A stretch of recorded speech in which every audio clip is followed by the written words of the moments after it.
Tantor Audio, a division of Recorded Books, presents Vengeance in Blood by E.R. Whyte and Vi Carter. Narrated by Raven Wildwood and Will Tulin.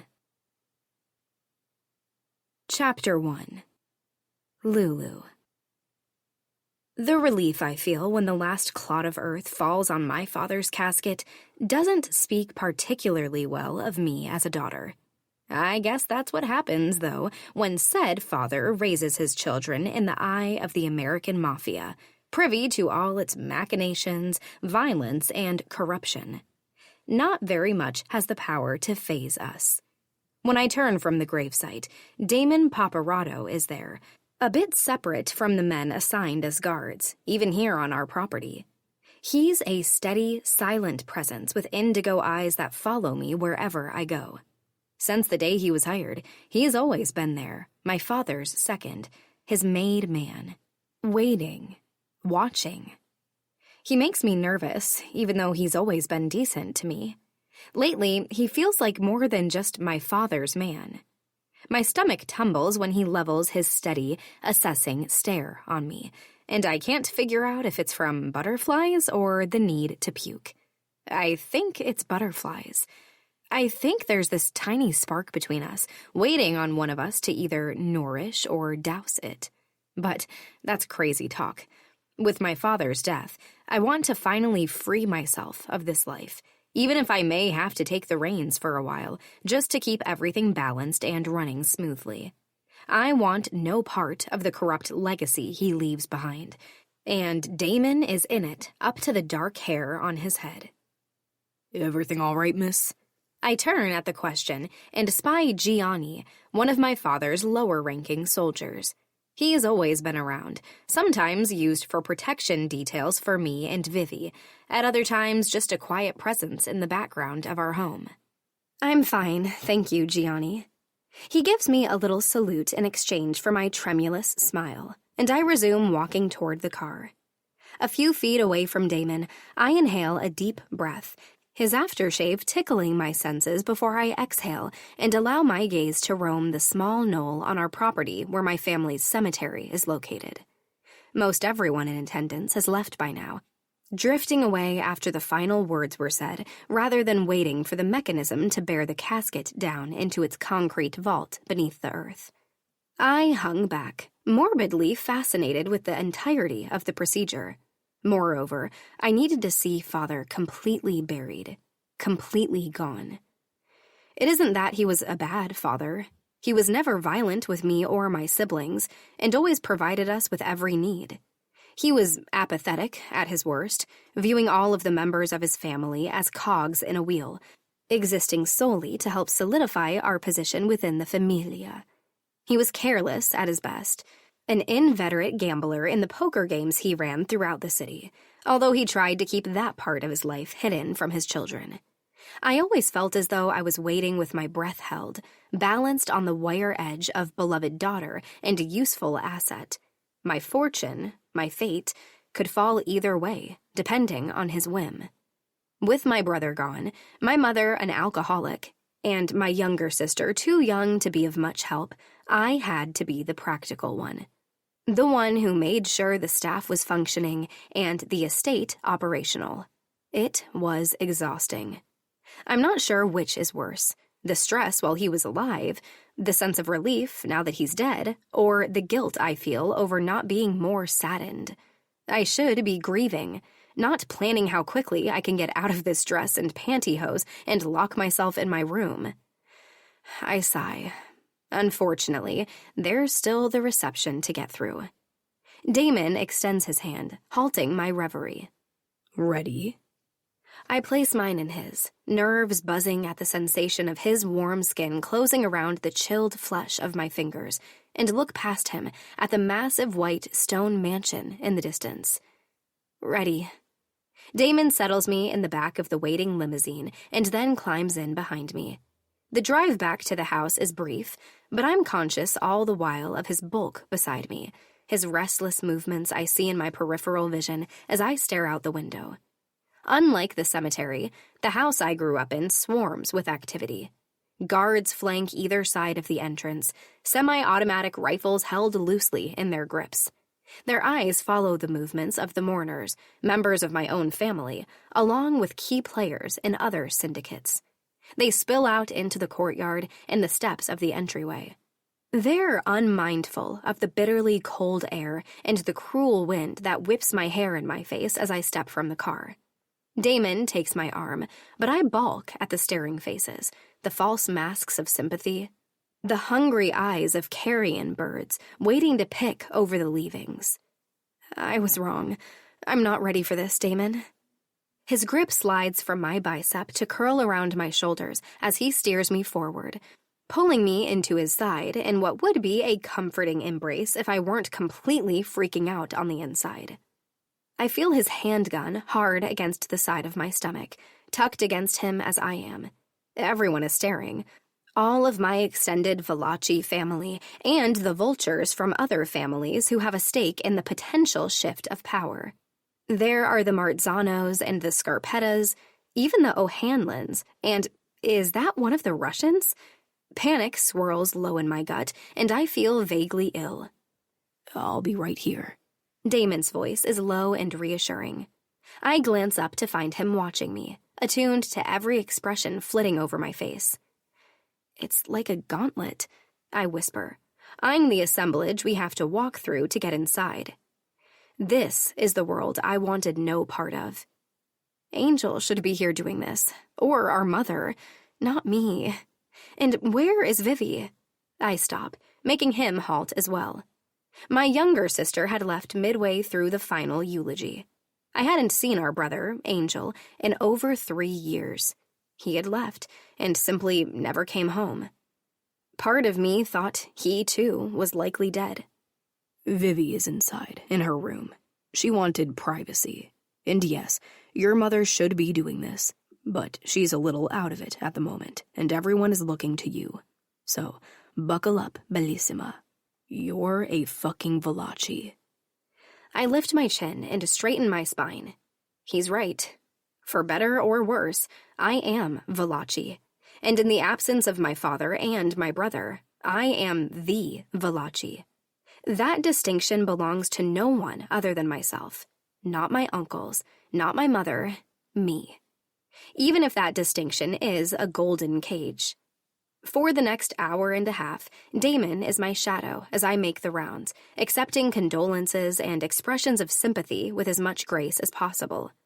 Through it all, Mother sits silently on a brocade wingback in the front parlor, a glass of wine her constant companion.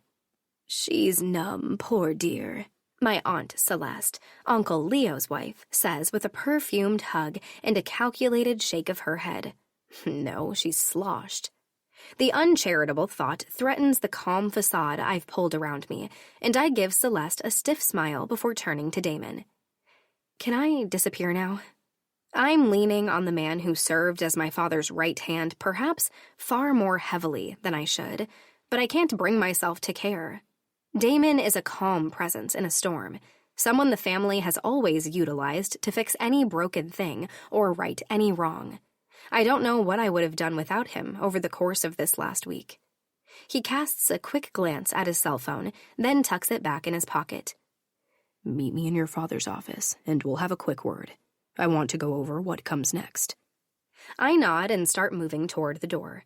Father's office lies along the hallway just outside the parlor where everyone is gathered, a masculine room lined with shelves heavy with books and objets d'art.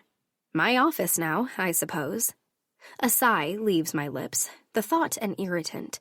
I have no interest in running things now that Father is dead. Years ago, I wanted to go to culinary school and ultimately do something in the food industry. Father put a stop to that, but he's no longer here. I should be able to do as I please with what's left of the rest of my life. Luciana. Mother's voice stops me as I begin to walk by her. It's the first time I've heard her speak in days. Mother? I watch curiously as she pulls an envelope from the folds of her dress and passes it to me. Take it, she murmurs, suddenly seeming much clearer than she's pretending to be. It's for you. Frowning, I turn it one way and then the other. The envelope is crumpled and stained from handling, the flap torn open. It's blank, giving me no clue to its contents. Okay, but what? She walks away without answering, her gaze flickering nervously between a couple of our guests. Okay, then. I continue through the parlor as I move toward the hall and the rooms beyond, putting my head down and ignoring one of the Scarpetta women when she tries to arrest my progress. I need to check in with Damon, take care of any matters that must be addressed right away, and then be done with this awful day. Perhaps we can talk soon about what's going to happen next. Maybe there's a way I can still go to culinary school.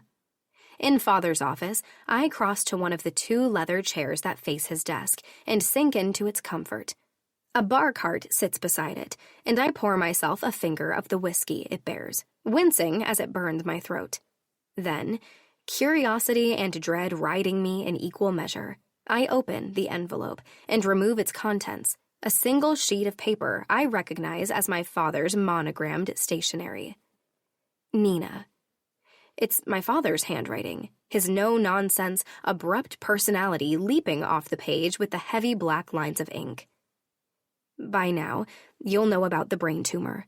My apologies, wife, for not telling you sooner. I didn't wish to make my last days about useless treatments and false protestations of affection from people I can't stand. And honestly, you'd have remained knee-deep in drink, so it's not like it made a difference. Business matters are mostly settled, but I know our Lulu will handle anything else brilliantly. She's a smart one, that girl. And Damon will help her, especially in the beginning. There is one small problem I'm afraid I'll be leaving for her to take care of, and I must ask you to inform her of the issue. You'll find, in the bottom right-hand drawer of my desk, a folder with a few outstanding debts and receipts. There is a bill of sale made out to Luca Marzano and another to Enzo Scarpetta, both needing to be fulfilled. I don't need to tell you how important it is that the debts are settled. I didn't quite have the time I needed to finalize the arrangements, make my final move in this game we all play, but the debt to be paid is Lulu. Her hand in marriage, to be more specific. My hand begins to shake, the paper rattling at the motion and blurring the words.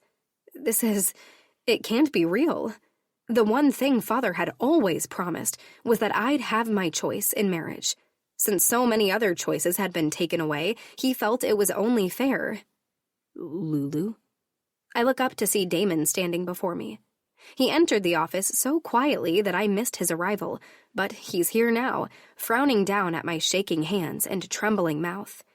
Wordlessly, I hand him the letter. I don't want to read the rest. He scans it swiftly, his indrawn breath and low curse the only sign he understands the implications of my father's maneuvering. Standing, I move to face one of the bookcases, wrapping my arms tightly around myself to combat the shivering that seems to have taken over. This is a surprise, he finally says. How could he do this, Damon? He's put me in an impossible situation. The Scarpetta and Marzano families are 2 of the most powerful ones in our world. It doesn't matter who I choose. It's going to start a war. Let's remain calm. I feel him move behind me, and a second later, his hands land on my shoulders. Come, sit. You're shaking. I allow him to steer me back into my seat. I'm angry, I say, and drag my hands over my face and into my hair. I'm sure to be messing up my carefully applied cosmetics and the neat chignon the maid twisted my hair into, but I don't care. He can't just do this, Damon. I wanted to go to school. He can't just sell me to someone's. There has to be something. I pause and bite my lip. What if I just don't choose either of them? Damon leans on the desk behind him and clears his throat. The letter mentioned a failsafe in the event that was attempted. It seems both families have contracts out on your sister's life if you fail to uphold the terms of their agreement with your father. I stare at him. Let me get this straight. If I choose Scarpetta, Marzano will kill Vivi. If I choose Marzano, Scarpetta will kill Vivi. And if I choose neither, If I refuse, they'll both. My voice breaks, and I stop. Sweet Saint Mary, but my hands won't stop shaking. I shove them beneath my thighs. I remember Mother's nervous glances in the parlor, and awareness strikes. The Scarpettas and the Marzanos. They're here. What am I going to do? Damon gives me an inscrutable look, then pushes off the desk and holds his hand out. After a pause, I place mine in it. Damon pulls me to my feet and turns my palm face up. With his forefinger, he traces a design against my skin that I can't quite make out. His touch makes me shiver for another reason altogether. Then, he meets my eyes, and I forget to breathe. You're going to trust me, Lulu. A small eternity lingers while I stare, half mesmerized into his blue eyes. That's it? I finally ask, skepticism plain in my tone. That's it, he answers. Now, get to bed with you, and let me work on this. He drops my hand and rounds his desk, dismissing me with a careless wave of his hand. I leave, steadied by the flare of hope he ignited. If anyone can get me out of this mess, it's Damon Paparazzo. Chapter 2. Damon. Trust. Firm belief in the reliability, truth, or ability of someone or something. Trust. It has no place in our world. But right now, at this moment, I relish the trust that shines in Lulu's gaze. Her dark eyes are usually like an abyss that has the ability to suck the light from a person, to make them flinch or fail miserably to maintain eye contact. She's so self-contained, she often appears devoid of emotions. But when she smiles or gets worked up, her eyes come alive. Like now, I see all her truths spark and flare to life. And it's too much. Walking away from her and rounding her father's desk gives me a moment to gather myself. Yet even the distance doesn't cease my need for her. I push my hands into my pockets to stop myself from acting on my true wants. I want to touch her flawless skin. I want to cup her face. I want to bring her perfectly pouty lips to mine. The thoughts are dangerous, nearly as dangerous as the idea that she believes I will make everything okay. If she knew my true agenda, she would be running, because there are a lot of other things I want as well. She should run, far, far away from me. But that's not how this will go. That's not how I've been preparing things. I've bided my time for more than 5 years. 5 years of listening to a lesser man, of being at his beck and call. 5 years of establishing trust as her father's second, when I could have easily been first. The Don, the boss, number one. As I've been here doing whatever Lorenzo Valachi requested of me, my brother's been going back and forth between the Paparazzo holdings here in the States and in Italy, and my sister has been taking care of the O'Hanlon holdings in Ireland. We're spread all over the place, trying to keep it all together, and I'm honestly not sure how much longer we'll be able to do it. We need to be united, in name as well as purpose, to be strong. I'm just not quite ready to let all these fuckers know the specifics of my background. That is, my mother's murder and familial connections. It would raise eyebrows and encourage questions. As Lulu leaves her father's study, I turn and I wait for the glee that will surely come. 5 years, and now the time is mine. I didn't know about this business with Lorenzo Valachi arranging Lulu's marriage, selling her, in effect, to both Scarpetta and Marzano. But it could work to my advantage. A smile plays on my lips as I remove my hands from my black Armani trouser pockets. Popping the button on my 3-piece suit jacket, I sink into the chair behind the large mahogany desk. Perched close to his laptop is a picture of his wife Nina, his son Angel, his youngest daughter Vivi, and then Lulu. I've looked upon this picture almost daily, but my fingers tighten around the silver frame now, Lulu's dark gaze burning into me. She's the only one in the picture not smiling. Her smiles are rare, and like a predator, I want to hunt them down and keep them for all time.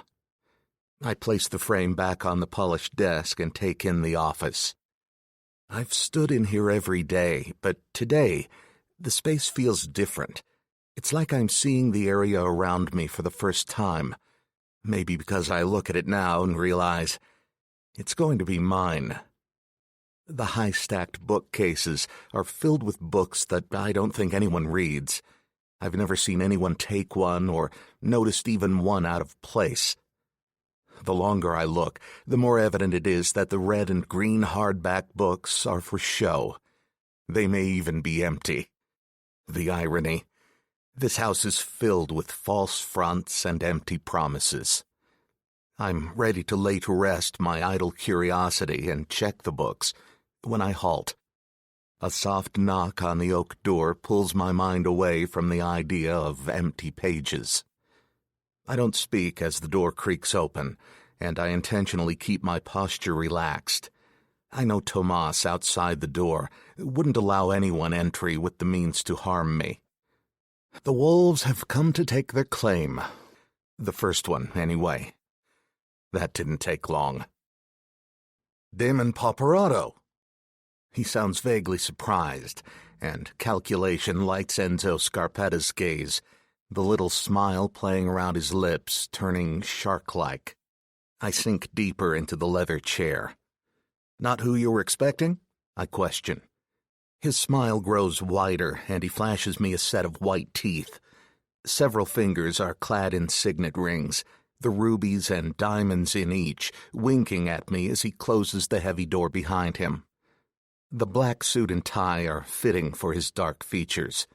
He's a tower of darkness, even when he smiles, and I know I will never hand Lulu to a man like Enzo. I don't think she would survive him. It's questionable whether or not she'll survive me. I was seeking Luciana. His deep voice carries more age than his young face. We aren't that far from each other in age. He may have 3 years on my 29. My spine stiffens as his words sink in, weighty with meaning. Seeking. He might as well say claiming, taking, sinking his claws into her flesh. He doesn't know, though, that her flesh will belong to me and me alone. Why? I sit straight and steeple my fingers together. It's a matter that really shouldn't be discussed today. Enzo's gaze dances across the room in an unimpressed manner. The room that I had inspected only moments ago, yet I was impressed with the luxurious surroundings. I make a mental note to check on the Scarpetta's finances. Enzo resettles his stare on me, remaining bland when I squint in disbelief. He doesn't care that Lulu buried her father today. No one does, not even me. So him trying to show respect doesn't sit right with me. You didn't want to discuss the matter today with me or with Lulu?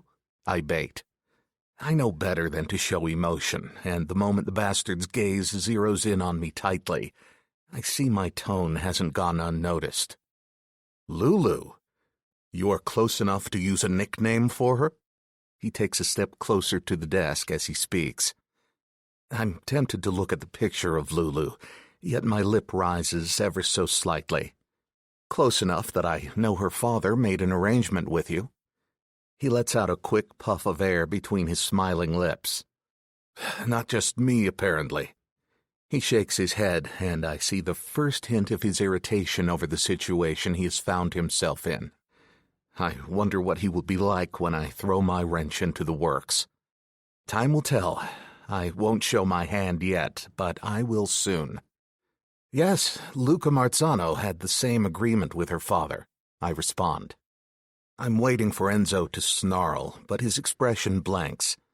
With a wave of his hand in the air, he gives a dramatic shrug. I have no fear of losing to Luca. I want to ask why that is. Marzano shouldn't be discredited. That is one thing I have learned. Everyone is a threat until they are not, either by marriage or elimination. I remain silent and wait for Enzo to fill in the blanks, as most people don't like silence. They feel the need to fill it in with babble that could get them in trouble. Enzo surprises me, though. He drops his hand.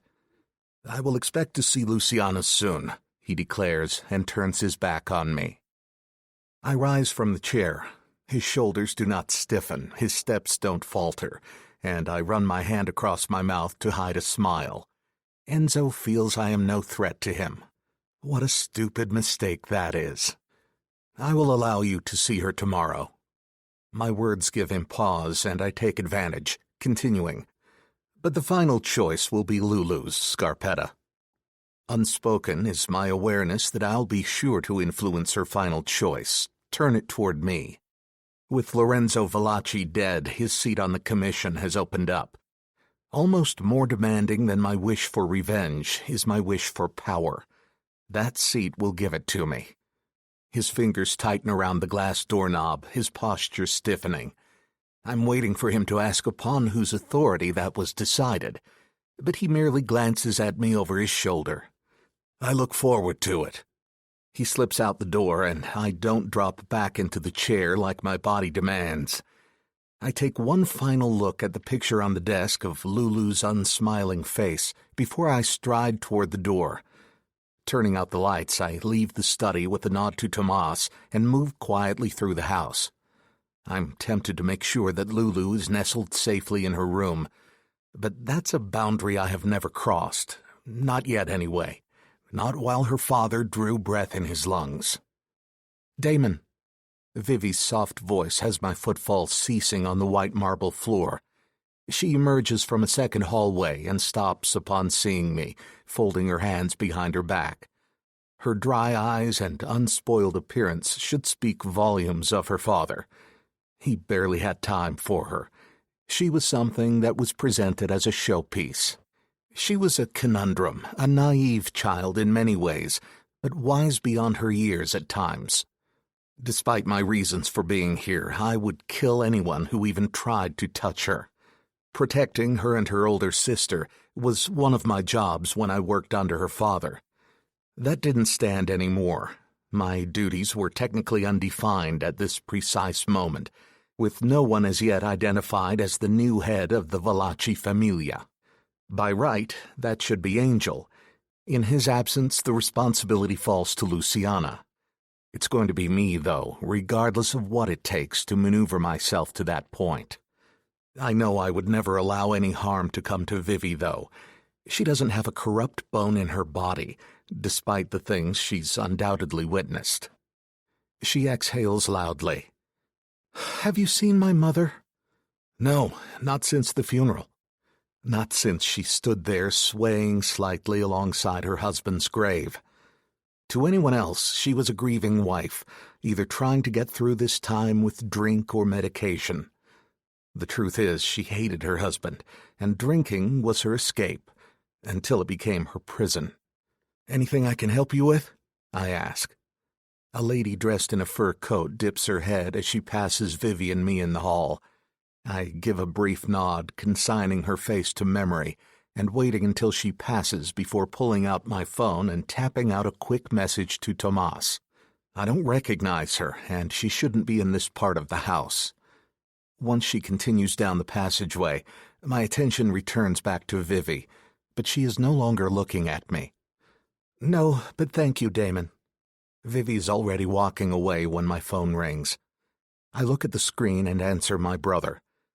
Marcus is acting head of the Paparazzo syndicate back home in Sicily and here in New York, while our sister Evie is taking care of the O'Hanlons in Ireland.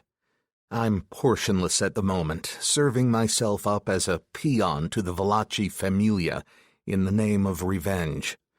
So much power in the hands of my brother makes me nervous. He's a right asshole. "How much longer are you going to be?" "I'm at the fucking funeral, Marcus." I speak low as I leave the home through a back entrance, giving a nod to the security I pass as I jog quickly down the steps to my waiting car. Never ever think you aren't being watched, because we are at all times. It's a curse, but at moments like this, it can be a blessing. I want those watching me to see and perceive nothing more than a loyal Valachi employee. It can't take that long to lower a box. I can almost hear my brother roll his eyes. I slip into the heated driver's side seat of my Jag and close the door. The Bluetooth in the car picks up the call and blasts my brother's voice as I pull away from the Valachi mansion. My mind skims and dances around the edges of the box that holds all my secrets. All right, I'm away now. You are right, it took too long, I answer my brother, unencumbered now by any need to be careful with my words. I'll drink to that. I loosen the tie around my neck that's been choking me today. I'll be there soon. Hold a drink for me. I end the call and tune the satellite radio to classical. The strains of Richter's On the Nature of Daylight send the vibrations of contrasting emotion through me, one of calm and familiarity, the other of sorrow. Our mother would always play classical music as we studied. She believed it helped us. We hated the screeching violins and loud piano notes. We sneered at the music and secretly laughed at her. But right now, I'd give anything to see her face again. I'd give anything to feel her warmth, to inhale her sweet perfume, to hear her laughter. My foot becomes heavy on the accelerator as I tear home, away from this family who broke me, and toward a future my brother and I shall paint red with revenge. Chapter 3. Lulu. The drawing room is cold, and I press my calves closer together as I perch on the edge of the stiff, brocaded sofa. The hosiery I wear isn't doing anything to warm me, but then I'm not sure anything would. Today is the day. Damon sent me to bed last night with an order to trust him, and woke me up this morning with a request to ready myself to meet my suitors. My suitors. I huff out a humorless laugh, my gaze flitting around the room as if searching for an exit. I need a way out. The words Damon spoke to me days ago when he came to tell me my father was dead rattle around my head. That's not the world we live in, Bella. You'll never be free. Ugh, I'm not convinced. Until I am, I'll continue to search for the avenue to free myself of this place, these people. The only ones I want to take with me are Vivi and maybe Damon. I don't think he really belongs here either. I've only been sitting here for a few minutes, but already I'm tired of waiting. Why hadn't someone at least built up a fire in the fireplace? I know it's more decorative than anything else, but it could be good for something. Why are we even here in this room? It's rarely used, full of nothing but uncomfortable furniture, coma-inducing formality, and the echoes of ancestors who came over from the old country staring disapprovingly from the portraits that line the walls. A drawing room, I scoff. What the heck even is a drawing room, and who needs one in this day and age? Pretentious people of self-importance, that's who. Luciana. I look up at Damon's voice, lifting an inquiring eyebrow. He leans against the door jamb, his hands shoved in the pockets of a suit I'm pretty sure is Armani. I clasp my own hands together in my lap and try to smile. Good morning. You can do better than that, Bella. Enzo Scarpetta is here. Just smile pretty and act agreeable. We'll get through this, okay? I nod.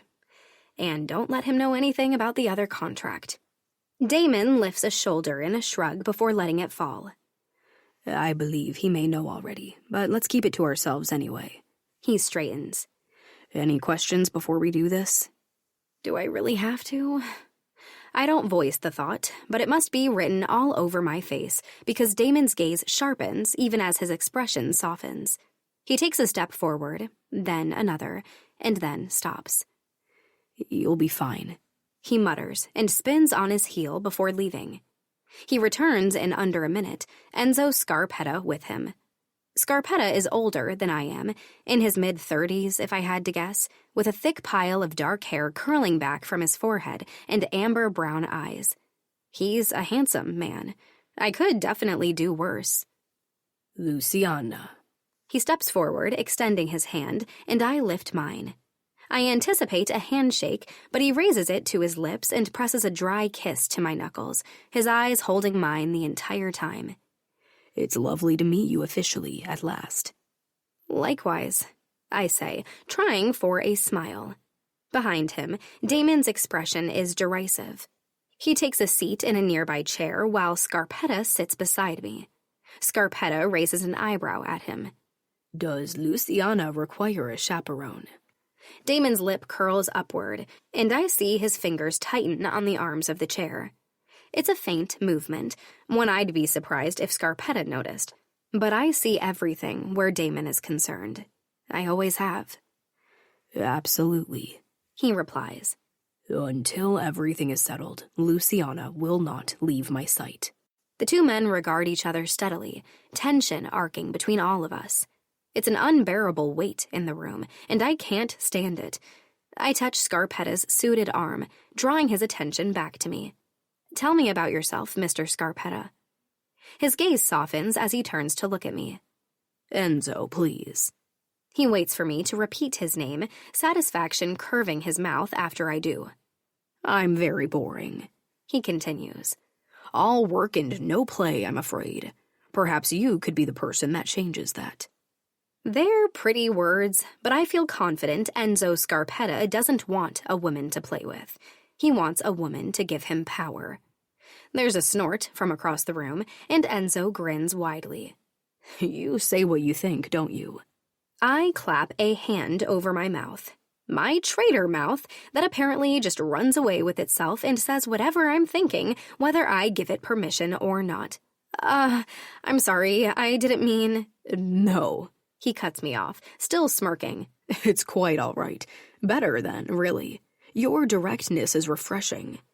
A servant enters the room at that moment, her hands laden with a tray of cookies and tea. Refreshments? She asks. Thank you, Sylvia. Damon points to the small table between our seats. You can set it there. I relax a tiny bit as I pour tea into fragile china cups and provide Enzo and Damon each with a biscotti. It's something to do with my hands, at least. I try for honesty. I finally reply to Enzo, unsure of what to say next. Damon watches me steadily, offering no clue as to what he is thinking. Enzo, though, seems pleased by my response. I won't be coy, he says. You know why I'm here. I think we shall get along very well. Across the room, Damon's finger twitches on the chair. I look at Enzo instead. Play the game, smile pretty. I'm sure we would, I finally say. I do have many things to consider, though. Vivi among them. Vivi's life is literally in my hands, and I have no idea what to do about it. He glances at the biscotti in his hands, but doesn't reply. Not directly, anyway. His other hand, the one heavy with jewelry, flexes on his kneecap. That's enough for me. The conversation continues after that point with trivialities, things of no real significance. Enzo tells me about his car collection and his family. He has a younger sister around my age. He thinks we would like each other. The visit seems to stretch on interminably when, in reality, it's only half an hour when Enzo finally stands and takes his leave, kissing the top of my hand once again as he does. And then he's gone, and it's just Damon and me. I give him a small, unsteady smile. I think that went well, I say. He nods, his dark blue gaze pinning me in place, and then he rises. You did well, Bella. Straightening the cuffs of his suit, he leaves the room. I sit and wait. I'm not sure what I should be feeling, but I don't particularly care for the way emotions keep rising to the surface, struggling to break free. I'm angry and numb and scared out of my mind, and I don't like any of it. I feel like chattel on a block to be sold to the highest bidder. Intellectually, I know my hand in marriage can't be priced. It's invaluable, the axis upon which the balance of power between the ruling families in New York, the entire East Coast really, balances.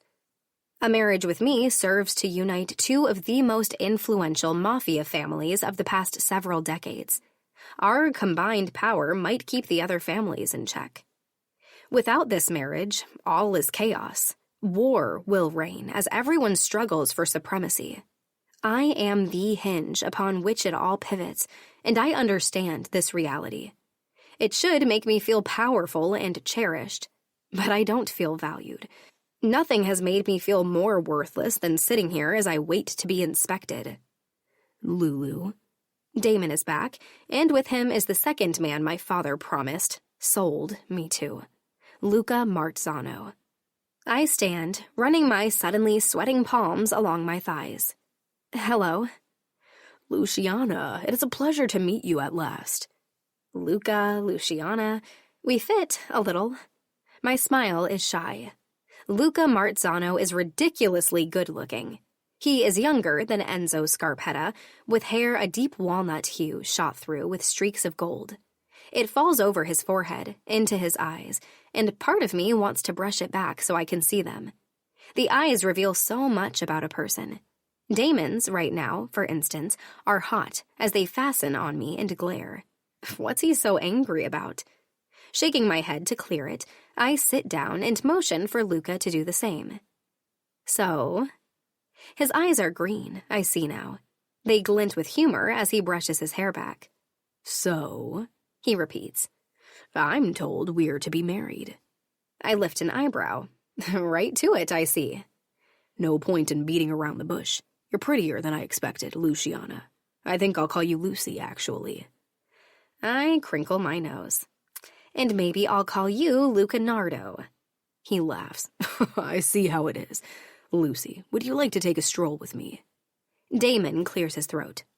That's not happening. Luca looks at him in annoyance. She is my fiancée, Paparazzo. She's not your fiancée yet, and she'll be chaperoned until I say otherwise. Luca's eyes narrow. What do you mean she's not my fiancée yet? That was the arrangement. Gone is the cheerful, flirty man, replaced with someone colder and infinitely more dangerous. I place a hand on his arm, diverting his attention. He's just being protective, I say. Like a big brother. Over Luca's shoulder, the look Damon aims my way is sardonic. Right, it seems to say. Just like a brother. I guess that's a necessity, Luca is saying. Since your own brother ran away? Wow, I answer, nonplussed. That's kind of a private family matter. He takes my hand, smiling. Yes, well, we'll be family soon enough. I need to know all the Valachi secrets. I tug my hand from his. Laughing green eyes or not, Luca Marzano is a threat. All in good time, Damon murmurs and gets to his feet. Marzano, I'm afraid I need to cut this short. I have somewhere I need to be. I could always stay, keep Lucy your company. Not happening. Luca rises as well, turning to me. Fine, I'll see you again soon, Lucy. For dinner one evening, perhaps. Perhaps, I reply and stand.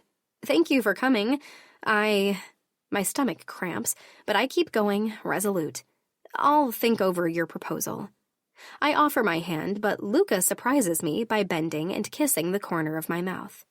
Until then, he murmurs, and then, with a cheeky grin at Damon, leaves. Damon points at me. Stay. He starts to follow after Luca without waiting for my response. I offer it anyway.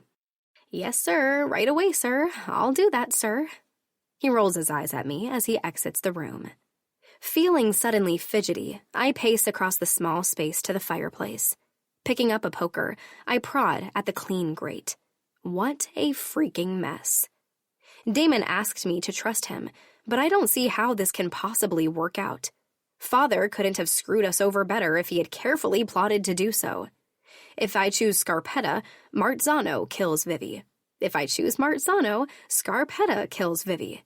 If I choose neither... I laugh to myself and toss the poker down. I guess she can only be killed once, right? Damon is back. You did well, Lulu. He's calling me that a lot, I realize. He rarely does that, preferring Luciana most of the time. I think it's his way of keeping distance between us. I don't turn, but continue to face the fireplace.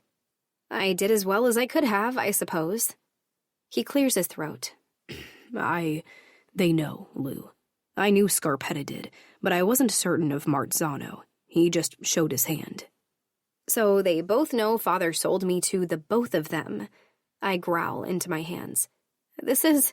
how? How do they both know? I didn't even know until yesterday. We live in a small world. There's gossip, exchanges of information. So what do I do? I turn to look at him now, and he comes close enough to take my shoulders in his hands. He makes me feel impossibly small beside him, fragile. I'm not fragile, though. I don't cave. I don't break. Raising my gaze to his, I repeat my question.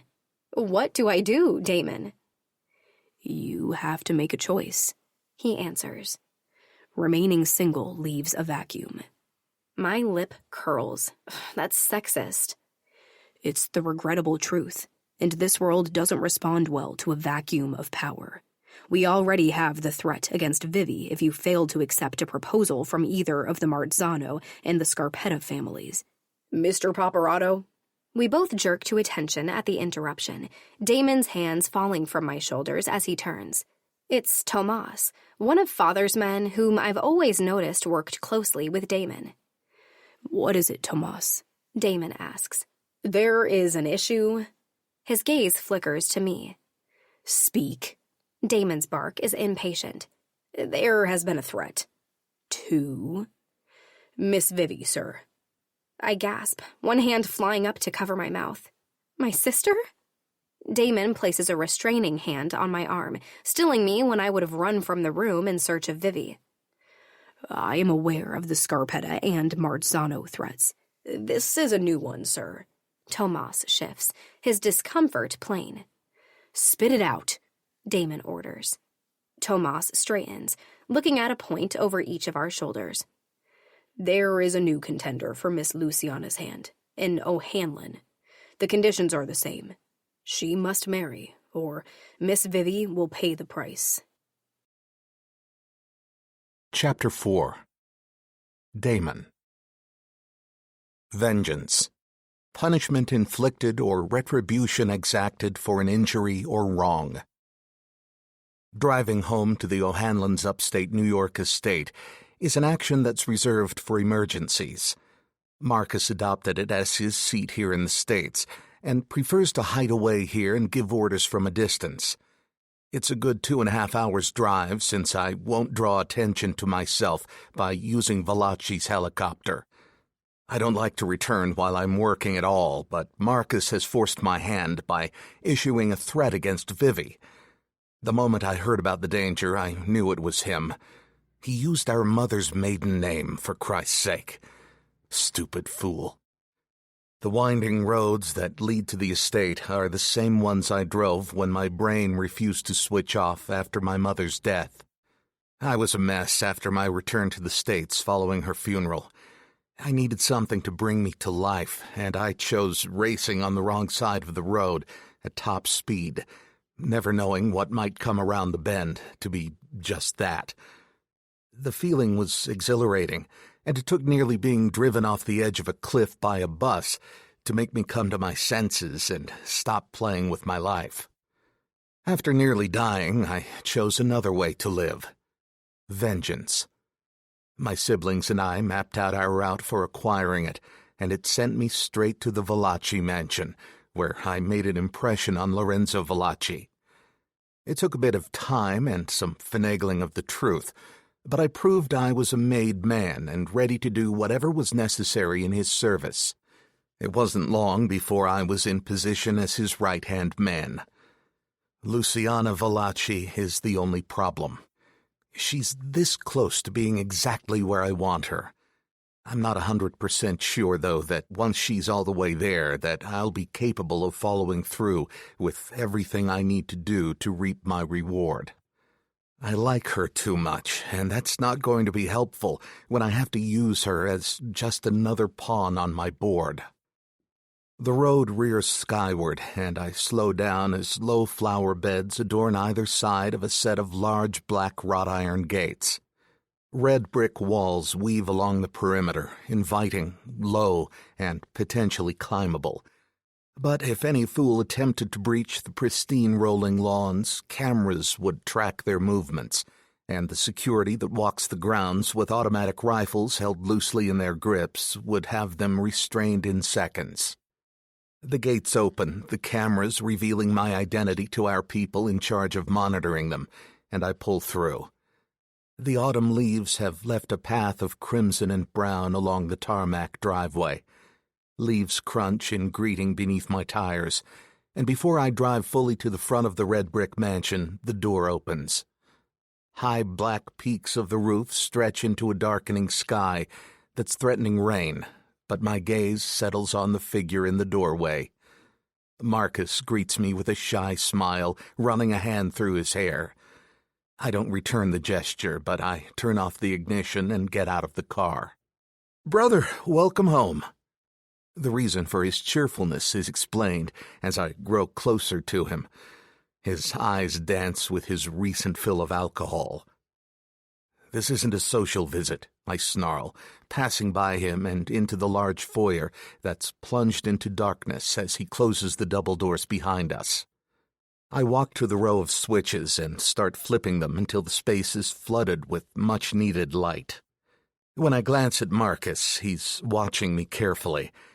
He might have had a few drinks, but he is very much present. Straight away, my mind jumps to Lulu's mother, who's always mentally absent when she drinks. "You issued a threat against Vivi Valachi's life." It's not a question, and I give Marcus a warning not to fuck with me glare. He doesn't deny the accusation. "I thought it was time we started our fun and games. 5 years has dragged out like 5 centuries. The same old argument raises its ugly head. He knows that these men hold their cards tightly to their chests, and they have secrets most would happily take to their graves. I couldn't just walk among giants and start demanding their secrets. He knows these things take years to unearth. Withdraw the threat, or it will ruin plans already in motion. Let the Syndicate know it has been weighed and found to be an empty threat, and Vivi is safe, I demand." He isn't pleased and walks away through an adjacent doorway. I follow. The room he enters has a fire burning away, the heat a nice welcome compared to the darkened foyer. "Where is all the staff?" I ask Marcus, aware of how quiet our home is. "I don't need mothering." He walks behind the bar and pours himself a fresh whiskey. I open the button of my suit jacket. "You will withdraw the threat." His gaze snaps to me, and before he answers, he snarls and takes a mouthful of liquor. Yeah, I'll withdraw the threat." I relax and walk to the bar. "And the staff are not here to mother you. They are here to keep our home running, and from the looks of the grounds and house..." I make a visual sweep of the main drawing room that has seen better days. "They need to return to work." I glance back at my brother. "If you don't take care of it, I will contact them." "Fine," he grumbles and tosses back his drink. I don't want to fight with him. "Why are you day drinking?" I finally ask, knowing something must be bothering him. "I was celebrating," he grins. I raise both brows, waiting for my brother to enlighten me. What were their faces like when they heard about the threat? So that's what Marcus was celebrating, taking his first swipe at the Valachi family. My mind skips back to Lulu's devastation, and my fingers curl into fists. Marcus's dark gaze skips to my fingers, and his jaw tightens. "Are we getting a little too close?" he teases. I snap. "I've given up 5 years of my fucking existence. I've embedded myself into their way of life. I've had to forget who I am and become what they expect me to be, so don't fucking question my loyalty." Marcus holds up his hands. "Don't get your panties in a twist, I was only asking." I get up from the bar. "Do yourself a favor and leave well enough alone, brother." I thought it would help move things along. No one knew the threat was from you. I turn back to Marcus. They knew it was from the O'Hanlons, and it doesn't take a genius to make that connection. They're more important in Ireland than here, sure, but they're not hidden. If I need your input, I will ask. I'm glaring at Marcus, and his gaze dulls before he finishes the glass of whiskey in his hand. My mother would be turning in her grave if she knew how the family had turned out after her death. We're scattered, each struggling to heal or even fully grasp the magnitude of her death. Violence and death weren't things we were shielded from, quite the opposite, but she left a void in all of us. Have a drink. Marcus pours out another fresh whiskey, and one for me. I decline. I have no interest in indulging him in his bad habits. Any word on Angel? I ask. It's been years, but I also like to keep tabs on him in case he decides to show up and screw up my plans. Marcus's mouth twists with the mocking humor I remember from our childhood. My bet is on him being 6 feet under, where he belongs. Let's not grow complacent, Marcus. If Angel were to return, it would destroy everything. Can you imagine the power he would have now that his father is gone? He's in line for the commission. Marcus's smirk dissolves. He knows Angel coming back isn't just bad for me. It's bad for us all. Our men haven't stopped looking, but I do think he's dead after so much time. I agree with Marcus, but I also know one can never be too careful. Are you sure you won't have a drink? Marcus asks again. Is that longing for company I hear in my brother's voice? Guilt should be twisting my gut, but that doesn't happen. I must return, but make sure you reach out and withdraw the threat. Marcus's lip curls up. All work and no fun isn't wise, Damon. Just do as I say. Outside, the leaves have gathered around the wheels of my car, as if they are looking for an escape from this deserted place. Once our family's American home was the heart of everything, even if we didn't live here all the time. I glance up at all the dark windows. Now it's a soulless body. I'm not sure if it will ever return to its full glory, but one thing I'm certain of is that I won't stop trying as long as there is air in my lungs. Hours later, I find Lulu in the family's private living room. I don't enter, but lean against the door frame and listen as her skillful fingers dance across the grand piano. Notes of torture and depths of despair ring through the space as she bleeds her pain onto the ivory keys. She's masterful in her playing, a compliment she refuses to accept because she considers Vivi the prodigy. And Vivi is talented, but so is Lulu. I watch her until she becomes aware of my presence, and the notes are cut off. She glances at me over her shoulder before closing the lid of the piano and rising to her feet. You're back. The threat has been taken care of. Her spine straightens and her hands fall behind her back. That quickly? I nod. If she knew it came from my brother, my family, what would she think? I roll my shoulders like I can push the thought away. She takes a tentative step toward me. Thank you, Damon. Gratitude brightens her hazel eyes, and for a second, going to Marcus and getting him to withdraw the threat on Vivi's life was all worthwhile. Her gratitude is obvious as she steps over to me. Her gaze darts to my lips, a little tell I've noticed more and more in recent months. I wish I didn't have this unrelenting attraction toward her. All of this would be so much easier. It's an uncomfortable truth that she impacts my judgment. If Lulu hadn't been part of the equation, I wouldn't have gone to Marcus. I would have let him play his game. Guilt and uncertainty have me glancing over Lulu's head and toward the piano. What were you playing? My take on Billie Eilish's Everybody Dies. A sad smile sneaks up, claiming her kissable lips. It reminds me of Angel, the way he was when we were children. It was haunting, I respond, and walk away from Lulu to one of the large windows that overlooks the gardens. I'm searching for Vivi, but I don't see her in her usual spot under the old oak tree, probably because it's chilly outside. And you don't know if Angel is dead. He's just not here.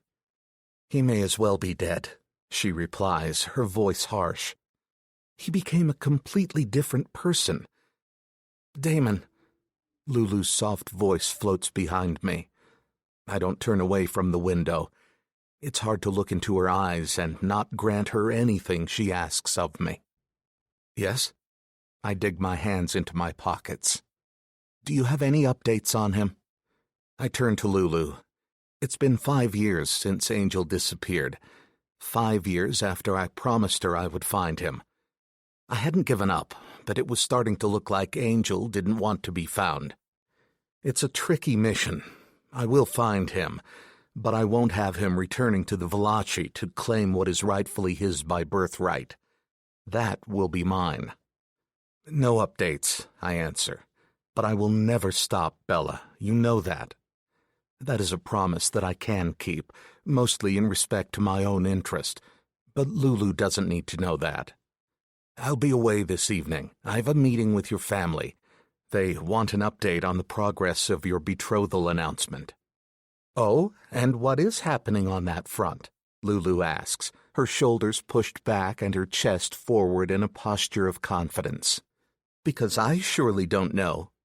I suppress a smile. She is so strong, so willful, and this predicament isn't an easy one for her. But I don't hold back on any details. She needs to know what she is up against. You're a smart woman, Lulu. You don't need me to tell you that without a marriage agreement, things will fall apart, and you'll be to blame for a war. And your family, your sister, they will pay the price, so you will have to marry. Lulu's face hardens, and I want to take my words back, but she swallows her devastation and nods. I have no comforting words as I depart for the meeting that will set everything into motion. The meeting is being staged in Lorenzo's brother's home. Franco holds some power now that his brother has passed, even if Lorenzo's children are technically the beneficiaries of his role. Until one of the women has a strong man leading them, they must defer to the wisdom and guidance of the elder of the familia, Franco. His ruthless nature makes him an exceptional leader, but also a cunning man, one I must be more guarded around. I wouldn't put it past him to go after the girls in order to retain power for himself and his own offspring. I wouldn't be surprised if he had something to do with Angel's disappearance. Franco's wife, Alice, greets me at the door. She's a picture of the perfect housewife, one that might take precedence on the front of a women's magazine. Her blonde hair is in a flawless bun, pulling her face into a stiff expression. Saluti, Damon. She places a manicured hand on my shoulder as she brushes quick kisses on both my cheeks in greeting. Lovely to see you, Alice. She releases me as she closes the main doors. They are waiting for you. She holds out an arm, and her red high heels click on the marble flooring, while I follow her to the meeting room where I have stood a few times. This time feels different, perhaps because I know I'm so close to ripping everything away from them. Inside, Franco is already in deep conversation with 2 lower-ranking members of his syndicate and his youngest brother, Leo. Leo tips his chin the moment he sees me. He has been the easiest to extract information from. It isn't much, and he isn't privy to everything yet, but he knows enough to make me keep him on my radar. "How is my niece?" Franco asks, becoming aware of my presence. The door closes at my back and I take my seat, which is 3 seats away from Franco. The further you climb in the ranks, the closer you sit to Franco. I have surpassed 2 men already who aren't even present today. I'm doing well, I remind myself. I have to keep a tight rein on my eagerness to reach the top and maintain patience. She is doing well, I answer. She is a strong woman. He grunts. Not so strong she doesn't know her place, I trust. I raise my glass in reply. And Vivi? He asks after a moment. Vivi is a clear afterthought. At the moment, Vivi's value is secondary to her older sisters. Therefore, her well-being isn't as much of a concern as Lulu's is. I think of Vivi's recent withdrawal, but I don't bother voicing any of that. She's coping, I say briefly. No one asks about Lulu's mother, their opinions of her evident in their dismissal. It's understandable, as the woman does nothing to hide her true nature. She is weak, contemptible. Has Luciana decided on who she will marry? Franco asks the question that has brought me here. Not yet, Franco, I answer honestly. The thought of anyone putting their hands on Lulu has me placing my own hands on the table. I keep my palms up in an open and honest gesture. I've played this game for a long time. No matter how tempting the idea is, I can't show my hand. I have been informed there is a potential match with either Scarpetta or Marzano. I watch him from beneath my brows. Potential for a match. She was all but sold. It is only due to her father's greed in acquiring 2 bids for his daughter that she hasn't been whisked away to the altar already. Franco is still speaking. She needs to be married to a strong Mafia family in order for the Valacis to retain their share of the pie, so to speak. I nod to show I understand. The pie he speaks of is power. With the trust Lorenzo placed in you, I trust you are able to convince Luciana of this necessity. Franco's gaze is steady on me. This isn't a request, but a demand, and I'm wise enough to hear the underlying threat. She must marry one of them quickly. Either one will do. They have made that perfectly clear. As long as it's a Mafia family, Franco would be able to exercise his full control over all the Valaci by proxy. I tilt my head his way slightly, showing agreement even as my thoughts race. If she were to marry elsewhere, someone not a Marzano or a Scarpetta, Franco's ability to govern would be diluted. I'm honored that you have trusted me to steer the family to more solid ground, I say after a moment. I won't let you down, Franco. I'm sure you can be quite convincing when you want to be. Leo's words could be misconstrued as sarcasm, but I know him well enough to know he is being playful.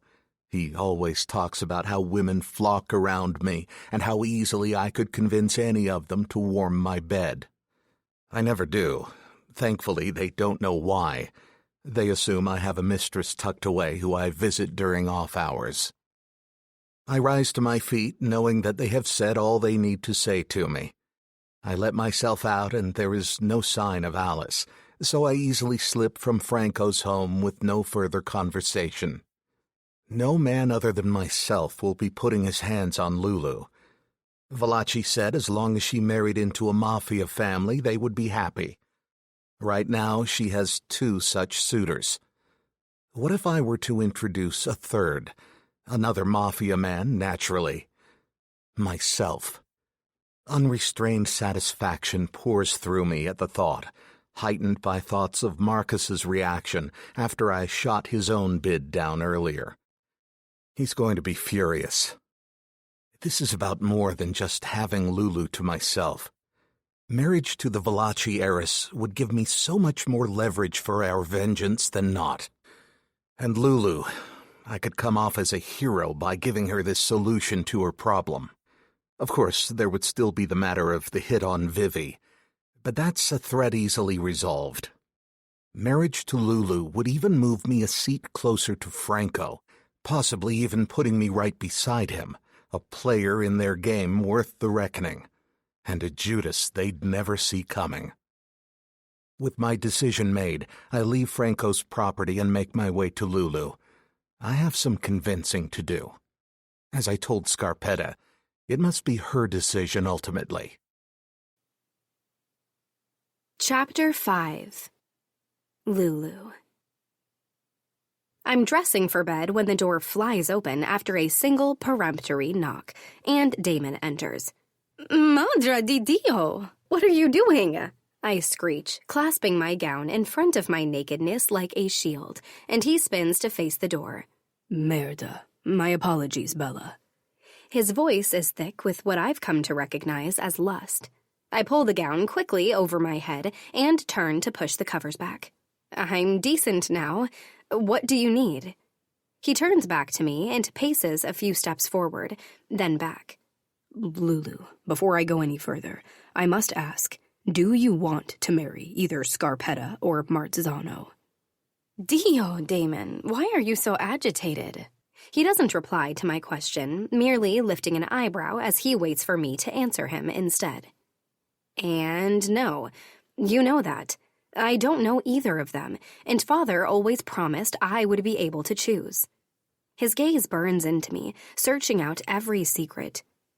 You don't feel more partial to one over the other?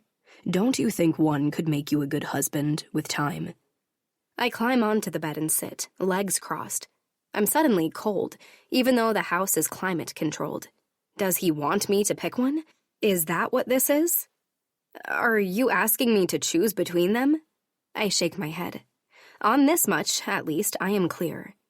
They are the same, wanting nothing more than the power that comes with a marriage to me. If that's what you're asking, then you might as well decide for me. My lower lip trembles, and I bite it hard. Although I suppose Marzano is younger and more attractive, we would make prettier babies. Stop that, he interrupts harshly. I swipe at my cheek. Stupid tears. I could bite my lip until it bled, and I'd still cry when I got angry. Why? I challenge him, the words tasting of salt and bitterness. Why should I? You said you'd help me. You told me to trust you.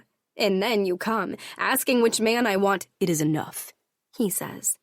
You have answered my question. While I watch, jaw agape, he crosses the floor with long strides that eat the carpet in front of me, his hands clasped behind his back. Back and forth, back and forth. His jaw is tight. You'll marry neither of them. What? I don't understand, I begin. Make no mistake, he says, holding up a hand. This changes nothing. You have to marry. Helping you doesn't mean absolving you of that burden. You understand that, correct? When I don't respond, merely looking at him in bemusement, he continues, more desperate to make his point. Do you understand, Lulu, the importance of a marriage between you, the heir to the Valachi throne, and the heir to another family? It is strength, Bella. His hand curls into a fist and strikes the open palm of his other hand. I interrupt, impatient all at once. Yes, of course I understand. I'm not stupid, but that's not the point. What about my desires, my wants and needs and... I trail off, my earlier tears threatening to make a reappearance. This is not what I want. I want to go to school, to... I stumble over an explanation, fearful of voicing exactly what it is I want. To be free of this life. I tried telling him that once. He was correct in his response. People like us, we're never free. And yet, it's a dream I can't wholly abandon. Do you trust me? He asks, for the second time in as many days. I scrub at my forehead. He's giving me anxiety to go along with the headache I've nursed most of the day. I've already told you that I do. Good. Then you'll marry me. Excuse me? I look at him dumbly, silence stretching between us like a rubber band pulled taut. I'm afraid to speak, afraid to snap that band. I'm not sure, but it may be the only thing holding me together. The world has gone mad, and Damon with it. Damon stops his pacing and regards me with equal gravity, waiting. Inside, I'm screaming. He's offering me something which, had we taken the time to explore that little spark of something between us, I could have wanted very deeply. But we didn't, and I don't understand. Why now? Like this? I don't want to marry Damon. Not like this, anyway. It's not right that I'm being forced into it. And marriage is nothing more than an archaic, patriarchal convention that does nothing but suppress. It doesn't have to be real, he cuts in, shoving his hands in his pockets. It could be a marriage in name only, a mutually beneficial arrangement. I narrow my eyes. Mutually beneficial in what way? The benefits to you are obvious, Lulu. And you? You need not worry about my benefits. I tilt my head and stare at him. My mind races. There's something I'm missing, something that doesn't make sense. I'm a virgin still, courtesy of Father's strict and all-seeing network. But I'm not stupid. Damon wants me. Why would he offer a marriage where my body wasn't part of the trade? I latch on to the only thing I can think of. How would that accomplish anything? I ask. If the whole point is for me to marry the heir to another throne to stave off a war, then what good would it do for us to marry? You're a paparazzo, Damon. I shift uncomfortably. No offense, but your family is a minor player. They don't have the kind of power necessary to squash a grab for power if we were to marry. The look he sends me is full of cunning. But you trust me. It's not a question. He knows I trust him, with my safety and security and general well-being at least. There's been no question of that sort of trust ever since the incident over 5 years ago with Angel and the cartel. He saved my life that day. Saved Vivi's. And yet, I know there's more to Damon Paparazzo than meets the eye. I nod slowly, trying to figure out what his game is. What is he playing at? This is my life, my sister's future. It's all our lives, the entire Valachi family. And yet, strangely, I do trust him. I do, I say, lifting my hands and letting them fall back in my lap. I don't know why I do, and I know there is more to— Then you'll marry me, he says, as if it's settled. Think you can do that, Bella Ragazza? This must be your decision, your choice. I nod again, then shake my head immediately, negating my agreement. I don't know, I say. I have to think. I need time. They've given you until week's end to make your choice. The end of the week? I close my eyes briefly. It could work. It makes a tempting kind of sense to just put everything in Damon's hands, allow him to take care of it.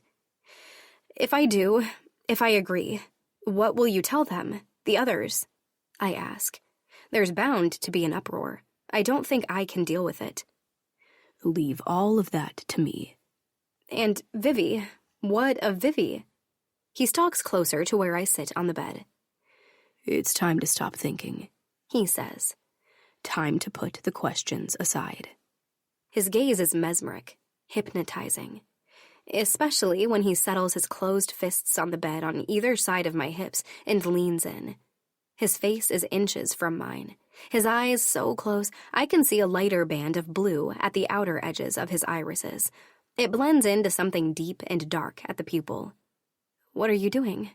I ask. He tisks, the sound sliding along my nerve endings and raising the hair on my arms. I said, no more questions. He lifts a knee to the mattress and pushes himself up and over me like a predatory beast. Backing me gently but inexorably into the softness of the bedding, he takes my chin between his thumb and forefinger. I'm going to kiss you now, Bella. Say yes. Yes, sir, I whisper, my gaze falling to his lips. The corner of his lush mouth lifts slightly, and he props himself on his forearms, his chest grazing mine with each breath I draw. What else can I do? I want him to kiss me, regardless of the reason. Maybe it's weak of me, but I want to feel his lips on me, feel the breath that ghosts across my face disappear as his mouth seals against mine. I want him to devour me, as he did another night, another time altogether. The memory of when he kissed me in the kitchen rises up, threatening to drown me in its sweetness. It was the kiss that had ruined me for any other man. I'll be strong on a different day. Tonight, my hands rise to grip his biceps, and I run my fingers lightly across the hard curve of muscle I feel there. Do it, I challenge, lifting my chin a fraction. And he does. The hand at my chin moves slowly downward until it's resting on my throat, a soft warning to, I don't know what exactly. Be still, be quiet, be good. I swallow against the light pressure as my nerves ratchet up, and finally, he lowers his mouth and covers mine in a kiss that necessitates submission. It demands, with the questing pressure of his lips, that I give over to him. requires, with every slow stroke of his tongue against mine, that I concede. And yet, it doesn't control. My concession is my choice, and awareness of that blooms hot within me and makes me move urgently beneath him. I unfold my legs and curl them around his waist, the movement pushing my nightgown up past my hips. He slides a hand down my side at the movement, pausing here to trace the curve of my breast, lingering there at the dip of my waist before settling at the juncture of hip and thigh. He grasps the underside of my thigh, his big hand spanning it easily, and pulls my leg higher and more securely against him before lowering himself against me. The hard length I feel behind his zipper presses insistently at the V of my legs, the sensation pushing the breath from my lungs in a squeak. Lifting his mouth from mine, Damon stares down at me intently and nudges his pelvis against mine again.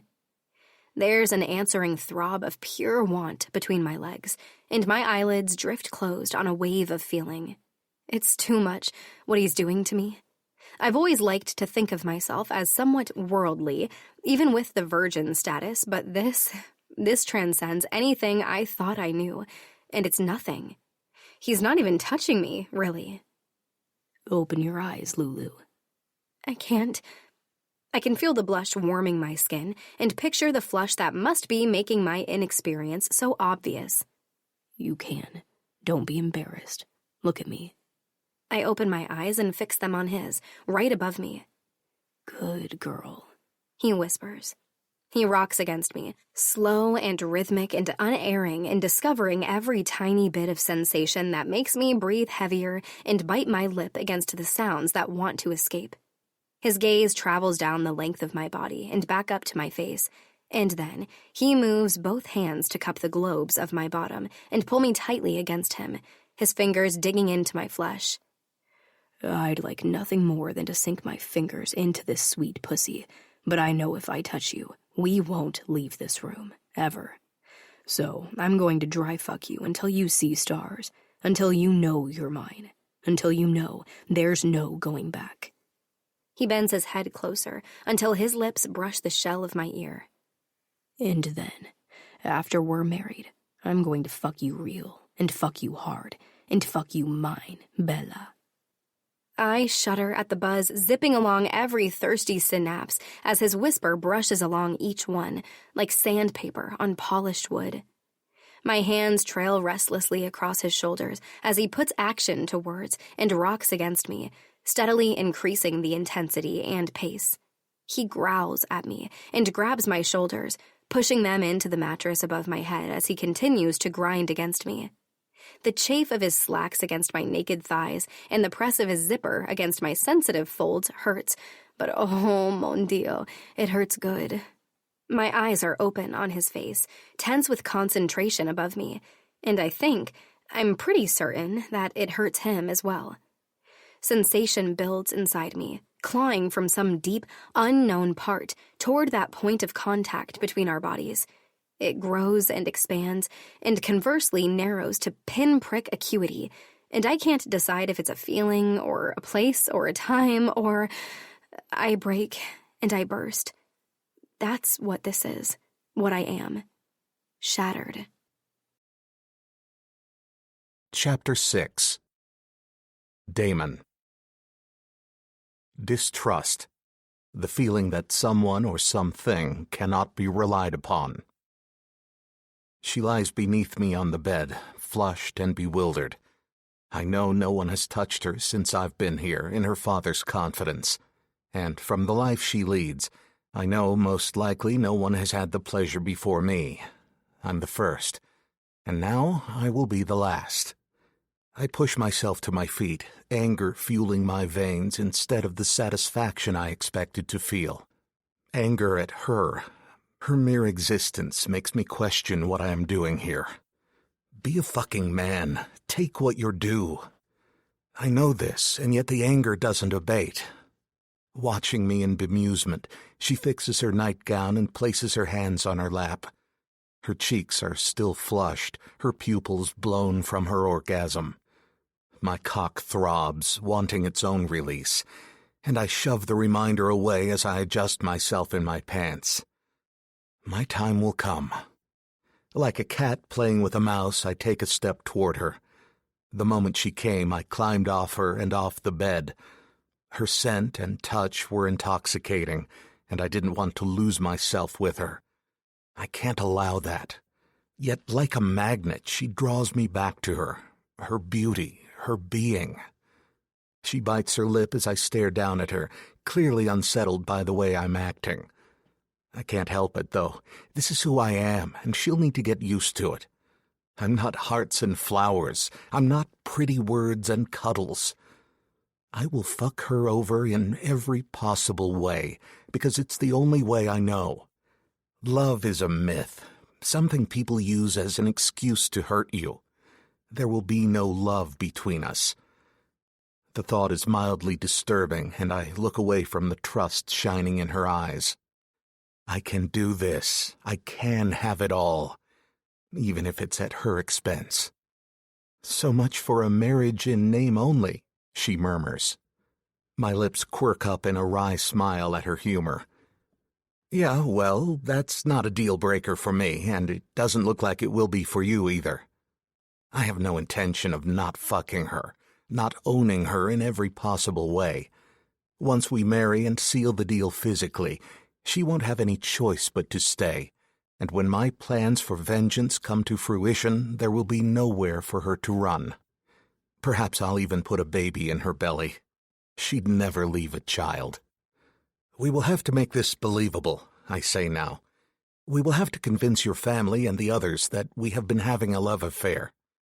I place my hands in my pockets so I don't reach down and touch her again.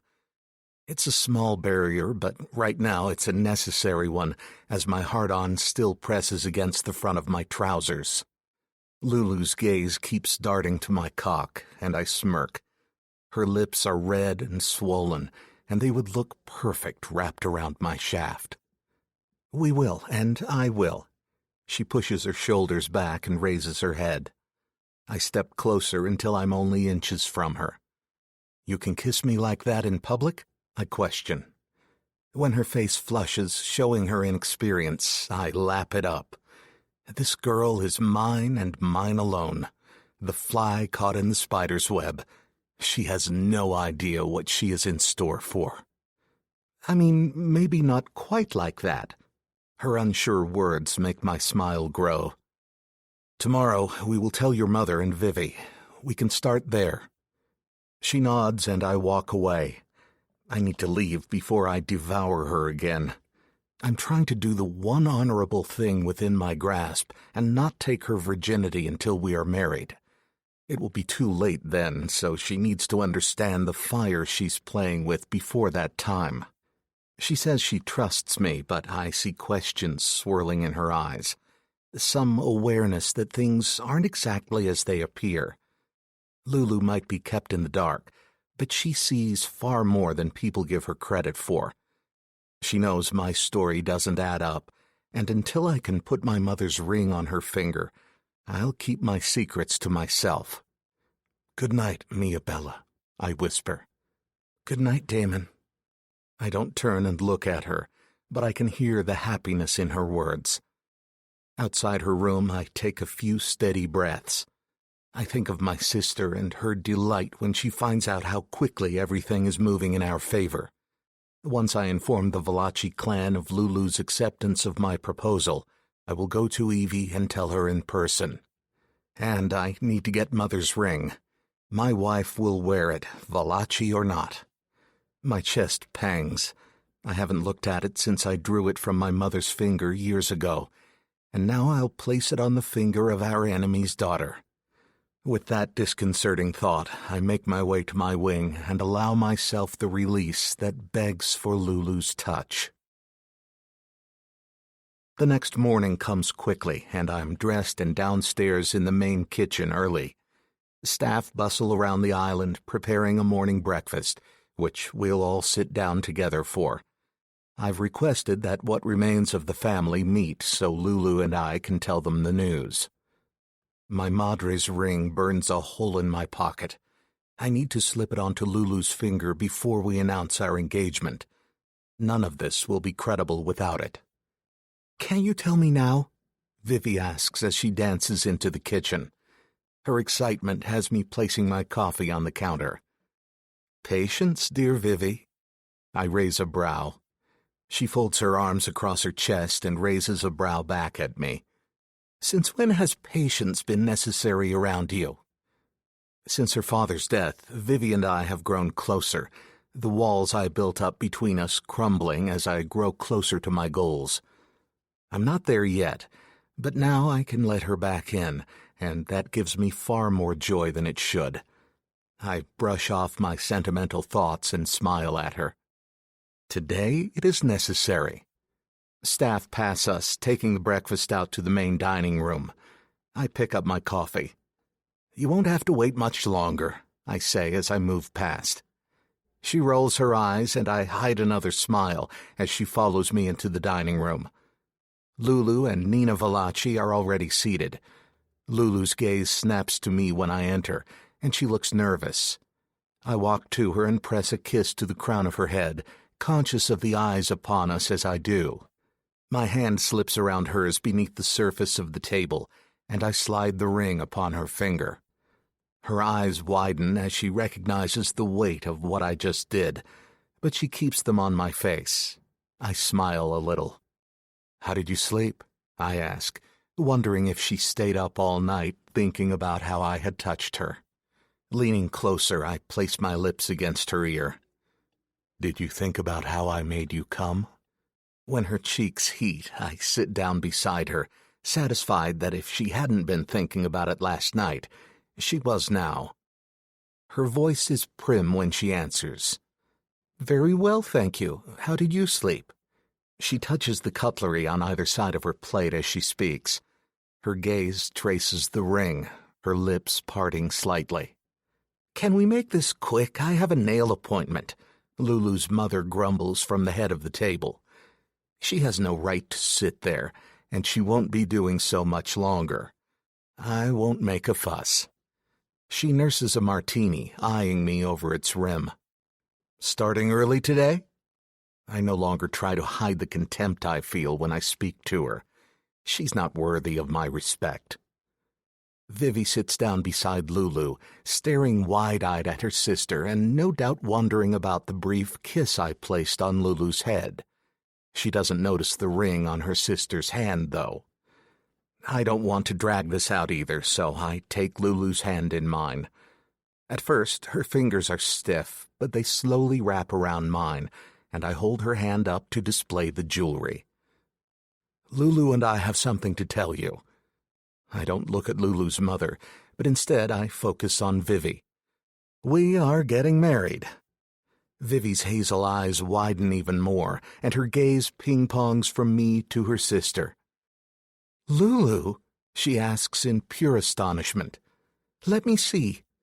She reaches for Lulu's hand from across the table, and Lulu holds it out so she can see the delicate tracery of platinum set with a large pear-shaped diamond surrounded by smaller ones.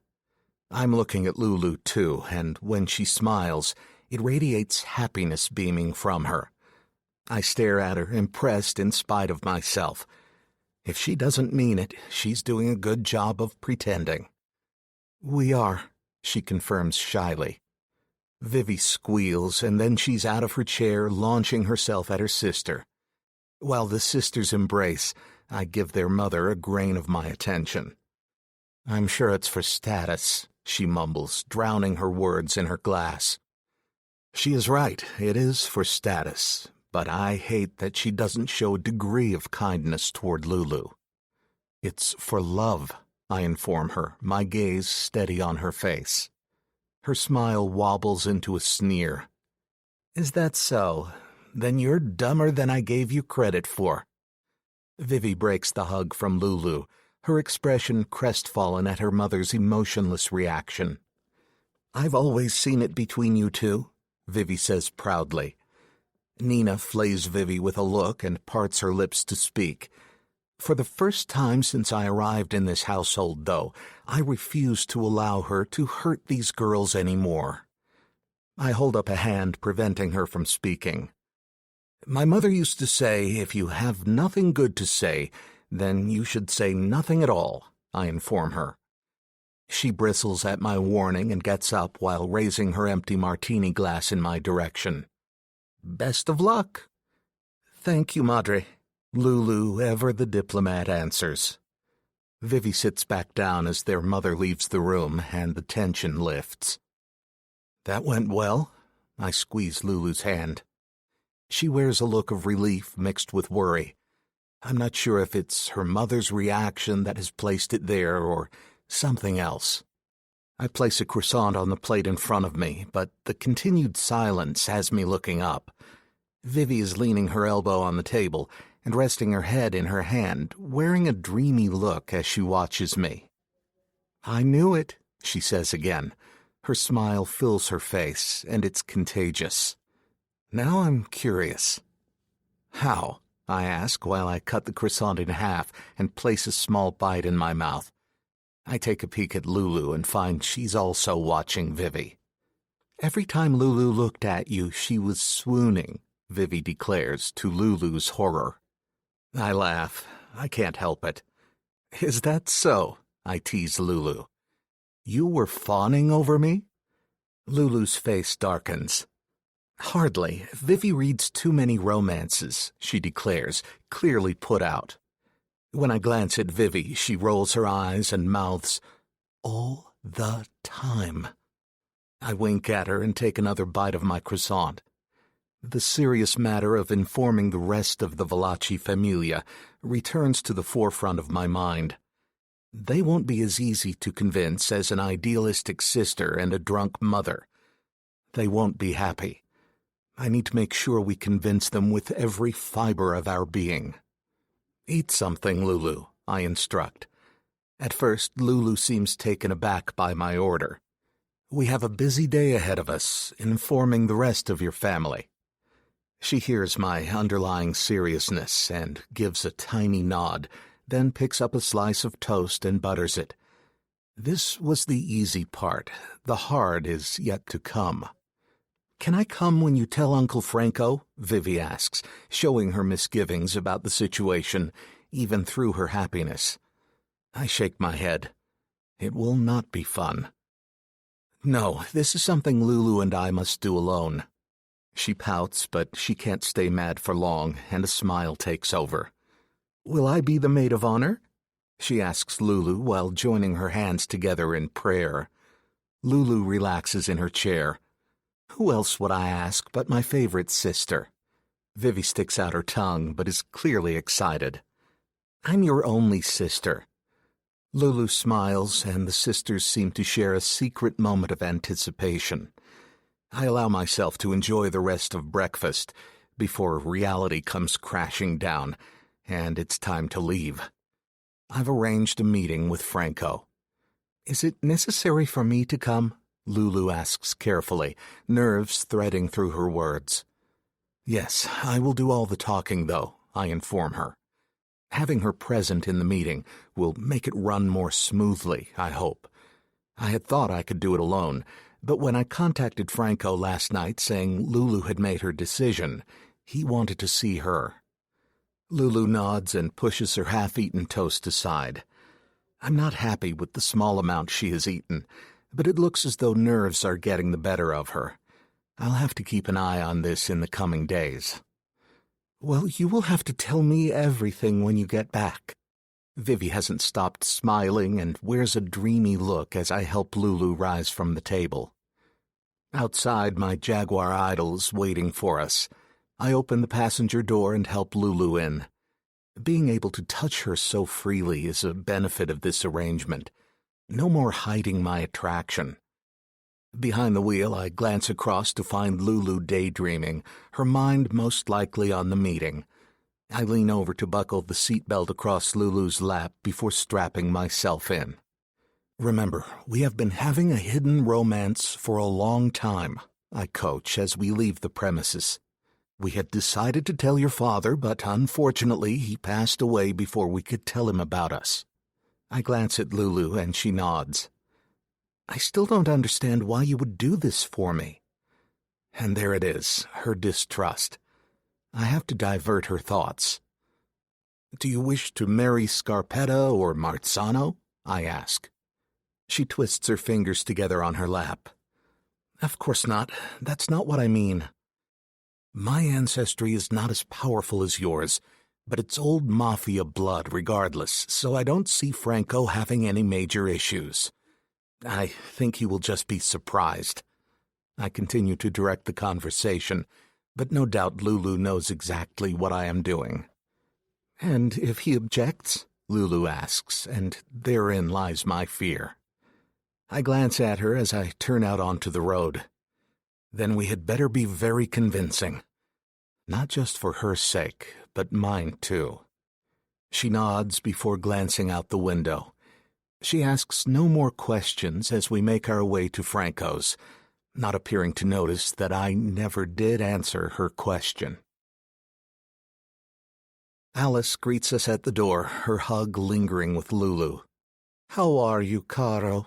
she asks, sympathy oozing but failing to reach her eyes. She speaks like it's what's expected of her. "I'm well, Zia," Lulu says as Alice breaks the embrace. "And you?" "As well as can be expected," Alice states, closing the front door. "Franco is here." She leads us to a closed door on the left of the long hallway. "And how are your mother and Vivi?" Alice pauses at the door. "Vivi is young and is coping as well as she can. Mother," Lulu trails off. "She's also coping." That word, coping. I think they are all secretly happy that Lorenzo is gone, but that relief makes them question themselves that they aren't the typical grieving daughters. It's another thing I need to address. They don't have to grieve. Lorenzo was a bastard, and they are allowed their little window of joy. It won't last long. I swallow my thoughts as Alice opens the door, and straight away I see Franco isn't alone. Leo is with him, and I hope I stand in favor with the younger brother. Both men rise from their seats as we enter the lion's den. I reach back and take Lulu's hand in mine, foreshadowing our announcement. Lulu's sweaty palm shows her nerves, and I give her hand a small, reassuring squeeze. She can do this. She has to. Not just for herself, but for me, too. Franco doesn't move from his position at the table. His gaze is on our joined hands, and he isn't overjoyed. "Is there something I'm not aware of?" I take a step toward the table and pull out a chair for Lulu, pushing her up to the table once she settles. I don't speak until I'm sitting beside her, and both men have retaken their seats. "Lulu and I have decided to get married." I lay it before them in clear English and unmistakable intent. Before Franco can say anything, I continue, setting Lulu's hand in mine on top of the table so they can see our union. "You had said as long as she married a made man who would help balance power between the families that you would approve. Lulu and I have had feelings for each other for a long time, and as I fit those qualifications, I proposed last night." I take a second to look at Lulu. And Lulu did me the honor of saying yes. I want to tell Lulu to breathe. She's so tightly wound she's holding her breath. But when her gaze meets mine, something relaxes. I hope I am giving her the strength to play her part. And like the queen I know she is, she allows a serene smile to settle on her lips. "I'm so happy, Zio. This is what I want." She pours a flood of sincerity into her words, and even I believe her. "I didn't see this coming." Leo is the first to speak, and I hope the easiest to convince. "We have kept it hidden, and we're going to tell Lorenzo, but his death made that impossible. I know my father would have been delighted with my choice." Lulu addresses Franco, who still hasn't spoken. His silence is worrying. "I love her," I tell Franco. It is surprisingly difficult to speak the words. Words have power, even if the softer feelings mean nothing to men in power. We don't marry for love, but for status. But I'm trying to prey on her uncle's heart for Lulu. If he has one. He finally inhales a large breath and lets it out. The room stills. Even the air stills as we wait for his verdict. You are a made man and from a good family, if not a particularly powerful one. What of the other families your father has promised you to? Franco asks, shifting his attention to his niece. This is something we can't skate around. Do I not have a choice, Zio? Lulu asks. He glances at Leo, and I'm glad when her younger uncle shrugs. He's a made man, and the power will always tilt in different directions. We know Damon. Leo looks at me. We trust Damon. Does that not weigh in his favor? Franco glances from me to Lulu. And what of your feelings, Lulu? He asks. I peek at Lulu, and she straightens. I love him, Zio, she admits. The beast inside me swells with pride at how true her words sound. It also cringes. I want her to love me, want to have that additional layer of control. But I don't want to break her. Franco rises to his feet, and we all follow suit. So it shall be. Damon Paparazzo and Lulu Valachi. You have my blessing. Shivers break across my flesh as I hold out my hand and am pulled instead into a hug. The words are a seal on the vow of revenge I made long ago. They are the start of an end. As Franco releases me to embrace Lulu, I send up a silent thanks to the heavens. This is for you, Madre. Chapter 7. Lulu. Life goes from standing still to moving with the speed of an Indy 500 race after Damon and I announce our betrothal. There's dress shopping and cake testing and venue finding, all under the less-than-helpful guidance of my mother. Thankfully, Zia, Alice, and Vivi are there with me at every turn, their excitement contagious and bolstering. Now, mere weeks after Father's death and the announcement, as I've come to think of it, I sit in the bride's room of St. Patrick's Old Cathedral, waiting for my Zio Franco to arrive and lead me down the aisle. I don't know how Damon managed to acquire the cathedral for our wedding. It's on the list of things I don't ask about. It's a beautiful old building in the style of European cathedrals, with rough gray stone walls and ancient plaster. The windows are arched and filled with leaded glass, light streaming through the one in the bride's room where I wait. It glances off a stunning arrangement on a nearby wooden table, a bottle of 1955 Giacomo Conterno Barolo Reserva Monfortino in an ornate brass vase surrounded by orange roses and lilies. I touch one of the petals and shiver a little. Both the lily and the rose are symbols of Italy, and the color orange is a symbol of fertility. The note inside the vase, propped up by the bottle of wine, is simple. Just a bold Roman numeral 5. The message is plain. The lovely arrangement was sent by the Commission, a directorate comprising the heads of each of the main houses, one each from New York, Chicago, Miami, Vegas, and Los Angeles. They oversee all mob activity in the United States, and they obviously want us to know that they are watching. My father was part of the commission, but now the Valachi seat is up for grabs. Part of the reason, I suppose, for the Scarpettas and Marzano's interest in marriage. I turn away from the flowers and the disturbing thought to fiddle with the ivory satin skirt of my wedding gown, shot through with intricate beading that catches the light from every direction. Except for the beading, the dress is deceptively simple. Sleeveless with a plain, straight-edged bodice, a wide sash that accentuates my waist, and a fall of skirt uncomplicated by tulle or heavy folds. It's nothing like the dress I would have chosen for myself, or rather, nothing like the elaborate one Mother was insistent upon. Despite that, or perhaps because of it, I love it. Damon chose it. Mother and Alice had been horrified, which makes my lip twitch.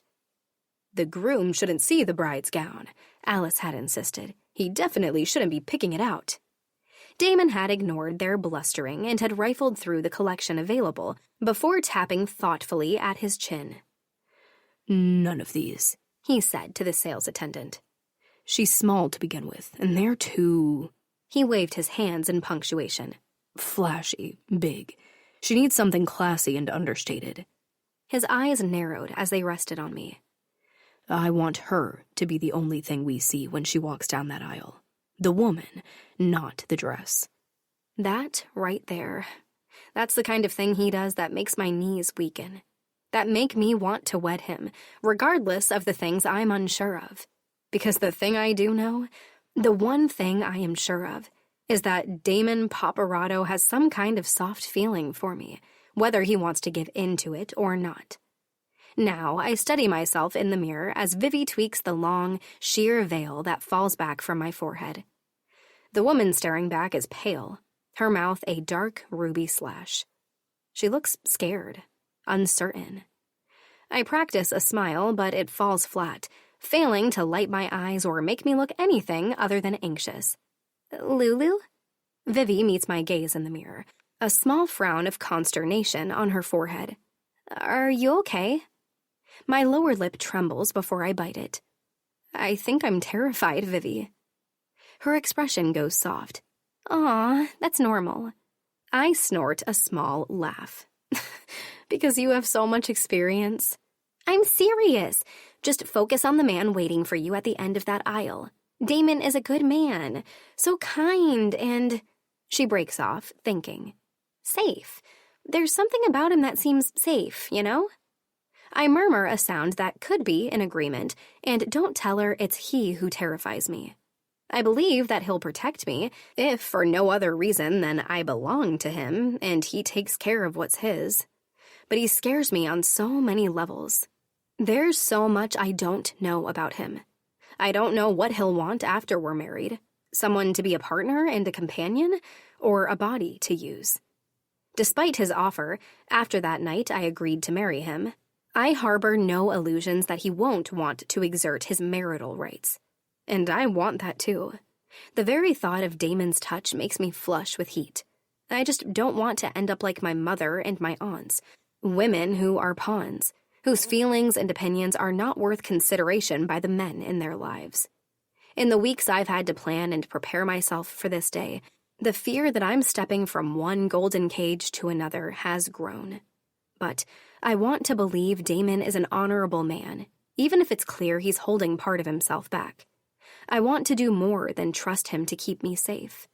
I want to trust him not to break my heart. A knock sounds on the door, and Alice pokes her head around the corner. Luciana, it's time. It's time. The announcement reminds me of a movie I watched once about a man on death row. He spent an entire 24-hour period waiting for those two words, the declaration that his death was at hand. I push that thought away. It's too late for things like that. It's time. Vivi kisses my cheek and helps me stand and smooth the gown out. Then, taking both of my hands in hers, she spreads our arms wide and looks at me for a long moment. You're beautiful, mia sorella. Be happy. One more kiss and she's gone, scooping up her bouquet of pale pink peonies as she goes. In the hallway beyond, Franco waits. I pick up my own bouquet from the table by the door and hold out my arm. My uncle takes it, and we make our way down the hall to the sanctuary at its end, where the strains of an instrumental version of You Are the Reason can be faintly heard. Vivi's romantic influence, I know.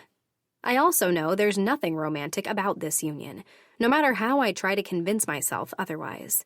No matter how good his kisses are, or the things they make me feel. The spark between us, I know that much is real. It's been a carefully banked spark between us for years, and I'll enjoy letting it flare to flame. But that's as far as it goes. The rest of this is mutually beneficial business. At the end of the hall, I come to a stop before the double-hung wooden doors leading into the sanctuary of the beautiful church Damon chose for us to say our vows. 2 guards, doubling as ushers, open the doors, and I stand without moving as a hush falls over the congregation. Everyone beyond rises to their feet with a muted whisper of sound. Inside, I'm quaking. Outwardly, I clutch my bouquet hard to hide the shake and begin moving forward. This is a small wedding by most standards, Only 100 or so people, but it's still too big for me. There are too many eyes on me. Too many people watching my every micro-expression as I make my way down the aisle.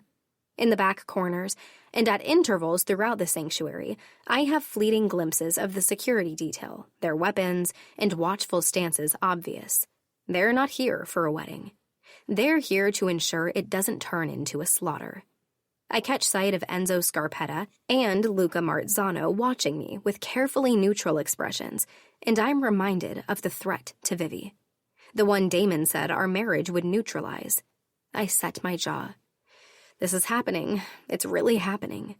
I fix my gaze at the end of the aisle, looking first at Vivi as she bounces on her toes, and finally at Damon, who waits with an inscrutable expression upon his face. Once I look at him, I see no one else. Not Vivi, not my mother, not a single other person who observes my progress from the pews. The world narrows to Damon. If I'm not completely delusional, it looks to be the same for him. His gaze doesn't waver as the music leads me with measured tread in his direction. He looks as solemn as I feel, his expression unsmiling, but somehow still filled with heat and satisfaction. Finally, I reach him, coming to a stop 2 steps away. There is something magnetic about him this close, his all-black tuxedo heightening his dark good looks and intensifying his dangerous appeal. "Who gives this woman to be wedded to this man?" the priest intones, catching my attention. "La familia," my uncle answers, squeezing my hand softly before handing it into Damon's steadying grip. With a dry kiss to my cheek, he moves to seat himself beside his wife. Vivi takes my bouquet, and Damon tugs me gently to stand beside him. "Smile," he whispers under the pretense of nuzzling into the hair at my temple. I force my lips to curve. The priest opens with a greeting and a hymn, and I follow along, guided by Damon's watchful eye. A shiver travels the course of my spine, making my teeth chatter imperceptibly while I speak my vows. The only warm thing I can find is Damon's touch. His own voice is sure and firm and warm as he recites his vows. I'm cold, though, my fingers icy, as I slide a thick band of platinum on Damon's finger. He clasps my hand to do the same for me. The band is a heavy weight, made even more so when he follows with his mother's ring atop it. His fingers tighten around the ring before he positions it, his fist clenching closed around it for a brief second and then opening with a slight tremble.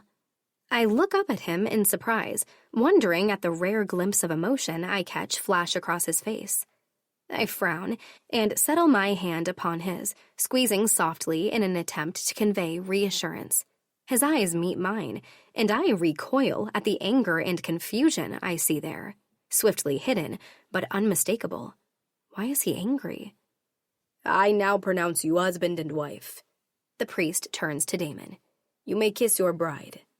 Damon's hands, my husband's hands, move to take hold of my jaw, and he tilts my face to his. Something like triumph glitters down at me, and I narrow my eyes. That's not the look of a love-struck groom. It's the look of a conqueror. His lips twist in acknowledgement, and then his face blots out everything as he lowers his mouth to mine. There's only one conscious thought in my head as his lips move against mine and then lift away suddenly, leaving me boneless and aware of the heat flaring to life inside me. There's no going back now. Chapter 8. Lulu. Exhaustion tugs at me after the first dance has been danced, the cake has been cut, and fireworks send us off to begin our new life together. Damon's man drives us to his Cobble Hill brownstone, as quiet in the front seat of the luxury vehicle as we are in its back. Damon's hand rests heavy on my knee, but he spends the time looking out of the window instead of speaking. Damon's home is unassuming on the exterior, its simple brick weathered by the passage of time. His driver/guard, Tomas, parks in a garage beneath the building, and Damon ushers me into a private elevator there, punching in a code for the elevator to take us to the 4th and highest floor. I peer up at him. What's on the other floors? Security, a gym, storage. I nod and take a curious step forward when the elevator doors open. This is where he lives when he's not with us, where he lets his guard down and is Damon Paparazzo rather than the highest-ranking man in the Valachi familia. Stop. Damon's hand shoots out to stop me, and I look up at him with a question on my lips. Rather than explain himself, he bends to scoop me into his arms and carries me over the threshold. As he sets me down, letting our bodies slide together, another realization strikes me. This place is where this man, my husband, will make me his wife in the fullest sense of the word. His blue eyes are full of promise as he returns my stare and his lips part. I clear my throat and step away quickly, my gaze scurrying away. Not yet. I'm not ready yet. I like your home, I murmur, crossing my arms over my waist and focusing on a collection of vintage comic books framed and displayed on a deep navy wall. These are cool. A few feet away, a leather tray showcases several pocket watches artfully arranged around an eye-catching brooch. I bend to study them more closely. And these are beautiful. Damon shrugs in response. I make a practice of collecting beautiful things. He stalks closer to me, faintly predatory. Are you nervous, Bella? Reaching out, he tugs at a clip holding my hair up and away from my face, pulling it from its mooring and releasing my hair to tumble down. No, I lie. One hand tunnels into my hair, and he yanks me against his chest. You should be, he says, and then captures my mouth with his. My knees weaken and threaten to fold altogether. He smiles against my mouth, although I don't see anything funny about the situation at all, and then turns me around and bends me over the arm of the couch beside us.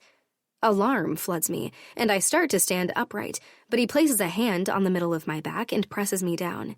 Does he mean to do this here? Like this? In the large window opposite us, I see the twinkle of city lights and our reflections, his forbidding in all black, mine pale and white against the leather of the sofa. Reaching around me, he cups my breasts over my dress, his skin dark against the white of the second, more informal gown I changed into for the reception.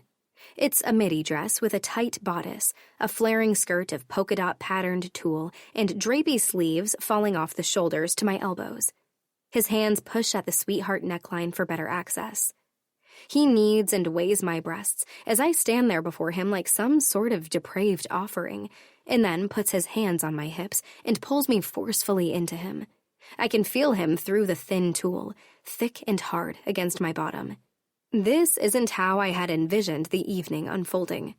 When I had allowed myself to think about it, far more often than I should have, I had imagined Damon as something of a romantic hero. Brusque but tender, romantic. This is anything but. This is about control. My mind shies away from the truth. I am nervous. I don't want him to know that, though. I manage a choked laugh. Why should I be nervous?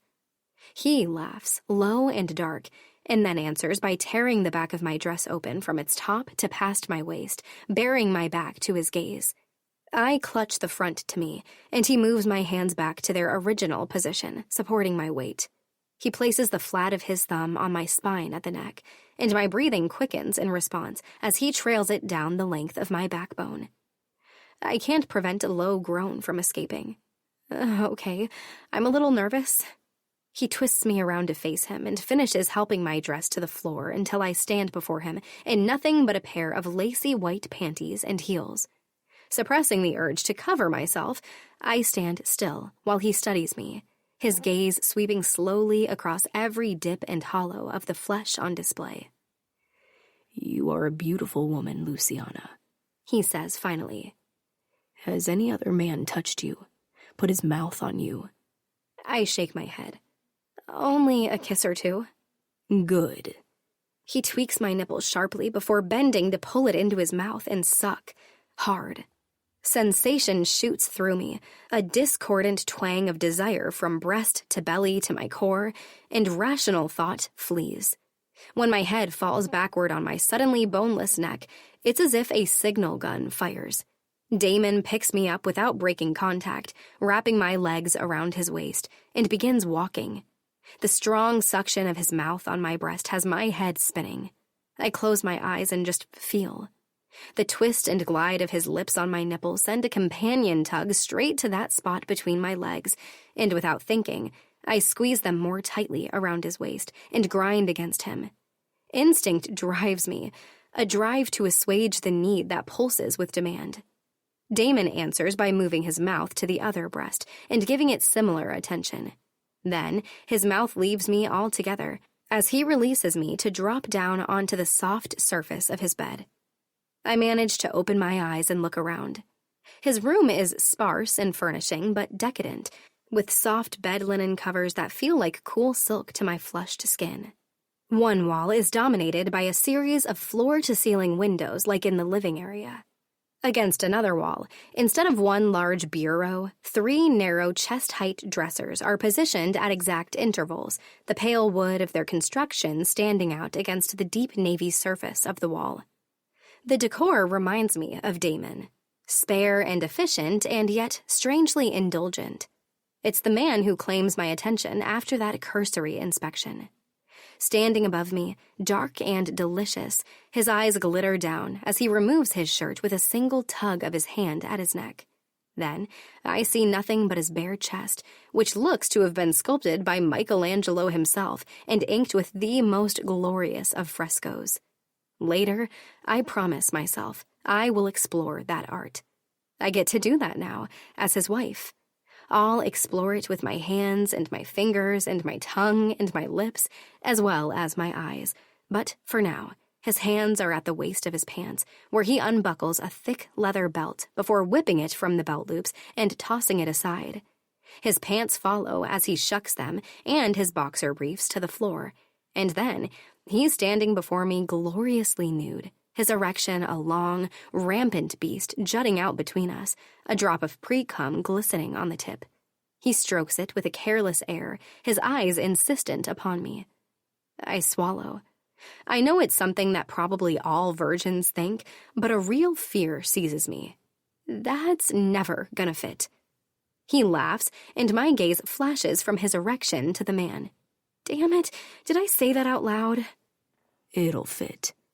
Using my elbows, I push myself further back on the bed, unsure about this moment now that it is at hand.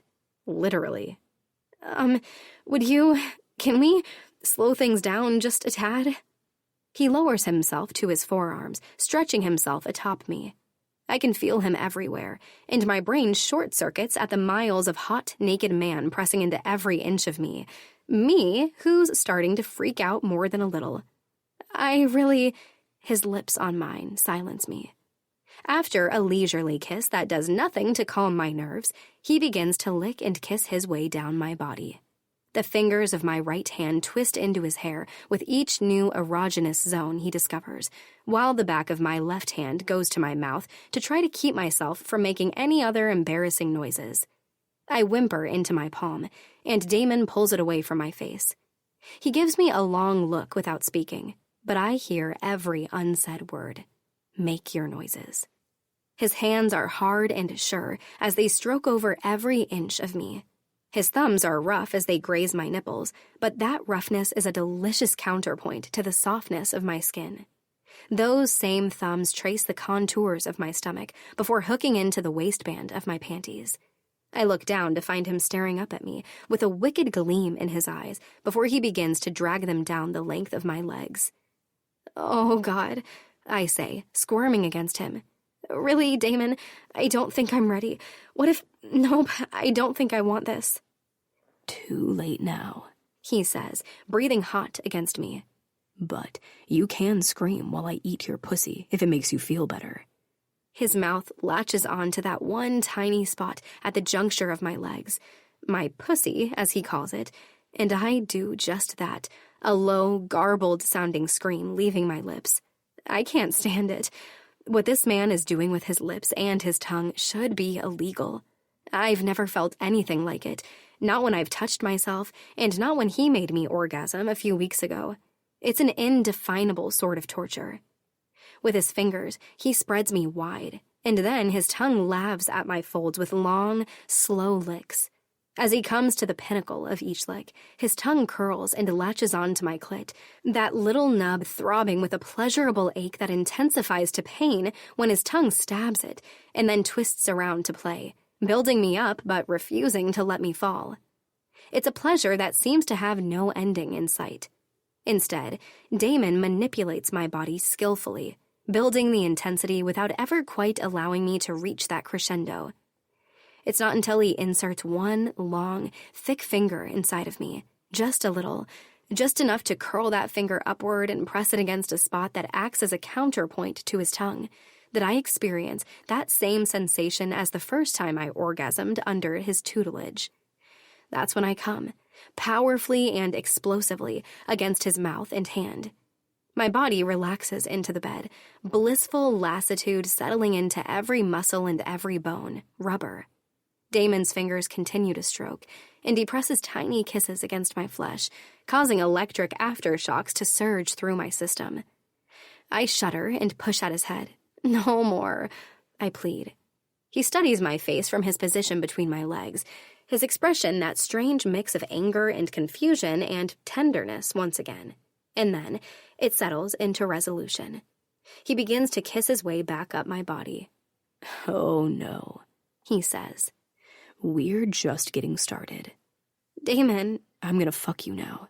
You're gonna be mine, little Valachi. Not that you're not already mine, but this is the final nail in the Valachi coffin." He studies my body beneath his, my skin glistening with sweat and the faint shudders still trembling through on the wave of my orgasm. All of the warmth that's always been present when he looks at me is absent, and that, along with the crudeness of his announcement, makes me go cold. "What?" I ask. What is he talking about? My eyes must betray my confusion because he laughs again and presses his mouth hard against mine, so hard I can taste myself. I'm not sure if I should be disgusted or turned on. What do you mean?" I ask him, so bewildered by his statement that I don't even notice his penis pulsing at my entrance, positioning itself to conquer me in every way. His cock. Raised up on his forearms, he stares down at me with a victorious expression without replying, and then he surges into me in one long, agonizing thrust. I scream again. He holds still, allowing me to hover on that knife's edge between searing pain and the anticipation that something pleasurable might come. Sweat slides down his neck and chest as he drags himself out, just as my walls begin to relax around him, and then thrusts back in. He repeats the action once, twice, and then again with bruising force, the motion of his hips pistoning me toward another, unconscionable release. I mean, I'm your nightmare, little Valachi. I'm Damon Paparazzo, and I'm Damon O'Hanlon, and I mean to have my revenge for what your family did to my mother. Chapter 9. Damon. Power. The ability or capacity to do something or act in a particular way. Her pussy is so tight around my cock, and I want to plow myself into her small frame again, but her hand pushes against my chest. She blinks rapidly, her brown gaze still foggy with her orgasm, darkening with perception. Her next words drag the corners of her mouth downward. "What?" She puts more force behind her hand, as if she intends to push me away. I shove away the impulse to stroke her hair back from her face, and instead make myself smirk cruelly down at her. I grab her hand, easily moving it aside, and pin it to the bed near her head. Extracting myself from her pussy, I push back in. My cock throbs, and I'm so close to coming inside her. "Get off me!" Her gaze widens with anger and hurt. I want my release, but I've taken her virginity, and for now, that will be enough. I pull completely out of her and get off the bed. She scrambles to the opposite side of the king-sized bed, gathering the bedding to her body. She glares at me like I'm unrecognizable to her. I quell the small twinge of discomfort that gives me. I won't allow guilt to have even a second on center stage. They deserve this. Not Lulu, a little voice argues. Lulu doesn't deserve your hatred. I don't hate her, though. I know that well. I want her, and I need her for the power of her name and access to her family. Come now, Lulu. You knew I had a motive. I pull on my trousers. She shakes her head. But this... How could you? I've picked up my shirt, but I don't put it on straight away. How could I fuck you? I ask. She flinches. Easily, and I can't wait to fuck you again. I take a step toward her. And again and again. You are mine. She's shaking her head.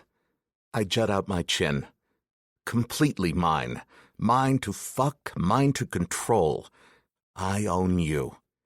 She clambers off the bed, giving me flashes of her creamy flesh before she faces me, the bedding covering her naked body. This is a sham. You lied to me. I pull the shirt over my shoulders and start to button it. I will have this wedding annulled, Lulu spews, spitting fire that latches onto me. I pause. That won't fucking happen. My face must betray my anger because she smiles in victory. I can have this marriage over in 2 days tops. She clicks her fingers furiously, her cheeks flushed and gaze feverish with temper. I clear the space between us, and her smile slides from her face as I grab her throat and slowly force her back to the wall. I don't put pressure on her trachea, but I don't have to get my point across. She knows her life is in my hands, literally. I smile down at her with cruelty on my tongue. Do your best, little Valachi, I dare her. Her pulse flickers wildly in her neck, and I run my thumb along the frantic beat rising against her skin.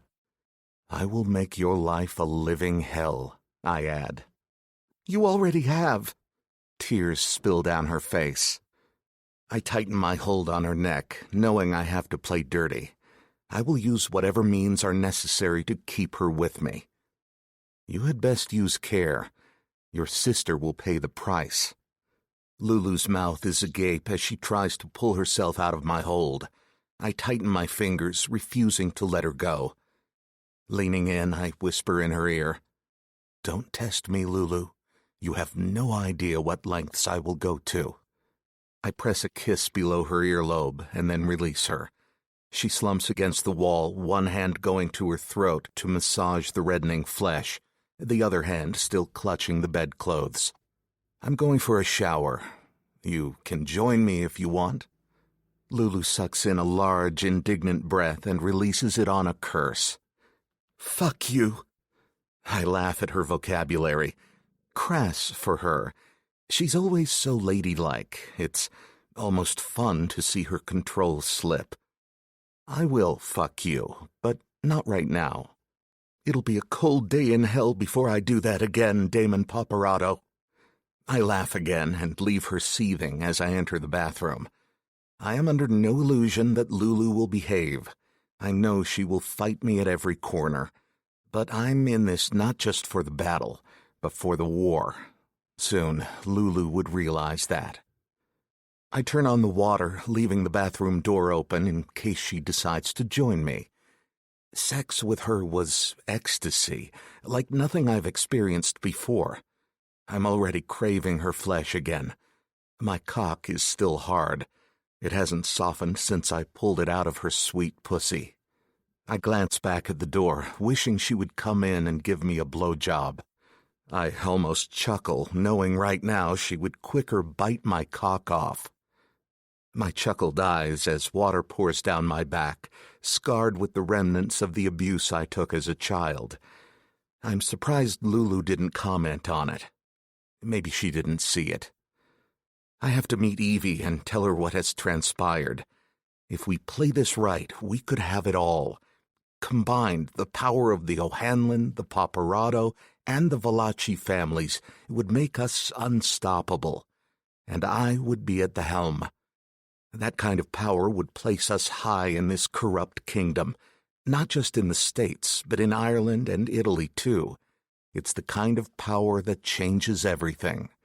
And if I have to use Lulu as a pawn to achieve it, I'll use her.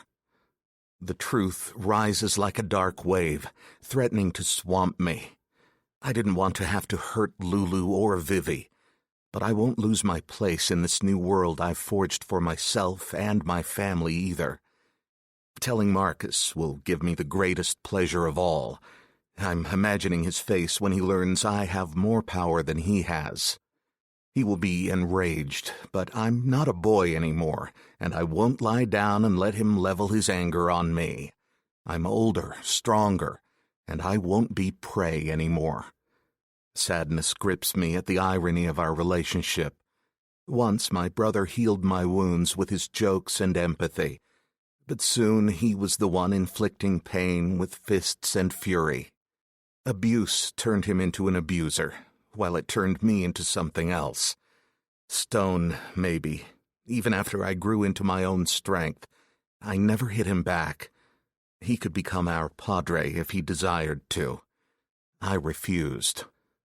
I turn off the shower and watch the water circle down the drain, hoping it washes at least a few of my sins away. I roll my shoulders back as if the gesture might push some of this ridiculous guilt away and step out of the shower. Wrapping a towel around my hips, I walk back into the bedroom. Lulu is on the bed, her eyes red and swollen. Her gaze snaps to me, and hate floods her hazel eyes, darkening them to a grayish tone. "You should shower," I say, and run a hand through my hair. Water drips down my chest, and for a moment Lulu seems transfixed on the liquid, watching it trail lower and lower. When she no longer tracks it, her gaze returns to mine. I grin. She jumps off the bed. "I won't stand for this." She's like a fucking dog with a bone. I exhale, striving for patience, and walk back to the closet to retrieve my clothes. I can't make her loyal and obedient to me immediately, not after the bomb I dropped on her. When I return, she's still glaring at me. "You can't threaten me like that. I'm a Valachi." She holds her head high, like that means anything now. "You are an O'Hanlon now, Bella, and a paparado. O'Hanlon women obey their men, just like you will. If you try to make things difficult, I will tear everything you have strip by strip from your pretty flesh." I take another step toward her. "I will leave you with nothing but the clothes on your back, your name, your legacy, your family. They'll all be gone." Lulu's face falls. The tight grip she has on the bedding that is still wrapped around her loosens. She's a fucking sinking ship, the reality of it finally piercing her anger. "I hate you," she whispers, as a single tear makes a pathway down the side of her face. She storms past me before I can reply. Her words sting, the pain quick and vicious. I can't pinpoint where it comes from until it settles in the center of my chest. I glance over my shoulder just as she slams the bathroom door. The loud bang releases me from her cold words, and I get dressed. I'll leave her to let all that knowledge sink in. But by tomorrow, she'd better be on fucking board, or this ship will sail without her. The Bird's Nest pub comes into view. It's a safe location for the Irish, and I need to get word to Evie to let her know all that has transpired. My sister refuses to use technology. She's gone underground ever since our mother's murder, fully embracing the Irish life and becoming a virtual stranger to me. But she's family nonetheless. At the door, a man stands with a deceptively lazy posture, smoking a cigarette. His eyes are sharp and assessing as I approach. "Seamus," I offer, recognizing him from past gatherings. He tips his chin in acknowledgement and straightens, opening the door for me. "Long time."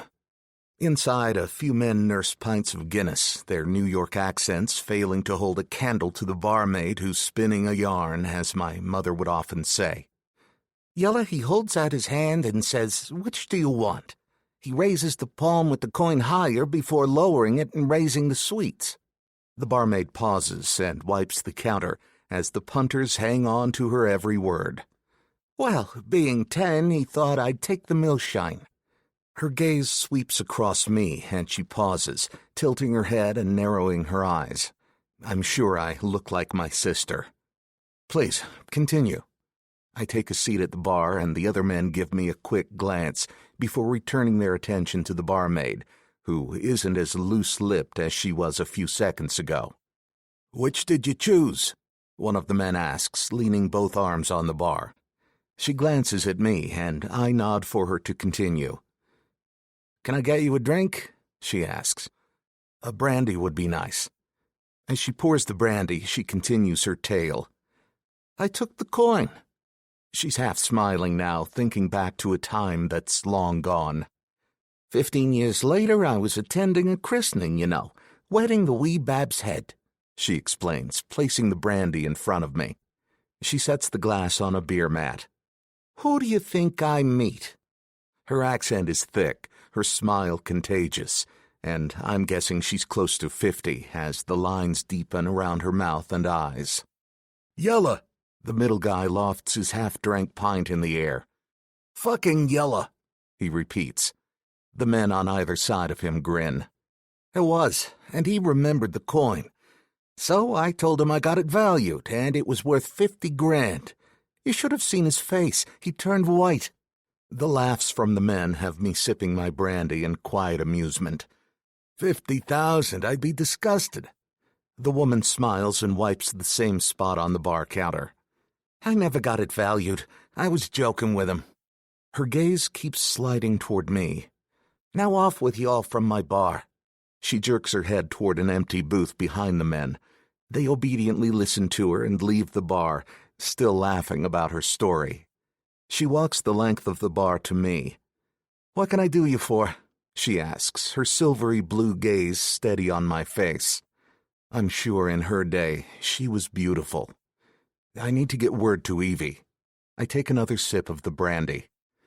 "I don't think I can do that." She pushes out her bottom lip as she speaks. I empty my glass, not in the fucking mood. "You know who I am?" She nods. "Damon O'Hanlon. I meant no disrespect. I just meant she's here already. You can speak to her yourself." My legs grow heavy on the bar stool, and I have a moment that's filled with a kind of dread. I haven't seen my sister in years, and my greatest fear is that she looks like our mother. I already know she will. The resemblance between them was uncanny even when she was young. "Betty, whatever happened to the coin?" one of the men calls as I rise from the stool. "It's in my sock drawer with my gold." They hoot, and I take one final look at Betty. I'm sure if someone did search her sock drawer, they would find a silver coin. She walks along the bar with me and stops, raising the door in the center of the counter. I nod at her as I pass through and out the back of the pub proper. Empty crates line the wall, and as I walk down the badly lit corridor, I spot two men talking against a doorframe. One sparks up a cigarette and glances at me from under heavy brows. They both stand to attention. "Who are you?" one asks, his Irish accent unfriendly. A dark beard coats most of his face, his blue eyes hostile and threatening. I grin. "Who are you?" I fire back, walking closer to the men. Their stance shifts as they reach for weapons that are no doubt tucked in the waistbands of their trousers. "You can't be back here." The clean-shaven guy seems more reasonable. "I want to speak to Evie O'Hanlon." Both men still briefly before the one with the angry eyes steps closer. "You got the wrong spot, buddy." I stop a foot away from both men. "I don't think so. I want to speak to my sister, now." They look at each other, but neither gets to speak as Evie steps out of the room they were both guarding. She takes me in from the tip of my black shoes all the way to my eyes, riveted on her. She's the fucking spit of mother, and two emotions battle for supremacy inside me. One is elation, while the other is fury, like this is a sick fucking joke. She walks back into the office, and I follow. "I believe congratulations are in order." Evie doesn't have my mother's warmth in her tone or eyes. My sister is cold. For the first time, I'm wondering if she lived her childhood as I did. No, I'm almost certain Father never put his hands on his princess. Something has stripped my sister of the kindness and warmth most women possess. Even Lulu, in spite of her own hardship, is still soft and warm. Yes, I tied the knot with Lulu Valachi. Evie plops down behind her desk. She folds her arms across her chest and raises both brows. Did you find out who killed Mother yet? She's so fucking direct about something that's so destructive, and I know my answer will disappoint her. No, not yet. I smile a little. But I'm close. Chapter 10. Damon. Evie nods. You've really dedicated yourself to the cause. Mom would be proud. My sister unfolds her arms, her posture relaxing a smidge. I didn't expect her praise. She wasn't exactly one for delving it out. I don't fucking need it, but I'm still processing the compliment in her words. So you are knee-deep in shit with the Valachi, I can assume? I grin. Pretty much, but I will find out who killed our madre. Evie stands, and with the amount of warmth that might equate to a drop in the ocean, she smiles at me. Thank you for letting me know. Why are you here? I ask and look around the barren office.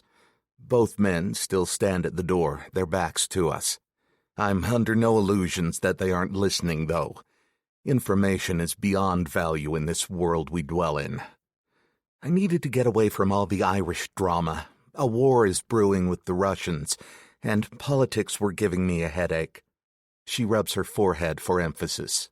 With Marcus and me here in New York, my sister is the unofficial head of the O'Hanlon's Ireland branch. Eventually, we'll need to reallocate authority. Marcus is a ticking time bomb. You couldn't talk your way out of it? I ask with a grin. Her lips twitch. You try to negotiate with Shay or Richard O'Regan and let me know what you think then. My grin turns into a smile. That hard? Two bastards. I snort a laugh. I'd heard of the O'Regans, especially Shay. He was a man who didn't seem to live by the unspoken rules set by the Irish Mafia. He lived by his own set of rules. Can't imagine a bigger bastard than Marcus. My laugh turns bitter. I regret my words as Evie's own gaze grows dark. He's our brother. I nod. That's the only reason he's alive, I admit. When Evie's jaw tightens, I look at her more closely. Did he hurt you? I take a step toward her. He hurt you, she almost whispers, resurrecting the pain that's not hers to feel. That's not what I asked you. She glances at the two men at the door and takes a step back. I can look after myself. Guilt swims heavily in my gut. I had spent most of my childhood protecting either myself or Marcus from Father as I grew older. I spent most of my time protecting myself from Marcus. I never thought of Evie. I figured Mother had protected her. Being here with Evie is playing havoc with me. I better go. I just wanted to let you know that everything is moving along. Take care, Damon. Are those unshed tears that shine in her eyes? I can't seem to fucking move until Evie's next words release me from my stupor. Get the bastards who killed our mother. Her fierce words have me nodding. You have my word. With a final nod, I leave the office. The men outside the door move out of my way. I take a left instead of the right that would bring me back into the bar and end up out in the alleyway. The daylight is stark after the dim illumination of the bar. It takes a minute for my gaze to adjust before I walk down the narrow alleyway that's cramped between the pub and another run-down building. Boxes line either side of the already small walkway. My phone vibrates in my pocket and I reach in to get it, momentarily distracted. The world goes dark as a black hood is dragged over my head, and I'm slammed against the wall. Boxes break under my feet as my assailant tightens his hold on the material, yanking me up just before my head meets solid concrete. The impact sends a fierce pain ricocheting down the side of my face. Warm blood gushes from my head, and I close my eyes to stop the blood from getting into my eyes. I'm dragged back again, and the initial shock passes. My fingers release my phone, and it clatters to the ground as I use all my force to propel myself into him while he's dragging me back, the momentum giving me the strength to drive him into the far wall. His hands loosen on the material around my head, and I twist. Breaking free of my attacker's grip, I rip the black hood off my head and dodge the oncoming knife that would have lodged itself in my side. Reaching out, I grab his wrist and put pressure on the bone until he is forced to open his fingers. The knife falls to the ground, and he quickly pulls away, bending to retrieve his weapon.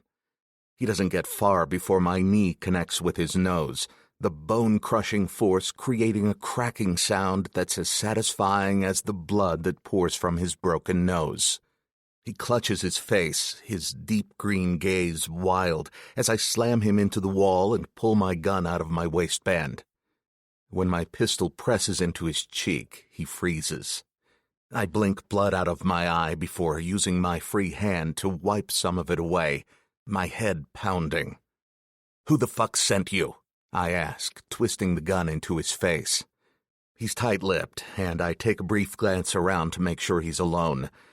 He is, but it's also broad daylight. I take a step back, releasing him, but keeping the pistol pointed at his head. One move, and I'll pull the trigger. Retracing my footsteps, I keep the gun trained on him as I bend down and pick up my phone. Straightening, I motion with the gun to the end of the alleyway where my car is parked. "Walk." He starts to reach up, obviously wanting to touch his nose, but thinking better of it. Blood still streams, but it's nothing compared to what I'll do to him when we don't have any potential witnesses. He walks, and I keep the gun trained at his back. The car beeps to life as I hit the button to unlock it. I hit a second button, and the trunk pops open. "Get in." He glances at me from over his shoulder and hesitates. I'm considering shooting him in the leg if he doesn't move. He's a large man, one I've never seen before. His gaze is clouded with pain, and he makes the wise decision to get into the trunk. The moment he's lying on his back, I clock him in the head with the gun. "That's for jumping me," I say before slamming the trunk closed. Returning to the area where he attacked me, I gather the black hood and his knife before getting into the car. In the rearview mirror, I examine my head wound. The blood flow has slowed, but I look a fucking mess. Using the hood to mop up some of the blood, I ring Eduardo, who answers on the first ring. "Where are you?" I ask, starting the engine. The car purrs to life as I slowly pull out onto the road. "At the North Docks, boss." "Is Tomas with you?" I ask, taking a left toward the docks. "No, he stayed with your missus as you instructed. I'm just sorting out the shipment. I can leave it. What do you need?" The noise of a passing truck roars behind Eduardo's voice. I'm more rattled than I thought. I'd forgotten I'd instructed Tomas to stay with Lulu. No one goes anywhere without a guard these days. Except me, just now, and clearly I shouldn't have been doing so. "Get Tomas over there. I'll be arriving shortly with a package. Be ready." I hang up. He knows what that means. We have someone to extract information from. The man never spoke, so I have no idea where he is from, but I'll soon find out. I wipe my face again, trying to get as much blood off my cheek as I can. But I'm left with long red streaks. Some of the blood is already drying. Idiota. I take another look in the mirror, and I want to pull the car over and beat the living crap out of him. I've sustained worse injuries, I remind myself. One night, my padre came home, drunk as usual, But on this particular night, he was fueled not only by alcohol, but anger as well. Anger from losing a card game. The damage to him was only his pride, but it made him look bad with another family, and was more than enough to set him off. The main doors in the foyer had opened, and he had stumbled in just as Madre was sending Marcus and me off to bed. We had all paused on the first step of the stairs when he entered. I can't remember the look on my mother's face, as all I saw was my father, but it was her whispered word to Marcus and me to go that echoes in my memory.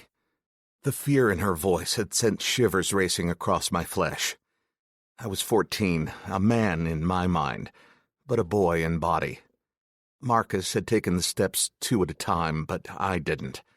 My mother had stepped in front of me as my father slammed the front door. "Andare!"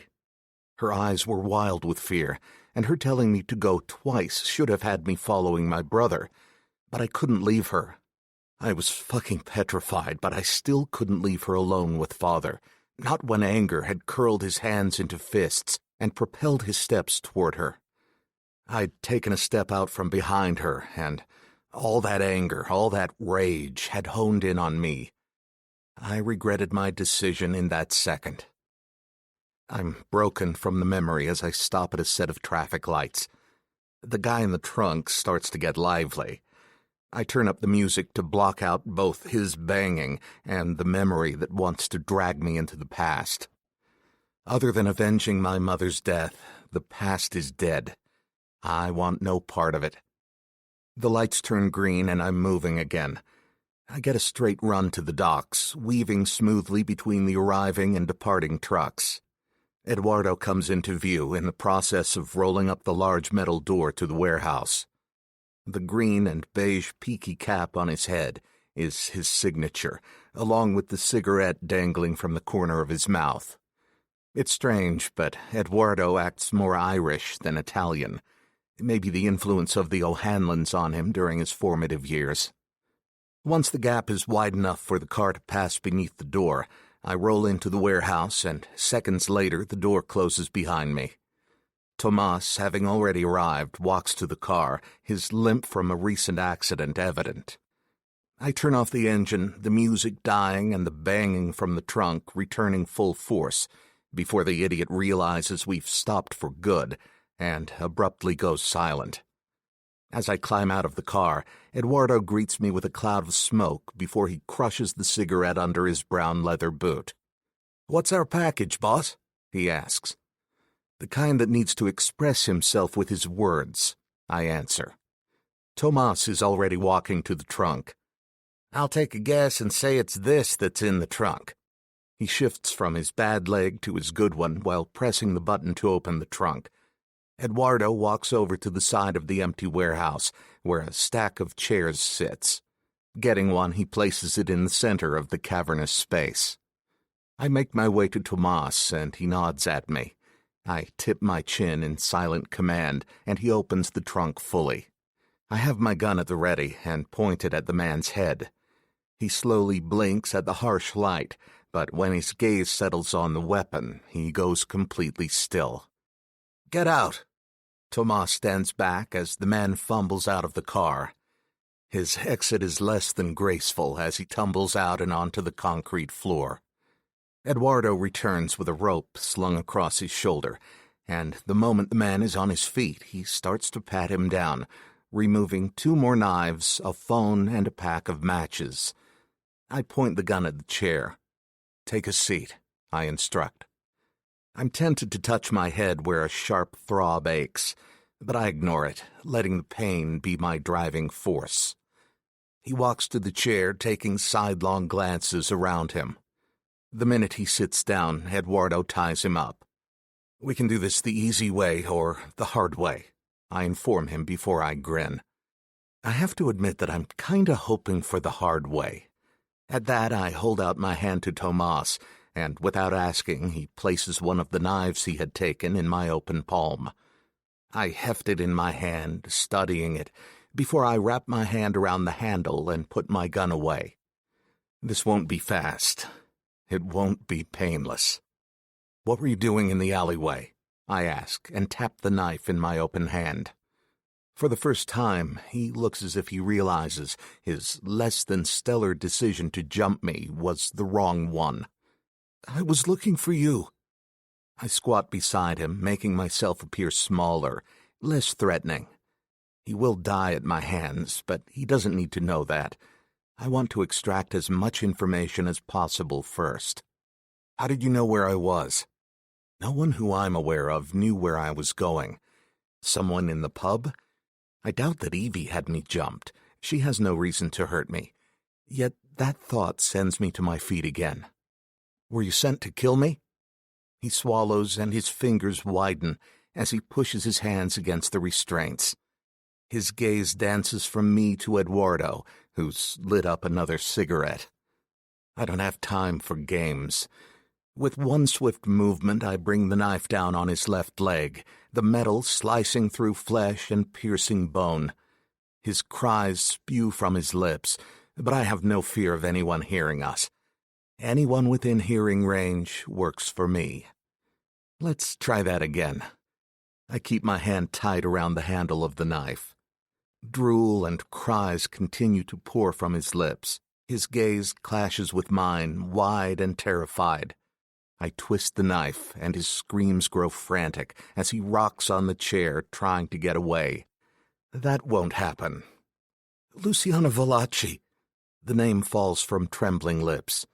His gaze is glued to his leg, where the knife still juts out.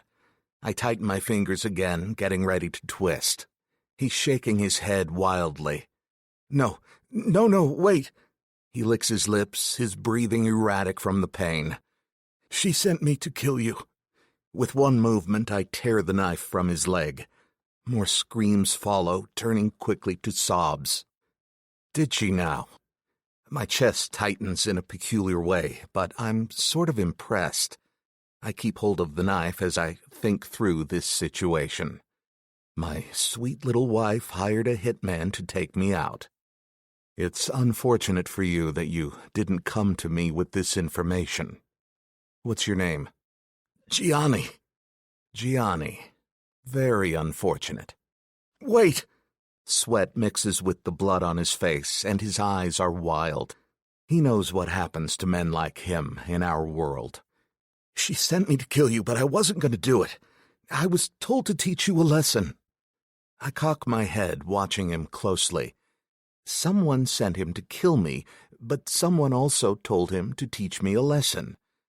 The two are exclusive in my book, which means... By someone else? He nods, a frantic up-and-down motion of his head. Continue. Yeah, and then I was supposed to take her out instead. So, you see, I was solving a problem. I'm a problem solver, boss. My lip curls even as my blood turns to ice. He wasn't only hired by my wife, it seems. If I hadn't handled him in that alley, she'd be dead right now. Tomas, I say as I wipe the blood-soaked blade on the man's uninjured leg. He flinches as I clean the knife. Go get Luciana and bring her here. She's at the apartment. On it, boss. He walks away and I look up at Eduardo. You must have really pissed her off, he jokes before taking a drag of his cigarette. She knows who I really am. He takes off his cap and runs his hand across his bald head before replacing it. That would do it. I snort. I told you everything. Let me go, please. The man sobs. I return my attention to him. Placing a hand on his shoulder, I wait until he looks up at me. You think I should let you live? I ask the stupid question. I would hardly let him piss, let alone walk away after trying to kill me. Please. I cut off his pleas as I raise the knife and slam it into his shoulder. His eyes widen, blood gushes from the wound almost instantly, and he keeps wailing. His cries grow wild as I pull the knife out. He's rocking in the chair, sobbing and begging, but he can fucking cry all he wants. I'm not that merciful, I answer. The only way this will end is with your death, I shout over my shoulder. Eduardo, watch him. I don't think he's going anywhere, boss. Eduardo says with a gleam in his gaze. He enjoys the game, every aspect of it. That's why he is one of my most trusted men. I leave him and enter a small bathroom that isn't used much. When I pull the string to the single bare light bulb, light floods the small space and I stare in the mirror. The wound on my head will require several stitches. Taking the small towel, I run it under the tap before bringing it to my head. I hiss as I try to clean the gash and some of the blood from my face. The pain is like an old friend, and its familiarity has me rubbing the wound with a heavier hand. Fresh blood wells, and I stare in the mirror as it drips down over my eyebrow. I push the towel to the wound again to ease the blood flow as best as possible. After a few moments, I return to the warehouse. Eduardo is crouching in front of the man in a similar position as I was. "That's gotta hurt like a bitch," he says to the man with a smile on his face. The beep of a horn outside the overhead door has Eduardo getting up to check and open it. I'm sure it's Tomas, and a part of me is torn between pure, undiluted anger at Lulu and a twisted sense of pride in her boldness. There's also a feeling a bit like hurt, but I shove that one aside. I can't decide which emotion I want to settle on. The roller door rises, and I watch as Tomas drives the car in close to me. He gets out and opens the back door. A frazzled-looking Lulu emerges. She freezes the moment her gaze slides past me and lands on the man tied to the chair. "Gianni!" She cries his name in horror and dashes toward him. As she tries to rush past me, I reach out and grab her arm, anger winning out over pride as I pull her small frame into my chest. "So, he is one of your men?" I ask. With her head held high, she tries to pull away from me, but I don't give her a fucking inch. She doesn't answer me, but glares with nothing but fury burning in her eyes. "What do we do when people try to kill us?" I ask her. She doesn't answer, simply stares at me with a mutinous gaze. I don't tell her about Gianni's other primary goal. I'll take her fury. Pivoting, I turn and pull out my gun, holding it to Gianni's head. I don't know what you thought would come of this little stunt, but it's him or you, Bellissima. Someone's going to die today. "Pick me," Lulu goads me, stepping closer. Setting her mouth, she takes hold of the barrel of my gun and moves it to the center of her forehead. "I'm serious. Do it," she taunts. Chapter 11. Lulu. On the other end of the gun, Damon's hand trembles. I feel it in the wobble of steel against my forehead and wrap my hands around the barrel, pulling it more tightly against my skin. In the chair beside me, Gianni's panicked gaze ping-pongs back and forth between Damon and me. I can't look at him. If I look at him, I'll have to deal with the sweeping guilt that threatens to send me to my knees. I shouldn't have told him how unhappy I was this morning. I should have dealt with my own anger and hurt myself. Instead, I keep my gaze trained on my husband, pulling every ounce of strength I have to help me through this. "I'm serious." I spit the words. "Do it." With a flick of his wrist, Damon wrests the barrel from my grip and spins it in his hand. "Wrong answer," he replies, and without looking away from me, points the gun at Gianni. His terrified pleas blend with the roar of blood in my ears. "Oh, mio Dio!" Blood and brain matter sprays across the leather loafers I slipped on earlier, and the fish I ate for dinner churns in my gut. Moving a fraction closer to Damon, I puke, the contents of my stomach splashing on the concrete floor. The contrary part of me smiles when some of my vomit lands on his shoes. I can't believe he did it. He called my bluff, and he actually shot a man in front of me. Gianni, one of my father's men. He was one of those who had always been around my home, working quietly in the background. Until Damon arrived, he had been responsible for my and Vivi's protection detail when we went into the city. He was married to a woman named Ruth. He had a daughter just a bit younger than Vivi. And now he's dead. I vomit again. Damon takes a half step back to avoid the mess and replaces. This short interlude is your time to breathe, to reflect, and to simply rest. Thank you for sharing this journey with us.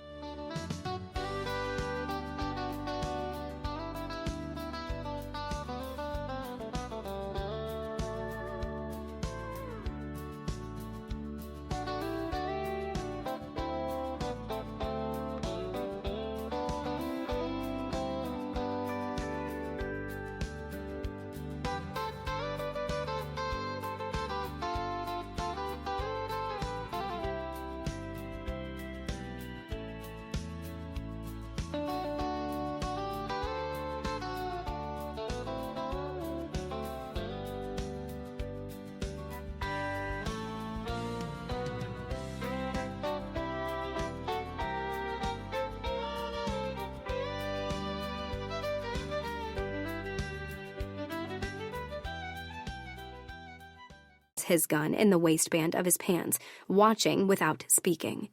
In my bent-over position, I drag the back of my hand across my mouth and watch him from beneath my eyelashes. Bastard. He's a bastard, a ruthless, sadistic psychopath devoid of a single feeling. Get in the car. I open my mouth to reply and close it without saying anything. There are miles to go before I sleep, after all. The old Robert Frost poem rises in my consciousness as I turn and walk, as regally as possible, to the car. It's apt, even if Frost was referring to the sleep of death.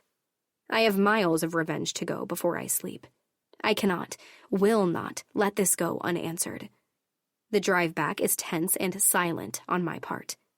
Damon gets on his phone immediately, talking to someone in clipped, coded phrasing that makes my head hurt when I contemplate translating it. The drive through the traffic-clogged streets gives me plenty of time to think. My brain is whirling. I stare forward, my gaze latching on to Damon's reflection in the privacy divider, and let it spin. There's so much I need to know. Why is all of this happening? Why did he go to such an extent to marry me when it's obvious I mean nothing to him? He changed in a heartbeat, it seems, from a man who fascinated me and appeared to be equally enthralled to one who's cold and mean and driven by something I don't understand. Things aren't making sense. He talks about balancing the power between the families that rule New York and the East Coast, but I don't think that's really the reason at all. Although, I suppose our marriage technically did end the potential for any grabs at power because we're too strong now. The seat of power now resides in the Valachi familia, and because we're now linked with the O'Hanlons and the Paparatos, we're indisputably the most defensible familia. And yet, it just doesn't feel right. There's something missing. Why couldn't Damon have just gone to Father, told him who he was, and broached the idea of our families joining? Father loved power. He would have welcomed such a joining, I would think. Unless, of course, there was a reason he would reject the O'Hanlons or the Paparatos. I don't know enough about them to be sure. One thought stands out above all the others, though.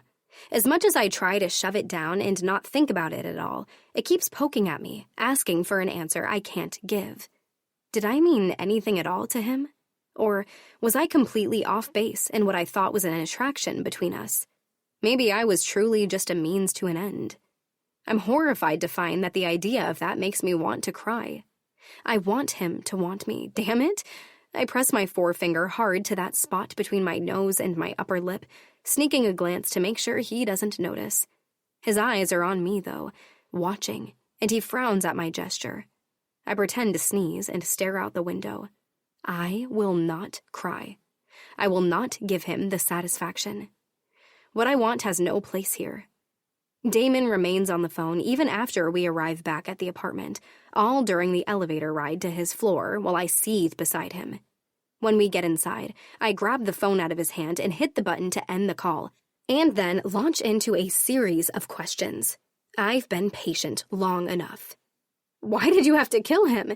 It was a completely unnecessary move. Hope you got your rocks off doing it, because I'm done.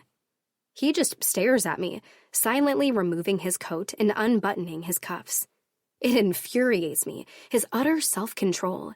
Just once, I'd like to dig down and make him lose it, abandon himself to everything I know is brewing beneath the surface. Are you now? Done, I mean. He asks. I kick off my shoes and remove my own sweater. Beneath it, I'm wearing a t-shirt and a pair of jeans, simple, casual weekend attire. No, I'm not done. What's really going on? I ask. You said last night that you meant to have revenge for what my family did to your mother. What did you mean? And why did you need to marry me to achieve it? I pour myself 2 fingers of brandy and tip it back. Stop that. Damon ignores the questions and, instead, grabs for my glass.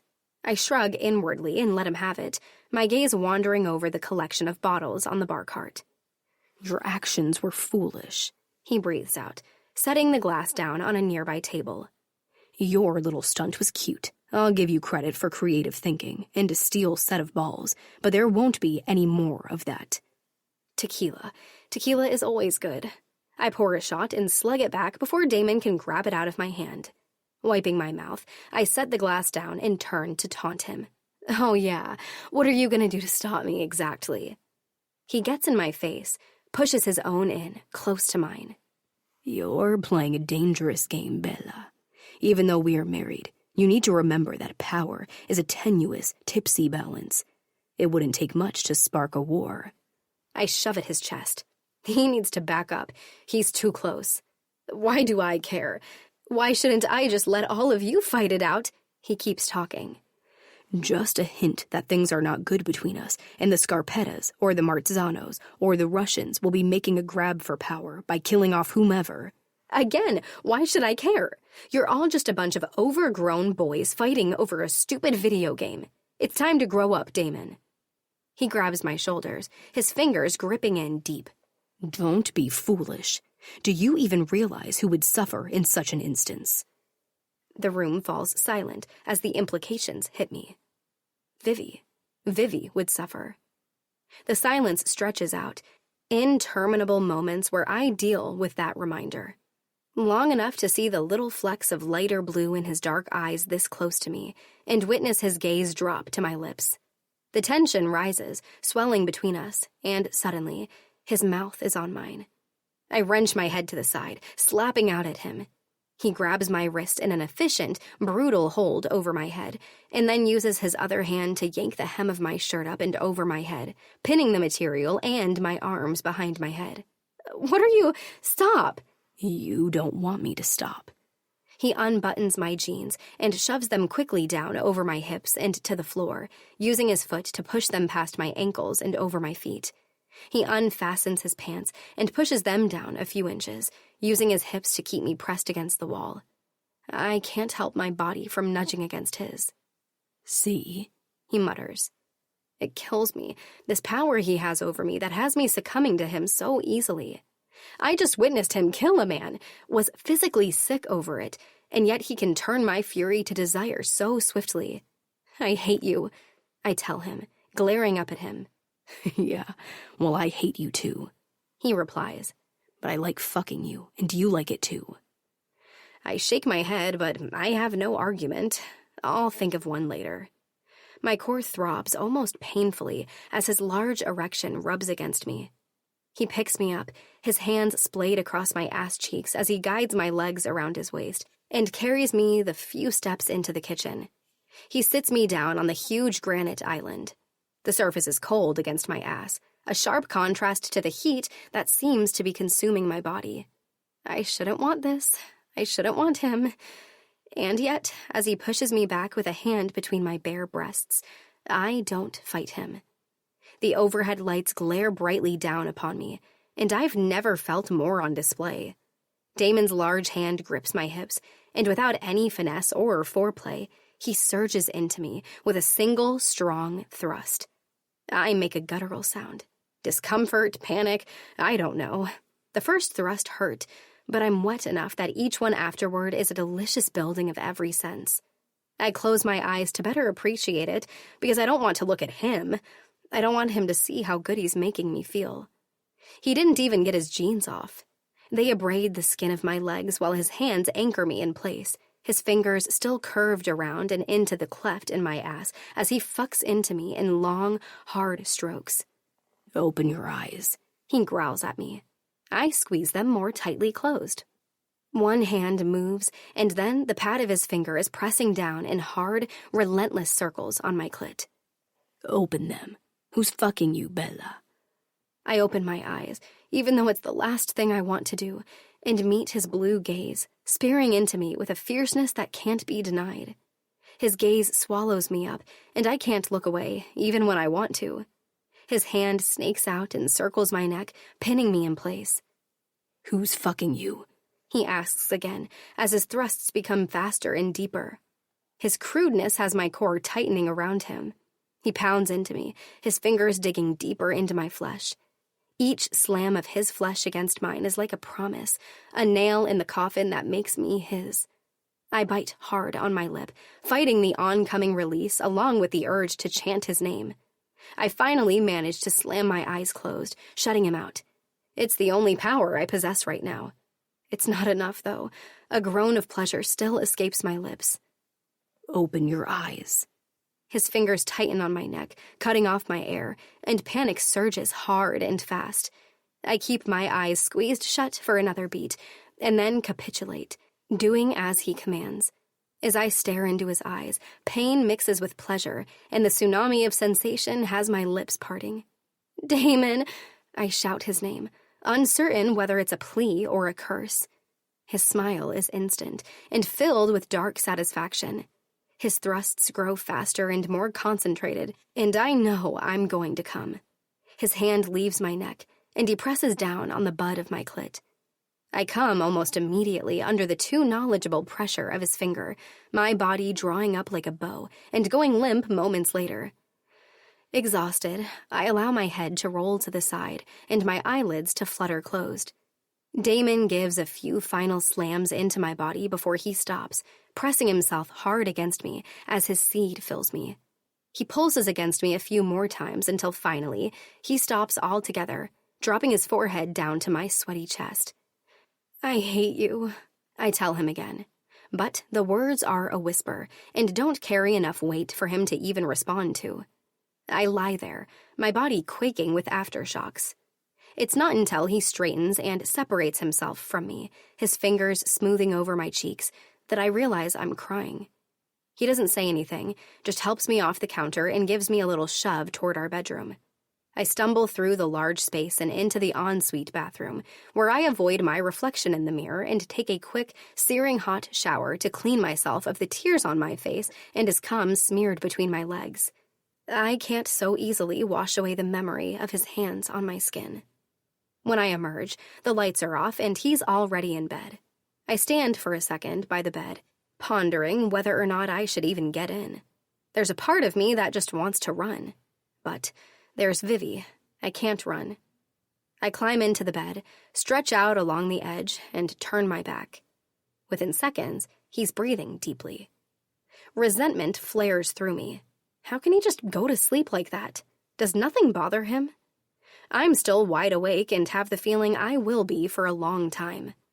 I'm conscious of his body beside me, every twitch of every muscle, every deep, regular inhalation and exhalation. I could kill him right now while he's asleep. I could get up to get a glass of water and return with a gun and just shoot him while he lies there defenseless. It would be justified. I hate him, after all. I don't trust him, and I fear him, and I hate him. But I can't keep my body from betraying me every time he breathes near me, and I need to protect Vivi. Killing him makes sense. There's no one to help me but myself. No one I can trust or turn to. I sigh. But maybe I can come up with a slightly better plan to take him out than shooting him in our wedding bed. Or putting someone like Gianni on him. That was, admittedly, ill-conceived, and spurred more by emotion than anything else. Gianni had come over earlier to deliver my clothes, and he was just there, willing. I have to think with my brain. I sink deeper into the softness of the mattress and the bedding, letting my mind wander. Killing him will be awful, and will only get worse the longer I let things between us go on. But It may well be my only option. As if he senses the unrest in my thoughts, Damon rolls over and pulls me into the cradle of his body, throwing one arm across my chest and curling his hand around my breast. Damn it, no. I resist at first, trying to pull myself free of this cage he's created, but his arms tighten around me until I finally give up and relax into him. His face nuzzles into the nape of my neck, pushing my hair aside, and his lips press faintly against the skin there in a sleepy kiss. The heat from his body spreads a delicious languor through every limb, and I find myself sinking into sleep. I sigh. I guess it can't be so bad to be comfortable while I'm plotting the man's death. Chapter 12. Damon. She's still asleep. Safe. That's what makes me pause. Long tendrils of hair cover her face. The gray silk cover is tucked close to her chin. I pause in buttoning my shirt and hunker down at her bedside. She's so peaceful. I woke curled around her this morning, the fingers of my hand gripping her curls in a fist. Even in sleep, my body knew the truth. Luciana Valachi was mine. Mine to love, if I only knew how. Mine to kill, if it came to that. The thought makes me nauseous. She would be so easy to kill as she lies here, defenseless to my attack. Does she know how vulnerable she is in my bed? How unsafe she truly is? My gut quivers with the thought as I push the hair back from her face. She stirs but doesn't wake. If any harm is to come to Lulu, it will be by my hand, not someone else's, not my brother or some other made man looking for a hand up as the power shifts. I rise and finish buttoning my shirt before placing a gold cufflink on each sleeve. Marcus is playing a deadly game, and my agenda this morning is to put a stop to it. I don't know what he expects to achieve by killing off Lulu, but it has to be him. First, it was Vivi, likely because he saw my affection for the kid, and now it's my wife. I know it's out of spite and not out of any sort of logical reasoning. That's just Marcus. He always wanted what he couldn't have, and seeing others content or successful made him feel that much lesser. Even my first kill, which would have made me a made man at 14, he had taken from me, made me look weak in front of our uncles. They had tied a traitor to a chair, and all I had to do was pull the trigger. I had the gun pointed at the man's head as my Zio had instructed. All I had to do was pull the trigger, and if I did, I would be a made man. The man had to die anyway. Sweat made a slow path down my spine. I lowered and cocked the gun, clumsy with the weapon. I remember Marcus's sneer. The man in the chair, whose name I don't remember, had his eyes closed as he waited for the final blow. When it didn't come, he opened his eyes and, with a hardened gaze, he barked at me, "Just do it, boy." He was tired of waiting, fear, and the sure fact that this was his end just making him want to get it over with. I nodded, tried not to think of him as a man, but the traitor my uncles said he was. I steeled my nerves, raised my gun to the man's head once again. He had nodded and closed his eyes, resigned. But I never got to take his life. Marcus had brushed past me, his own gun raised in the air, and ignoring the warning from our Zio, he pulled the trigger. The first bullet lodged in the man's chest, but Marcus wasn't done. Each bang shook me to the core as Marcus emptied 2 more rounds into the man's body. When he lowered his gun, Marcus turned and, with a snarl on his lips, had shaken his head in disgust. That's how you do it. Lulu stirs, bringing me back to the present, and the memory of killing the man who was going to kill her floods my mind. Killing him hadn't given me any joy, but taking that choice out of Lulu's hands when she offered herself up like a sacrificial lamb had given me more pleasure than I could have imagined. Is that what Marcus had felt? That heady level of power and control? He was making decisions that, in essence, weren't his to make, just as I did with Lulu. The only difference was in our motivations. My motivation with Lulu was manifold. She needed first to understand that I wasn't going to be so easy to rid herself of, and just fucking give up already. She also needed to recognize her role in all of this. My wife, my rules, my way. I finished getting dressed, pulling on the suit jacket I had tossed over the desk chair. Before I leave my apartment, I bend down and press a feather-light kiss to Lulu's temple.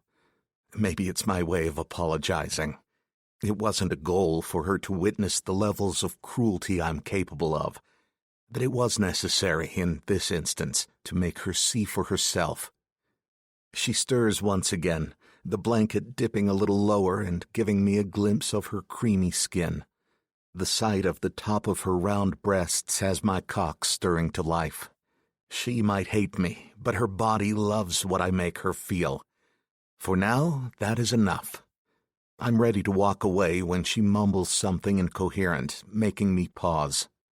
What are you dreaming of, little Valachi? Unable to stop myself, I press a kiss to her mouth. Her eyes spring open, and she stares at me with lids heavy with sleep. Her lips begin to respond, but then sense slams into her, and she pulls away from me. Watching her transition to awareness has me grinning down at her. I have some things to take care of, but when I return, we can go for dinner. She doesn't respond. She's staring at me with a tensely set mouth. Her pink tongue flicks out, and she licks her lips. So be ready. Just so you know, what happened last night won't be happening again. Her voice is sure, but her shaking hands betray her, as she clutches the quilt against her body, covering up her breasts. Pity. And exactly what happened last night? I ask. Her cheeks redden, and I'm expecting her to grow quiet. But she continues. I'm not sleeping with you again. I raise a brow, amused at her terminology. We did anything but sleep together on that counter. You mean you aren't fucking me again? She glances away, unable to hold my gaze. That's exactly what I mean. Will you not? I give her a slow, sly smile. She clenches her jaw. No, I won't, Damon. I love the sound of my name on her lips. We'll see. She hasn't convinced me, and it's something she will soon learn about me. I don't take no for an answer. Not when there's something I want, and I've decided I want Lulu Valachi. I will have her again. I leave her seething. I'd love to stay and toy with her, but I have other things to do. I leave the apartment and make my way down the elevator to the underground parking. Time to go see Marcus. The grounds of the upstate property look better maintained. Leaves have been swept away, fresh mums potted recently. The dark mulch and bright colors are a new addition that weren't here on my last visit, so it seems my brother heeded my words to rehire the staff. Hopefully he's sober. It'll make my task easier. I park outside the front door and climb the 3 steps to the main entrance, waving to the guard who rounds the corner. With a hand raised to knock on the door, I pause as it opens prematurely, and a member of staff stands back to let me enter a foyer that gleams with morning light and a good dusting. Master Marcus is waiting for you, Mr. Paparazzo. With the slight tip of her head pointing the way, I don't have to ask where Marcus is waiting. I cross the foyer and enter the main drawing room. The curtains are wide open, allowing ample light into the room. A fire blazes, and Marcus sits in an armchair in front of the fire. His profile is tight, his hands free of a glass. The red velvet dressing gown he wears is at odds with his black slacks and well-polished shoes. I see you took my advice and rehired the staff, I say. Of course, Fratello, he says without looking at me. You can trust them? I'm not familiar with the woman who opened the door. It's a legitimate concern. Marcus waves a hand. They've been vetted. I approach the fireplace and turn so I can look at my brother, who looks so much like father. With his dark hair brushed to the side, he looks almost approachable, like he isn't deciding his next move. He loved to play chess in his sober moments, but it wasn't a game I ever appreciated. I think his affection for the game dripped into reality. We have a delicate matter we need to discuss. His dark eyes pierce me, and his lip curls slightly. What is this delicate matter? I wave my hand and echo his greeting. Let's not play coy, fratello. The matter of my wife. He snorts. His hands rest easy on the arms of the chair. Luciana Valachi. He bites out her last name. Yes, there will be no more threats on her life, or her sister's life, I order. I won't have it. Marcus tilts his head. His gaze is clear. I don't know, but I might prefer him with alcohol muddling his mind. This version of him seems crueler. His jaw seems more jagged, his steel blue eyes colder. Even the air in the room seems harsher on my lungs. The games he wants to play are evident in his gaze, and I quell the instant familial response that makes me want to fall in with him and go along with whatever he wants. He's my big brother, the voice of authority and conviction from my childhood. But no longer, not for a very long time. He may be the head of the Paparazzo family, but I am the head of both the O'Hanlon and the Valachi families, and if push comes to shove, I could probably assert leadership within the Paparazzo clan as well. My power outweighs his. I think a reminder is due. Yeah? What will you do, Fratellino? He taunts. Fratellino. Little brother. Even now he reminds me of my place. Why did I infiltrate the Valachi 6 years ago? I ask, switching tactics. He shifts in his seat. It's the first sign of his irritation. Because they slaughtered our mother, he barks. He pushes his hands heavily on the arms of the chair, like he's fighting with himself not to move. Did they? Some days I'm not so sure. I run my finger along the top of the mantle that's now clear of dust. I examine my finger anyway, as if it's still dirty. It has the desired effect. Marcus tuts with irritation at my inspection. He might look put together on the outside. His home may be clean. But inside, my brother is rotten to the core. I'm becoming increasingly aware that I might have to do something about him, sooner rather than later. Is the place clean enough for you? Does it live up to your standards? I whip my gaze back to my brother and take a step toward him. I ignore his jabs, knowing it will make him crazy. Marcus has always been about the obvious punches and jabs. I've always been partial to the more surreptitious, psychological ones myself. I will find out who killed Mother, but not if I'm constantly having to go behind you and clean up your mistakes. Killing Lulu will not make this any easier or accomplish our goals. Frankly, I need her to help me extend my power in all the Valachi houses. Her death would result in me being cut off. Marcus glances towards the window, as if debating what I am saying. But I'm not done. I need her, Marcus. Lulu is off limits. His gaze slowly returns to me, and with a smirk that would freeze water. Lulu. How cute. I exhale my temper rather than letting it fly, and throw him a bone. When I don't need her anymore, I'll let you know, and you can do with her what you wish. The words come easily, but my gut twists. I ignore the pang of guilt, though. I have no intention of letting Marcus do anything to Lulu, but the promise will keep him out of my hair for a while. Fine, he answers begrudgingly. How long will all this take?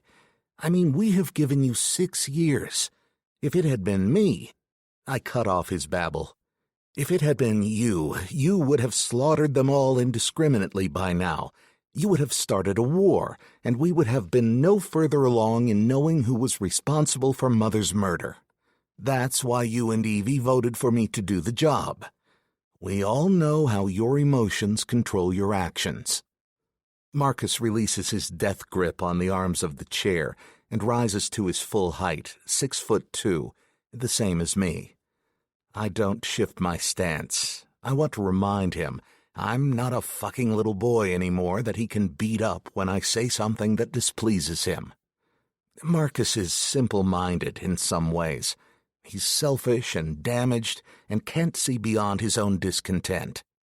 The situation is so much bigger now than it once was. For me, this is no longer a case of simple revenge. With my marriage to Lulu, we have the opportunity to create a legacy now, in addition to exacting that revenge, where we never did before. And then, of course, there's my growing fascination with keeping her. Forever. If we play our cards right, can you imagine the power we will have?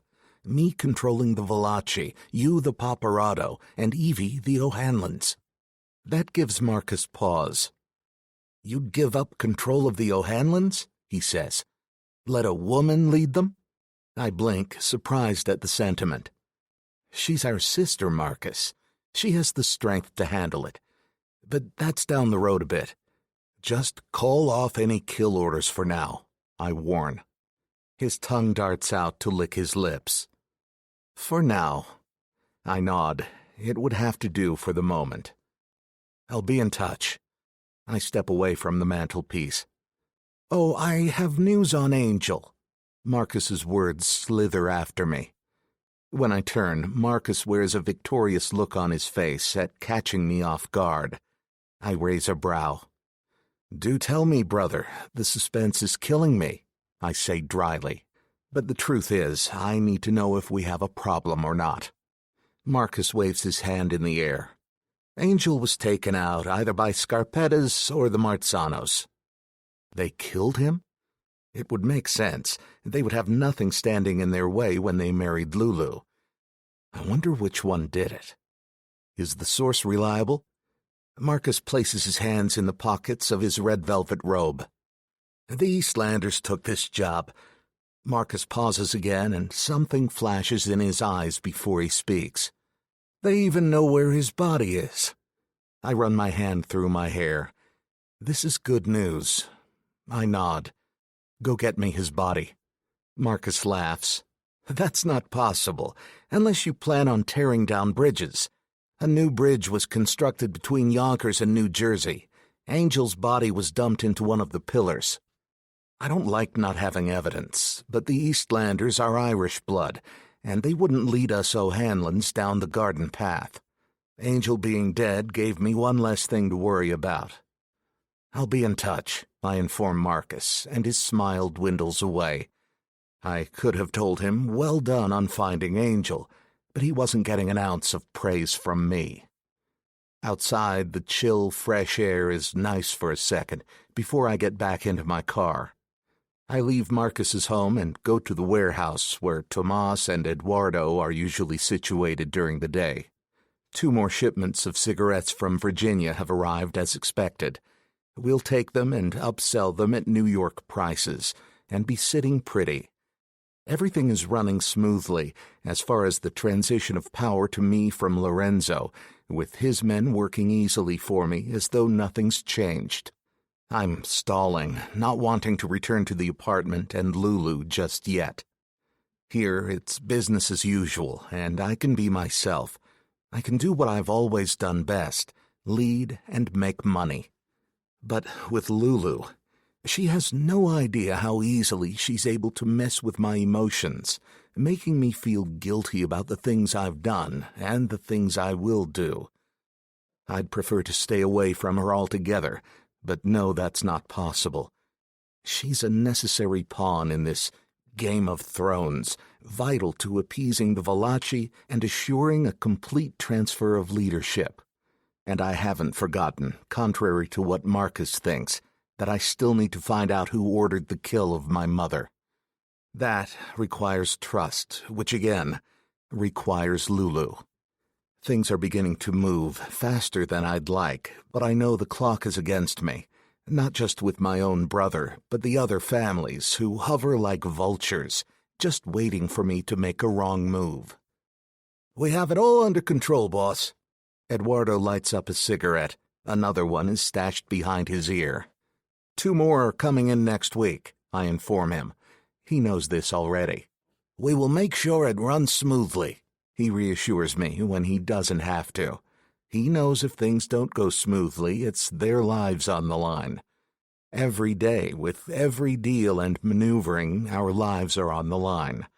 It's the nature of the Mafia, the nature of the game. The poker games are scheduled as per usual, too, Tomas adds.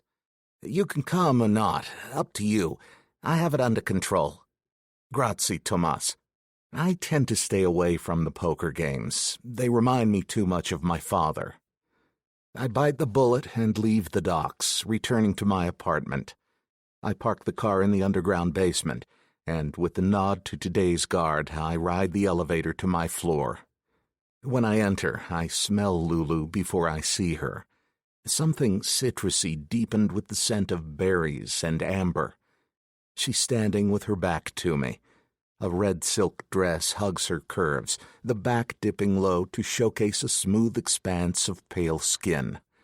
It suits her. Her hair is loose, soft curls bouncing when she becomes aware of my presence and turns. Good. I see you are ready. I take a step toward her, outwardly controlled. On the inside, everything is spinning. She's so fucking beautiful. She jerks her neck back but doesn't move as I circle her, inspecting every inch. I can't find a flaw. I stop right behind her. Are you ready to make me proud? I whisper, just below her left earlobe. Her shoulders tighten and I step in front of her. Are you going to be a good girl? She still doesn't respond, and the stubborn flintiness in her eyes hardens my cock. I reach out and grab her by the nape of her neck, dragging her closer to me. My gaze flickers down to her red-painted lips.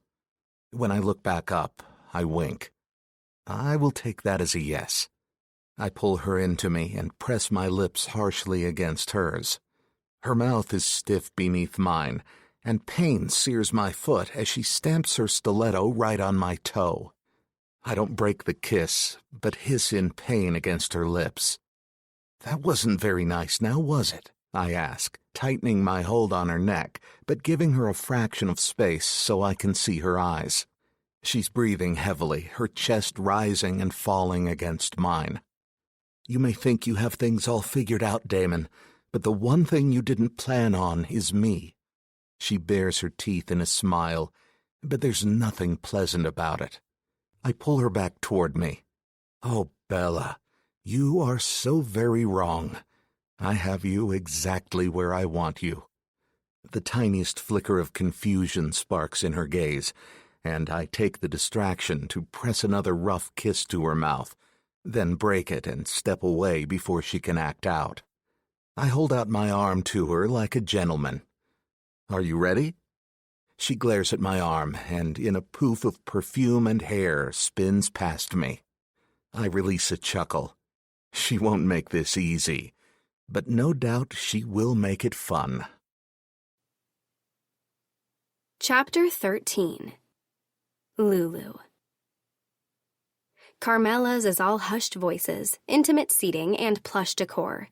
Elevator music plays, and silver clinks with refined sound against fine china. The scents of tomato and basil drift from the plates of other diners. A basket of warm, crusty bread sits in front of me and begs for butter.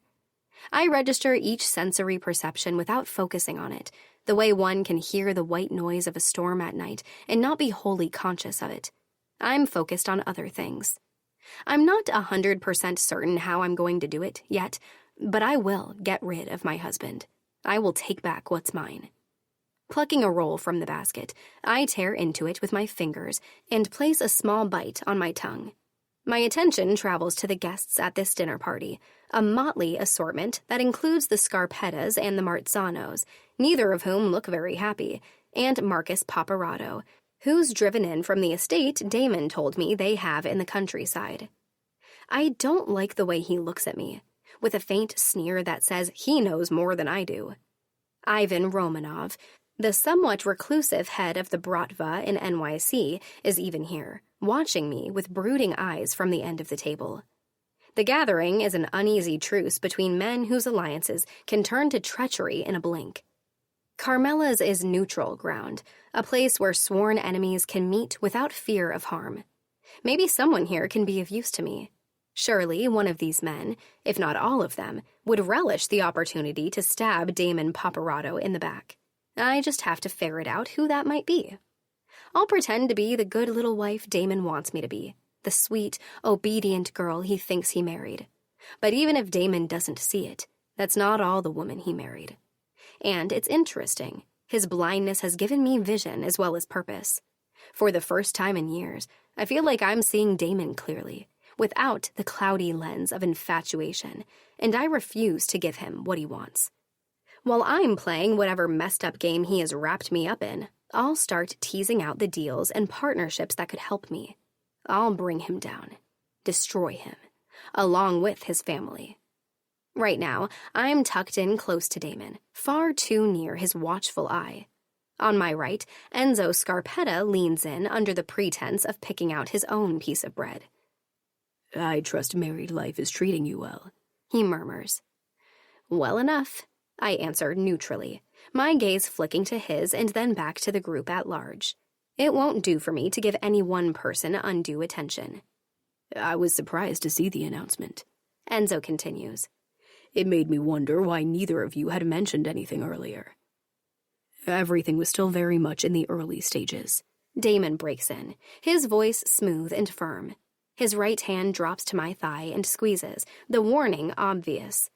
We weren't ready to reveal our affection for one another, and so kept quiet until we were. At the end of the table, the big Russian makes a humming noise, plainly disbelieving. It is a fortunate union for you, Paparazzo," he says. I meet his gaze, noting the intelligence and skepticism kept on tight restraint. Him. He's the one I need to speak to. He's Bratva, a relatively unknown quantity that the Valachi familia hasn't had a lot to do with in the recent past. But, as Father always said, keep your friends close and your enemies closer. The fact that Romanov is Bratva instead of Italian gives me the bit of distance that I require. Scarpetta and Marzano are too close. "It is indeed," Damon answers. "I make no apology for that." And yet, Luca Marzano speaks up, his voice a sibilant whisper. There is still unfinished business to be decided. He looks up from beneath his brows as the table falls silent. Damon tilts his head to the side. "I assume you refer to the matter of the agreement made with Luciana's father?" Luca tips his chin in tacit agreement. "That agreement is null and void," Damon states. He picks up his wine and takes an unhurried sip before setting it down. "How do you figure?" Enzo asks. "We're owed compensation." Damon nods. "I'll make sure the debt is paid, but my wife and her sister are, officially, out of bounds as far as recompense." After a long pause, Luca speaks. "Why should we accept this transfer of responsibility?"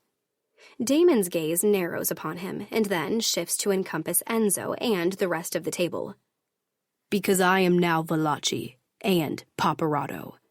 His tongue darts out to lick his lips, and he picks up the steak knife at his hand, twisting it in his grip before setting it carefully back down. "And I am O'Hanlon as well." Whispers break out amidst stunned silence. Enzo and Luca share a tight-lipped look, but say nothing. I swallow down a suddenly dry wine, uneasy. It's done. He's just outed himself. Ivan excuses himself soon after to speak to someone he sees across the restaurant. I set my napkin on my plate and half rise, pausing when Damon takes my wrist in his hand without even turning his head toward me. I need to use the ladies, I mutter, tugging at his grip as surreptitiously as possible. He levels a look at me at that, waiting until I stop tugging. "Be careful," he says, and releases me. There's a wealth unsaid in those two words, and I give a single clipped nod before I move in the direction of the hall leading to the restrooms. As I round the corner, I catch a glimpse of Ivan's tall form disappearing into the men's room, the door swinging silently closed behind him. It only takes a second for me to decide to follow him. If it's occupied by anyone other than him, I have no doubt he'll take care of it. Ivan is standing at the urinal when I slip in behind him and flatten myself against the door so no one enters after me. He turns to gauge the newcomer and curses in a thick Russian accent. "What's He zips hastily and rinses his hands at the sink, then picks up a drying cloth to wipe the water away. "What are you doing in here?" "I need your assistance," I say without preamble. His chin raises slightly, and he regards me from beneath heavy-lidded eyes the color of smoke. His face is stern, softened only by lips better suited to a woman for their plumpness. "Explain yourself quickly," he says. "I was married under false pretenses by a charlatan." "I assume you mean because he has an O'Hanlon." I nod, hiding my surprise that he is aware of this. He has an agenda, and I don't trust his plans for me or my sister. Romanov regards me silently. "I want out," I continue. "By any means The door pushes open behind me, cutting me off and forcing me forward. Romanov catches me before I fall headlong into him, turning me to face the man glowering in the doorway. He has just enough time to set me aside as Damon Fist flies toward his face, blocking it with a fate to the side and both arms raised. "Damon!"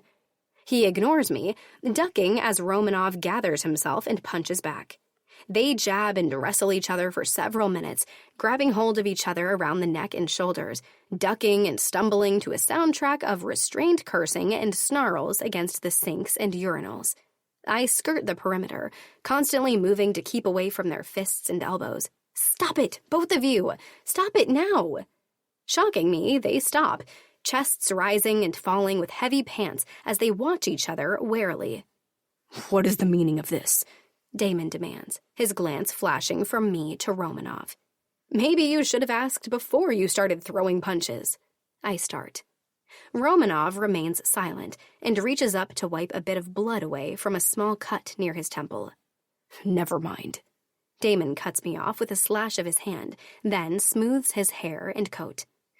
"Our conversation is best kept private. He points a finger at Romanov. "It is best you forget this ever took place." Romanov's only response is a twitch of his eye. He watches as Damon grabs my wrist and yanks me toward him. "Come."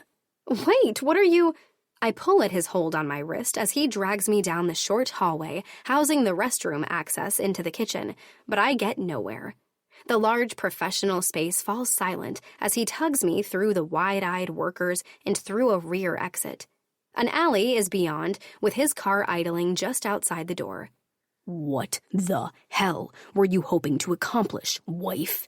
He bites the final word off as he nearly throws me into the back seat, following after.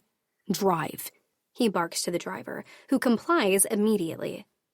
I fold my arms across my chest and stare out the window. My hand hurts where I pulled against him, although I'm fairly certain he didn't intentionally seek to injure me. "You hurt me," I tell him, knowing it's not precisely true and not caring. If there's an ounce of feeling in him, he'll feel guilty. "Don't dodge the question. What were you telling Ivan Romanov?" "Not even an ounce, then." "That's between him and me." "There is no him and you. Furthermore, as my wife, everything you do and say is my business, so you'll fucking speak, and you'll speak now." I turn to face him, sitting on the other end of the bench seat. "Does that go both ways? Because you haven't been very forthcoming with me, have you, husband?" His eyes glitter darkly in the passing lights of the city. "Don't start something you can't finish, Luciana." "Oh, I have every intention of finishing, Damon." "You're being a child. I'll ask you once more, and then I'll turn you over my knee and give you the spanking you deserve if I don't get the answer I want. What were you speaking of with Romanov?" His tone is deadly, and I don't doubt he'll follow through on his threat. I lift my chin. "Fine. I told him I was married under false pretenses, and I wanted out." I watch him closely, seeing the muscle that flexes in his jaw. You don't like that, do you? I muse. Truth hurts, doesn't it? And it is the truth. There's something you wanted, and you needed me to acquire it. Before he can reply, the car pulls to a stop at our apartment. We fall silent as we climb from the car, but it's a short reprieve. In the elevator, Damon pushes me back into the steel wall, pinning my wrists above me with one hand and punching the button to take us up with the other. You are acting the fool, do you know that? And you're not an idiot, Luciana. Better a willing fool in charge of her own life than just a stupid one duped by you. Shut up. Do you have any idea how dangerous your little stunt could end up? If Romanov decides to interfere, there will be blood. I push my knee between his legs, dangerously close to his most prized possession, and he clamps against it with his thighs before I can follow through on my own threat. I glare up into his face, so close to mine. If there's blood, then so be it. I'd much rather fuck with the Russians than with you. And as long as they manage to spill yours, I won't despair. His face goes still, and, for a moment, I wonder if I've gone too far. Then his gaze drops to my lips, and he gives a single sharp inhale before crushing his mouth to mine. It's devastating. All teeth and tongue and violent feeling kept at bay for too long. The kiss reveals what both of us would prefer to keep concealed. We affect each other in ways that are beyond hate, past revenge. The elevator lurches to a stop, and the doors leading directly into his apartment slide open, but he doesn't release me. His free hand coasts along my body, over my breasts, and beneath the skirt of my dress, where he discovers the shameless wetness soaking my panties. His fingers slide beneath them and work against me fiercely, determined to prove some nameless point that I'll fight until I have no other options. I bite my lip against the moan that wants to break free and twist my head, breaking our kiss. He follows and laughs against my mouth, the sound low and dark and infuriating, and drops his forehead to my chest. Give in to me, Luciana, he says, his voice thick with lust. I shake my head mutely. Lust. It has no place here. It's just my body. It's not me. It's not my heart or my brain. Damon rolls his forehead along my collarbone, and his shoulders shake.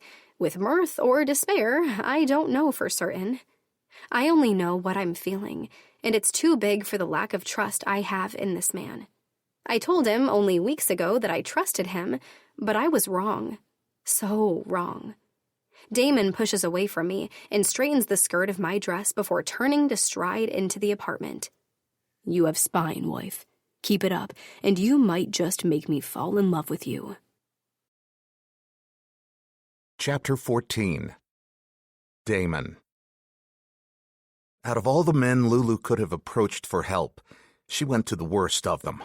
Ivan, head of the Bratva. He would quicker crush her than help her. As intelligent as Lulu is, she has no idea of the men she's playing with. I'm impressed by her guts, but also worried about what stunt she will try to pull next. She's clearly out for my blood, so I won't sit back and wait for her to attack. I will hand her the ammunition. Her next attack will be on my terms, and when she fails this time, she will hopefully give up. Today's the day I test Lulu, I've decided.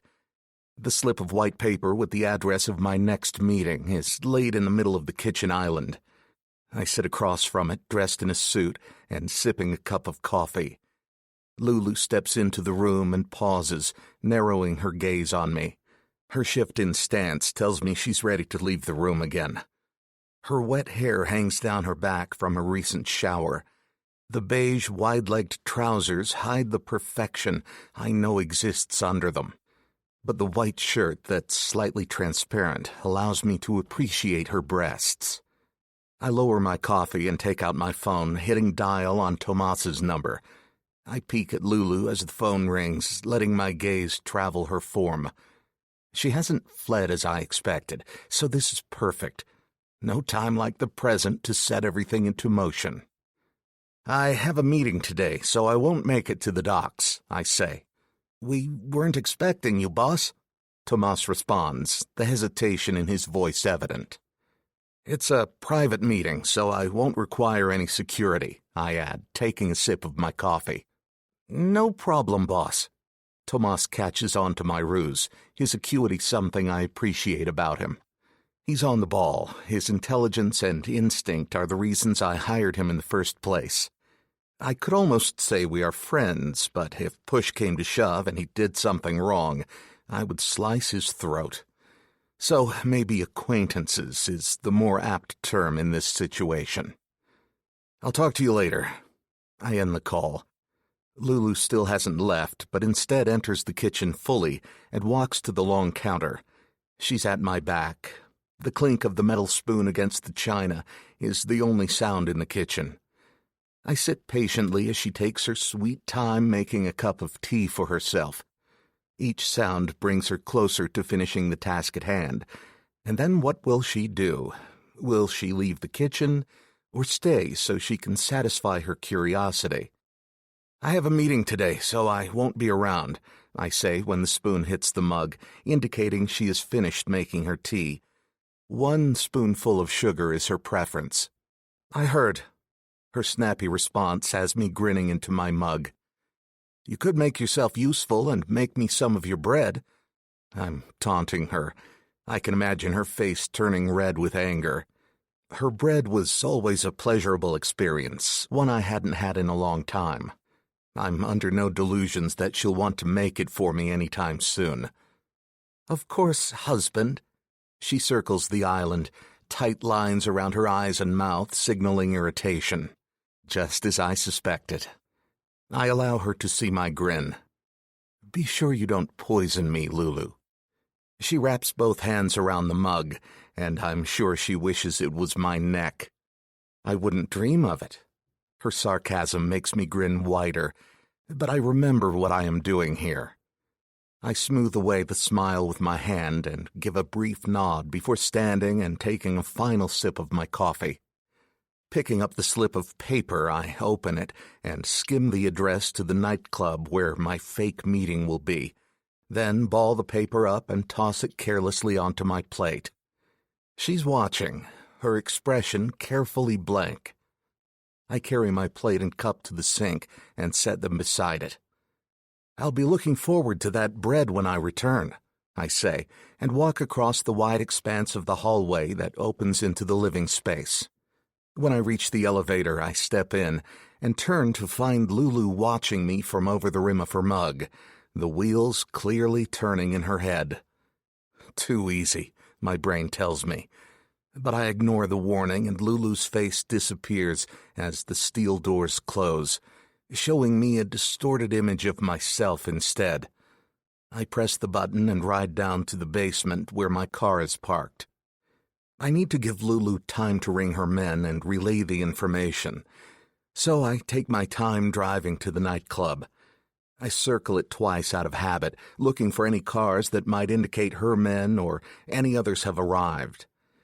There is nothing unusual, so on my third lap, I slow and park. After cutting the ignition, I open the glove compartment and remove my 9mm, checking to make sure it's loaded, even though I keep it so, before slipping it into the waistband of my pants and climbing out of the Jaguar. Music thumps as I enter the darkened nightclub, and a dancer gyrates against a brass pole center stage. A lone man sits in front of her, nursing a glass of liquor and watching with hooded eyes. The stained concrete floor has recently been polished to a high sheen, and the strategically placed overhead lights sprinkle light down on its surface, reflecting starry patterns back to me. There's an overall undercurrent of sin, familiar as Minona's buttery risotto. If these walls could talk, the tales they could tell would land more than a few men in prison. Well known as a spot for higher-class, wealthy thugs, this club attracts the sort of activity that keeps men awake at night. The lone bartender signals to me with a salute using 2 fingers. They are aware of my arrival and the privacy I have asked for. Cameras inside the club are off, so if Lulu sends men, I can wipe them out without any evidence. A woman dressed in a skimpy sequin dress approaches me. "Your booth is ready, Mr. Paparazzo." She holds a wine binder to her chest, and once I'm seated, she hands it to me. I don't open the menu, but leave it in the middle of the table. Thank you. I dismiss her without looking up, but in my peripheral vision, I watch as she walks away. Opening the buttons of my suit jacket, I get comfortable. From this booth, I have a perfect view of the entire club. Reserved for VIPs, the high platform gives me the full scope of the floor, and, more importantly, the entrances. Her men will likely come from the back, and I have that door in my line of sight, as well as the front entry. After a few moments, the waitress returns. An ice bucket with a bottle of your finest champagne, and a cloth napkin, I order. She smiles, leans across the table, her breasts almost pouring out of her clingy outfit as she scoops up the menu. I'll have that to you right away, sir. She flashes a set of straight white teeth before she leaves to get my order. Taking out my phone, I bring up Lulu's number. Me. I hope my wife is busy baking for me. I hit send, knowing it will set her off. The waitress returns with my order. She places the bucket that holds the champagne to my left and the 2 glasses beside it. I take the cloth napkin from her and lay it to my right. Once the waitress leaves, I remove my gun and place it under the piece of material. Easy access, but not obvious. I pop open the bottle of champagne and pour myself a glass as I sit and wait for Lulu's hitmen to arrive. The bartender knows that when they enter, he is to leave with the few staff members that move around the space. I won't be worrying about the collateral damage while I'm trying to keep myself alive. He's glancing under the counter, where no doubt screens recording the comings and goings of patrons is. His gaze meets mine, and he nods before jutting his chin toward the front door. Someone has arrived, and they are brazen enough to come in the front. Perfect. I'm ready. He leaves from behind the bar and signals to the staff, who follow behind him, their steps quick. The sole customer drinking looks around confused when his dancer walks off, then stiffens with awareness and gets up to follow suit. Seeing my gaze trained on the front door, he beats it to the rear. My hand inches closer to my weapon as I wait. The door opens. My fingers touch the handle of my gun, but still, as Lulu walks in, her gaze scanning the empty club before landing on me. For a split second, she doesn't move, and I'm waiting for someone else to walk in with her. Then she strides forward, alone. Her long khaki trench coat flaps on either side as she stalks across the floor. She almost looks like she owns the place, with that decisive step and that steely look in her eyes. There's my queen. Still, I don't take my hand away from the gun. Maybe she is ballsy enough to try to do the job herself.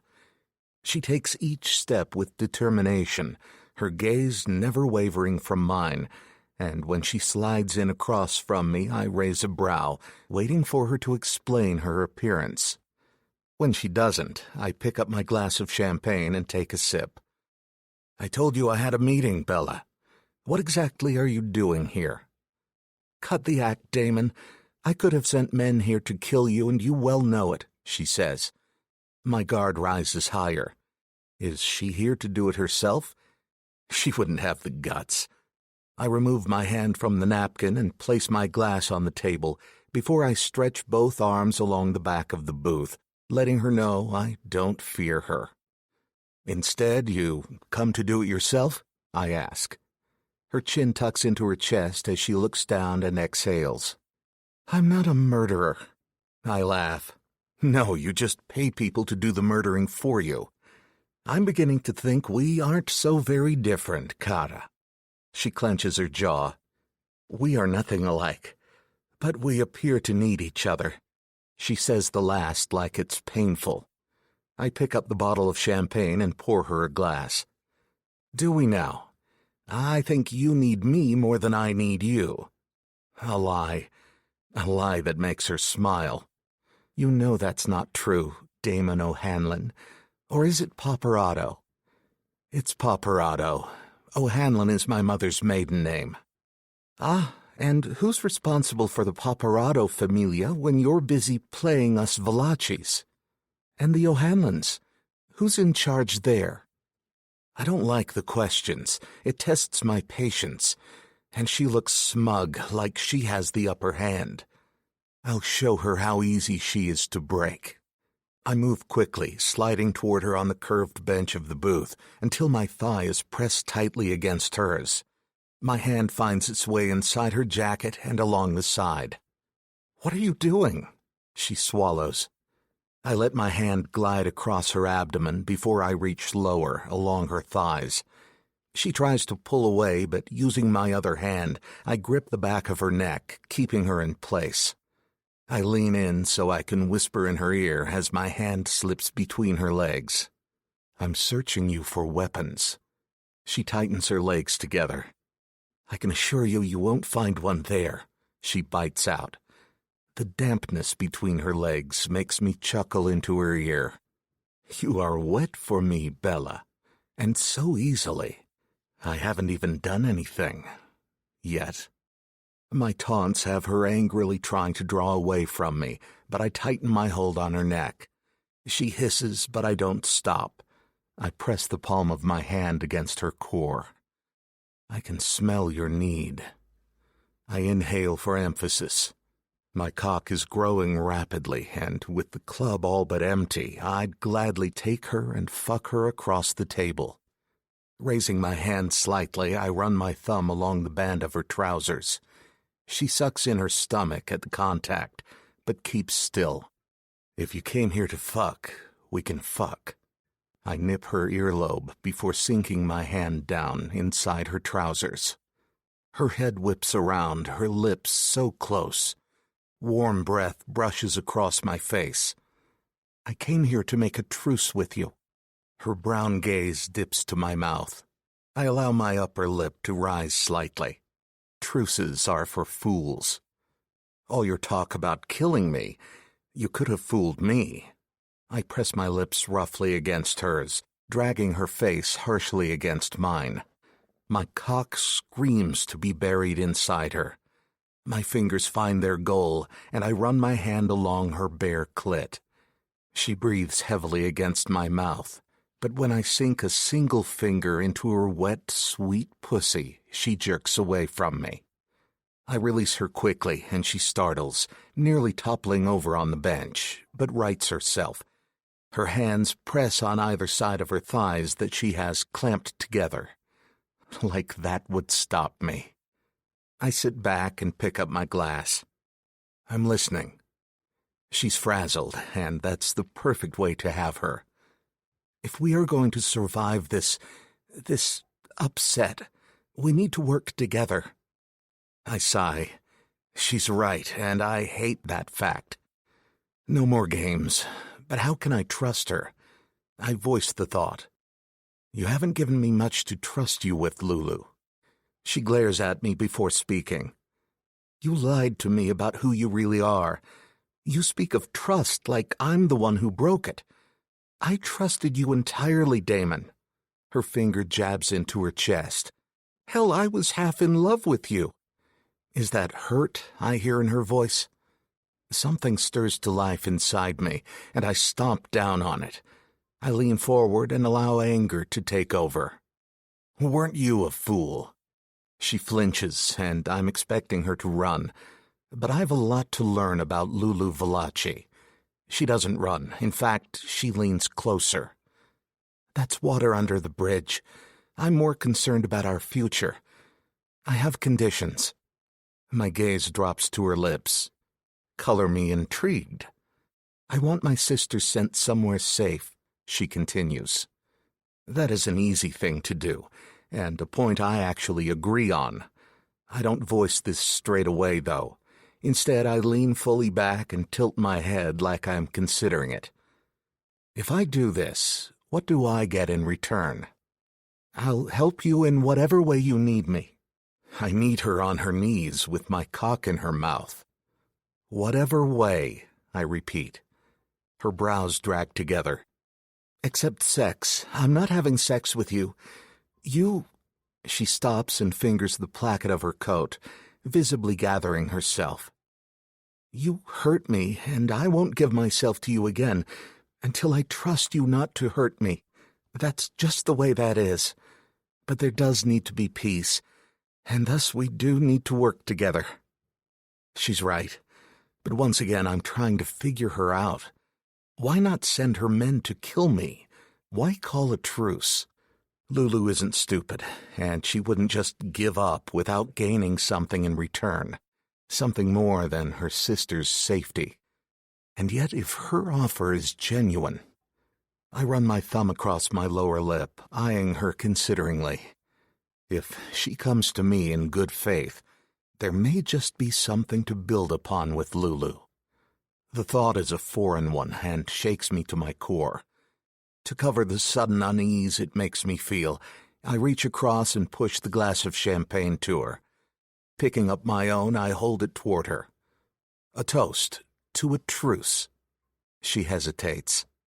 "You will get my sister somewhere safe?" She's being firm. I like it. "You have my word." And I would follow through, though. I liked Vivi and didn't want to see her getting hurt. Lulu finally gives in and clinks her glass against mine. Putting Vivi somewhere safe also plays to my advantage. It would be a place only I would know about. Her sister's whereabouts will be in my control, information that I'll hold over Lulu to ensure her cooperation. I don't really believe that she won't try to kill me again, but she will play nice until she's assured of her sister's safety. Lulu takes her first real glance around the club. "Who are you meeting anyway? This place is a dump." When I scrub my hand over my mouth, hiding a smile, she narrows her eyes. "You aren't meeting anyone, are you? This was a setup." I don't answer. Instead, I take the napkin off the gun, showing her the weapon. This was a trap, but Lulu didn't fall for it. No, she's falling into a far worse trap, one that gives her a false sense of security. She just doesn't know it yet. And when she figures it out, it will be too late. Chapter 15. Damon. Darkness. The partial or total absence of light. I need Lulu on my side, and I think I know one thing that could bring us together: the truth about Angel. I've kept that card held tightly against my chest, but showing my hand might make her work with me. It's been 5 years since Angel disappeared. 5 years since I promised her I would find her brother. "Come with me." I rise and hold out my hand. Lulu glares at it as if it's a gun. I can't help but smile at her intelligent distrust. But slowly she slips her small hand into mine. My fingers curl around hers, and I run my thumb along her flesh in leisurely circles. When her gaze snaps to me, she appears ready to withdraw.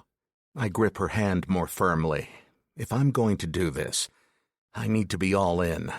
She will be devastated, but also somewhere in the back of her mind, between the folds of hope and dreams, is reality, and there will lie the reality that Angel is dead.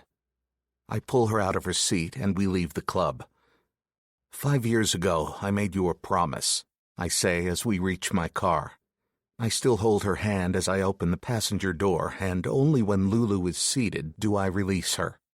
You made a lot of promises. I close her door and get into the driver's side. I've never made a promise to you, Lulu, that I didn't keep. That's the God's honest truth. If I make a promise, I follow through. A man's word is all he has. She grows silent as I pull away from the club and join the easy flow of traffic. So what was this promise? Lulu finally asks, and the sarcasm that had coated her words only moments ago is gone. My stomach tumbles. It's unusual, but I can't help putting myself in her shoes. I squash the empathy. This is to gain her trust, I remind myself. Nothing more. I have somewhere I want to take you, I finally answer. She snorts.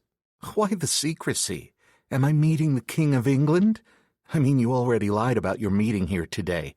So I'm sorry if I'm a bit untrusting. I find myself smirking again. I hope you never change, Lulu Valachi. I continue my drive to the Washington Bridge near Yonkers, and when we arrive, park several meters away from the bridge and turn off the ignition of the car. Lulu must follow my line of sight as she unbuckles her belt. The Washington Bridge? Why are we here? Let's take a walk. I reach for the door handle, but Lulu hasn't budged. I turn to face her. What now? You really think I'm going to go with you blindly? You could be planning to kill me. Does she really believe that I would bring her here to kill her? I mean, I would. But how hasn't she figured out by now that I can't kill her? It's taking everything I have to continue being my asshole self. Did I not just say we need to help each other? If I wanted to kill you, I could do it every night as you slept safely in my bed. Her cheeks heat and my gaze drops to her lips. I could do it right now, I say in a low voice as I continue to stare at her mouth. My gaze travels to her eyes. Killing you won't bring me any closer to my goals. And what goals are they, Damon? She sounds strained. Wouldn't she like to know? This is the olive branch I'm extending. You come with me. This is my show of faith, a promise that I made to you 5 years ago. Lulu frowns, her brows dragging down. She doesn't say any more, but gets out of the car. We walk to the slope that will allow us to go under the bridge. I hold out a hand to Lulu to help her with her footing. She accepts, and we edge closer to the world beneath the bridge as cars zoom past above our heads. People going to work, coming home from work. We enter a wholly different world down here. It's dark, and homeless people are scattered along the edge of the bridge, finding a dry spot to sit or a place to shoot up. A small fire burns in a trash can, where 3 of the homeless hunch around, trying to capture warmth from the dying flames. I'm carrying my gun, but I still regard them warily as we walk past. One holds up a styrofoam cup. Some change, love, for a bit of food? Lulu stops walking and approaches the man. I grip her wrist, not allowing her to get too close. She shrugs me off and dips her hand into her pocket. She takes a 50 out and places it in the man's cup. Thank you so much. May God bless you. He retreats into the darkness, half bowing as his nasty fingers tighten around the cup. Like rats, more people approach her. I groan. So fucking stupid. Now look at what you have caused, I whisper. Lulu glances around at all the bony, dirty faces, at their bodies with their hands reaching out toward her. I'm so sorry I don't have enough for everyone. She sounds so sincere. I'm sure she would give them the clothes off her back if I let her. Irritation grows inside me. Why does she always have to do the right thing? Why can't she just walk past them? Of course, if that was who she was, she'd have walked past me long ago. I'm worth nothing compared to this woman. She's checking her pockets and extracting the last of her cash. She tries to share it around, but 3 men end up with nothing. One of them watches me warily, but his obvious addiction to crack has him stepping a little too close to Lulu for my liking. Nothing for me? You were going to let me starve? Lulu's cheeks darken and she looks at me like I'm going to empty my pockets. I step up beside Lulu and extract my gun. If you like the taste of bullets, I've plenty of them. Like that, the rats disperse and hunker close to the damp bridge walls. I put my gun away and reach out to take Lulu's hand, but she marches past me. Was that necessary? She bites off when I catch up. Absolutely, I answer. She glares at me from over her shoulder. We stop at the river's edge, and when Lulu notices I'm not right behind her, she spins, opening her arms. What am I doing here, Damon? She's still annoyed in regard to the homeless people, but uncertainty as to what we are doing here tightens her gaze. Traffic above us zooms past loudly now that we are at the edge of the water and away from the cocoon of the underground.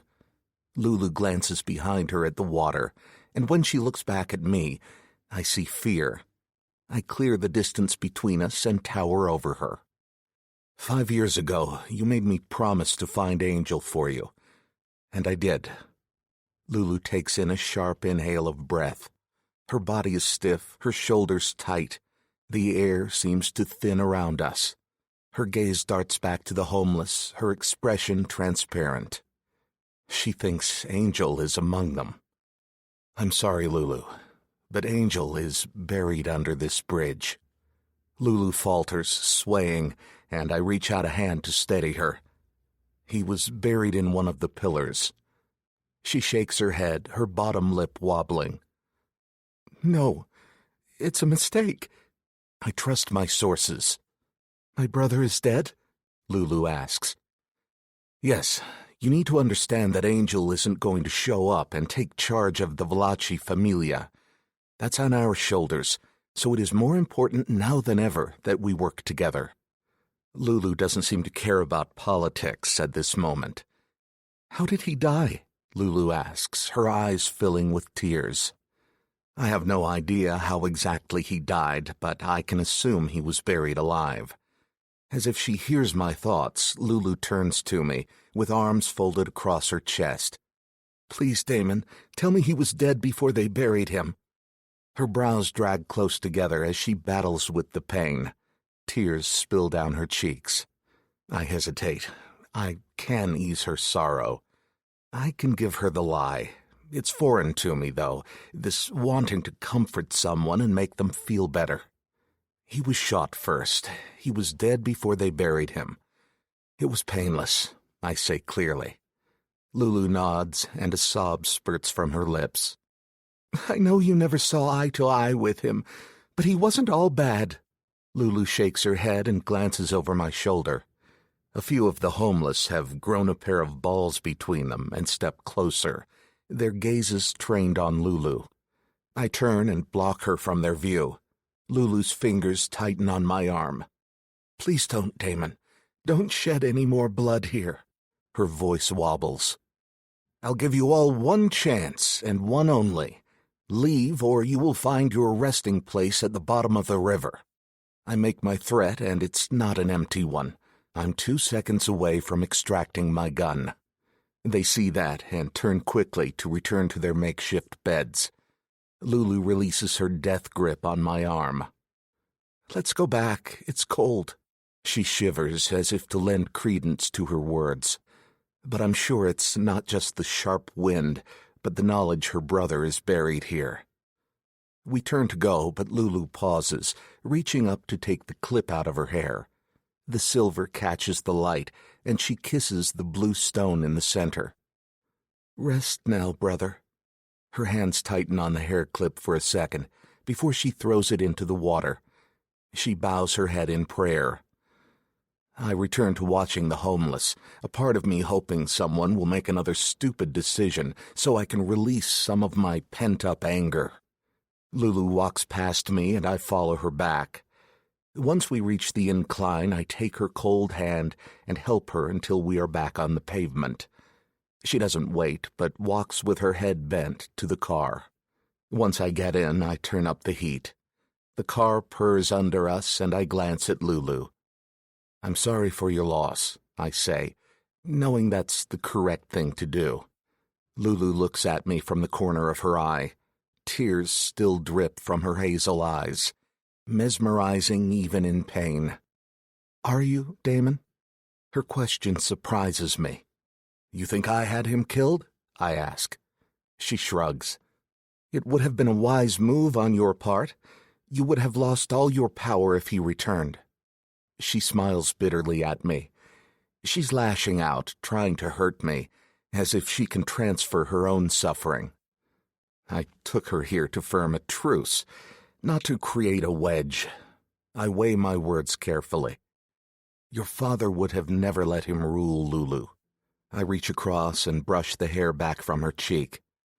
Your father would have always wanted you to rule. Your mind works like his.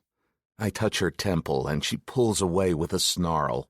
I am nothing like my father. Everyone is made up of good and bad. Nobody is all one or the other. You have all your father's good qualities. I beg to differ. I've seen men who are made of nothing but darkness. Is she talking about me? It doesn't matter. Our world was a cruel master with the ability to extinguish someone's light. But no matter how burned out we were, there were always embers that could be stoked to flame with the right circumstances. I pull away from the bridge. I've done my part. I offered my olive branch. When Lulu settles, I'm sure she will see that I keep my promises. I hope she learns to trust me quickly, because we are fast running out of road to run. Chapter 16. Lulu. It's real now. Angel is dead. I had always held the possibility prisoner in the deepest recesses of my mind, careful not to allow it the freedom to breathe and grow and live. I have no choice now, Damon confirming the horrible truth yesterday. My thoughts are my enemy as I walk the length of our apartment, back and forth, forwards and back. I pace a groove in the thick wool of the carpet beneath my bare feet. It shouldn't affect me like this. Death has always been a part of my family's day-to-day life, something I've been exposed to since I was a child.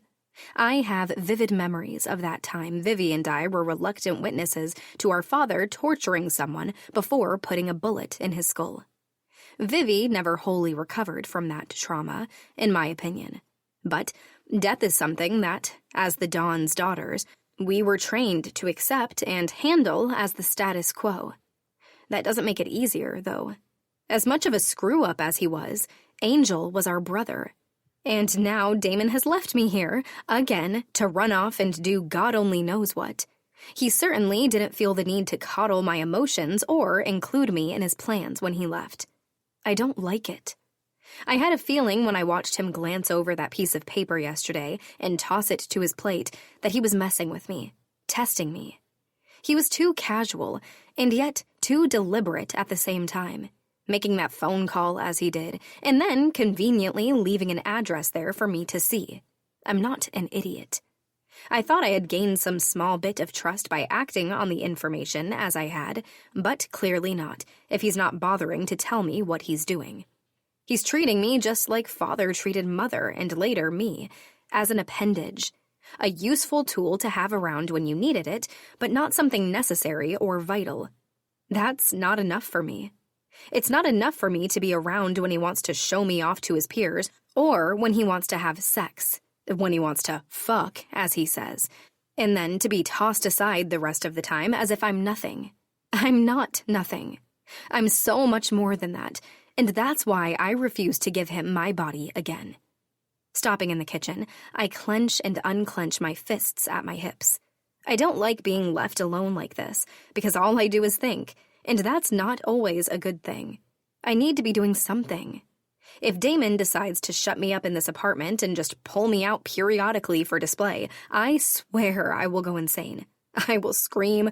No, I just won't do it. I'll leave before I let that happen. I'll run far, and I'll run fast. And I'll take my sister with me. Maybe baking will help. If nothing else, it could reinforce the idea of my cooperation. Moving resolutely, I pull out ingredients for basic bread and tie the apron hanging in the pantry over the soft sweater I'm wearing. Then I bake, allowing the mixing and kneading and forming of loaves to soothe something deep inside of me. I hate him. I pound my fist into the loaf and roll it on the marble surface of the kitchen island. I hate him, but I have to be smart about things, which means I can't show how much I despise him for the situation he's put me in. Right now, Damon holds all the cards, the ones I don't even know exist, as well as the more obvious ones. And between father promising me to the highest bidder, then relying so heavily on Damon, and my brother disappearing years ago, my position within my own family has been weakened tremendously. My phone rings, the sound startling me in the quiet of the apartment. I lean over the counter, and seeing Vivi's name on the video chat caller ID, press to answer. Her face fills the screen, animated and beautiful. and a lump tightens my throat. Dio, I miss her. I prop the phone up against a crock so I can see her. Vivi, how are you? What have you been up to for the past week? How are things at home? The questions tumble forth, and the only thing stopping me is Vivi's soft laugh. Whoa, slow down. In order. She pauses, and I can see her standing in her room, a finger pressed teasingly to her lips. Fine, not much, and boring. The real question is, how are you, and what have you been up to? Aside from lots and lots of sex, of course. Vivi! I laugh and open the oven to pull out my first finished loaf, and then slide another in. I'm fine. Bored. Bored? I was serious about the sex thing, you know. If you're bored, he's not doing it right. And how would you know, miss? Picking up the phone, I give Vivi's face my full attention. I have an extensive library of naughty books. I hear no lie. Anyway, there's no problem in that department. My skin flushes at the memory of the last time Damon took me, and Vivi laughs at the telltale color. So why are you bored? Because I'm stuck here in this apartment while Damon goes off to do God only knows what. I have nothing to do, no one to take care of. Vivi finishes my sudden realization. That's not a bad thing, Lulu. You've been taking care of the rest of us your whole adult life. Maybe it's time for a break. But I don't know what to do with myself. That's not entirely true. I could make some calls, do some digging into Damon and his reasons for pursuing me the way he did. I could speak with my uncles, or even Enzo or Luca. I don't know why I'm waiting, or why I went to the Russian in that restaurant over any of them. All I need to do is breathe suspicion to any of the Italians, and Damon would be dead. And maybe that's the problem. The soft part of me shrinks away from that choice because once it's made, there's no going back. As much as it pains me, I wasn't lying when I told Damon yesterday that I wasn't a murderer. Lulu? With a start, I realize I've completely zoned out, leaving Vivi just sitting there, waiting for me to speak. Vivi, I say. Things aren't exactly the way they appear. Her brow furrows. What do you mean? I break off as the elevator doors slide open. Damn it, I have to go. Be good, and I'll beg Damon to bring me to you. Without giving her time to reply, I end the call and look over at Damon, crossing the floor in my direction. Neither of us speak, but I offer a tentative smile. He merely looks at me, his expression neutral. I know what I said to him yesterday is true, if not necessarily for the reasons I gave. We do need to work together if I'm going to strengthen my familia's position within the constantly shifting sands of power in the New York Mafia, and my own position within it. I'm just a woman right now, no one of consequence. I'm meant for looking pretty in that soft place between my legs. Being cooperative won't be easy, though. While Damon can be cold and brutal and make me hate him, he still turns me on, turns me against myself, in ways no one ever has. I have to be wary of that. I can't lose myself to gain control. I'd be no more than a hummingbird with damaged wings, breathing on borrowed time. All of this fills my thoughts as Damon and I regard each other with a certain element of caution. His gaze flickers over my task, giving nothing away, and a long moment passes in silence. Then he sighs and rubs at his brow tiredly. Concern creeps in, unbidden and unwanted. I don't want to worry over this man. Damon? I ask anyway. He leans against the counter and crosses his feet at the ankles, his arms over his chest. It's a defensive posture, but all I see are the lean lines of his suit, stretching taut over his biceps and thighs. I haven't forgotten what you said yesterday, he finally says. And I agree. We should be working together, supporting each other. But there's a but in there. I'm sure of it. Okay, I say. I think the most important thing, he continues, is how we present ourselves to our peers. It's within our control how we are perceived. How they perceive us? I shake my head a little. I don't understand. Are we strong and united? He says. Or are we one of those couples who fight all the time and never see eye to eye on anything? That's the kind of thing we need to make sure we have control over. It would not do for our enemies to see our union as a weakness. It must be viewed as strong, unbreakable. Ah, I tilt my head back a little. I agree with that. We have time right now to establish the narrative. We just got married. It's only natural for us to have a settling-in period. Right. He abandons his position at the counter and comes over to stand next to me, looming into my personal space.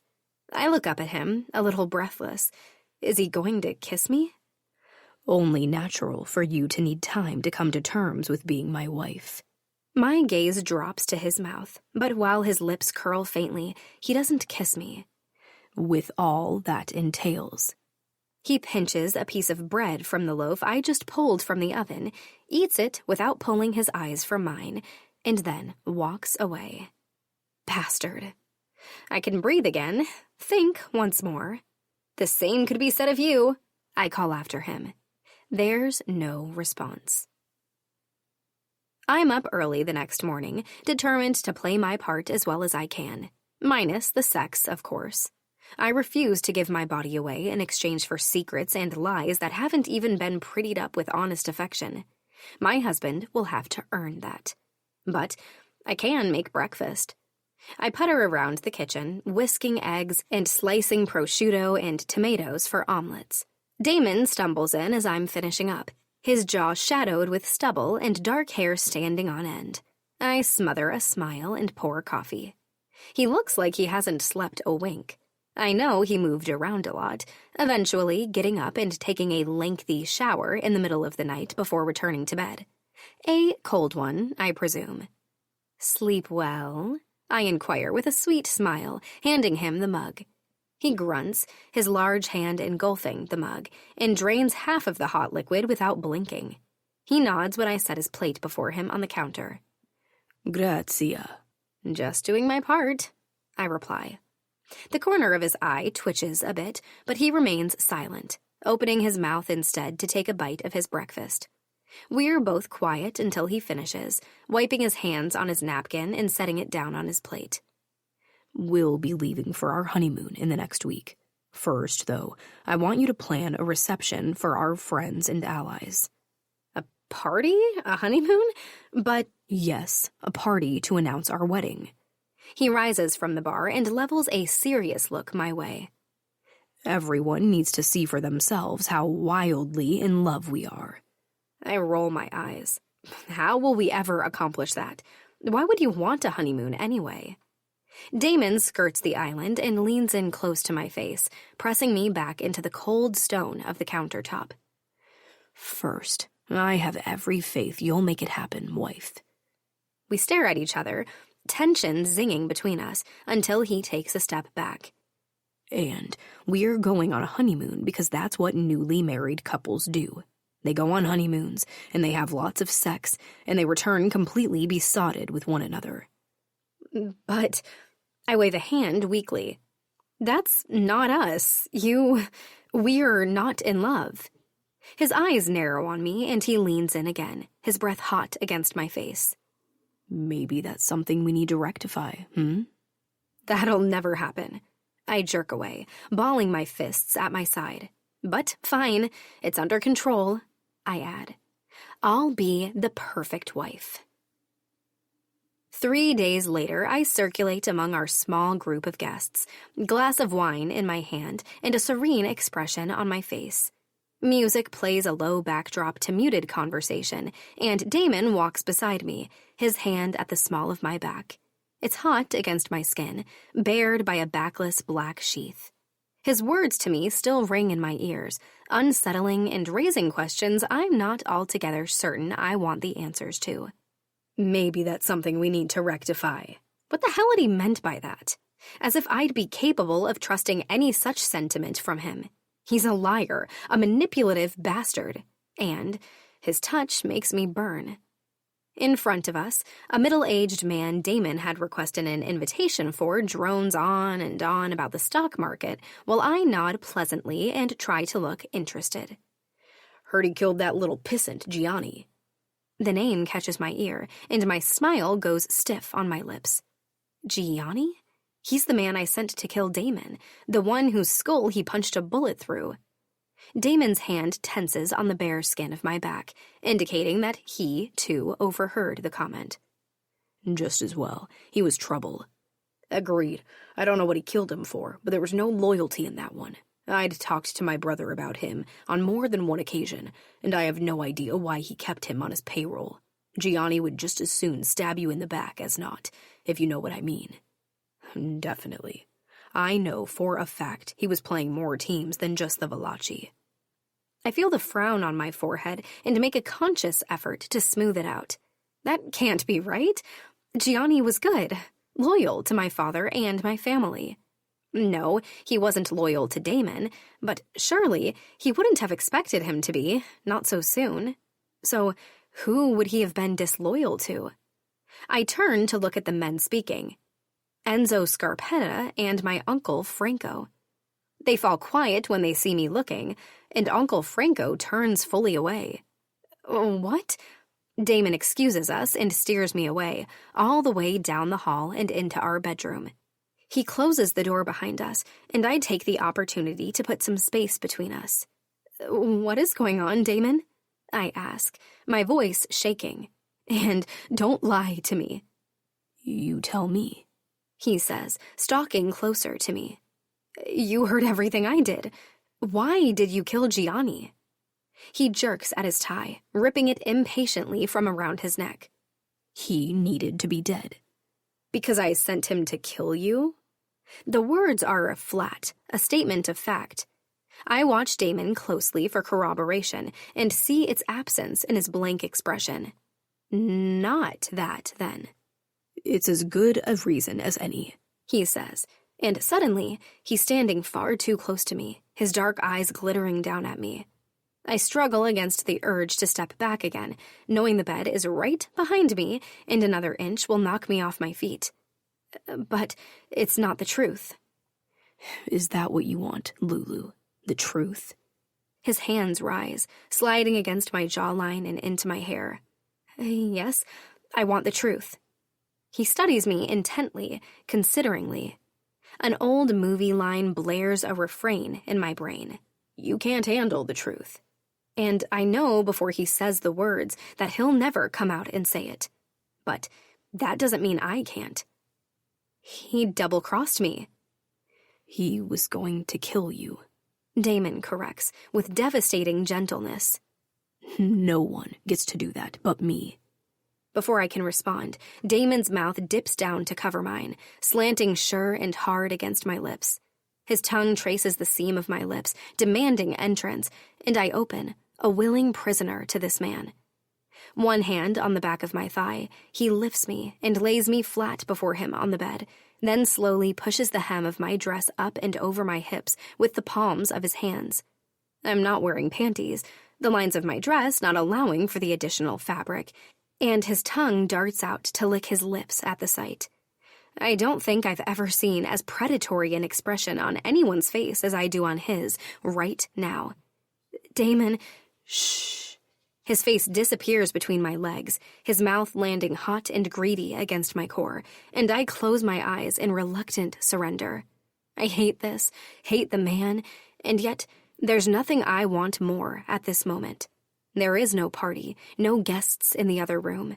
The world narrows to the scrape of Damon's stubble against my legs, to Damon's tongue, singing hallelujahs against my most tender flesh.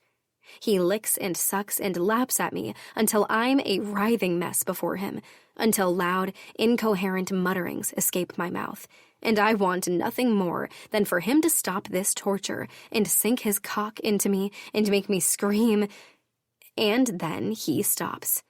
As if sensing how close I am, he stands to his feet, wiping his glistening mouth with the back of his hand as he gazes down at me. His hands go to his belt buckle. Do you want my cock now, Kara? My eyes travel down to where his cock pushes against his pants. I do want it, but I won't. I shake my head. No. His hands fall away. You can stay in here, or you can return to the party, he says. The result is the same, either way. I stare, confused. Either way, everyone will think I fucked you, and from the sounds of it, you loved every minute of it. With a satisfied smirk, he smooths a hand over his cock, pushing against the placket of his pants, and leaves the room. Oh, me Dio, he didn't. I pull a pillow over my face and smother a scream in its softness. But he did.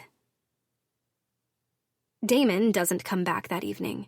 He doesn't come back into the bedroom at all, but I hadn't realized that he had left the building altogether at some point, sending our guests home and locking up behind himself. I fall asleep with my party dress twisted around my hips, rising to stumble out of the bedroom in the middle of the night, and find the apartment empty of everyone, including my husband. Unsettled, I wash my face and remove my dress, eventually returning to bed to toss and turn. The next morning, I'm awakened by Damon tossing a suitcase down on the mattress beside me. Time to get up. We're leaving. I sit up and scrub my face with my hands. What? Where were you last night? Get up and get packed. An unusual urgency backs his words, and I obey, climbing from the bed. I dress quickly and begin to pile clothes of all sorts into the suitcases, jeans and a swimsuit and several dresses. You won't need those. Where are we going? I toss the dresses onto the bed. You'll see soon enough. His movements are agitated, but he packs with precision, nonetheless, fitting clothes neatly into the case. Has something happened? Nothing you need to worry about. His phone rings, cutting off any other questions I might have asked. Finished packing, I start to walk past him and go into the bathroom when the person's voice cuts through the call, loud enough for me to hear a single word. Vivi. I stop, trembling, and shamelessly eavesdrop. I can only catch the odd word, but it's enough. Attack, shots, dead. I'm strangely calm when Damon ends the call and turns to face me, his expression resigned. There was an attack at the place where I moved Vivi. There are casualties.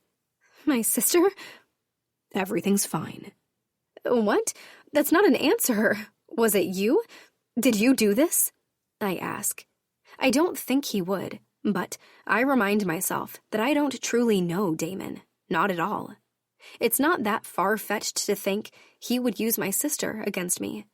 After all, using the lure of her safety was how he got me to marry him. I look at him, sternly quelling the quiver of my bottom lip. Did you hurt my sister? Chapter 17. Damon. Traumatized. Subject to lasting shock as a result of a disturbing experience or physical injury. Did you hurt my sister? Lulu's hand clutches her chest. Her eyes are wider than I've ever seen them before. I shake my head a little. She really believes I have it in me to kill Vivi. It's a reminder that she doesn't know me truly. No, I answer bluntly. She's shaking her head and takes a tentative step towards me. Her gaze wavers with unshed tears of panic. Please tell me she's safe. Vivi is safe, and the desperation in Lulu's voice should make me want to remove the fear that's consuming her. I should want to calm her, assuage her terror. But the fact that she thinks I'm capable of hurting Vivi stings a little, and instead I choose to let her fear fester, remaining silent. Lulu steps up to me and grabs my shirt with both hands, craning her neck back so she can look me in the eyes. Her gaze fills with a glorious pleading.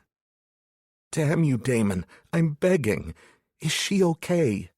Her lip wobbles before it drags down at the corners, and she fights with herself, trying to keep the emotion at bay. But she can't. I reach out and touch a falling tear, with one finger catching that pain-filled liquid, like a painter might dip a paintbrush into paint. My canvas is my soul, and I bring my finger to my lips and paint them with Lulu's anguish. I have your sister somewhere safe, I finally answer. Her hands rest on my chest. She bends her head and takes a few shaky breaths. Thank God. Thank God. She's fighting not to cry. I can hear it in her voice. You don't have to thank God. You can thank me. Lulu's head rises, and with so much begrudgery, she speaks. Thank you. I got her out before the attack happened. Lulu takes her hands off my chest one at a time and pushes them behind her back. Where is she? Safe, I repeat. Damon, she is all the family I have left. Where is she? Lulu's panic is returning, but not in a huge wave like the last. It's tempered by anger and frustration now. I am your family, your husband, I remind her. She's ready to brush my comment off, but thinks better of it and glances away, but not before I catch a flash of irritation. If I just knew where she was, I would sleep better at night, she mumbles. I step toward her, and when I cup her face in my hand, she doesn't pull away. She wants to, though, that much is clear. I'm surprised by how much that hurts. Vivi is under my protection. No harm will come to her.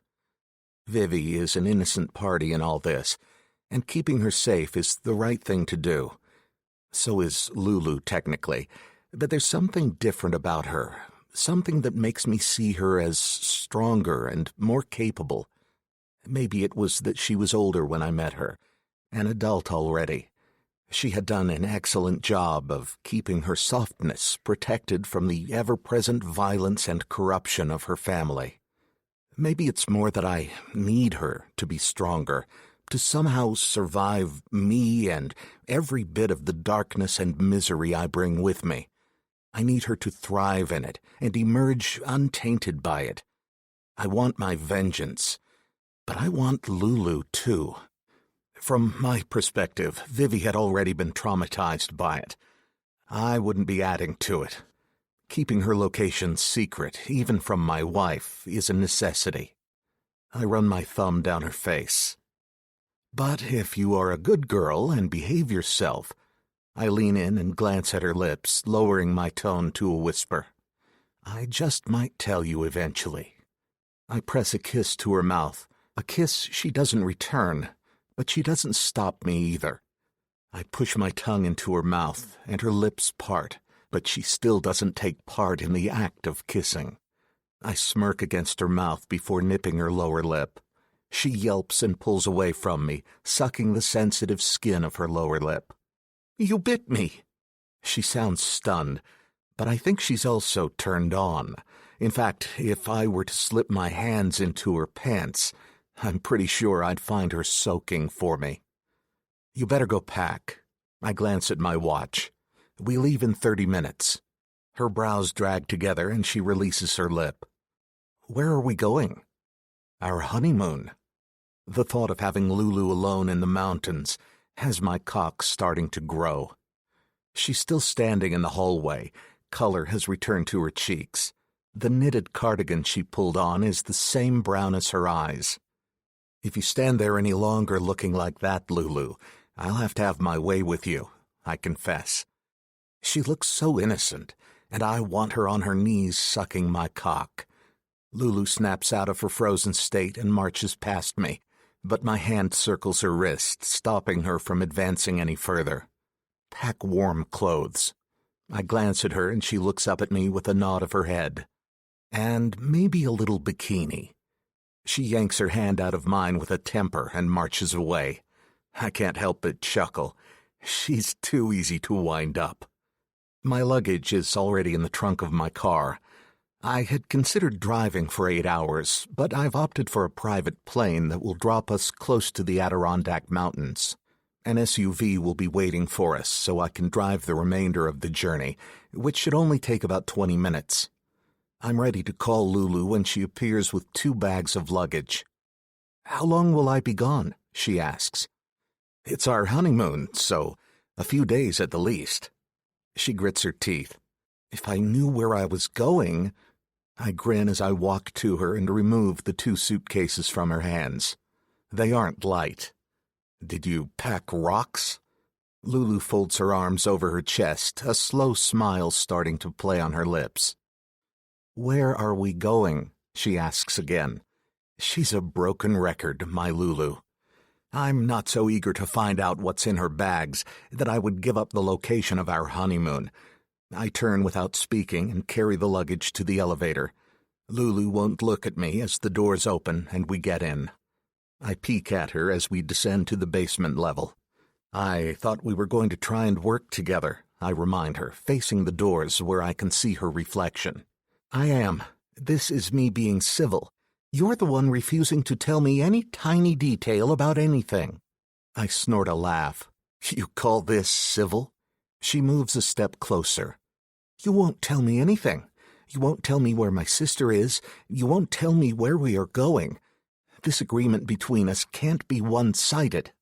The elevator stops, and I hit the button with a hard smack, preventing the doors from opening.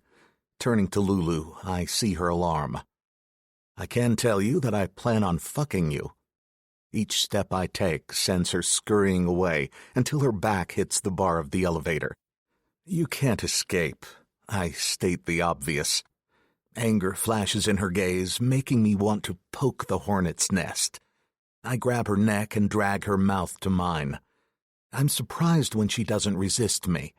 Her lips move under mine, and when I increase the tempo, Lulu matches it. My hand leaves her neck to grip her breasts. Her teeth grip my lip, and before I know what's happening, she nips the skin hard enough to draw blood. As I jerk away and bring a hand up to touch my lip, she ducks under my arm and hits the button to open the doors, setting herself free. She glances back like she's won, but when I smirk, uncertainty flares. I lick the blood off my lips and pick up the suitcases, following Lulu to the car. I didn't think you were into biting. It's good to know for later, I say as I walk past Lulu. I don't, she barks. I mean, I'm not.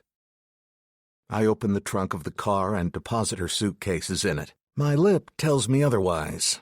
I lick a fresh drop of blood before walking around and opening the passenger door for Lulu. And I like it rough. She slides into the car with a visible, regal air of shock, but I swear I can smell her arousal through her perfume. I close the door and get into the driver's seat. Lulu spends the short drive staring out the window.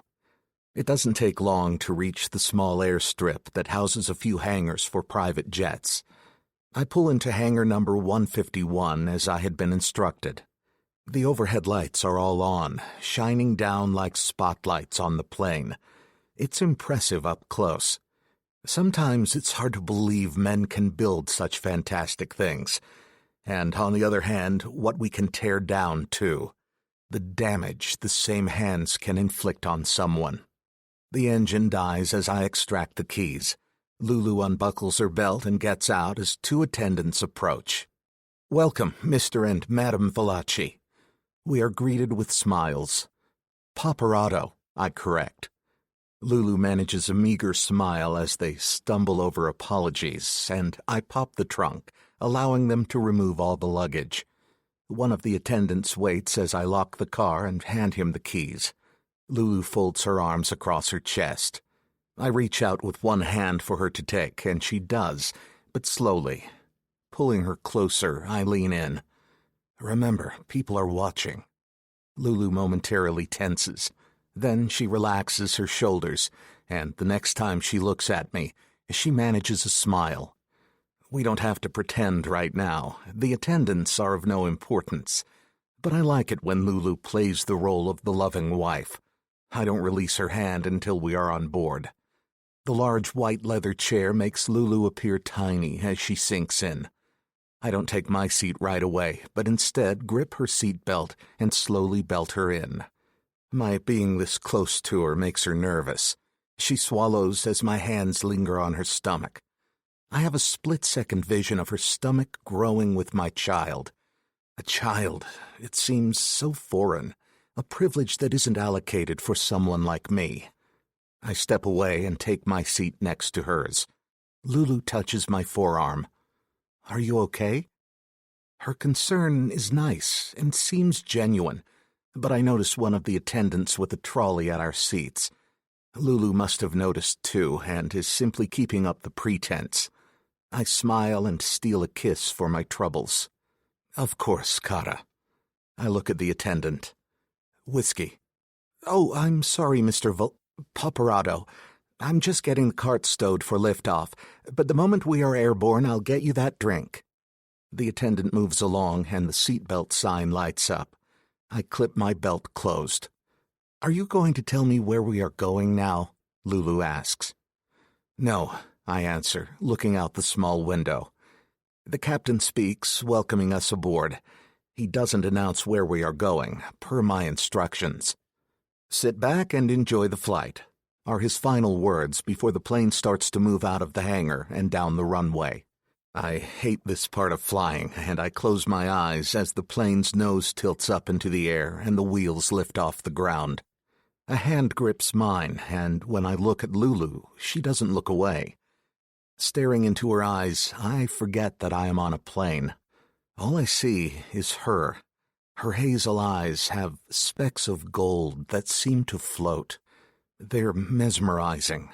I blink and look away from Lulu. The plane levels out and the seatbelt sign goes dark, signaling we can remove our belts. You are afraid of flying. Lulu says it like it's an interesting fact about me. Not afraid. I dislike it, I reply. When I glance at Lulu, a teasing grin stretches across her face. I think I've found your weakness, she says. It's not my kryptonite, I answer. She can't use it against me. Kryptonite? Are you a superhero fan? Like Superman? Lulu asks. I saw all of the comics at your apartment. The assistant stops with the cart, and I accept the glass of brandy. Lulu takes a cup of coffee. I'm not a fan of Superman. I prefer the more misunderstood hero, I answer, and take a sip of the brandy. It burns my throat, just the way I like it. Misunderstood? I have to confess, I don't know much about superheroes. I glance at Lulu and see nothing but genuine interest. I like the anti-heroes, I answer. The ones who aren't conventionally heroic, who may be difficult to distinguish from the Supermans and Captain Americas. Lulu nods. Oh, okay, I can see that. I turn slightly in my chair so I'm facing her. How so? You aren't a hero, Damon. Sadness floods Lulu's eyes. I can guess her thoughts. She had thought she would marry and some knight in shining armor would love her and cherish and take care of her. She didn't count on me, the real me. The villain of her story tricks her into marriage and uses her as a tool. No, I'm sure I am the villain of your story, I answer. She doesn't respond, and I take that as her agreement. It shouldn't bother me, but it fucking does. It stings, goddammit. You are no lily white virginal damsel either, I spit out. Her cheeks heat. I let my gaze trail across her body, not hiding how badly I want to fuck her. How dare you? No man touched me before you, she declares. I may have been the first to push my dick inside you. My crude words send heat spreading across her face and set sparks to dancing in her gaze. But your mind was poisoned long before then by men. Lulu isn't innocent to our ways. Her father made sure of that. Her mind wasn't simple, which made her more attractive to me, but also more unpredictable. Poisoned? She starts to laugh, but it holds no amusement. You mean I'm not some passive female who flings herself at the good-looking Damon? Been there, done that. I won't do so again. She shifts in her seat, half turning her back. Hearing her speak of me as good-looking has an odd effect. It shouldn't, as I know my worth, But hearing those words from Lulu's lips makes me want to bask in her approval and, conversely, run far and run fast. But she should only see me for what I am, a predator. I empty the glass of brandy and decide I've shared enough information about myself with Lulu. Now she knows I hate flying and also that I like comic books and anti-heroes. That last one is too close to home, making me think of Marcus. Pain and awe fight for dominance in his gaze as we lie on the floor, the only light cast by my flashlight that I use to dance across the pages. Getting up on the bed wasn't possible after Father's beatings, and Marcus's back couldn't even take the weight of his cotton shirts. He lay on his stomach, a cold, wet cloth covering his damaged back. Venom was my favorite, and he was transforming. I soak up every word, and when I look back at Marcus, he had finally fallen asleep. Pain and sweat still clung to his pale face. I shift in my seat, wondering how we survived. The glass in my hand creaks under the force of my fingers as I tighten my hold. I loosen my grip and glance at Lulu, who's watching me. She opens her perfect lips, and I already know what she is going to ask. Before she can, I get up and make my way to the back of the plane. The toilet is small, larger than that in most planes, but still too small to cage in this pain that won't leave me. I lean over the taps and push them both on full blast. Using both hands, I scoop up lukewarm water and splash it across my face. When I finally meet my gaze in the mirror, I get a fucking grip on myself. That's exactly what happens when you start sharing information about yourself and letting people in. It fucks with your head and weakens you. The only thing I will be fucking with is Lulu. The taps automatically turn off, in sync with my mental declaration, and I smirk at my reflection. I intend to fuck Lulu a lot. Chapter 18. Damon. The plane touches down, and from the cockpit the pilot wishes us a happy honeymoon as he makes a slow path to a private strip. The moment the seatbelt sign blinks off, I'm out of my seat and moving toward the door. The stairs move into place, and beyond that, a red carpet that's ridiculously over the top leads to our waiting SUV. I guess ostentation comes with being a Valachi. A hand slips into mine once we reach the ground, and I'm momentarily confused. Why is Lulu holding my hand? Is there a threat? Did something scare her? I pull her closer to my side, looking around us for the threat. What is it? I half whisper, stopping us from advancing toward the SUV. She doesn't reply. It just gives me a half smile when I look down at her. I call on patience and restrain myself from shaking her for an answer. Why did you grab my hand? For anyone watching, Lulu says and tilts her head. You've seemed off since we left, she adds. I try to relax. There is no threat, just Lulu playing the part of the good wife. I continue walking. Lulu is right, I am off. I can't seem to shake the memory of Marcus from my mind. I take the proffered glass of champagne and hand it to Lulu. I'll be driving, having refrained from bringing Tomas, so best keep a clear head. Thank you. Lulu accepts the champagne with another smile, and I open the passenger door for her to get in out of the brisk breeze.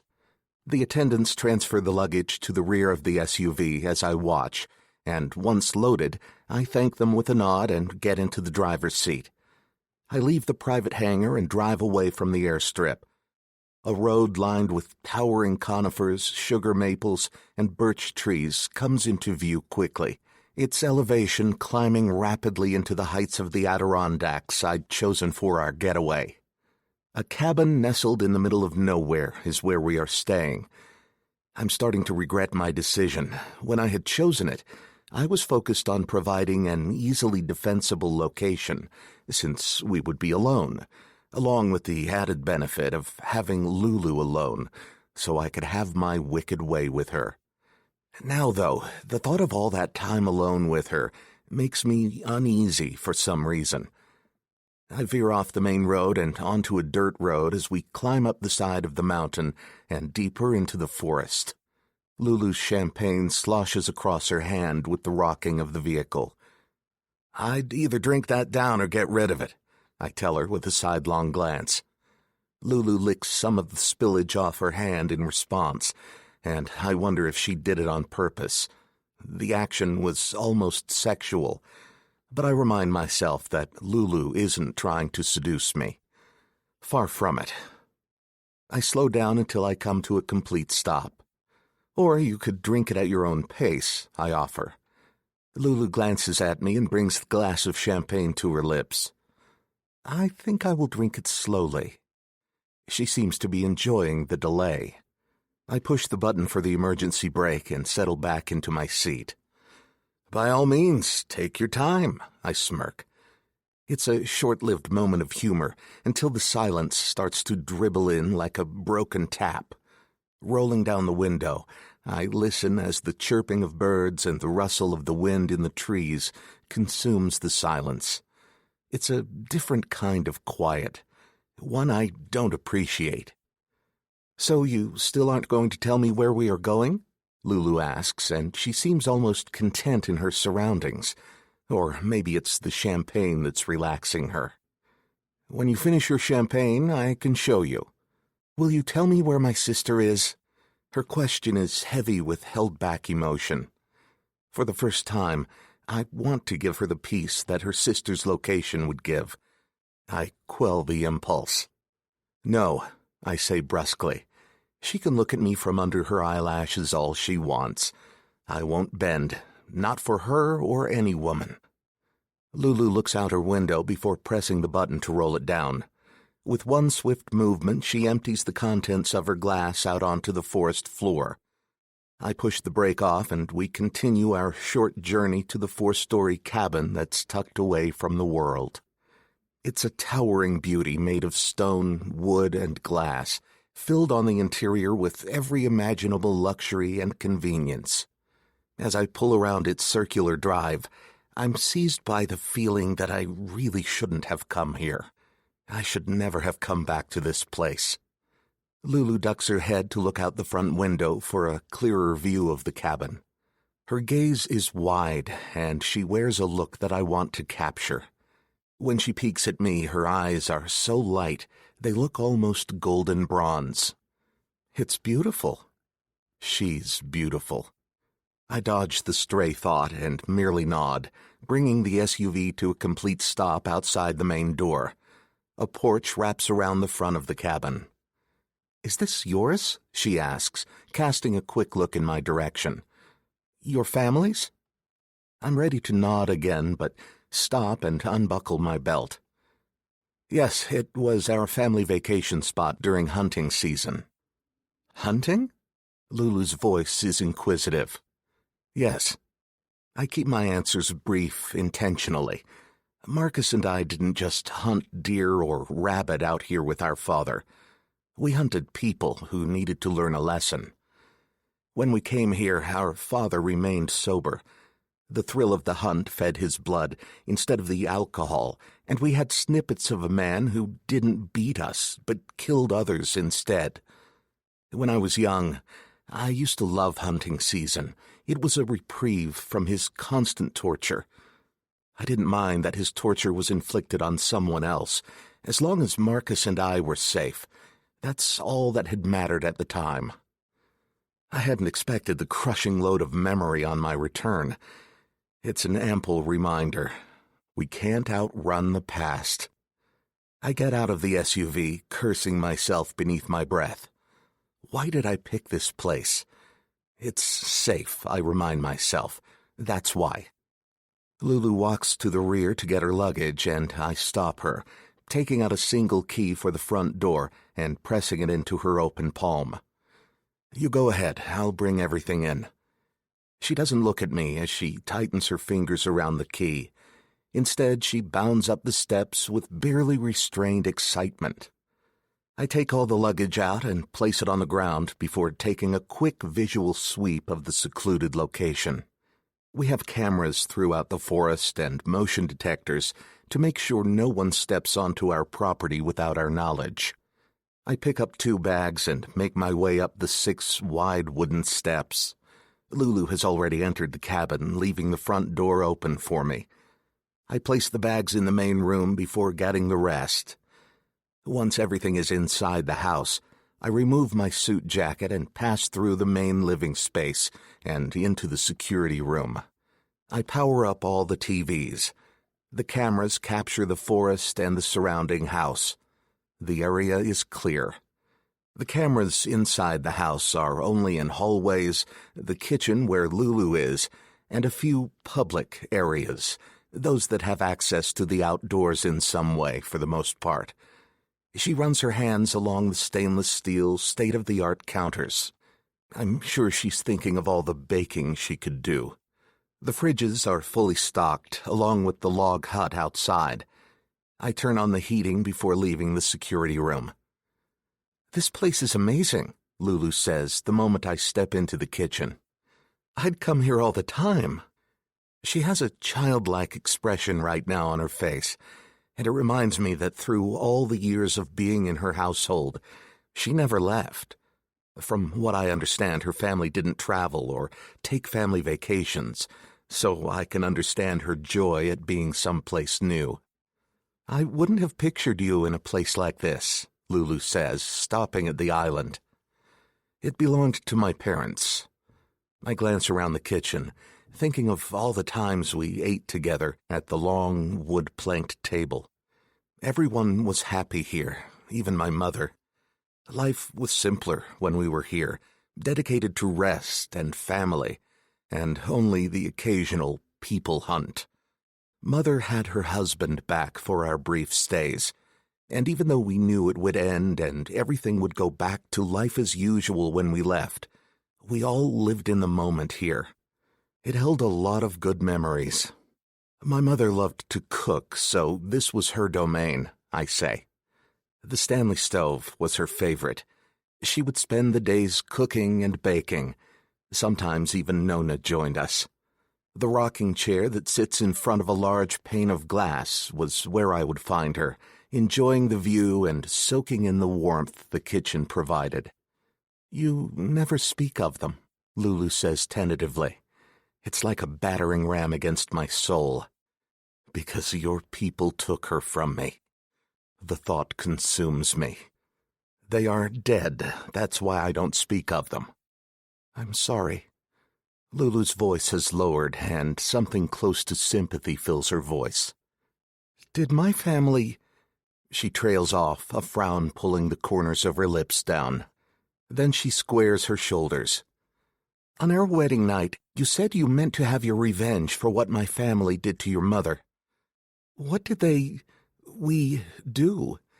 Did we have something to do with her death?" I stare at her. "I'll light a fire." I leave Lulu in the kitchen. I'm done with talking, and go to the main bedroom where I change my clothes into something more comfortable. A pair of jeans and a checkered cotton shirt replaces my white shirt and suit trousers. Heavy boots replace my slick black loafers, and I make my way back downstairs. The gray River Rock fireplace dominates the room, and already I can hear the distant voices of chatter that would continue deep into the night as we sat with cups of coffee or hot chocolate listening to Father talk. We didn't drink alcohol when we were here. Fear of setting Father off kept us away from it. Wood for a fire has already been laid by the people who manage the house when we're not here, and I kneel and use one of the long matches from the mantel to light it. The daylight hours are fading, and I'm aware of Lulu's movements in the kitchen. The sound of pots and pans being placed on the stove sets a weight of loss on my shoulders. I had feared these memories would resurface by coming here. Maybe that's what I needed, though, a reminder of what is at stake. I get up and re-enter the kitchen. The smell of bolognese is the first to hit me, encouraging my other senses to reach out. They grasp onto details, the warmth from the stove, Lulu's domestic back and forth, How comfortable she appears in my home. She dips a wooden spoon into the food and stirs before taking a taste, glancing at me as I pull out a stool at the island. I would have cooked, I tell her. Lulu shrugs. I don't mind. She hesitates, her movements unsure with me watching her. But she continues her task, pouring pasta into a pot of boiling water. Maybe we should talk about what we'll do when we return. We only just got here, I remind her and grit my teeth. She's so eager to return. Let's just enjoy our honeymoon. I let my gaze trail down her backside, and my cock starts to harden. No. Lulu turns fully, ignorant of my growing arousal. We need to come up with a plan for dealing with these threats, Damon. I get off the stool and prowl toward her. No, not tonight. Tonight, we are here. Capturing her gaze with mine, I stop before her. Her fingers tighten on the wooden spoon that she still holds. I stop in front of her and take her face in my hands. Tonight, it's about us. Chapter 19. Lulu. Us.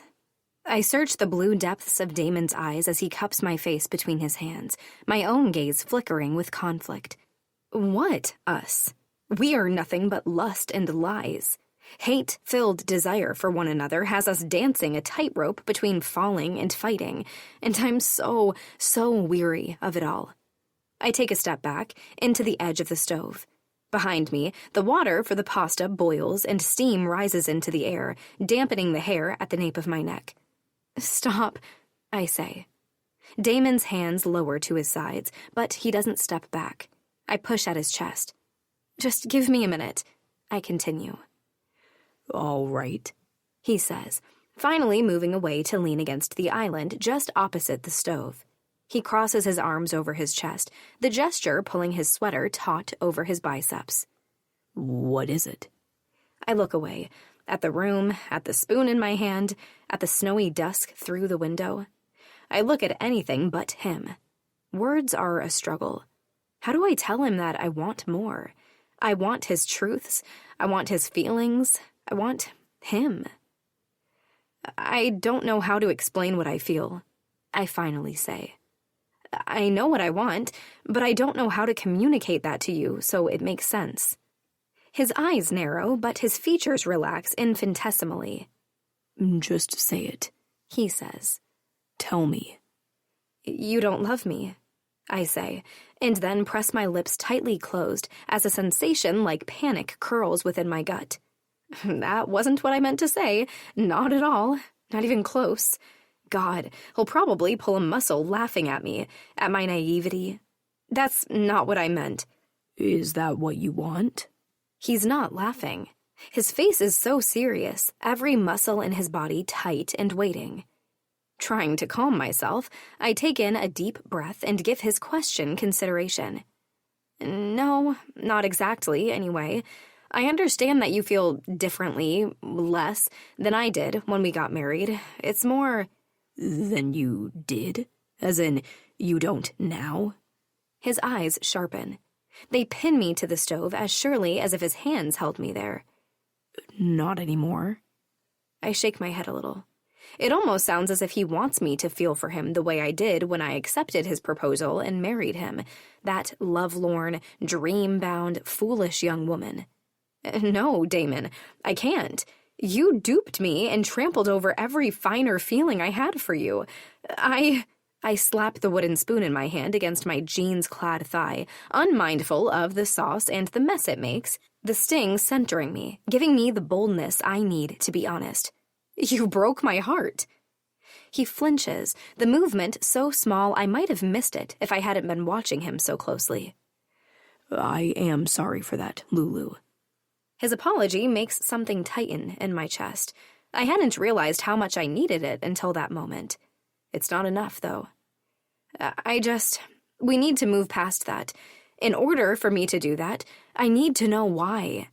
But you're holding everything so close to you, being so stingy with your reasons and your feelings.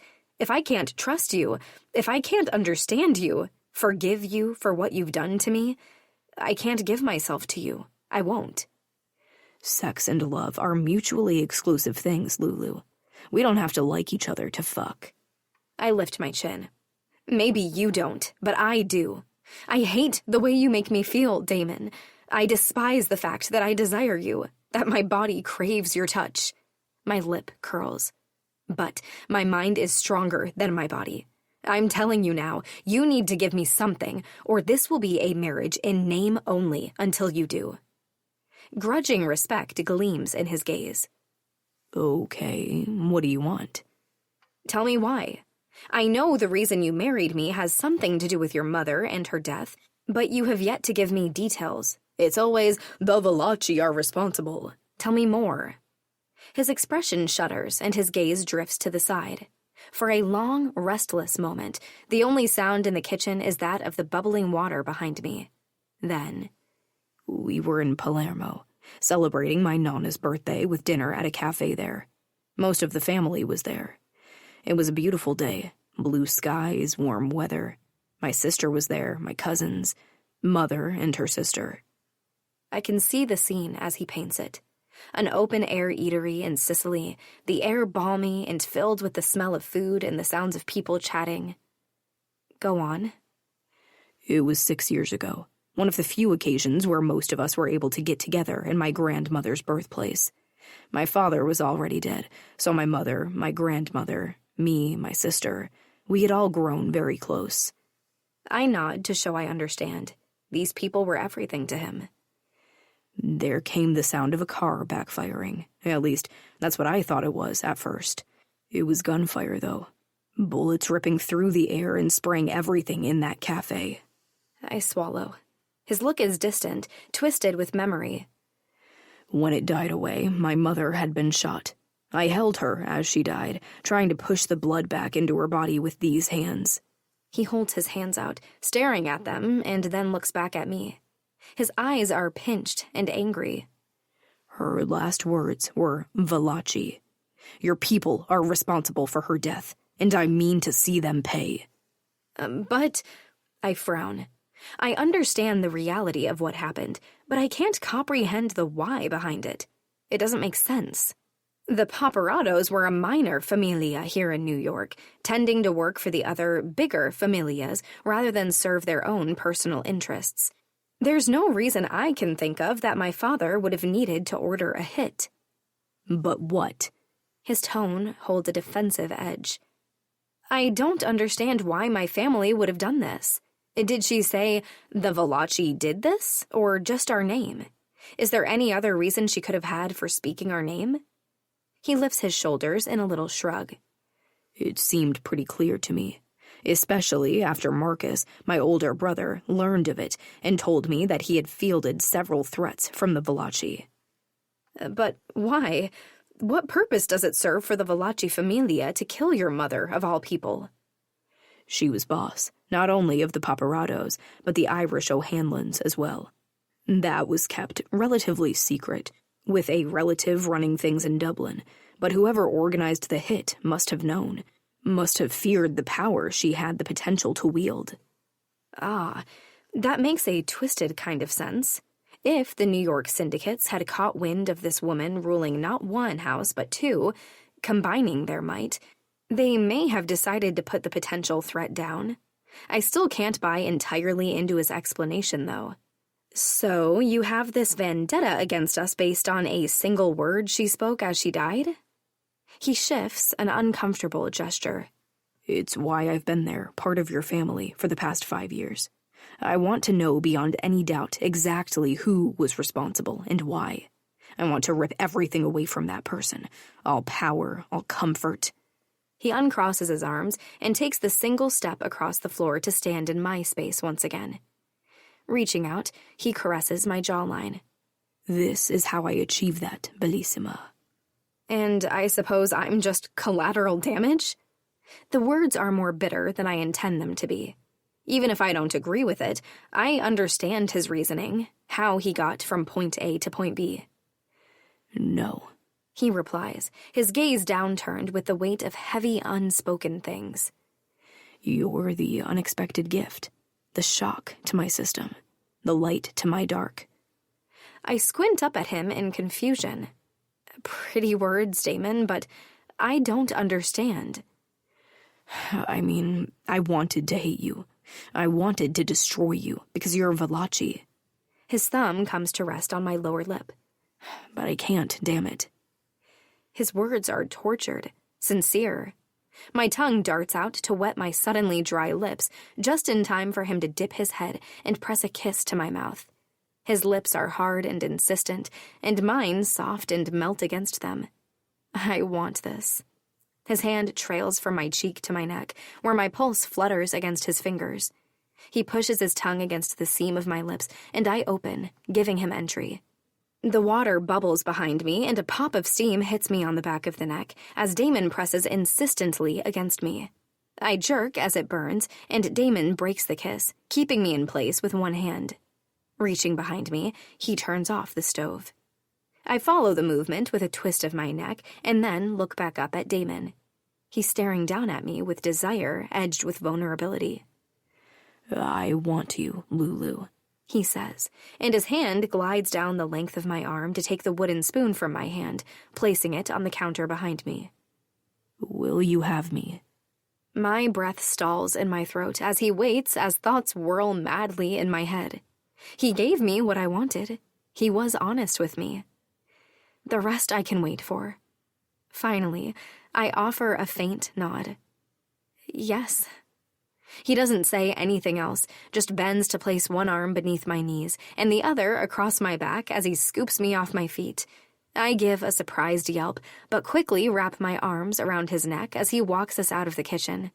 "What are you doing?" I say, my voice high and thin. Nerves have me pressing my face into his chest. Damon pauses at the threshold of a wide hallway to press a kiss to my mouth. What I should have done a long time ago, he says. Chapter 20. Damon. Trespass. Entry to a person's land or property without permission. What are you doing? Her voice sounds strangled, high and reedy. What I should have done a long time ago, I tell her. Giving you romance. Strangely, I mean the words.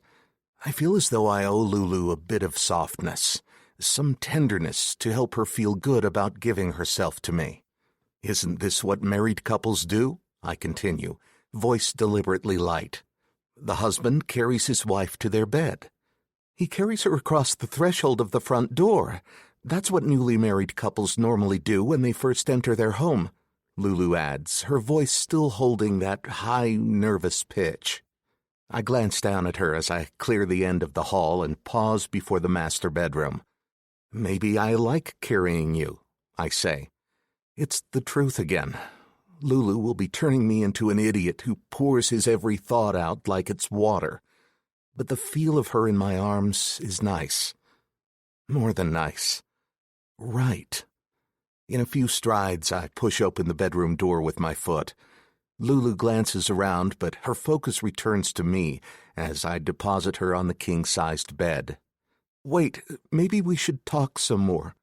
Lulu seems to come to her senses and tries to scurry to the edge of the bed, but not before I capture her arm, keeping her in place. I position myself over her. No more talking. Pressing my full length against her core, I dip my mouth to hers. I consume her, my tongue delving deeply. She battles, refusing to kiss me back. I smile against her mouth. Nothing's ever easy with Lulu. Reaching between us, I run my hand across her breast and squeeze, sliding one finger in between the buttons of her silk-white blouse to stroke her soft skin. It has me itching for more. I push my cock harder against the notch between her legs, and Lulu opens her mouth to sigh. I use the moment to deepen the kiss. Fighting with the buttons of her blouse makes me impatient, and breaking the kiss, I look down at Lulu and grip either side of her blouse. Buttons pop and scatter across the bed. Lulu's eyes widen and my gaze moves down to the lacy white bra that covers her breasts. I press a kiss to her collarbone before pulling down the fabric so I can take a nipple in my mouth. It pebbles instantly, and Lulu cries out as I nip it before running my tongue soothingly along the sensitive flesh. I press another kiss just below her breast before placing several more along her abdomen, taking note of what makes her writhe and stiffen with pleasure. She's so beautifully responsive, my wife. Her response makes me feel like a king with unparalleled power. I don't stop until the band of her pants restricts me for a second, and then deal with that expediently by unbuttoning and slipping them off. Taking hold of her white panties, I pull them off before I run my tongue along her clit. Instantly, her hips rise and her hands dig into my hair. Her fingers push down on my skull, and I bury my tongue in her pussy. She's so sweet and wet. Her juices soon coat my face, and as she bucks under my mouth, I stop, not wanting her to come just yet. She protests with a low whine. As I crawl back up her body, I meet her eyes, glazed over like she's in a trance. I kiss her, my face still covered in her juices. "Taste yourself," I whisper, sinking my tongue into her mouth. "Taste how sweet you are." Lulu's tongue dances with mine, and everything in me pulses. I can feel her hunger rising, equivalent to mine. I lift myself off her and remove my jeans and boxers. She's lying on the bed with an arm slung over her face. I'm not sure if she's trying to catch her breath or is embarrassed. Either way, I don't give a fuck. The minute my cock is free, I grip her hips and her hand falls away from her face. There's nothing there but lust and impatience. I tighten my hold on her hips. "Turn over." I'm already lifting her, and she helps me, rolling over until she's on all fours, her ass cocked in the air. I lean back to see her pink pussy, all wet and ready for me. As I stroke my cock, pre-cum glistens on the swollen head. Running my hand across the top, I gather some of the pre-cum and press it against her swollen clit. "I'm going to fuck you hard," I tell her. The words don't feel exactly right. There's something missing, something more I need than to fuck her hard. I don't want to explore the idea too deeply, though, afraid maybe of what I might find if I look too far. I place my cock at her entrance, and I don't edge in slowly. Irritation with myself and my own confused ideas have me taking what I want. I slam myself into her pussy, driving myself all the way in until I can't go any further. Gripping her hips again, I pull out and slam back in. Lulu cries out as I continue to fuck her fervently, and I want nothing more than for her to come all over my bare cock. I want to hear her cry out my name. My hands sink deeply into her flesh as I plow into her pussy. The sound of flesh slapping against flesh fills the room. That and Lulu's cries each time I drive myself into her. She glances at me from over her shoulder, her mouth open, her eyes half shut, and the sight almost freezes me. She looks so fucking perfect. My balls tighten, and I close my eyes and continue to pump into her pussy. When I look again, Lulu's facing forward. Her pussy clenches around my cock, the sensation signaling she's close to coming. So am I. I fuck her with a vigor that drives the release out of her and across my cock. As she cries out, my own release erupts, and I slam into her pussy, emptying my load inside her. A few more controlled pumps, and I slow to a stop. I'm panting, and so is Lulu, both of us spent. Leaning across her, I press a kiss to the middle of her spine. I should feel satisfied, but already I want more of her. I shouldn't want someone like her so badly. A good woman, even if she is a Valachi. Lulu's body trembles, with fatigue or chill or what. I'm not certain. I extract myself from her, and she slumps bonelessly across the bed. But before she can fall asleep, I turn her so she's facing me. I search her gaze. I'm not sure what for, but I find myself leaning down and pressing a feather-light kiss to her swollen lips. Her breath hitches at the tenderness of the action. I get it, me too. I'm not sure where this curious softness is coming from, or what to do with it. I'm still trying to control my breathing as I continue to look down at Lulu. I'm not sure what I want or what I need to express, but I find myself kissing her again softly. I take her face in my hands and stroke her flushed skin with my thumbs as my mouth explores hers, tentative, seeking. Lulu pulls away first, her expression filled with disquiet. That makes two of us. Before I can try to explain myself, or even attempt to fathom my own actions, an alarm goes off. Someone is on the property. Chapter 21. Lulu. Damon's watch chimes with the insistent sound of an alarm. It's a shock when Damon disengages from me, roughly, the vulnerable expression on his face reverting almost instantly to one that is hard, blank, emotionless. What's happening? I ask, pushing myself to a seated position and then to my feet, his urgency transferring itself to me. What is that sound? I don't have time to process these conflicting emotions, to make sense of them. Damon pulls on his pants, neglecting to button them, and slips his feet into his boots. I mimic his movements, dressing myself rapidly. It's an alarm, he answers, sliding a knife into his boot. Someone's here. He picks up his gun from the table where he set it when he undressed earlier, checking the clip. Distantly, we hear the sound of glass breaking on an upper floor. Damon shoves me toward the door, peers into the hallway, and then tows me behind him to the security room on the other side of the kitchen. A panic room, he called it. Inside the small, steel-reinforced room, he scans the screens linked to the cameras scattered throughout the house until he finds the intruders. There are 3 of them, their dark forms moving with purpose from room to room. I watch with a blend of fascination and fear as they clear one room and move immediately to the next, one leading, the other 2 following moments after. Damon checks the clip on the gun he holds, his grip secure as he punches it back into place. A light sheen of sweat covers his chest, and I'm struck by the sudden thought that I don't want to see that smooth, expansive skin torn apart by a bullet.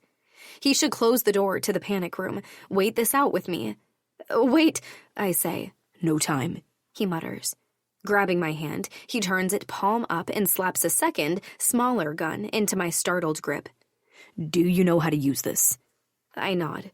There had been lessons when I was a child, and routine firearms safety practice as I grew to adulthood.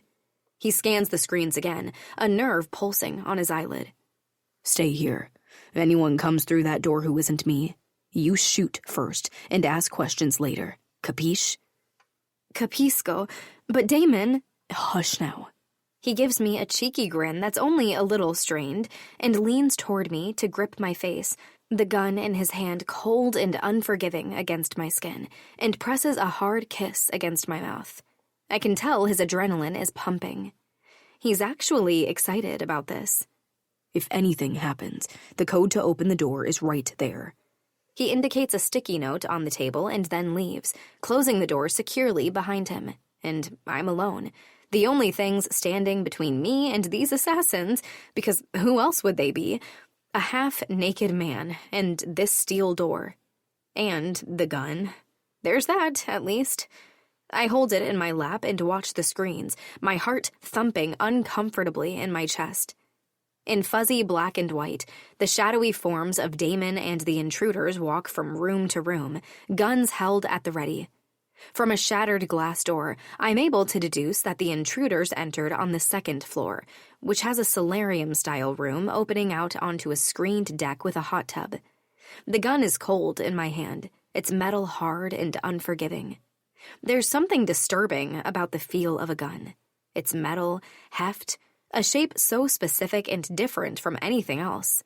A soulless entity infused with the power to kill. Although I don't like guns, I continue to hold it, watching tensely. Damon rounds a corner. One of the men is in the room he enters, and I see the man's arm rise as he spots Damon and takes aim. My heart stops, every breath seizing in my chest. I yell hoarsely, but he can't hear me. It doesn't matter. Damon gets him first. I imagine the sound of gunfire reverberating through the house, but here, behind the thick steel door of the panic room, there's nothing. The scene playing out on the screen is a noiseless mimicry of what's really happening.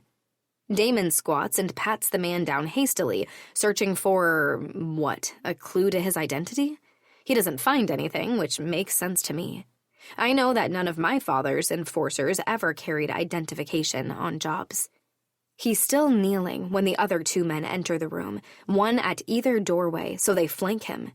After a tense second where they take each other's measure, Damon lowers his gun. I gasp. Damn it, Damon! I watch, breath held as they pull him up and push him into a chair. One pulls out a handful of zip ties and takes hold of Damon's arms. Shit, I can't let him die. Scrambling to my feet, I punch in the code to exit the panic room. Panic isn't a room. It's a sensation, pressing down upon me and rendering every thought sluggish, every muscle equally slow. I don't think, I just move, making my way swiftly and silently to Damon. Outside the room, I pause and listen.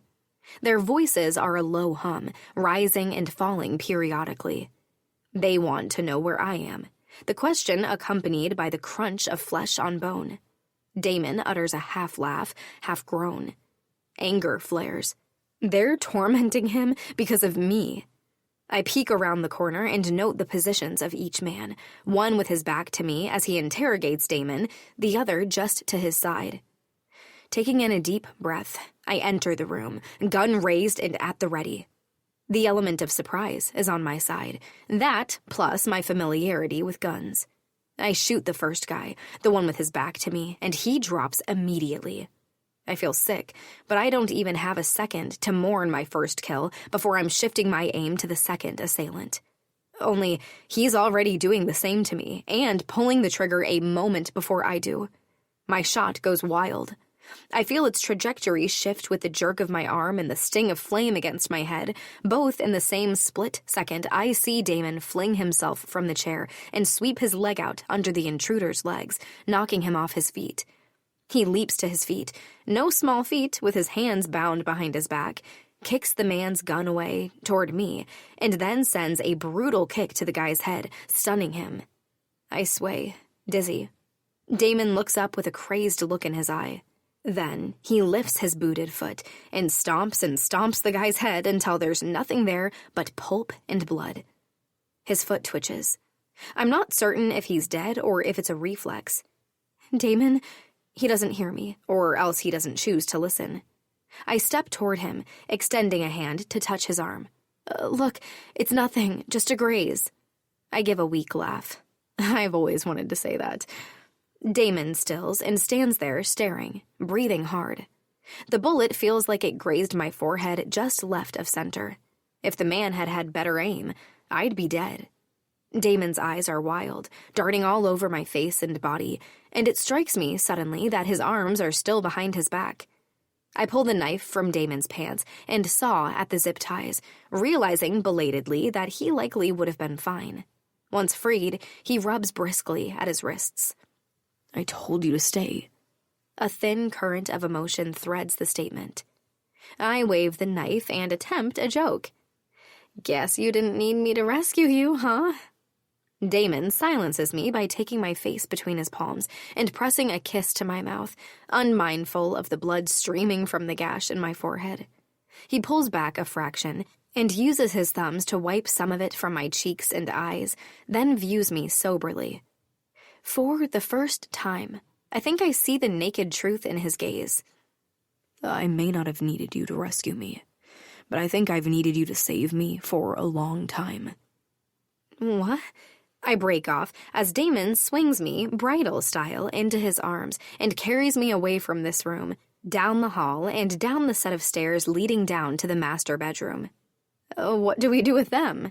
I flap a hand back toward where we came from. You don't need to worry about them. He navigates the stairs carefully. I'll call Tomas and we'll deal with them when he gets here. Who were they, do you think? I'm not positive, but I think one of them was your uncle's men. My uncle? His expression is tight as he sits me on the counter by the sink in the master bathroom and pulls a first aid kit from the cabinet beneath. He begins dabbing carefully at the wound on my forehead. The blood flows sluggishly, the site already starting to coagulate. If I didn't know you so well, I'd say you looked worried, I say, flinching back from the initial contact before settling. I'm thankful my back is toward the mirror. I don't want to see myself right now. Damon's touch is tender as he cleans the blood from my face. Is it bad? It'll scar, he says. You need a few stitches. That's okay, I say softly. I'll have a cool story to tell, right? His gaze flickers to mine, a blend of confusion and consternation. I have the thought that I don't recognize this man. He's closer to the one who held me after Father died, but I don't trust the transformation. You should have stayed where I put you, he responds roughly.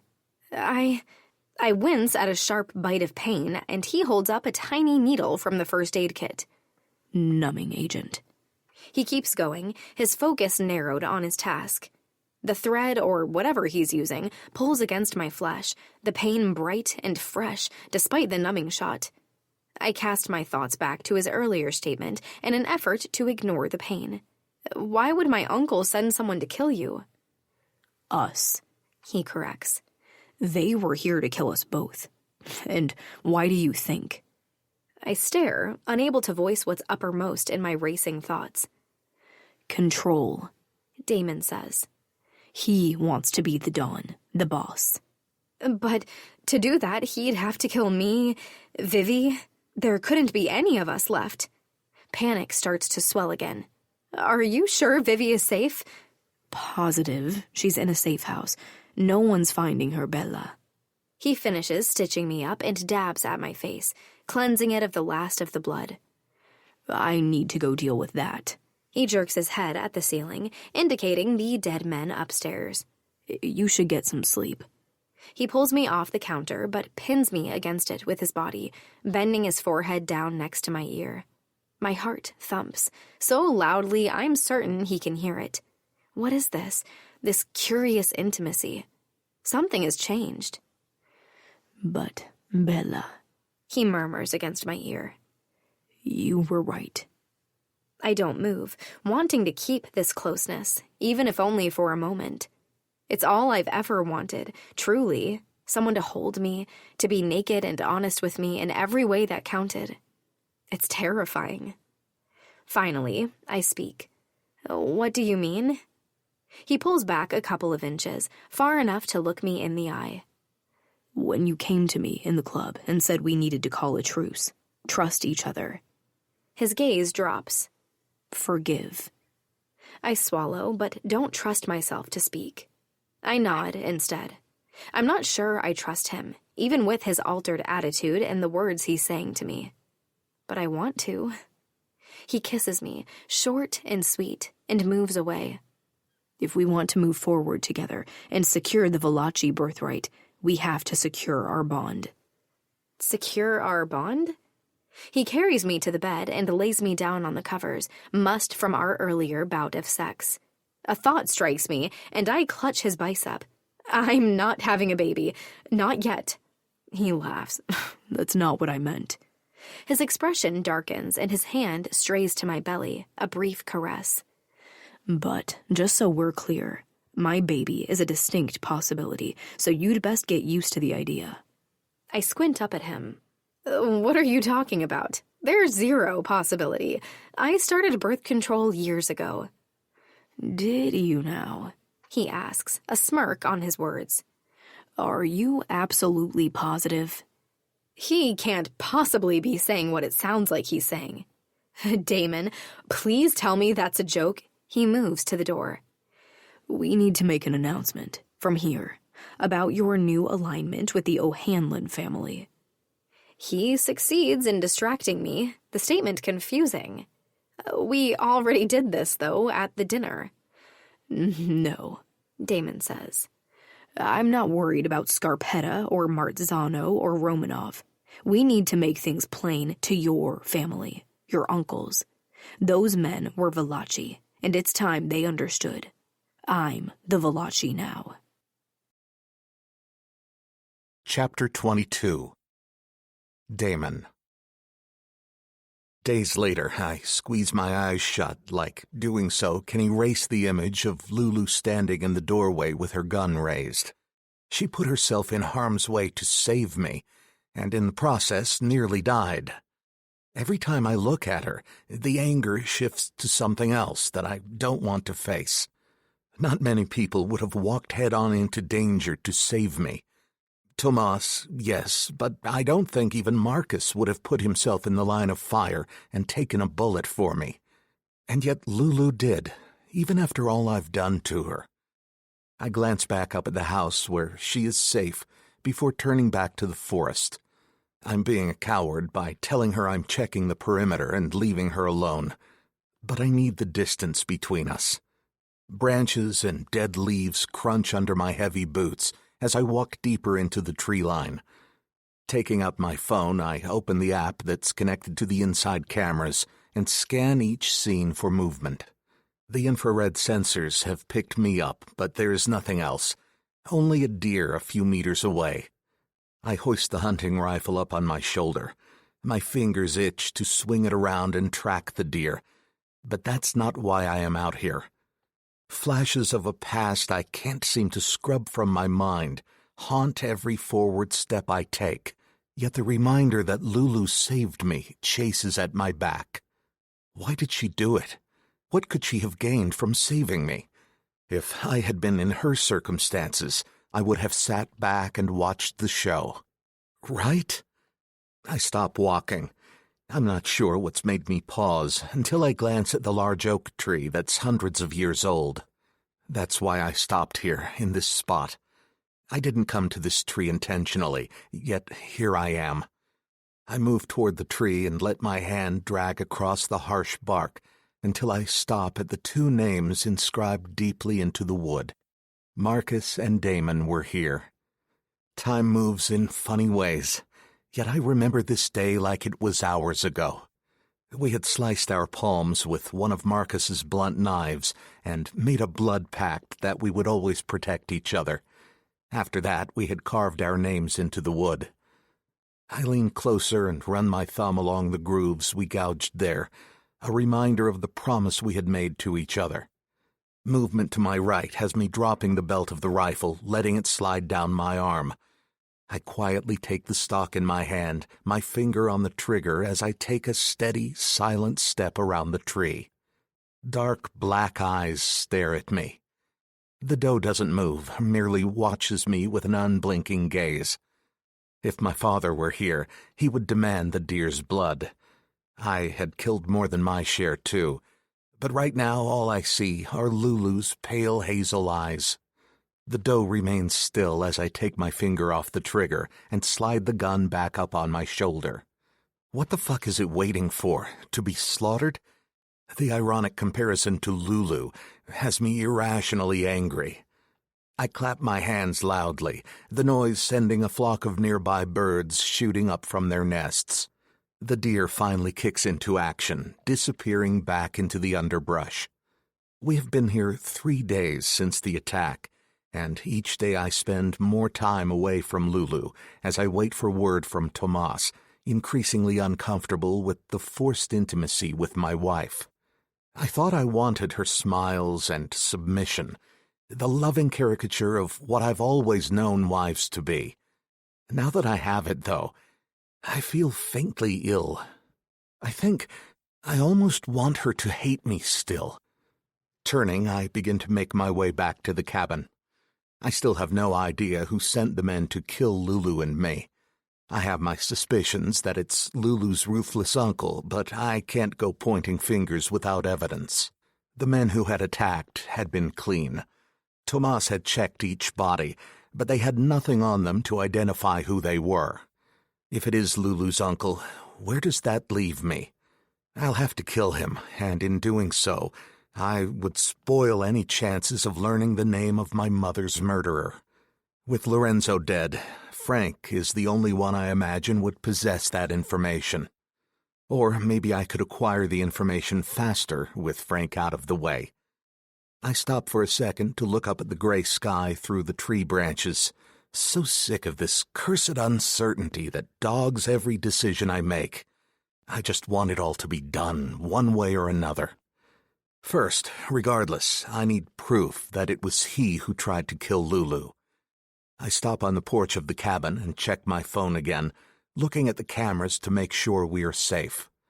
Everything looks clear, and I replace the phone. I have Tomas laying a false trail leading to Vivi. Now it's a waiting game while we mark time for an attack. If Frank is trying to wipe out Lulu's family, then he'll go after Vivi too. I enter the cabin. The silence drags out as I stand in the living room. A fire blazes, but the warmth is no match for the coldness that has settled in my bones since the attack. The ring of my phone has me removing it from my pocket once more and walking to the window. Tomas. Talk to me. I pull the white linen drape away from the glass as I listen for his response, unable to stop checking for intruders. I'm waiting for the second wave to hit, and when it does, I will be ready. You were right. The fake location for Vivi was attacked. I drop the curtain, feeling Lulu's presence at my back. Hold on, Tomas. I'm going to put you on speaker. Lulu is here too, I say before I hit the button and hold out the phone so Lulu can hear this too. She folds her arms across her chest, the stitches on her forehead making my fingers tighten on my phone. I'll kill every single one of them. Hi, Lulu. Tomas starts. Lulu glances at me before she drops her arms and takes a step toward the phone. Hi, Tomas. The men who attacked were very well prepared. I mean special forces type guys, Damon. These men came to kill, and they came packing. Are any of them alive? I bite out, my fingers itching to fall on the trigger of the gun still slung over my shoulder. We kept a few for you. Tomas sounds like he's smiling. But these fuckers aren't talking. I grin, my gaze fixed on the phone. They will talk for me. I'm ready to end the call when Tomas clears his throat. There is more. We lost a few of our own. I exhale. Shit. I would have expected him to lead with that. Who? Robert, Mateo, Rick. Fuck. They were good soldiers. Okay, I'm on my way. See you soon, boss. I'll keep working on them. See if they say any more than what they have. I hang up the phone and Lulu walks to the arm of the chair and plops down, her face pale. Straight away, I want to remove the worry clouding her eyes. Vivi wasn't there, I remind her. It was a trap, and it worked. She swallows. I know, but they went there to kill my sister. Someone really wants us dead. The truth of that knowledge is slow to sink in, apparently. She's safe, Lulu, I say, and let the hunting rifle slide off my shoulder. I place it at the door. We need to leave. It's no longer safe here. Each assassination attempt has failed, but they won't stop coming. Not until I cut off the head of the snake who's behind all of this. Lulu rises and nods. The color hasn't returned to her face, and the coldness still hasn't left my bones. I need answers, and I need them now. I gather our necessities. We've remained packed since the attack, not knowing whether or when we might need to make a quick exit. I load the SUV, and we get moving. The location Thomas arranged for the false trail is within driving distance, and that alone pisses me off. They were so close to Lulu again. She hasn't spoken since we climbed into the SUV. I want to comfort her and Conversely, tell her sharply to snap out of it. But the only comfort I can provide is finding out who is behind this.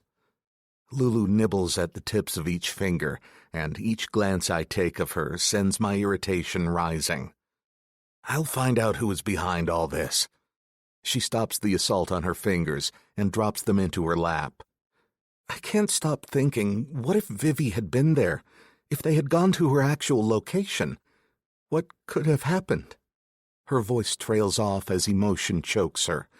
I want to reach across and take her hand, but the death grip I have on the steering wheel stops me from doing that. We need to send a message to these fuckers. A memory from my childhood springs to mind. Another time, another message. My father had a pub a long time ago. It was really a safe house, but one he was comfortable enough to drink in. They had a problem with rats. I remember the hysteria from the staff. Traps were set constantly, but the rats never took the bait.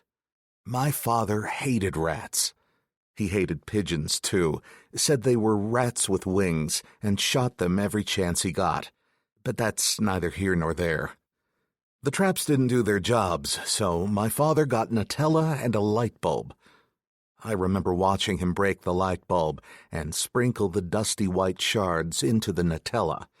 Marcus and I had shared a secret smile, wondering what the actual fuck he was doing. We would never laugh in front of him, but it made no sense to us at the time. He crushed the light bulb and put it in the Nutella, then laid it out in the kitchen where the rats had been seen. I glance at Lulu before turning off onto a side road. She's listening, and that's good. It's keeping her mind off Vivi. That's all I want right now. I was maybe 12 at the time, Marcus 14. Father made us stay with him that night in the pub as we waited for the rats to appear. 2 of them did, moving straight to the Nutella and eating it up. The shards of the light bulb were so fine, they slipped easily down their throats. But that's when it started to do the real work. The glass began cutting their guts, and their screeches were horrifying. I've never heard a sound like it since, and had all but wiped it from thought. It seemed like such a cruel death, I find myself musing. It is. Why not just give them the Nutella on a trap? Lulu finally asks the same question I had learned the answer to the hard way. That night, the rats screeched until Marcus snapped and took out his pistol. But Father wouldn't let us kill them, because their cries sent out a warning to every rat in the area. We didn't have to kill them all. We just had to sacrifice 2, and that sent a warning to the rest, I answer. It was a powerful lesson for Marcus and me, and I think that's why Father made us stay the night and listen to the cries of the dying rats. If you make an example of a few, you don't have to do as much work to wipe out the rest. We never had a rat again, I finally say as I pull up to a different cabin deep in the woods, smaller and less refined than the one we just left. It's visibly and heavily guarded with my men as they mill about the perimeter. The safe house was one we used to use, but it's been out of action for years. Tomas appears, his shirt sleeves rolled up to his elbows, and his forearms brandishing the blood of our enemies as he smokes a cigarette. Putting the vehicle in park, I turn off the engine. When I get out, so does Lulu, much to my surprise. I'm of the mind to tell her to stay in the SUV, but then the way she's been looking at me these past few days, like I'm some kind of hero, needs to be nipped in the bud. I don't want her to have any romantic notions about me. She needs to see the lengths I will go to. She needs to see me. We have 2 more left. 2 didn't make it through interrogation. Tomas shrugs. Taking the cigarette from Tomas's hand, I take a drag, then toss it to the concrete path. Sparks bloom in a spray of orange, dying hastily with no added fuel. I only need 1. Tomas nods before glancing at Lulu and back to me, his gaze flickering with a clear warning. This is no place for a woman. I beg to differ. This is exactly the place for my wife.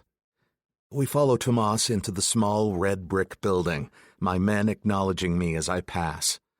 Inside, the odor of dampness and mold is the first thing to hit me, before an undercurrent of blood floods the air. We're taken into the front room, which once was a sitting area. Now it's a torture chamber. I feel, rather than see, Lulu's hand go to her mouth as she hesitates on the threshold, but she makes no sound. A man is strapped to a chair, a floodlight sitting on the floor, blinding him. His head is bent from the harsh light, sweat drips from his forehead. My men have already been working on him. That much is obvious. His face hasn't held up well. With my foot, I kick the floodlight aside and the room dims.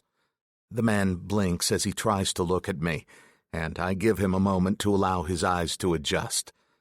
Once he's focused on me, I nod and take a step closer. "Do you know who I am?" I ask. The door closes behind us, and I know Lulu has entered the room. I can smell her sweet perfume. It penetrates all the suffering that took place in this room. "Damon Paparazzo." He tilts his head up, and his gaze becomes more alert. "Damon O'Hanlon is another name I go by," I announce. I wait for it to penetrate. The O'Hanlon name holds far more weight than Paparazzo, and I see it in the man's gaze. So I have to wonder, why are you fucking with the Irish Mafia? I don't know what makes him look away from me, but I glance over my shoulder to find his gaze has landed on my wife. I step into his line of sight. "Look at her again, and I'll take your eyes." I enunciate each word, so there's no mistaking my threat. "I was sent here for the Valachi, not the O'Hanlons." "That makes no difference, does it? O'Hanlon is now Valachi, and Valachi is now O'Hanlon. We are one. Who sent you?" He spits a wad of bloody saliva on the floor. "This is the response they all gave before they died," Tomas says. The man bristles at that, but he keeps his gaze fixed on the floor. "We did get some information." Tomas walks toward the man while he speaks to me. "One said the order came from the Scarpettas and Mazzanos. This isn't what I expected. Enzo and Luca?" Tomas walks until he's standing directly behind the man and is facing me. "No, that much we are sure of, but they won't say which line of the Lodge Familias. I'm not even confident that we should trust his confession. He was likely just trying to save himself. But it's something to consider at any rate. If they're teaming up, that's not good." Tomas removes a knife from his pocket and flips it open. The blade glistens as he holds it to the man's neck. "Maybe this one will talk."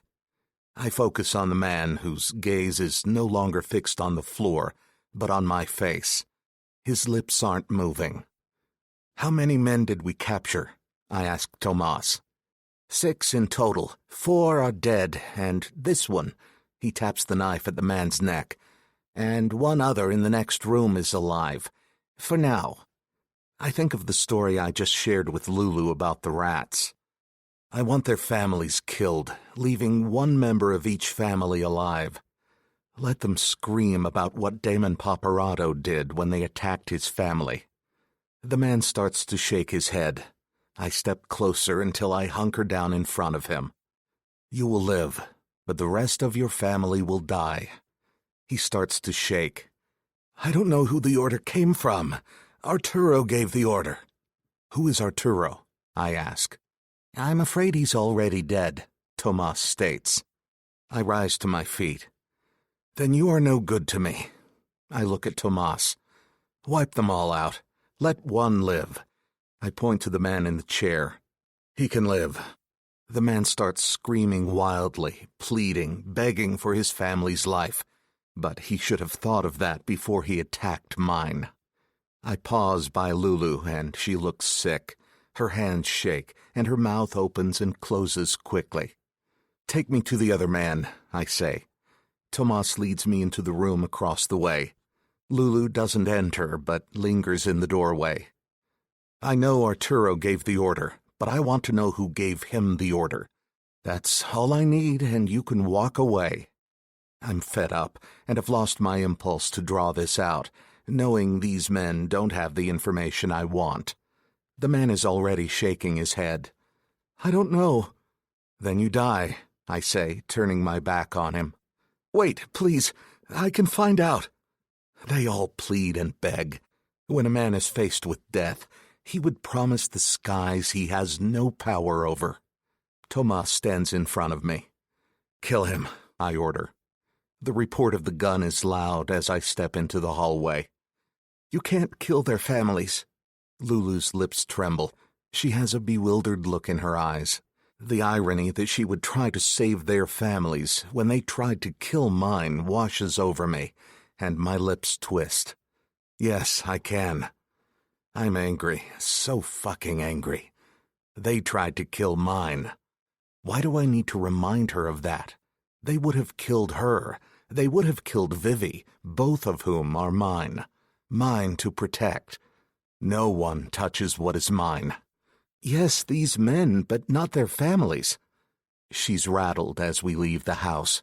Her footing is off and she stumbles, so I take her arm and walk her to the SUV. We all know what we risk when we take these jobs. When I open the passenger door to help Lulu in, I glance down to find her looking at me, and I've never seen such fear in someone's eyes. She's not afraid of these men who would have slaughtered her. She's afraid of me. Good. The more scared she is, the better. Now she knows who I am, all the darkness, all the ugliness. Nothing is hidden, and the idea of ever loving me won't enter her pretty mind again. I give her arm a nudge, and she takes the hint and gets into the SUV. I'm waiting for Lulu to plead for the families when I get in, but she's so silent that I nearly question if she has passed out. Each peek I take at her tells me she's very much in the land of the living, though. I know I've made the right decision. The message will go out to everyone. Don't fuck with me or my family and expect to live.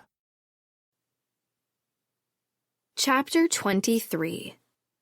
Lulu. The next morning, Damon and I are back in his apartment, living our lives as though he hadn't just ordered the executions of 2 entire families last night, as if no one is bent on killing Vivi and me. I can't take much more of this. This life I live is markedly different now that it's me, with Damon, of course, at the helm of the Valachi's. Before, when Father was alive, I was somewhat removed from the viciousness, from the corrupt compulsion of everyone around me. There was the occasional act of violence that touched Vivi and me, like when the cartel tried to grab us, but for the most part, we were tucked safely away at the estate on Staten Island. 2 birds in their golden cages. Now, at Damon's side, I'm at the front lines of every machination, every power play, and so is Vivi to an extent. I feel responsible for it all, and I hate it. God, do I hate it. Across the island from me, with a quiet briskness, Damon eats the breakfast I made. Glancing up, he sees me watching him and tips his chin. This is good. It's just a frittata. Tasty. There's a new intimacy growing between us. One I don't want to spend time analyzing and overthinking. I know he doesn't love me. I think he thinks he's too hard, too bad for such a soft emotion. I also know there's a part of me that's dangerously close to love, despite my anger with him. I was too close before we got married, too starry-eyed and moony, as Vivi once said, about him. I was soft then, though, and I'm learning that love's not a soft emotion at all. It's a strong one, a sentiment and choice every bit as violent as the man that sits across from me eating eggs and toast. And I can't help thinking that maybe I'll be the one to convince him that he can be his tough, dangerous self and still love and be loved. I try not to look at my phone, sitting on the counter. Whatever else he is, Damon is infinitely perceptive. He sees everything, and even a casual glance at the device would alert him that I'm planning something. What are you planning for today? He asks. I shrug, the sweater I'm wearing slipping off my shoulder a bit. Nothing much. It's been an eventful few days, so I figured I wouldn't do much more than watch some television and talk to Vivi for a while. It's a lie. We cannot keep going like this, but these men are too thick-headed to handle things properly. Their hammer-and-nail strategies don't work. They've never done anything more than ratchet up the brutality between families. But that's fine. They can perpetuate the battle all they want. Leave it to the women to pave the way for peace. My father owed a debt to both Scarpetta and Marzano, and if I don't find a way to pay it, I see no resolution in sight. Damon offered to repay it at his wretched dinner, of course, but obviously they aren't interested in money if they keep trying to kill me and Vivi. This is about honor that my father broke in the very beginning. It's up to me to find a way to make it right. If it's even them. They are the simplest explanation, and the man last night said they had been sent by the Scarpetta and Marzano families, but something about it doesn't feel right to me. Do you think it was truly the Scarpettas and the Marzanos? Damon's face registers surprise, then swiftly shudders. There's no way of knowing at the moment, but time will tell. That's a non-answer. Finished with his breakfast, Damon rises and walks his plate to the sink behind me. He turns to face me, resting his hands on the counter ledge behind him. Obviously, you think they are innocent. I hold my hands out, palms up. I don't know. That's the problem. I think it's very possible they're being set up as scapegoats, but if so, then by whom? My uncle? It's not the way of the Mafia to be so cowardly, to refuse to claim their vendetta. Whoever it is, it's their way of creating chaos. No one knows who to point the finger at. And the point of that would be... If whoever it is can keep everyone off balance and suspicious of one another, then true alliances cannot be formed. It keeps this person in a position of power. He runs the pad of his thumb thoughtfully across his bottom lip, drawing my attention. It's something to consider. We have to figure out who gains from upsetting the scales in this way. We? I told you I thought we needed to work together. Damon takes the single step across the width of the floor between us, then puts his hands on my shoulders and massages them lightly, his thumbs biting into the muscle above my collarbones. You're tense, Lulu. Of course I'm tense. Someone's trying to kill me and my sister, and no one knows who the hell it is. He pitches his voice to a low and soothing rumble. All of which is why I'd like it if you stayed in, where I have someone guarding you, rather than going out anywhere today. That won't work. I have things to take care of today. Still, I nod. I really don't think a guard is necessary, but whatever. Thank you, Bellissima. Damon leans in, and before I can think too much about what he's doing, gives me a lingering kiss that is oddly sweet. Goodbye. I'll be back later, and we'll talk more about this. I nod and watch as he leaves. What was that all about? The kiss, the soft words? I growl softly. The man is too confusing for me to sort out. As soon as Damon is safely away, I set things in motion. In the safety of my bathroom, away from Eduardo's listening ears, I place a call to Scarpetta and Marzano and request a meeting. They're confused but agreeable to meeting at my suggested location, the top of the rock. It's an odd spot, not a place anyone living in Manhattan would choose for a casual meeting, but it's perfect for my needs. There are plenty of tourists, so we shouldn't particularly stand out, and since there are metal detectors and bag searches, there will be no weapons. I can't see Enzo or Luca pulling anything with so many witnesses anyway. Now I just have to get rid of Eduardo. After last night, Damon had chosen to up security and place his man inside the apartment rather than down in the parking garage where he or another man are usually located. He stands with his back to the elevator doors now, his eyes on the phone in his hand. I walk past him and out onto the patio that looks over the street below. His gaze follows me and then dips back to his phone, watching my movements without worrying too much about them. I sit down in a chair, just visible from where Eduardo stands.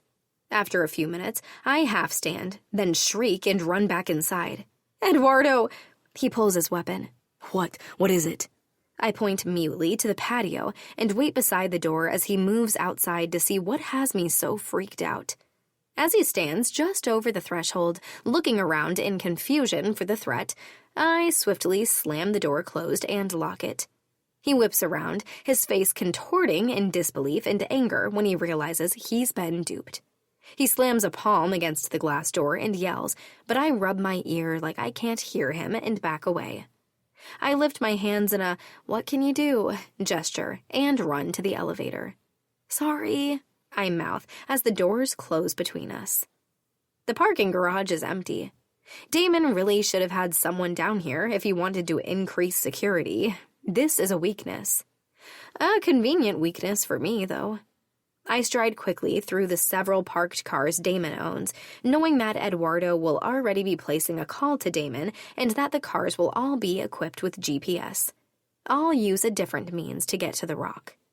Outside of the parking garage, I walk a ways down the street, hail a yellow cab, and give the driver my destination. "Rockefeller Center, please." Then, releasing the breath I've been holding since Damon left this morning, I sit back and watch the city go by. Enzo and Luca are waiting at the compass mosaic that decorates the floor of the observation deck when I pass through security and arrive at the top of the building. It's cold and windy, and there aren't as many people as I'd have liked, but we're not alone. Tourists mill around, taking cell phone Snapchats of one another and using the magnifying viewfinders to gaze upon Manhattan and beyond. I don't waste time with pleasantries, choosing instead to get right to the point. "You know what this is about?" They look at each other as if weighing their responses. It rubs me the wrong way, as if they're only humoring me by being here. Maybe they are. They'll learn fast enough that I won't be pacified. I snap, "Eyes on me, gentlemen." They turn their gazes to me with a mixture of amusement and the grudging start of respect. "Someone keeps trying to kill me and my sister. I want to know which of you assholes it is, and I want to know now." A frown touches Luca's forehead, and I'm struck by the memory of how handsome I thought he was when I first met him. "If I wanted to kill you, sweetness, I'd use my bare hands right now," he says. Enzo nods. "Yes, if I wanted you dead, you'd be dead." I give them an incredulous look. If not them, then who? The men responsible for the raid on my sister's safe house said they were sent by the Scarpettas and the Marzanos, working together. Shit. At that moment, I spied Damon emerging from the building, his face tight with anger and what I'm beginning to recognize as worry. Hold that thought. I stride to meet Damon. "What are you doing here? This is my negotiation." He grabs my upper arms and then turns me around, backing me into the wall of the building where we're partially shielded by the angle of the stone. A better question is what you are fucking doing here. Did I or did I not ask you to remain at home? I cross my arms over my chest, or try to. It's difficult to do so with the grip he has on my biceps. I had something to take care of, and I figured what you didn't know wouldn't hurt. I glance past him to make sure Enzo and Scarpetta are still waiting. "How do you find me, anyway?" "You don't think I watch you?" he asks. "My eyes are always following you, Kara. Don't think you'll escape me." I don't want to escape you. The errant thought thins my breath and makes my response a rasp. No more than I watch you. His gaze darkens, and he pulls me to him by my arms, placing his lips on mine in a searing kiss. As his tongue plunders my mouth, his hand slides down to cup my pussy, squeezing possessively. He pulls away, breathing hard as he stares down at me. "Mia bella Regina," he says. "A little power suits you, but this..." He squeezes again, stroking my slit with one long finger. "This belongs to me." Like I do. My breath hitches. "Now, tell me what you're doing." I'm trying to find out which one of them is after me and Vivi and strike a deal to get them off our backs. They won't accept you and me trying to take power. That much is obvious, and I don't even want it. I've never wanted it. His finger strokes a line across my jaw. It's not your power to negotiate, Bellissima. But carry on. I'm interested in seeing what you can accomplish. Damon walks with me back to Enzo and Luca. He's still angry, a muscle pulsing in his jaw, but he's silent as we rejoin them. Enzo and Luca are still standing by the compass, expressions inscrutable. Damon watches while I speak. So, where were we? Ah, yes, you were about to tell me who's responsible for the hit. Why isn't your husband speaking for you? Enzo asks. I smile coolly. Don't worry about my husband. I do my own talking. I want to know what the hell is going on in your houses that you don't know what's happening. Enzo speaks for them, his eyes on Damon. We are not aware of any rebellions within our familias. Rest assured that we will get to the bottom of it. They're patronizing you, giving you just enough that you'll shut up and go away. That's not good enough, I reply. I want your word that this ends here. I'm aware that my father promised you something, but it wasn't his to give. I'm willing to make recompense, though, out of a sense of fair play. Luca strokes 2 fingers across his forehead. The only recompense for the loss of a Valachi bride is another Valachi bride. Give me Viviana. That's not going to happen. Luca's expression darkens, and he takes a single step in my direction. He's cut off when Damon steps in front of me. You're going to want to stop there, he says. He never raises his voice, but the warning is palpable. It's explicit in his words, implicit in the way he stands there dripping with O'Hanlon and paparazzo power. When I look back on this meeting in the future, that will be the precise moment I realize what power feels like. What the combined might of the O'Hanlon, paparazzo, and Valachi names have the potential to achieve. It's a heady feeling. Luca takes a measured step back, and it's clear both he and Enzo understand this game we are playing. I tip my chin, and a serene smile touches my lips. Then we're in agreement. You leave my family alone, and we won't have to kill you. Chapter 24. Damon. Cursed. Be afflicted with. The moment the elevator doors to our apartment open, I pivot and face Lulu. She has the sense to look sheepish.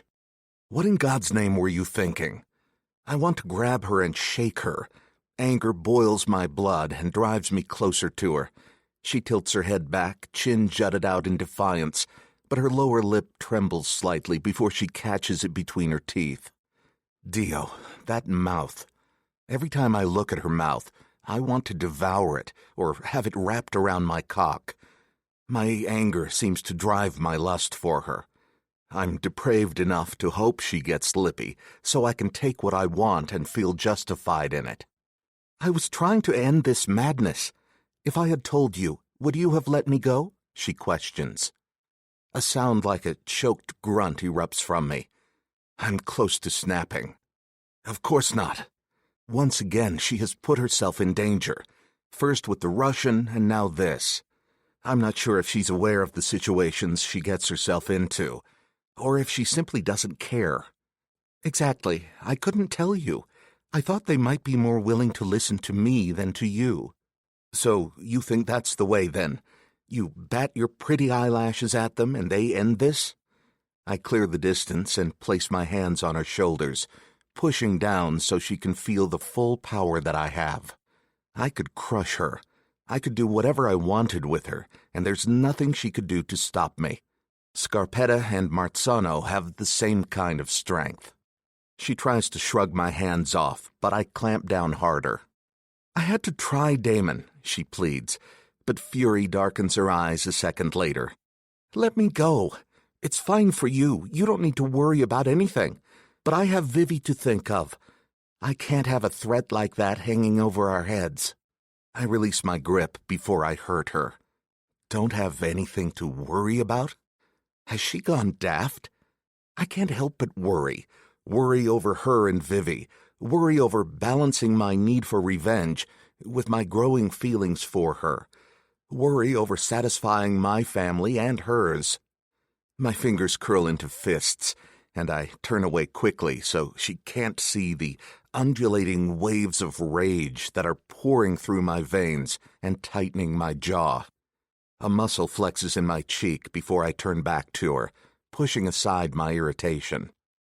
That's what I am here for, Lulu, to take care of threats to my wife and her family. Lulu folds her arms across her chest. But what if you are the threat? She half whispers her question. Who takes care of you? Threat to whom? You? Vivi? I would never hurt them. She must know that. All I have done is protect them. The words claw at my throat, seeking to worm their way out of my soul. Yes, I'm trying to find a way out of this mess that you created. You said our marriage would stop a power struggle. But to me, it looks so much worse than it ever was. I've never been so afraid for my life as I am now, for my sister's life. Fear widens her eyes, and she bites her lower lip again. Going behind my back and putting yourself in dangerous situations won't help keep you safe, Luciana. They could have killed you, and there would have been nothing I could have done because you walked right into it. Her gaze skates to the side, but she doesn't reply. A new kind of rage takes over. She's my wife. She's mine. And the thought of her being hurt or killed has a sick feeling swirling low in my gut. You're playing with fire, I warn, gentling my voice and taking a step forward. I reach out and take a lock of her hair in my hand, the silky texture doing something to settle me. I'm afraid you'll get burned. My words are low, and I twirl the single curl around my finger. I keep twirling until her hair is taut against her scalp. Discomfort flashes across her face, but she doesn't protest. You're fucking with the wrong person, Lulu. I release her hair from my fingers. I thought we were past this. You need to work with me, not against me. The two of us at war won't work. I need her on my side, so I try to reel in my anger and the need to discipline her. I threatened to spank her once. Maybe it would be a good time to exercise that punishment. I'm trying to help. Some of the venom fades from her voice. Maybe she's starting to see sense.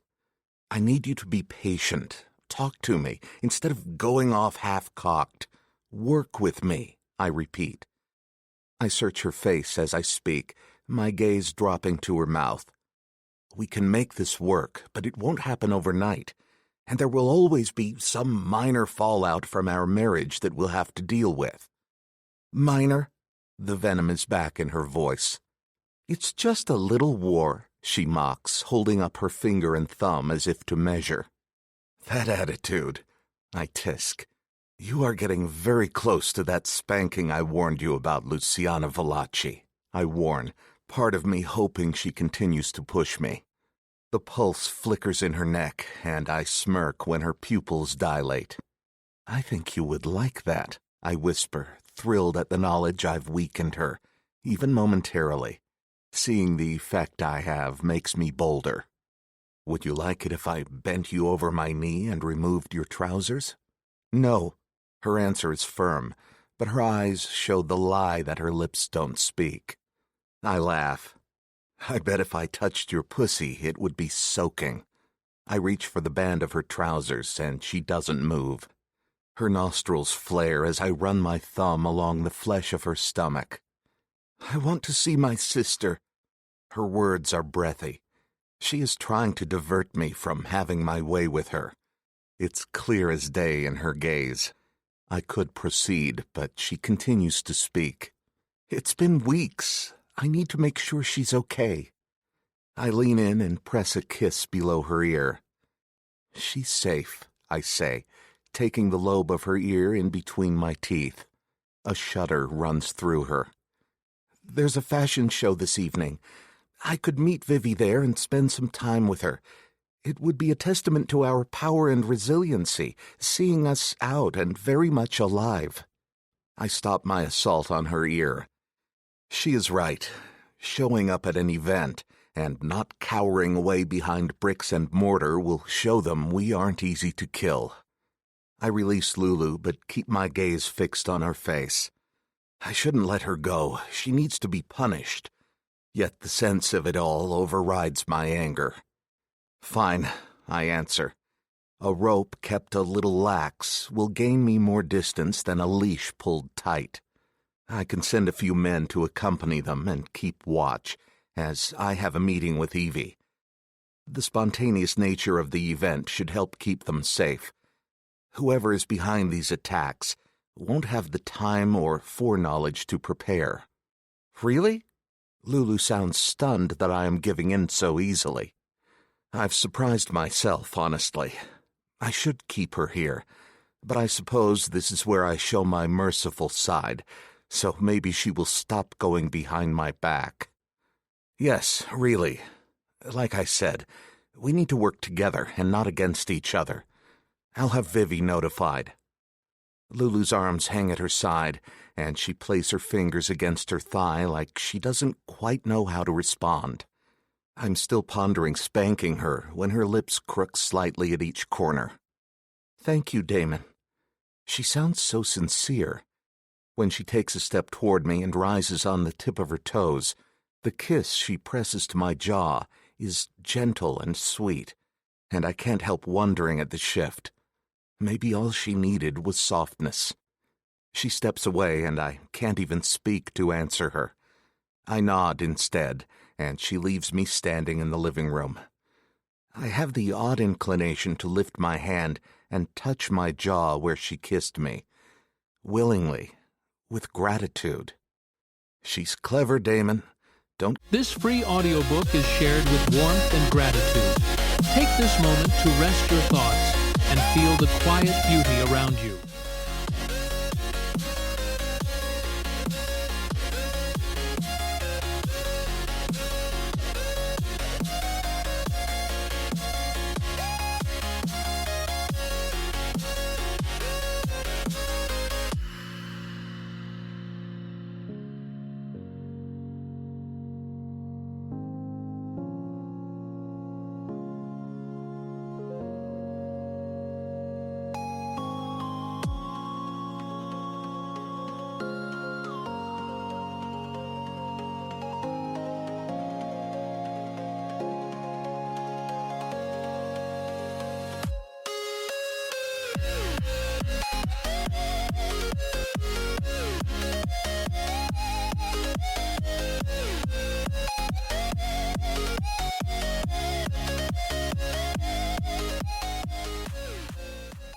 Confuse sweet Lulu for obedient Lulu. I make a call to Eduardo, letting him know the evening's plans. He'll be in charge of collecting Lulu and Vivi and accompanying them to the fashion show. Double our security at the function. They will be out like bloodhounds once they know both girls are there. No problem, boss. And I'm sorry about what happened today. Lulu had tricked him, locking him out on the balcony so she could make a quick getaway. Eduardo had his phone and rang me while the other security had let him back into the apartment. All too late, of course, but at least they had informed me that Lulu had left. One of my other men had tracked her when she took a cab. She was very fucking lucky that I had so many eyes on her. Don't fuck this up, or I won't be so lenient, I warn. Yes, boss. I know Eduardo is kicking himself, but I need him to be vigilant, and even more so with Lulu. She's intelligent and driven. A deadly combination. I disconnect the call. I had promised Evie to meet her with another update. So much has transpired since I last spoke to her, and before I can eliminate the threat, I need my sister to have her wits about her. She could be a target, too. I have no idea if it's just Lulu and Vivi or if they will work their way through my family, too, just like they had with my mother. For the first time, I wonder if whoever is behind this is connected somehow. Evie wants to meet me outside the city in Prospect Park, a busy destination sure to be humming with people, even in the evening. I'm not sure why she chose Prospect over the pub. Maybe there's something going on there that she wants to keep me separate from. Whatever the reason, I leave the apartment and make my way to my car, giving my substitute driver for the evening his directions. The traffic is light, and I reach the park in under 20 minutes. As I figured they would be, people are everywhere taking strolls, walking their dogs in the lights cast by street lamps. It's so normal. No one seems to be brandishing weapons, yet I'm searching for danger at all times. I am armed, just in case, but an attack in such an overpopulated place doesn't seem likely. My gut twists as I spot Evie sitting on a bench.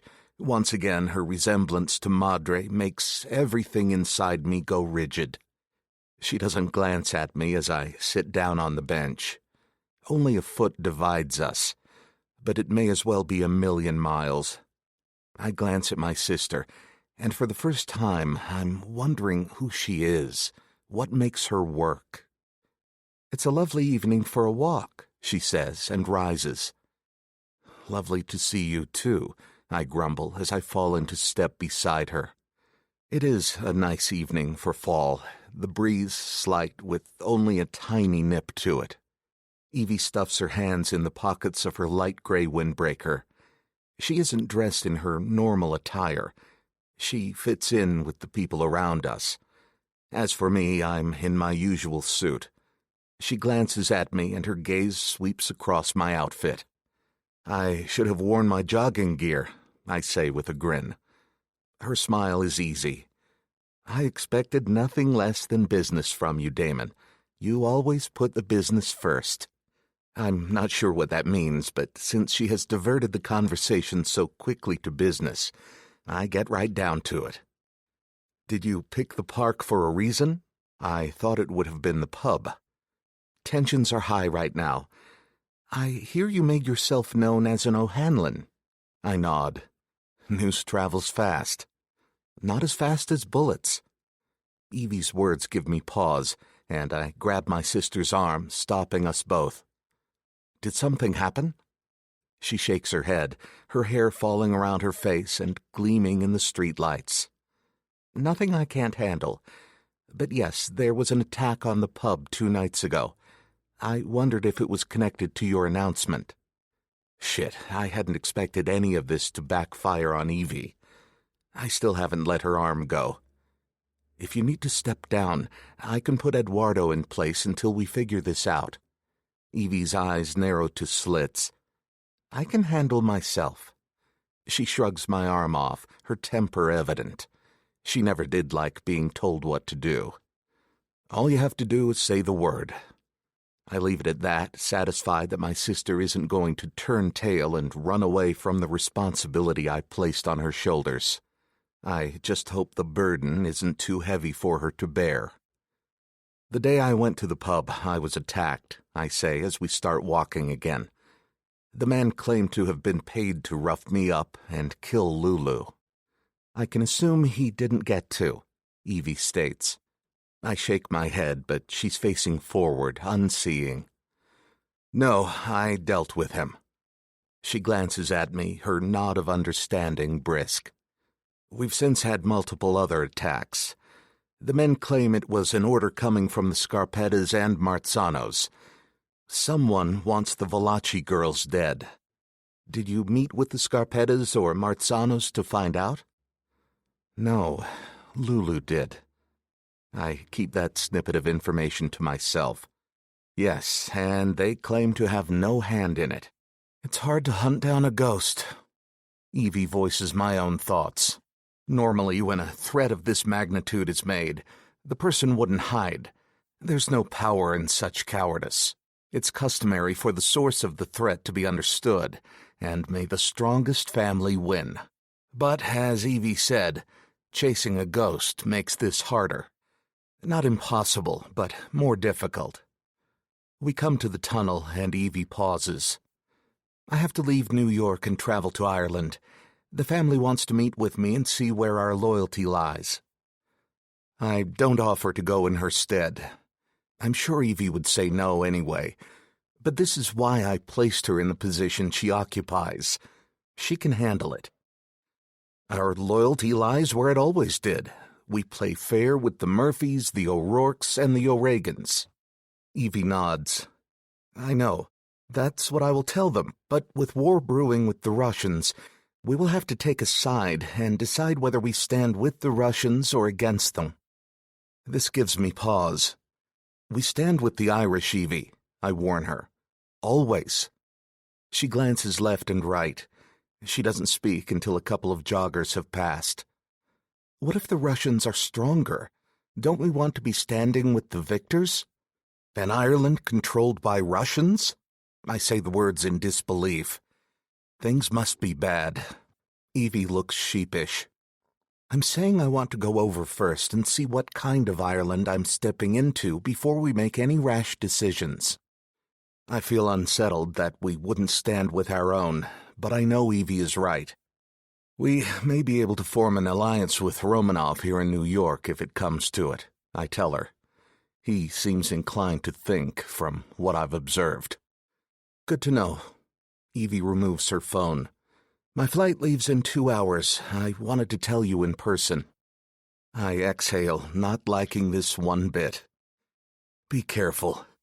Evie nods and stuffs her phone back into her pocket. You too, brother. Do you remember the eternity ring our father got for Madre? The question throws me completely, but I rack my brain for the memory of the ring. I think so, yeah. Madre was happy you went with Father to get the ring. Evie nods. She didn't know that he cut that ring off a gypsy's finger. He didn't like the future, she told him. Jesus, how old were you? I'm sorry you had to see that, Evie. Fuck's sake, she would have been around 10, if I remember correctly. That doesn't matter. He handed me her finger and told me to pry the ring from it. I won't ever forget the blood that poured from the stub, or the words that left her mouth. Evie wears a far-off look. She cursed us, Damon. Something like fear clouds Evie's gaze. Sometimes I think it's the reason for everything. I step closer to my sister and shake my head. I don't believe in fortune-tellers. I reach out and take her shoulders gently. We were cursed long before that day. Her shoulders are stiff as I pull her into a hug. Her hands hang at her side, this display of affection, something she isn't used to. But I feel the need to embrace her. Madre would be so proud of you, I find myself saying. Evie's hands slowly wrap around me. Are you proud? Her voice is choked with emotion. I lean back so I can look into her eyes. Every fucking day, Evie. I have no idea what's gotten into my sister. Talking about curses. She would have been proud of you, too. I release Evie, the compliment making my eyes burn. An awkward moment passes, with Evie looking away to grant me some privacy. When she glances back, her gaze no longer shows any emotion. Fino ad un altro momento, she says.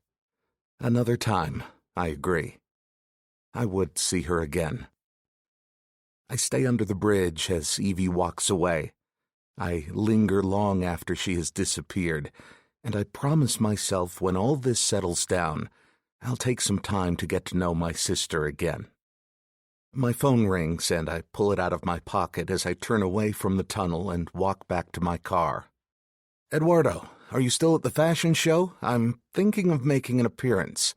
The idea hits me suddenly. There's still time. I could show up. I'm at your apartment, he interrupts, his voice strange. Strained. I walk faster. What's wrong? I can sense it like the sun on my back. Something is amiss. She's gone. Who? I'm barking. People watch as I start to run through the park. Who's fucking gone, Eduardo? Why isn't he answering me? I've been shot. It's bad. Stay with me, Eduardo. I reach my car and get in. Is Lulu with you? I ask and pray to God that she is. Vivi is. I turn on the ignition and reverse while I spin the tires and tear toward traffic. I lay my hand on the horn to get people out of my way. Where is Lulu? I bite back the fear that threatens to choke me. Gone. His final word is a breath, and the line goes silent. Eduardo, speak to me. Fucking talk, goddammit. The traffic has grown, and I drive up on the sidewalk. My hand doesn't leave the horn as people jump out of my way. I don't slow down. Who took her? Damon. Vivi's voice replaces Eduardo's, fraught with emotion. Sweetheart, where is your sister? I bounce off the sidewalk, returning to a less populated road. Damon, they took her. They shot Eduardo. Her voice reaches a high pitch. I think he's dead. She's crying, and hysteria has her repeating herself. They took her. They took Lulu. I want to scream at her to find who took my wife, but I search for control. Vivi, are you safe? I ask. She hiccups on a cry. There is so much blood. She's sobbing. Vivi, are you safe? I repeat, but put force behind my words. All I really want to know is where the fuck Lulu is. Yes, I think so. I'm on my way. I hang up and speed like I'm being chased until my building comes into view. My head spins. Who the fuck took her? And what do they intend to do? Fury drives me into the basement, where I abandon the car and race to the elevator. I ring Tomas. Lulu has been taken. I think it happened within the last hour. Shut down the city. I want every man out in force, no exceptions. If they want a war, they just got it. Chapter 25. Lulu. Earlier. The designers presenting this show probably hate us right now. Vivi giggles, leaning into me. I give a low laugh and squeeze her hand. We haven't seen each other in so long. We've been acting like complete goofs all evening, snickering at inappropriate moments and paying the models on stage little attention. I'm really not worried about it, I reply. It's just been freaking forever, you know? Why don't we skip the rest of this and go get a cappuccino at Freddy's?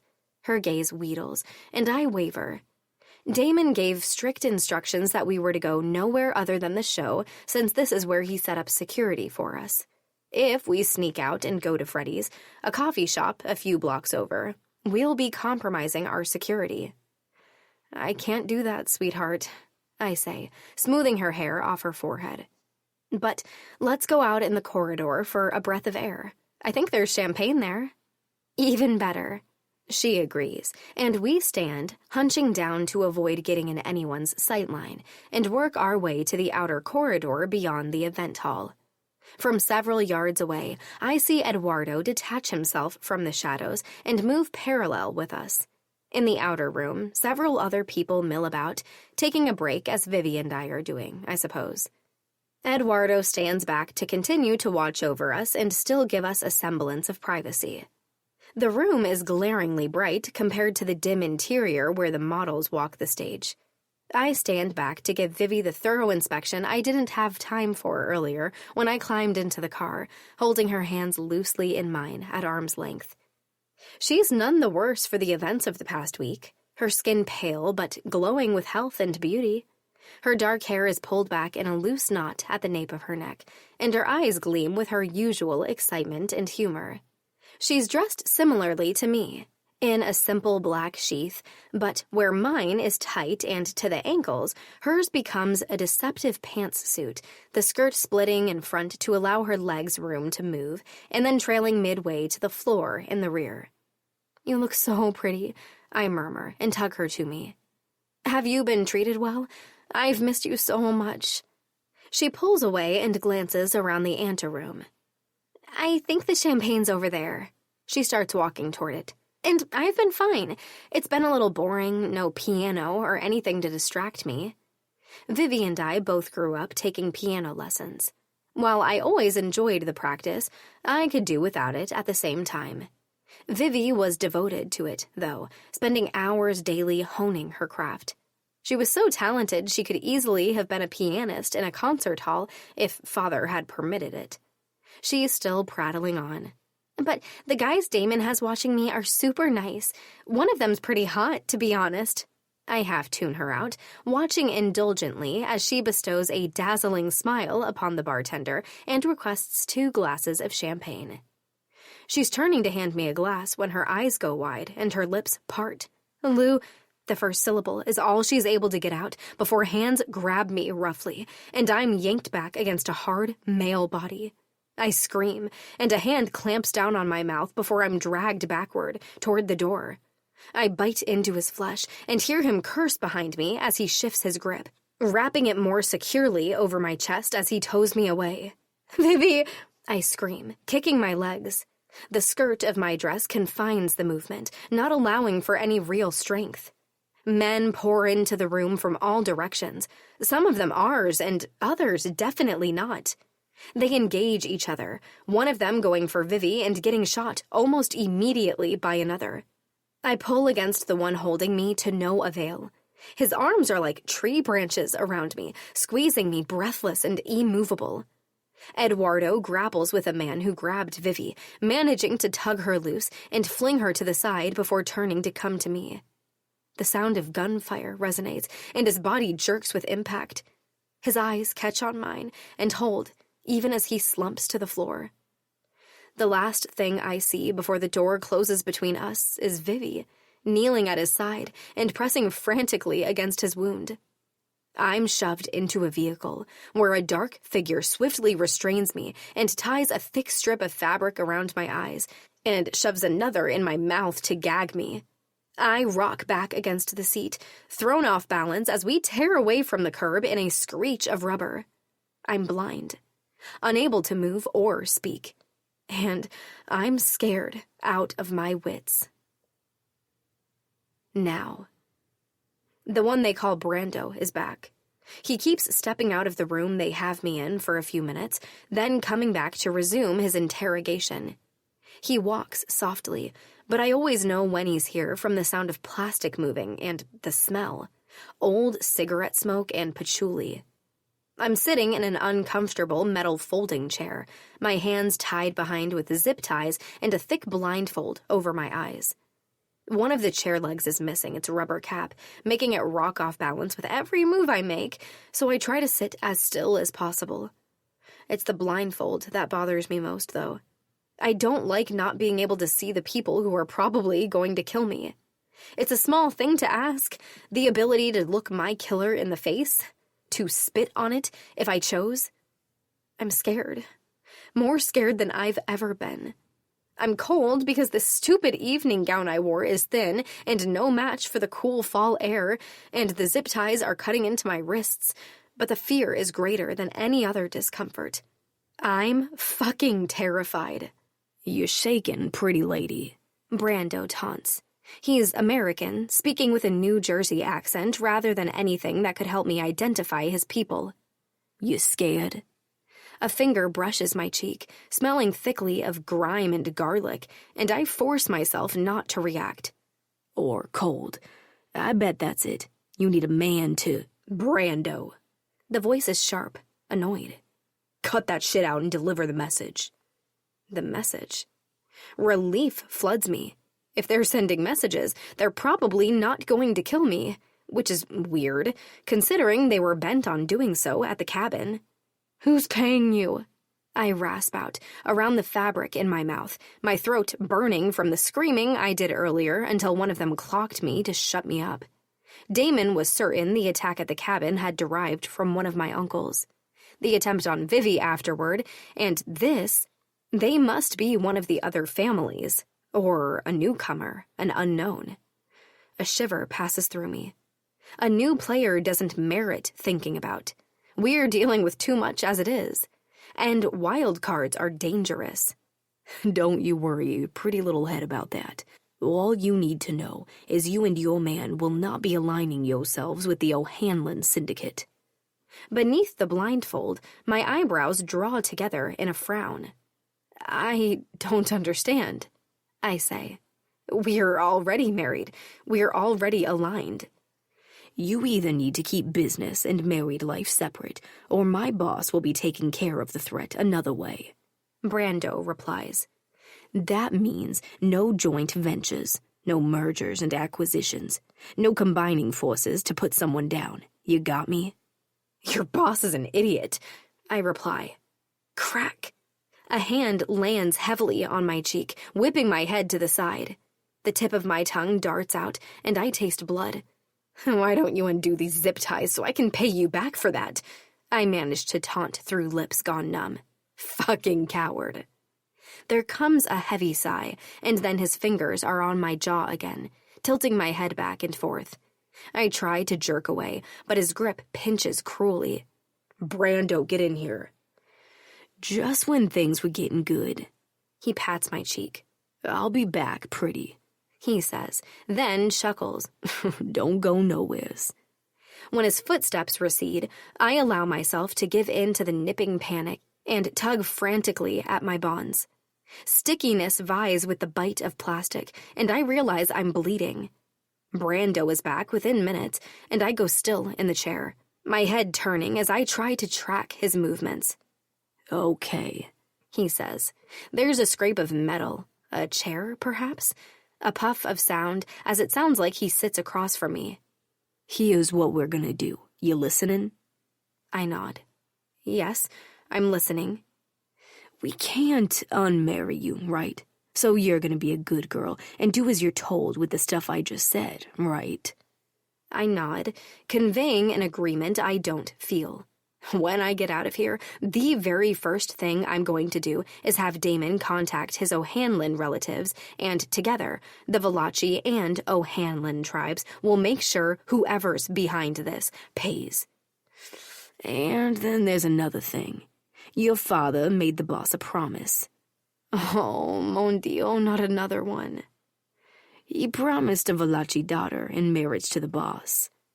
I blink against the fabric of the blindfold and yank at my restraints once again.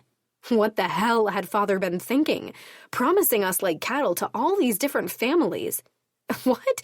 No, who the hell is your boss? Brando tisks. You don't need to worry about that right now.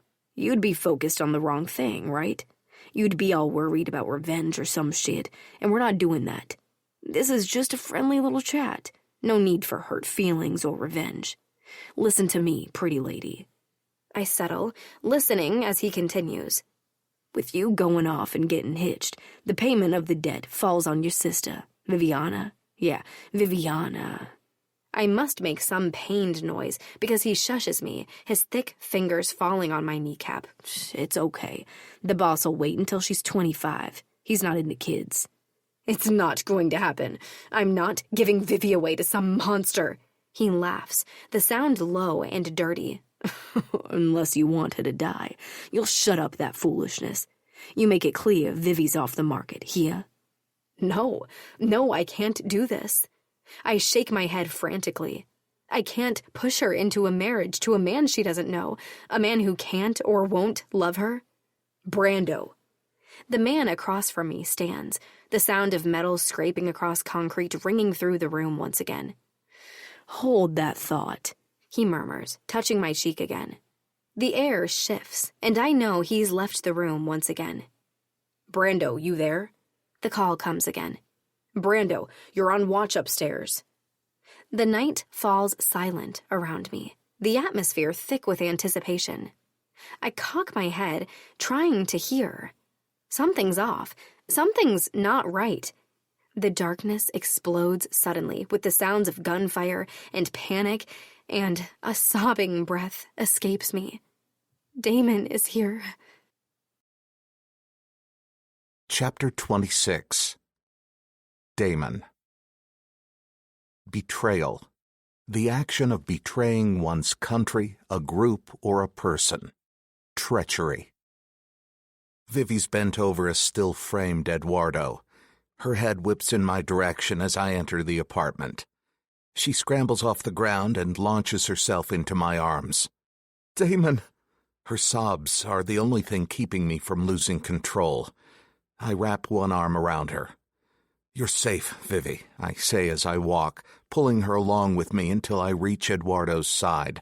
Only then do I release Vivi and kneel, searching for a pulse along Eduardo's pale neck. At first, I find nothing, and I'm back 6 years ago, kneeling over my mother's dead body. Vivi flutters her hands, her stress plain. He needs a hospital, Damon. Don't you fucking die on me, Eduardo, I warn, finally feeling the flicker of a heartbeat. We can't use a hospital, I tell Vivi. That always gets the law involved, and we need to stay clear as much as we can. Where is everyone? There had been 2 men on guard in the garage as I pulled in, but I've seen no one since. Vivi falls to her knees, tears still streaming down her face. But he's going to die.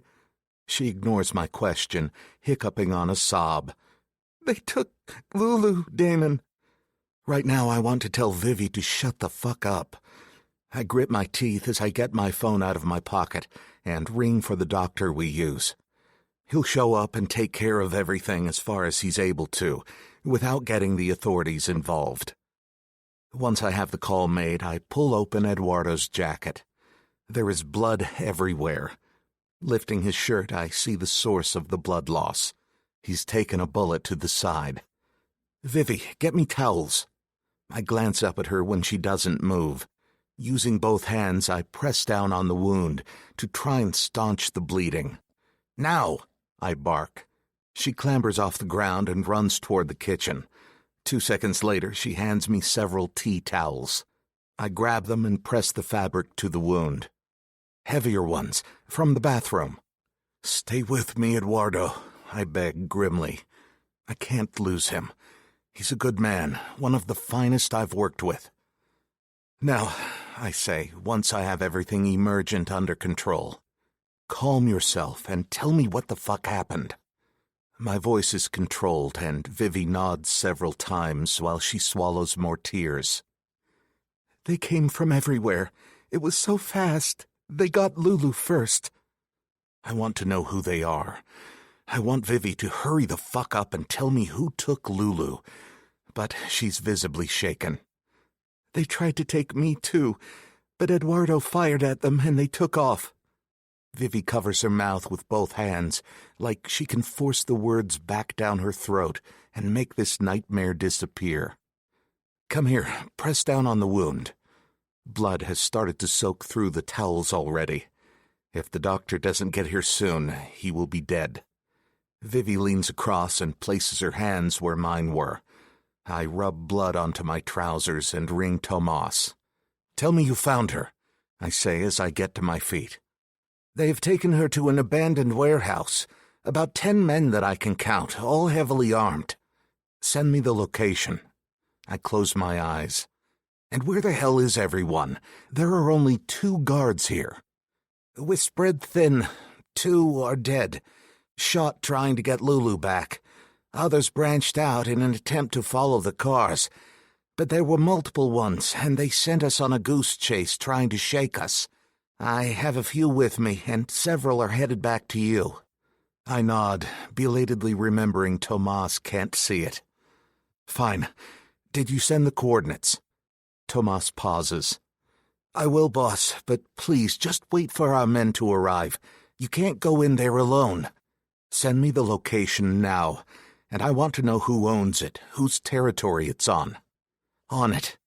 I hang up as the buzzer to the apartment rings out, startling Vivi. It will be the doctor, I say, running to the wall to check the security cam and let him in. The doctor enters, weary-looking but with sharp eyes hidden behind a pair of spectacles. He's quick to take over from Vivi, who's trembling. He was shot in the side, I say. I can see that. I march to my room and straight to the walk-in closet. At the back is a drop of shelves that showcase my footwear. Reaching to the side, I pull the small gold lever, and the shelf detaches itself from the wall. Behind is a display of guns. I load up as many as I can onto my body.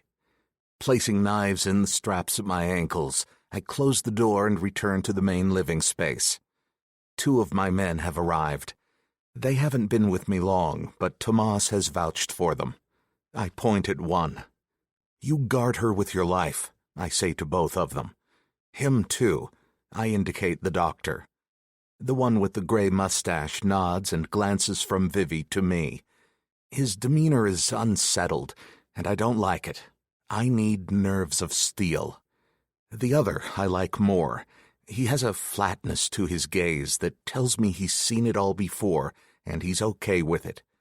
All emotions have been erased, and he's right here, right now, in the present. He will be focused, and he will do his job correctly. I've known men like him. "What's your name?" I ask him, but he doesn't get to answer as Vivi steps between us. "I'm coming." Her eyes are wild. "No, you're not," I say, and focus on the man whose name I just asked. I nod for him to proceed. "Al." "Okay, Al, if so much as a hair on her head is harmed while I'm gone, the both of you will die." "She will be here and unharmed when you get back," Al says, and I believe him. Vivi stamps her foot, catching my attention. "I'm going. She's my sister." I take a calming breath. She's burning through my time, but as I look at Vivi, I see the sheer panic that's stretching itself across her body, pulling every muscle taut. "I swear to you, Vivi, I will bring Lulu back." I press a kiss to her forehead and give both men a final look before I depart. My phone dings with the location and a message from Tomas asking me to wait for backup. Fuck that. I'm not waiting. The warehouses are situated not far from Siddharth Hospital, tucked away behind some developmental land and completely cut off from the public eye. I have driven past here hundreds of times and never noticed them before. The 4 large buildings appear abandoned, aside from the 3 black vans that are parked between 2 of the buildings. I check that my guns are loaded and get out of the car, then walk along the chain-link fence. I take my phone from my pocket, turning it to silent as I walk the perimeter. I'm checking for men stationed outside or the presence of cameras, but there is nothing. 2 large lampposts are the only thing standing in the expanse of tarmac that divides me from the warehouse. There are no hiding spots. A pool of glass beneath each lamppost tells me they are very much out of action. Deliberately, I'm sure. Slipping a gun from the band of my trousers, I click off the safety before twisting a silencer onto the barrel. I don't want to make too loud of an entrance. If I can take them out quietly and quickly, it'll allow me the cleanest route to Lulu. I walk swiftly, continuing to check the area around me.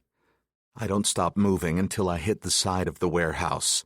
The paint has peeled from the walls and leaves a trail along the ground. I glance up to see several broken windows. Closing my eyes, I listen. I listen for footfalls, voices, anything at all, but the only sound I hear is the hum of the city in the distance. Nearby, a large steel door swings open toward me, blocking me from seeing who's behind it. I raise my gun, ready to shoot. A half-smoked cigarette hits the ground, and the door is pulled closed again. So, they are here. I move quickly to the door and swing it open. My heart was racing seconds ago, but it finds a rhythm that's calm. The man inside pivots at the gust of air, and I take the shot. The man falls out onto the ground. I wait, breath held, for someone else to come out and see what's happened. But once again I'm greeted with silence. Chancing a quick peek around the corner, I find a darkened space. Slowly I step over the body that's keeping the door open, and a pale shaft of light guides me further into the empty space. I keep to the shadows and allow my eyes to adjust. Movement across the space has me growing still. "Brando, you there?" someone calls. Brando, you're supposed to be on watch upstairs." So they must have Lulu upstairs. From the shadows, I raise my gun. The man grows closer, his steps sure and loud against the concrete floor. He pauses, his body tensing as he notices Brando's dead body at the door.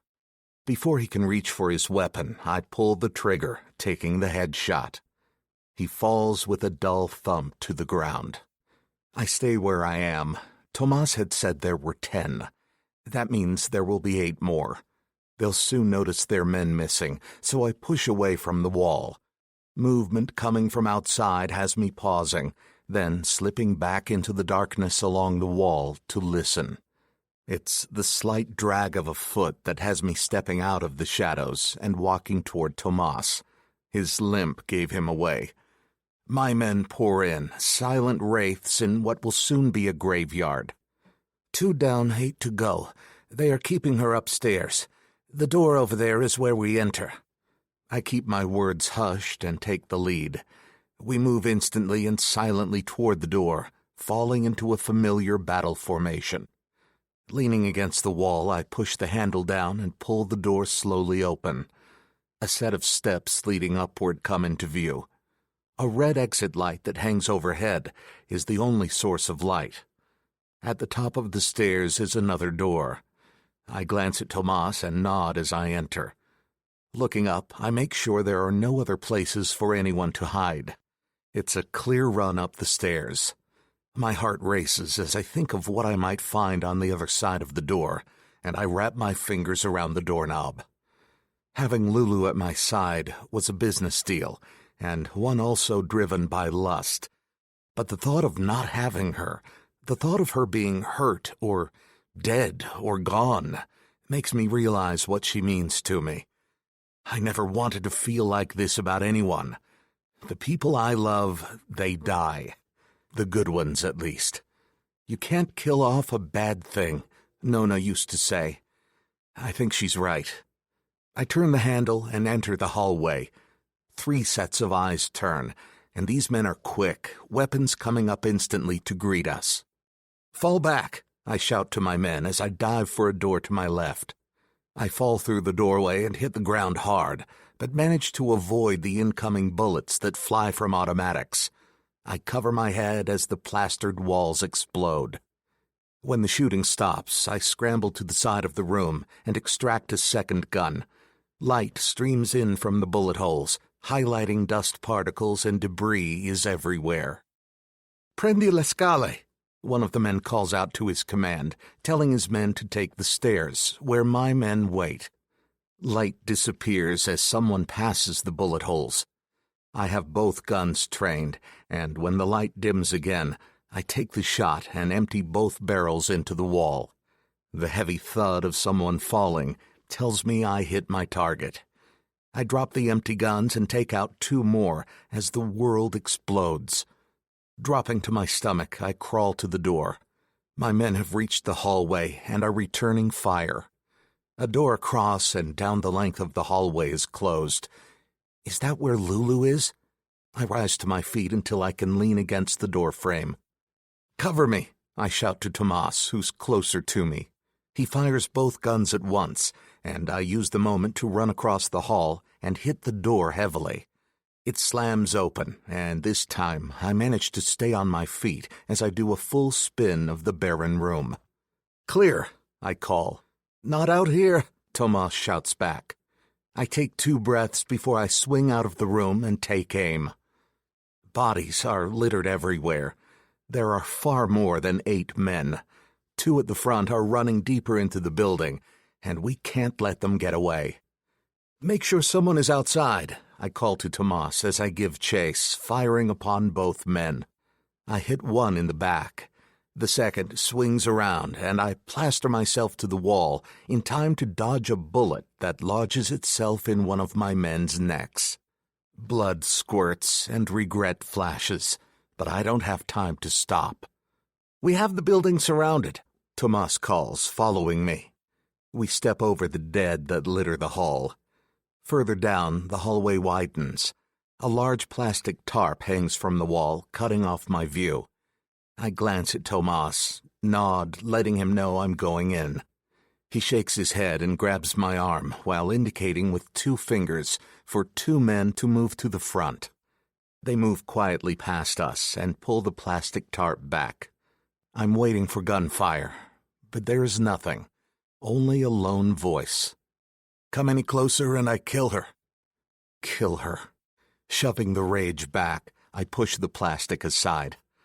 I keep my gaze trained away from Lulu, trying not to notice how she's strapped to a chair with black fabric pulled tightly over her eyes, not to notice the restraints that are cutting into her wrists or the torn fabric across her chest.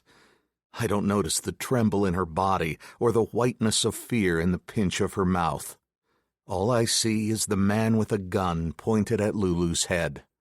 His gaze snaps to me.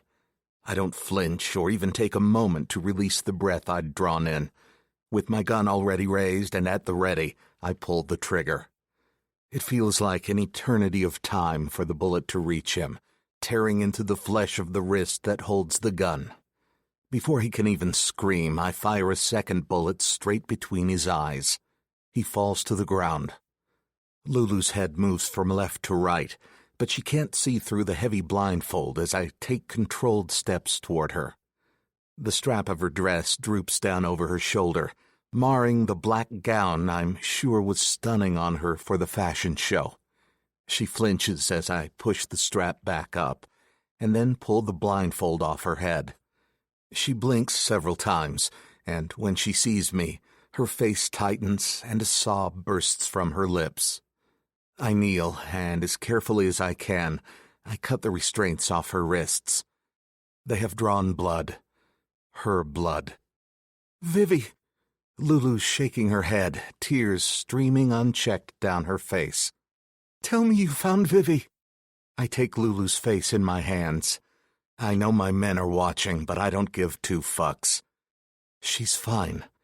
It's like permission for Lulu to crumble, and she does so, falling forward into my arms. I grip her tightly, as if by doing so I can contain the sobs that rack her frame. You are both safe, I say, more for myself than for her. I brush a fierce kiss to the crown of her head. You're safe. After a few minutes, I lean out so I can inspect her. Did they hurt you? I ask. My thumb runs along her wrists, and she flinches while shaking her head. Her gaze dances around the room, and I follow her line of sight to my men. They have spread out. Most have returned to the hallway to check bodies, which would be the procedure. We need to ensure all are dead. Tomas and 1 other stand waiting for my directions. Burn it down, I say. Tomas nods. You heard the boss. Check every room, check every body, then burn it. Tomas leaves, and I face Lulu. You killed them all? She's looking at her captor, whose blood puddles around him, expanding toward her feet. There isn't one left alive, I answer, unable to look away from her face. I need to memorize everything about her, from the sprinkling of freckles across the bridge of her nose to the plumpness of her lips in her heart-shaped jaw. Her mouth is turned down, unhappy, and she doesn't meet my eyes. I grip her face with both palms, forcing her to look at me. She does, but I see despair in her gaze. We might have been able to find out who sent them. I shake my head.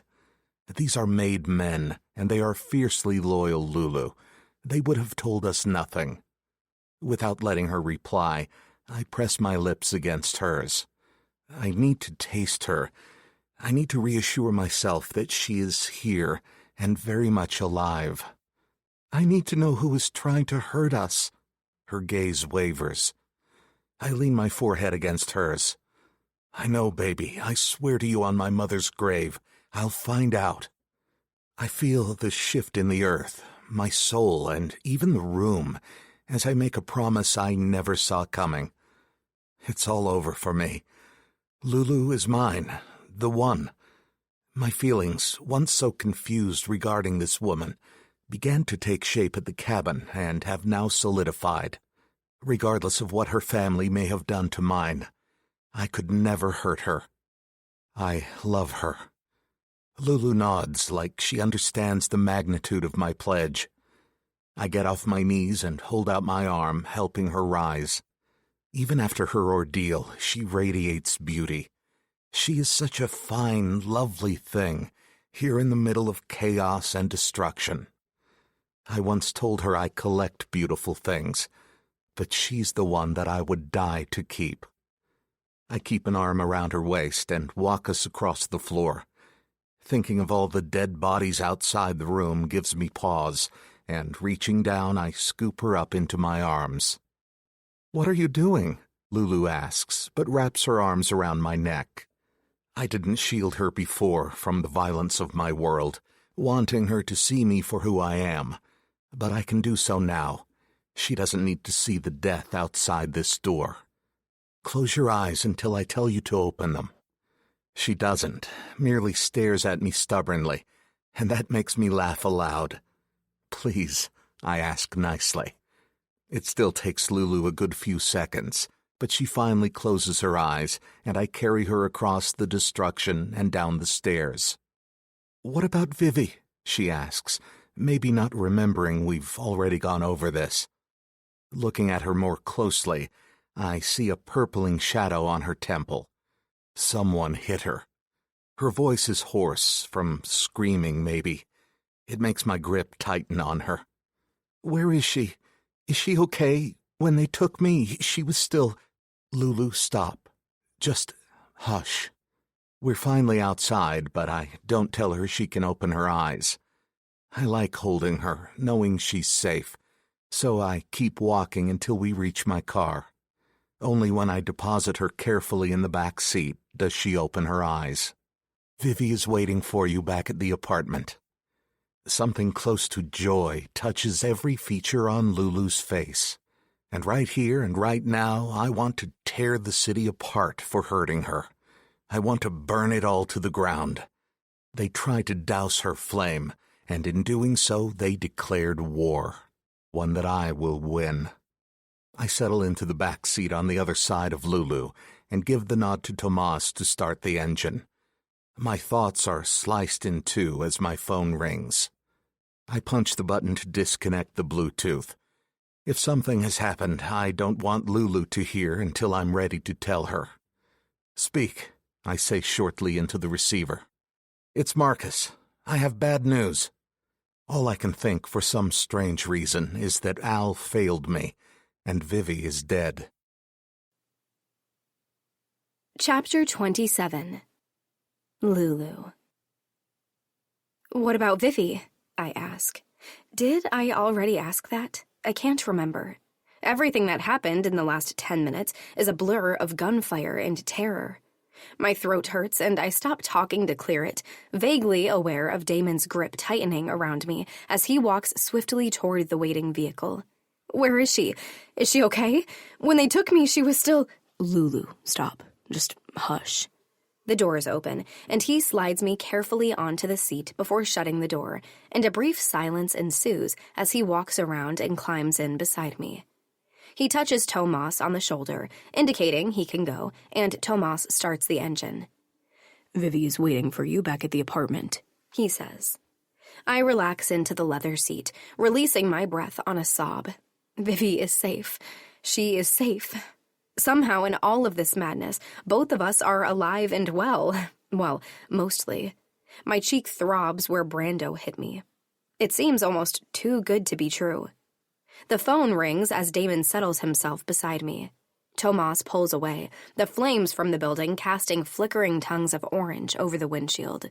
At the same time, Damon answers the phone and gestures for Tomas to disconnect the Bluetooth. "Speak," he says. As he talks, I watch him in profile. As we move further away from the warehouse district, the glare of oncoming headlights and flashing strobe of neon from passing signage dance over his features, taut with strain as he utters a low stream of curses. There's something building within me as I watch, something bigger than simple lust taking flight in my heart and filling a hole in my stomach at the same time. filling the empty spaces I hadn't fully realized were there with warmth and peace and happiness, maybe. Yeah, happiness. This man just took down a small army to save me. He's dangerous, deadly, devoted, whether he knows it or not. And he's mine. I don't have time to dwell on this new awareness, though. With Bluetooth turned off, I can only hear indistinct mumblings from the cell phone he holds up to his ear, but I can tell that whoever's on the other end of the line, they aren't bringing good news. Damon's expression is darkening with every passing second, in spite of the brightness of the city lights that illuminated in slashing sweeps with every turn of the tires. Reaching across, I lay my hand on his thigh. Damon shoots me a startled look, but places his free hand over mine and squeezes, holding it in place. Moments later, he ends the conversation and drops the phone into the cup holder on his door. For a while, he doesn't say anything. When he does, his voice is tight with fury. You ever hear of a man named Loro Barafio? I consider the question, murmuring the name low into the quiet of the car. The name isn't familiar. I've never heard of him, I reply. Damon's fingers drum a melody only he can hear on his opposite leg. That's not surprising. Barafio wasn't a made man. He was a peon, a low-rank soldier who served all 4 families at the street level. His job was to make sure the Mafia, in general, wasn't on the public's radar. Okay. His alliance was to the greater Italian familia, representative of everything that a true alliance between the 4 families should be. What's happened, Damon? I've seen my husband cool and distant. I've seen him cutting and cruel. I've witnessed him worried and trying to hide it, and I've watched him raging with fury. I've never seen him like this, agitated and unsure. He's dead. Damon turns his face to look at me. Barafio is dead. I frown. I'm afraid I don't fully understand. This is a violent existence, Damon. Death is cruel, but it's token for us. Why is this our problem? Damon sighs and drags his fingers through his hair. Normally it wouldn't be. But Marcus reported he was left in the middle of the street in Brooklyn for all to see. He was stuffed with fucking coins. I recoil. I know the symbolism. A dead man stuffed with coins, top and bottom, so to speak, was a man determined to be too greedy for the brand of true loyalty required by the familia.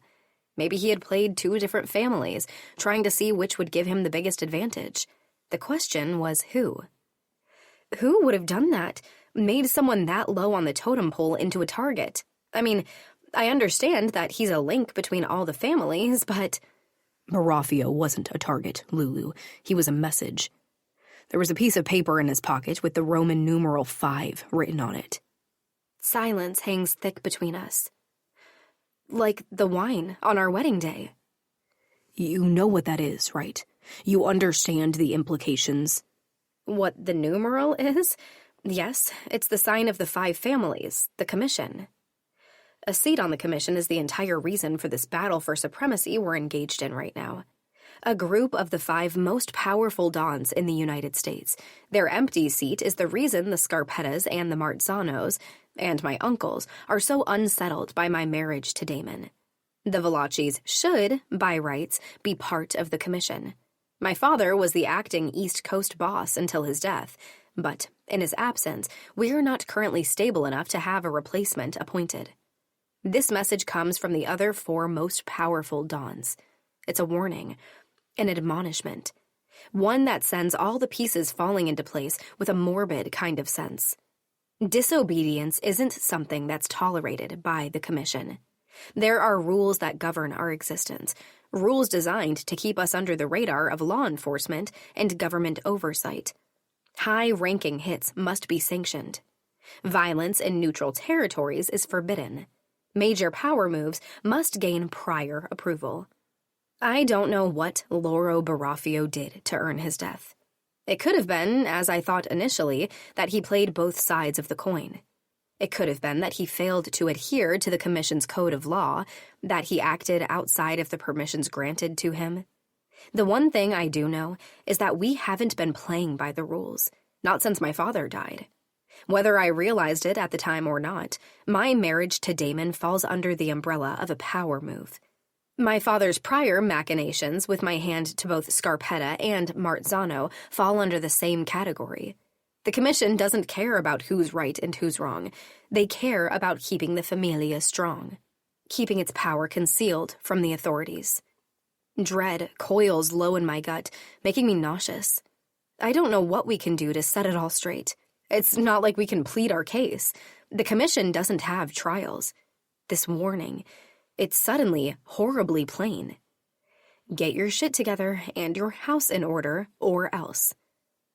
What have we done? I murmur. We started all of this. We put it into motion, and for what? Revenge? I lift my hand off Damon's leg and slide across the seat to stare blindly out the window. I can sense Damon beside me, his own unrest a palpable presence in the dim interior.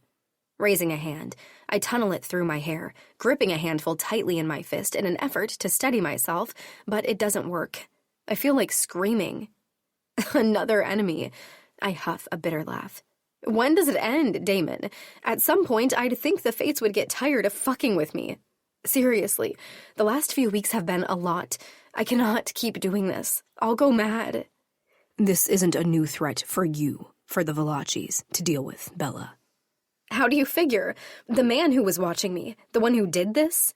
I touch my cheek gingerly, pivoting to face him on the seat, and press my fist against my churning stomach. Said that father had promised Vivi in marriage like he did me, to someone else. Even if we shut this down, another one will rise up.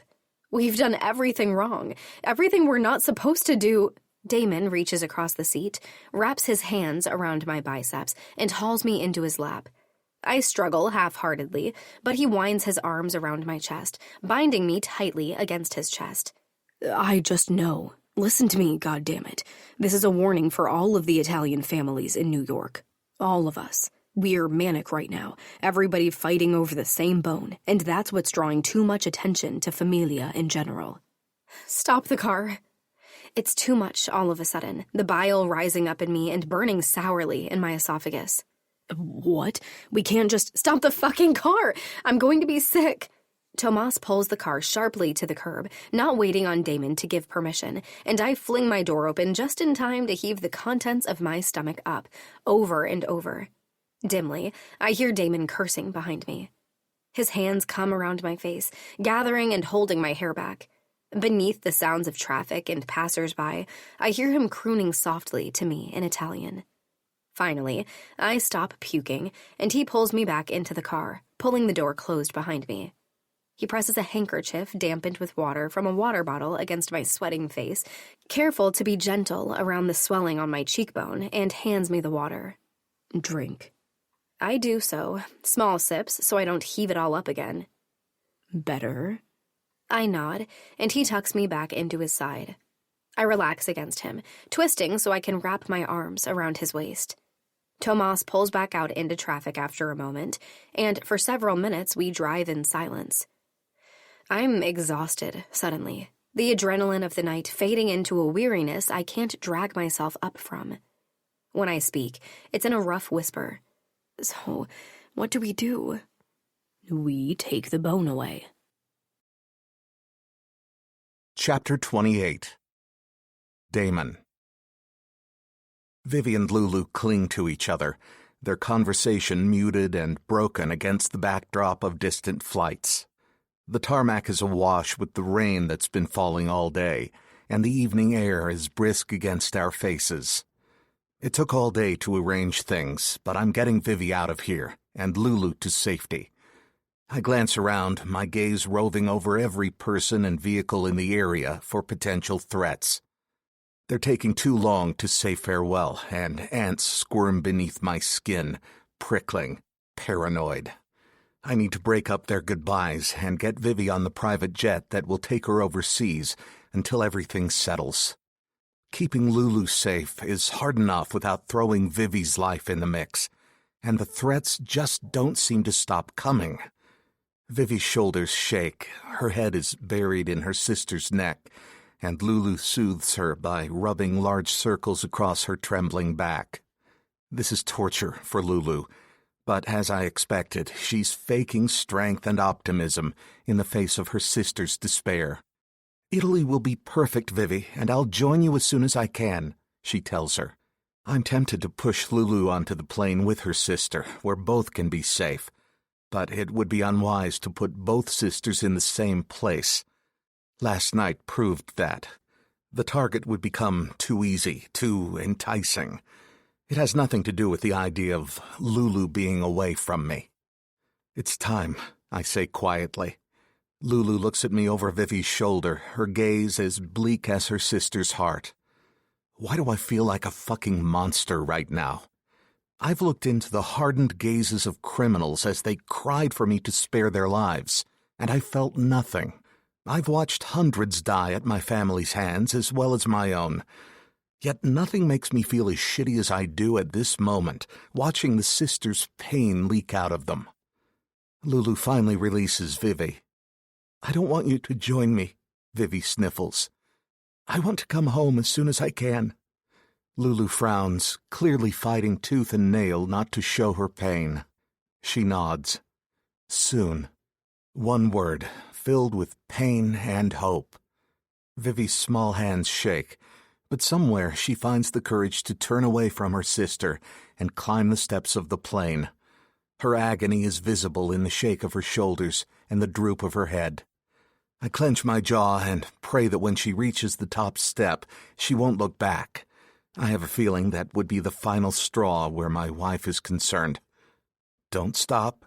Keep going." Vivi crosses the threshold, and the door rises behind her at a movement from the flight attendant, locking her in. "She'll be okay. She's strong, Lulu." I step behind her and touch her shoulders. "But am I?" Lulu glances up at me, her gaze filled with pain, and when she blinks, her tears spill.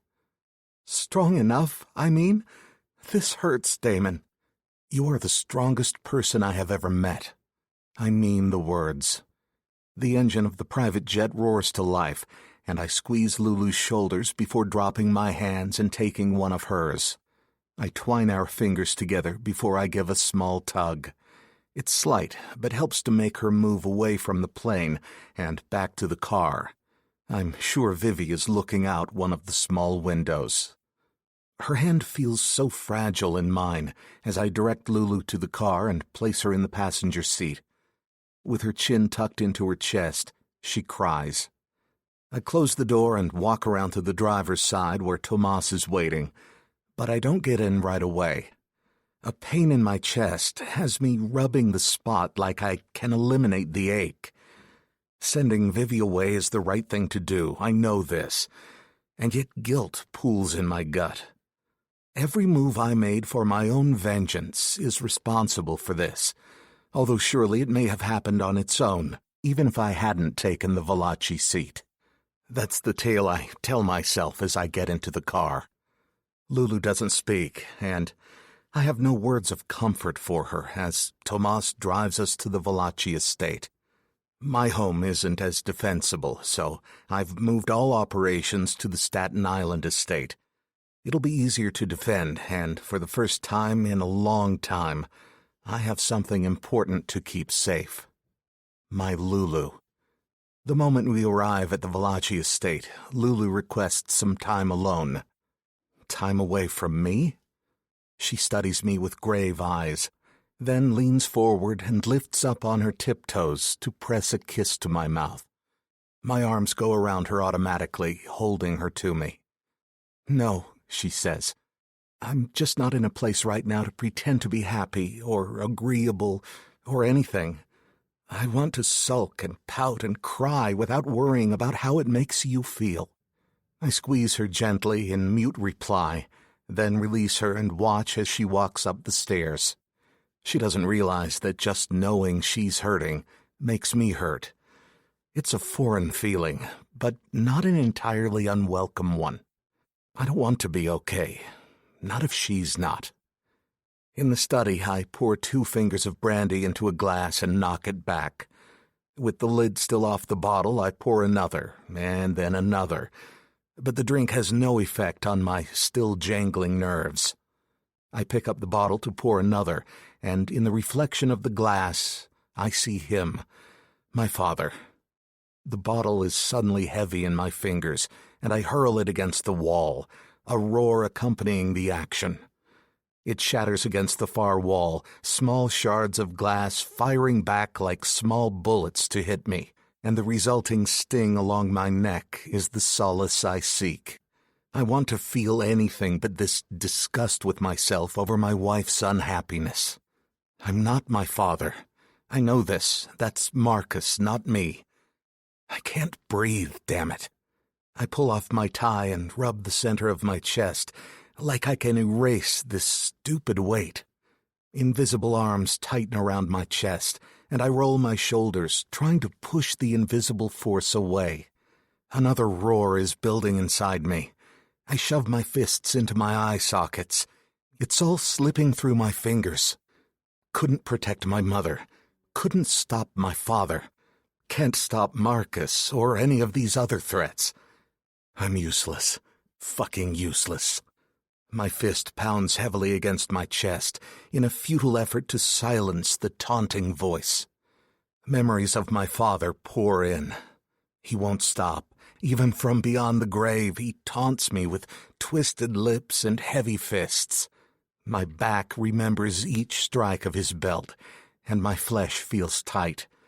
No matter how many times I roll my shoulders, the imaginary pain won't stop. My fist beats heavily on my chest again. He's a fucking ghost. Get a grip. I walk to the window, ready to open it for some much-needed air, when I pause. A dark figure moves below me. Someone here to kill Lulu? Have they breached our defenses? The man lifts his face and offers me a salute, the light from the window illuminating his features, and my breath releases in a rush as I recognize him. He's one of Valachi's soldiers, patrolling the grounds as he always does. I'm fucking losing it.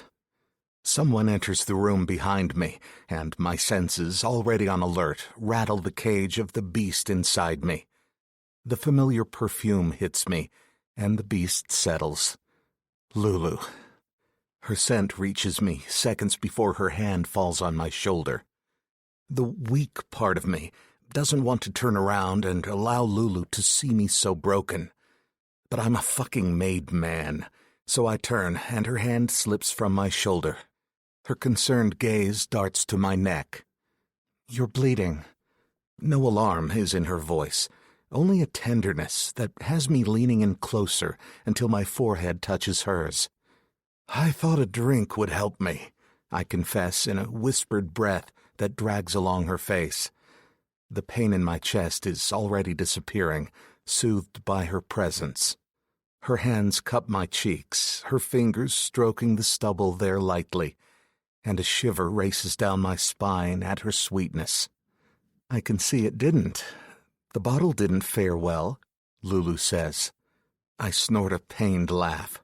It reminded me of my father, and everything I don't want to be.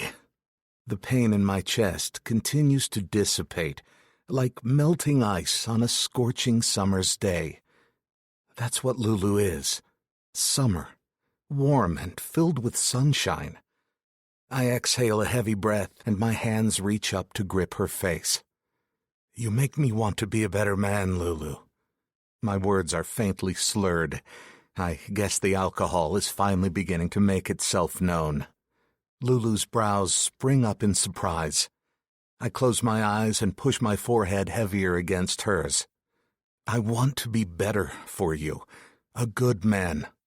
You are a good man, Damon. Lulu's fingers dig a bit as I try to pull away, holding me to her. You will look at me, she demands. My lips curl into a smirk as I open my eyes and do as she bids. So demanding. She ignores my attempt at humor as she continues. You, Damon Paparazzo, are a good man. As much as you annoy me, I'm proud you are my husband. I go still, absorbing her words. You mean that, wife? She nods. Very much. I don't fucking deserve her, but she's mine. I love you. I brush a ghost of a kiss against her lips, the words in the forefront of my mind and on the tip of my tongue. Lulu's eyes flutter closed, and she grips me harder, deepening a kiss that shines light into all the dark corners of my soul. I grab her waist and pull her body closer to mine as my mouth devours hers. It's not enough. All this pent-up despair is turning into a want that I've never felt before. Lulu's tongue slips into my mouth, and I taste salt on her tongue. Breaking the kiss, I see tears spring from the corners of her eyes. "Why are you crying?" I ask. She closes her eyes and leans her head against my chest. "You are always so pulled together, so controlled, so precise, so calm." She sniffles before looking up at me.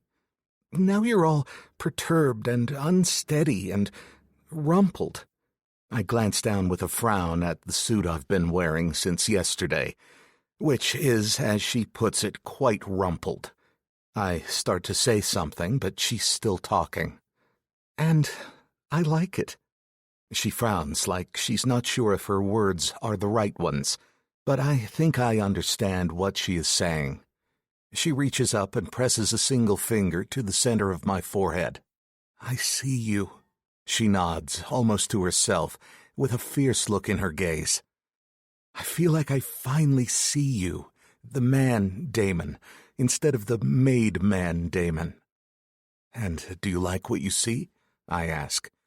My heart beats wildly, everything depending on her answer. The corner of her mouth rises in a half-smile. "Very much," she whispers. I lift her off her feet in one swift movement, somehow steadier than I was moments ago, and she wraps her arms around my neck, her gaze intent on my face as I carry her out of the room and up the stairs. Maybe it's wishful thinking, but I swear to God, she appears content as I carry her to her room. Happy. Kicking the door closed behind me, I keep going until I lay her down on her bed. I crawl on top of her and hold my weight off of her by planting both arms on either side of her head. I stare at her then, for several long beats of time while her eyelids flutter at the inspection. "I love you, Lulu Valachi," I finally confess. Her breaths grow heavy.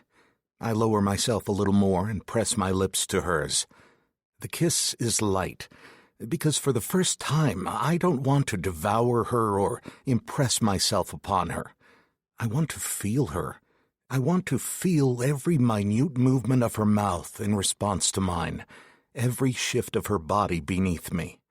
I want to feel the soft touch of her hands as they rest on my shoulders, small in comparison to my bulk. She holds my stare as she pushes my suit jacket down my shoulders. I lean back until I'm straddling her on my knees and take it off entirely. Lulu's face wears a beautiful look of shock at my admission, I think. It suits her, and I find myself smiling down at her as I unbutton my shirt and remove it. I lean back over her and kiss her lips before trailing several small quick ones down her neck. "Cat got your tongue, Lulu?" I tease. "If I had known telling you I loved you would silence you, I would have said it a long time ago." When I raise my head to look at her again, she's smiling up at me. Her hand curls around my neck. "I'm more of an actions speak louder than words kind of girl."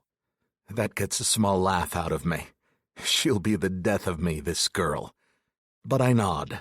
After everything I've put her through, she deserves proof. "Then I'll show you." I open the buttons of her blouse, one painstaking button at a time, until her chest is fully exposed. I press a kiss to her collarbone before placing feather-light kisses all the way down to her stomach. She lies still as I remove her pants and bikini panties, brushing the back of my hand lightly across her bare pussy in all its glory laid out in front of me. Standing swiftly, I remove the remainder of my clothes before I climb back on the bed and resettle myself above her. I slide both hands between her calves, stroking upward and pushing her legs apart until my hands glide between her thighs. Once she's fully open for me, I rest my body against hers, my erection pressed against her core. Reaching down, I place my cock at her opening and enter her slowly. This is how I should have done things on our wedding night. I should have given her tenderness. God willing, she'll allow me a lifetime to make that right. Her gaze widens, her lips part, and she exhales loudly at the first stroke. I withdraw slightly and watch her face transform each time I slide my cock inside her pussy. My movements are slow and deliberate as I soak up her expression. Her hands grip my shoulders and then the back of my neck, and she pulls me down to her, drawing me closer until my forehead rests against hers. I look into her eyes as I move in and out of her. Her thighs tighten around my hips, and her gaze never wavers. Each movement grows faster, our breaths soughing together as one as I thrust into her, and in no time my balls grow tight. Lulu's hands tighten on my neck, and I can see her release coming in the strain on her face. Her eyes flutter closed, but I want to witness her coming. "Open your eyes," I whisper. She does, and I watch as she reaches her peak, and then begin to chase my own in earnest. Each deep stroke toward my release has her crying out, "It's perfect. She's perfect." I press into and against her hard one final time, stilling as my seed pours inside her. When I'm empty, I slowly pull out and lie beside Lulu, pulling her into my chest, where she rests with a blissful look on her face. With Lulu, I want so much, like having children of our own. I place a kiss on her forehead as I move her even closer. Will I be able to protect my own children, though, or will it be like it is with Vivi, bundling them up into private jets and sending them to different corners of the world to keep them safe? Will I one day hold her dead body after my enemies deliver the final blow? Lulu glances up at me with a happiness in her eyes that I haven't seen before, not since before her father died, at least.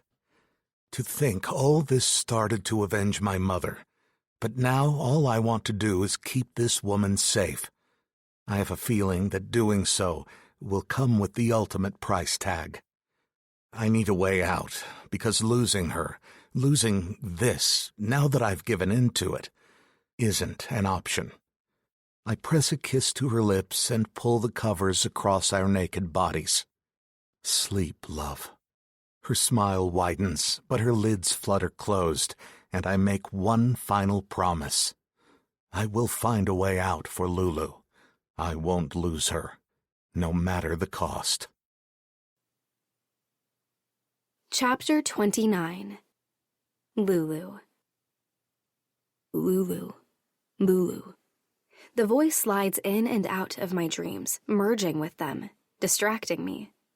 It's soft like the sheets against my naked skin, soft like the way Damon spoke to me the night before when he clutched my body against his own, and took me in a way that spoke of more than lust. No, every word he spoke last night, every touch of his eyes and caress of his hands, it all spoke of something so much more than mere lust, something I hadn't dared to hope for after the way we began. Love. Damon loves me.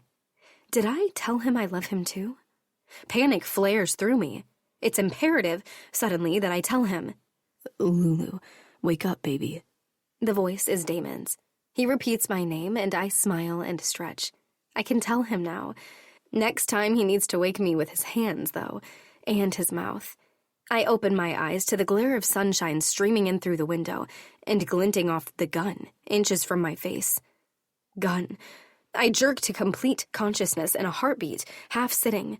5 men in dark clothing and ski masks surround our bed, all of their eyes hard and blank through the holes, all of the guns they hold trained on us, unwavering.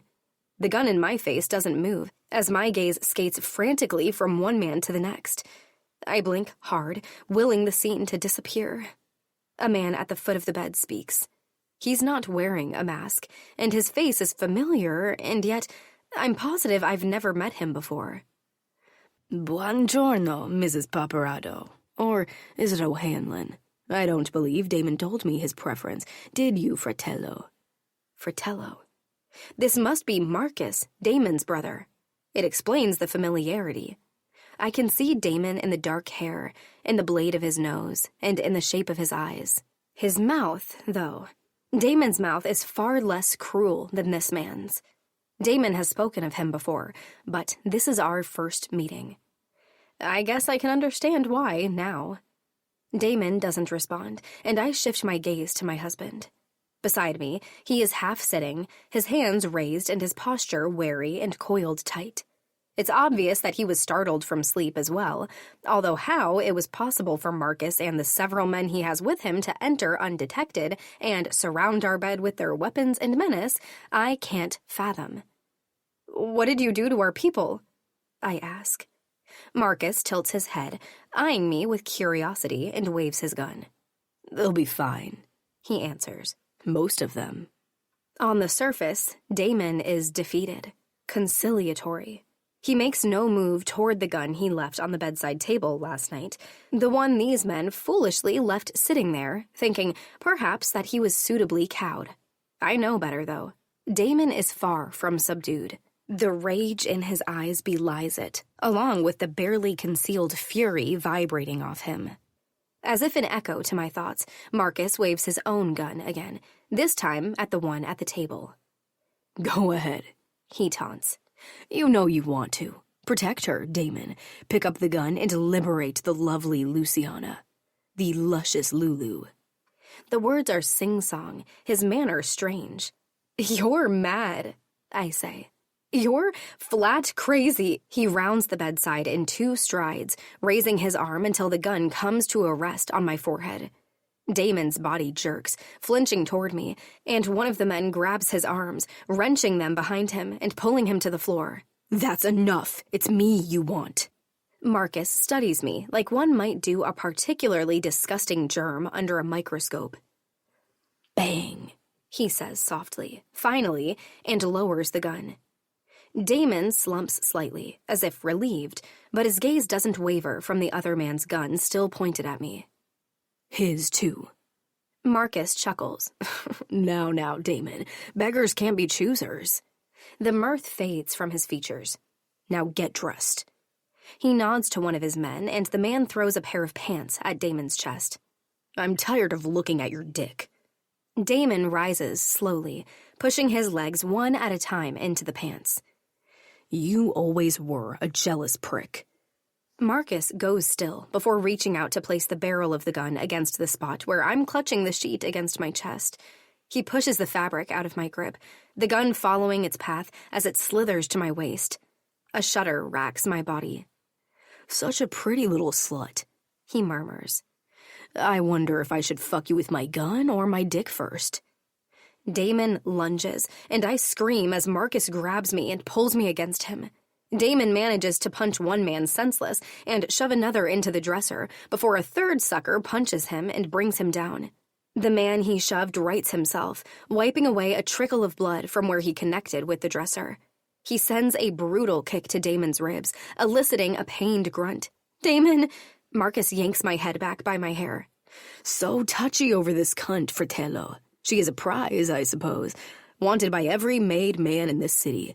It'll be me who fucks her last, though. Me who—" Reaching upward and back with my hands, I claw at his face.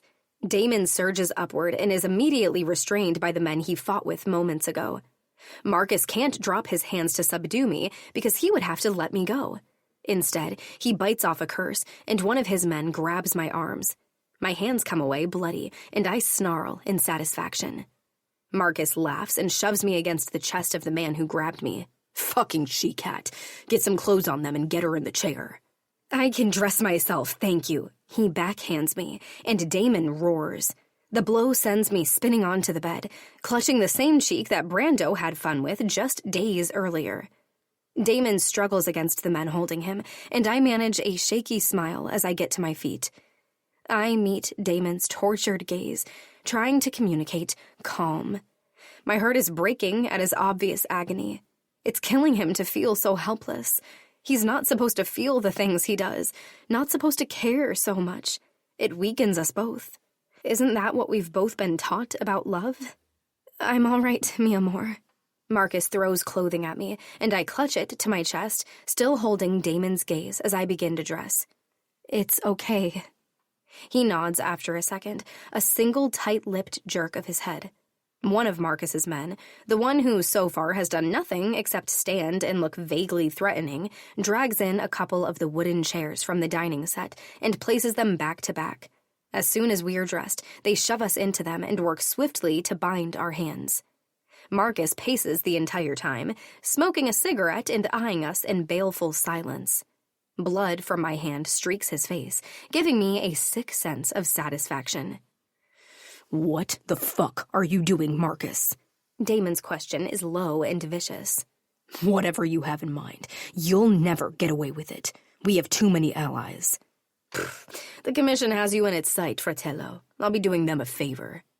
He comes to squat in front of me, focused on every expression that flits across my face, but continues to talk to Damon. Your precious plan was too slow, too calculated, too soft. It was a failure. It's gotten all of the familia tearing into each other now, sensing blood in the water. And the commission's warning with Barafio is plain. His gaze shifts to Damon behind me, whom I can feel breathing hard and angry, even with the chairs that separate us. Marcus stands and moves to stand at our side. No, I'll be doing them a favor by killing the both of you. Damon's laugh is contemptuous but still strained. If you think that, you're even stupider than I thought you were, he mutters. Mother was right to set you aside. Crunch. A sickening crack rings through the air, and I feel Damon's body jerk to the side as Marcus pistol whips him. I can't help the moan that escapes me. I'm sorry, fratello, Marcus says, insincerity dripping from every word. I truly am, but if we are being honest here, you should have been dead a long time ago. He tugs at the cuffs of the suit jacket he's wearing, pulling them past the shirt sleeves peeking out. Over 6 years ago, to be specific. Damon goes still behind me, and everything seems to freeze. 6 years. That was... You killed our mother. Damon grits out, arriving at the same conclusion I did. In all fairness, the hit was for you. She was just in the wrong place at the wrong time. It probably worked out for the best, though. With Mother gone, control of our holdings fell to the three of us, and with the exception of you, the family is stronger for it. Evie surprised me. She's a natural, you sick son of a bitch. Marcus tuts. Now, that's our mother you're talking about. Was Evie involved in this? Of course not. Marcus chuckles, his eyes widening with genuine surprise. She'd crucify me if she knew. Evie's a good girl. Something's bothering me. If you did this, why did your mother blame the Valachi with her dying breath? Marcus turns his attention on me. Aren't you the clever girl? This one's a keeper, Damon. He laughs to himself. Because I told her the Valachi had issued a threat and to be wary. I wanted to make sure she would go to war with me against the Valachi after Damon had been killed. Everything was perfect, until that fucking idiot killed the wrong person. He lifts his hand, balled into a fist around the handle of the gun he holds, and taps it against the side of his head in frustration. Damon huffs out a half-laugh, half-groan. There's nothing amused about it. It's filled with pain, instead, and anger. There are no words for this betrayal. You are not my brother. You are not Evie's brother. You are not my mother's son. If necessary, I'll go to my grave ensuring that truth is known. Of course you'll be going to your grave. I mean, that is what I've been trying to arrange for months now. You, your whore wife, her sister, I want all of you dead. You always seem to come out on top, though. He shakes his head. His words slowly pierce through the sludge in my brain. Damon arrives at the same conclusion faster. It was you? The attack at the cabin. The one on Vivi. The fashion show? Of course it was me. I had set up everything perfectly, so Frank Valachi would be blamed for the cabin, and those stupid Scarpettas and Marzanos would take the fall for Vivi. What about my kidnapping? I mumble. They said someone was supposed to get Vivi. Did you just make that up? Marcus frowns. Afraid that one wasn't me. He shrugs. But everything can still work out if you two just disappear. I haven't decided who I'll throw to the wolves, but tonight, you two will cease to exist. He raises his gun, trains it on me, and glances at Damon. And since you're family, I'll do you the courtesy of killing your wife first. Damon's roar is anguished. He slams backward, jostling me, breaking his wooden chair, and pulling futilely against his bonds as he struggles to his feet and launches himself at his brother. Marcus sidesteps neatly, and two of his men grab Damon and subdue him between them, on his knees. He glares up at his brother. She never even wanted this life, he says. Don't kill her. She'll disappear, I promise. Just let her go. Kill me. I'm the threat. Just fucking shoot me and let her go. Damon, no! My horrified cry breaks free on a wail. What are you saying? Shut up, stop!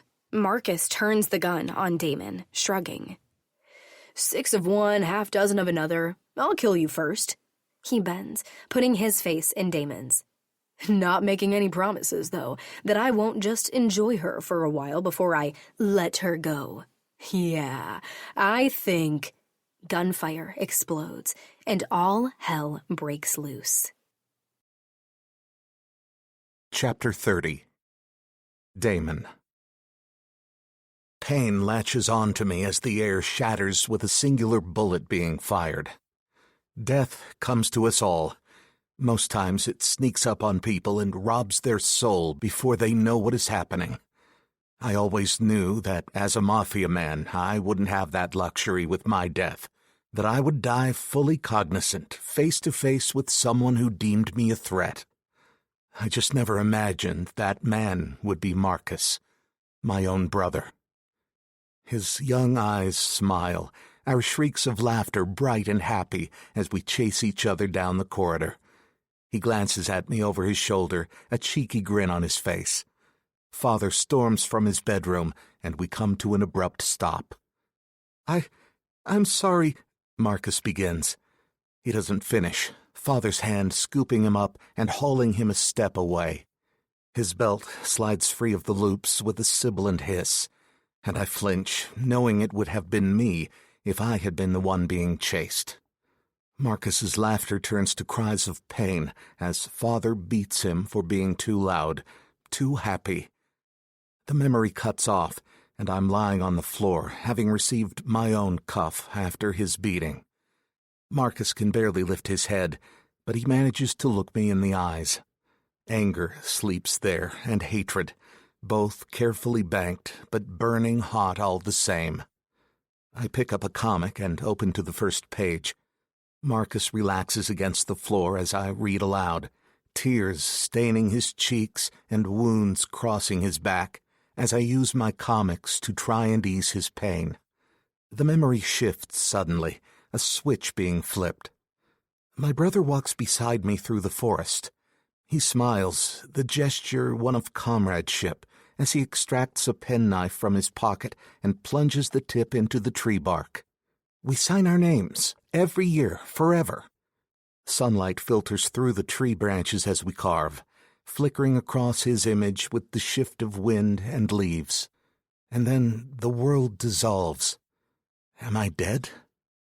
Light dances across my closed eyelids, bringing me to the surface. When I open them, I'm not on a forest floor, but a wooden one, staring up into Lulu's light brown gaze. She's almost unrecognizable, her expression panicked. Fear dilates her pupils and dampens her forehead with sweat. If Lulu is here, that means... I jerk up and pivot to see Lulu still bound to the chair. She's gasping for air in the throes of what looks to be a panic attack, and I crawl to her, taking her cheeks in my hands. Breathe, baby. Why am I not dead? I look around to see the masked men still present, their silence deafening. One speaks quietly to another. He nods and leaves the room. Marcus, where is... My gaze tracks the room, and the air is suctioning from my lungs as I spot him lying dead on the floor, blood pooling from a bullet to his head. My throat tightens, and I squeeze my eyes tight. I can't fathom the madness, or figure out what twist of irony left my brother lying dead before me. I want to scream, roar, tear the world apart, but there are still the other men in the room. They still want my blood. I slowly rise from my knees, planting my feet firmly on the floor in front of Lulu. Untie her. The man who seems to be running things now speaks. His voice is familiar, but he keeps his gaze averted so I can't see his eyes properly. I untie Lulu myself, reaching for her and pulling her into my arms the moment the ropes slack. I press a hard kiss to her forehead and tuck her into my chest, keeping my gaze on the men around us. They aren't going to simply let us go. Leave us, the man orders, and Lulu pulls out of my arms. She shakes her head in total confusion as she stares at the man. Her brows drag together in concentration. Does she recognize the voice also? The men file out of the room, and when the last one closes the door, I glance at the weapon on my bedside table. I can retrieve it if I distract him. The man reaches up and peels back his ski mask. A sound like a tortured animal falls from Lulu's lips. Angel, she whispers his name, and I slowly lower myself to the bed, distraction forgotten. My men said he had been buried in a concrete pillar of the bridge. Lulu flings herself into Angel's arms, and I watch in disbelief as they hug fiercely. You're not dead. You're alive. Her voice wavers, and she breaks the embrace, pulling back. How could you? How could you have done that to us? Her joy turns to anger in a blink, and she's crying, her fists slamming into his chest one after another. How could you leave us?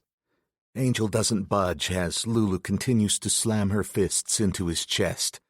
He's aged, filled out with maturity and muscle. Shh, he mutters. Hush now. Another glimpse of Marcus's dead body at my feet wipes the shock out of my system, and I stand back to my feet. Something foul is at play here, and until I know what it is, I will consider Angel my enemy. He finally grabs both of Lulu's arms and pins them to her sides, restraining her. I use the moment to jump across the bed, grabbing for the gun I left sitting on the nightstand. The weapon is in my hand in seconds, and I spin, pointing it at Angel. He's very fucking clever, twirling Lulu to face me and putting her between us. I'm not your enemy, he says. You shot my brother. I flicker a quick glance at Marcus. Angel has the balls to snort. He would have shot you and then my sister. Angel slowly releases Lulu from his hold and lets her go. She doesn't rush away from him, but stops halfway across the room as she moves toward me, looking over at him and shaking her head. I don't even know what to say, she says. I can explain. Angel doesn't seem afraid, and that, more than anything, has me lowering my gun. Then fucking explain, I bark. As you just learned, Marcus hired a man to take you out years ago, one that worked for other families too. I learned about the hit when our name drifted into the conversation, and told my father. But like all things where I was concerned, he dismissed it. So I did the only thing I could. I placed a waiter at the location to intervene in the killing. I scoff and take another step closer, my finger twitching on the gun in my hand. I want to pull the trigger. I want his mouth to stop moving. Oh, you did? Well, he failed. Big time. Angel's nostrils flare, the only outward sign of his emotion. I had no idea where the threat would come from. I knew a date, knew the location, and could only assume it would come from inside the restaurant and not from some cheap drive-by shooting. I'm back at the restaurant, leaning over my mother's dying body. I can still hear the screech of the tires and the screams of the people. I can still smell the blood, just like right now with Marcus at my feet. All I smell is blood. The waiter heard your mother mention our family name as she was dying. I knew that even if Marcus's plan hadn't worked out exactly as anticipated, it had achieved one end, to put the Valachi in your sights. I was waiting for the retaliation, trying to prepare and stave it off. I just never thought it would take so long. You have patience. Angel compliments me. So let me get this straight. You knew about the hit, you sent a waiter to stop it, and when that failed, when I showed up and ingratiated myself with your father, you ran. I clapped my hands, still clutching the gun. You're a fucking mastermind. It wasn't quite that simple, Angel starts. Lulu steps closer to me, swiping the tears from her cheeks, and I cut him off. He's a fucking genius, Lulu. Fury ices my voice. You could have reappeared at any time and stopped all this from happening. If I had known it was my own fucking brother who was responsible, none of this would have happened. God, can I shoot someone for being stupid? I really, really want to. Angel shakes his head. And what if I had stayed, Damon? Are you saying you would have believed someone like me? Angel steps closer and Lulu's hand grips my forearm, dragging it down as I try to raise the gun. I didn't just run. I was worthless as part of my family, so I left until I could earn that worth. I learned a lot. I listened. I was privy to circles that would never have opened to me as the Dawn's son. I did what I had to for my family. He glances at Lulu and his eyes soften. Damon, please lower the gun. Lulu's voice is thick with emotion. I know exactly who our enemies are and who we need to take out, Angel continues. I shake my head. What utter shit. He could have tried to come forward with this information. Would I have believed him? Maybe not. Lulu's hand still rests on my forearm. I try to reason for her sake. Maybe buy us some time so I can decide what the play is. Is he supposed to kill us, or is Angel going to die today? The biggest enemy now is the Commission, I say. Angel nods in agreement. I still can't lower the gun. Why should I trust you? Why would I come here if I were lying? I don't know. I haven't figured that out yet. Damon, please, Lulu repeats, pulling my gaze to hers. When I look into my wife's eyes, I know she can't take much more. I clench my jaw and do something that goes against my very nature. Trust. I tuck the gun in my waistband and Lulu exhales loudly. If you are lying to me, I'll bury you in the fucking pillar you were supposed to be in, and I'll make sure you are alive when they pour the cement. I'm not lying. Relief washes over Angel's features, and he runs a hand through his hair. He swallows and steps away from me now that the gun is no longer pointed at him. When I left, I went to the Commission, the other 4, now that Father's dead. He didn't know, but I've been working with them for years. I was able to increase my involvement after the death of my father. The Commission is angry because the deaths and public violence have alerted authorities to a brewing Mafia war. It's unwanted attention. I want to sit down, but I'm afraid to let my guard down. We thought you were dead for so long, Lulu says. She swallows, her voice strained. So many nights, wishing someone else could take charge for just a little while. She folds her arms over her chest. I'm sorry. I couldn't protect you if I showed my hand. It had to be this way, Angel explains. So what is the Commission's stance on all of this? I ask. How is this all supposed to play out? The Commission usually wants to give approval for hits on major players. Marcus did as he was supposed to do, went to them with a tale of how you wanted to wipe out the Valachi Familia and how the Scarpettas and Marzanos were up in arms over our father's ill-advised arrangement. And they agreed things would be easier if you and Lulu just died.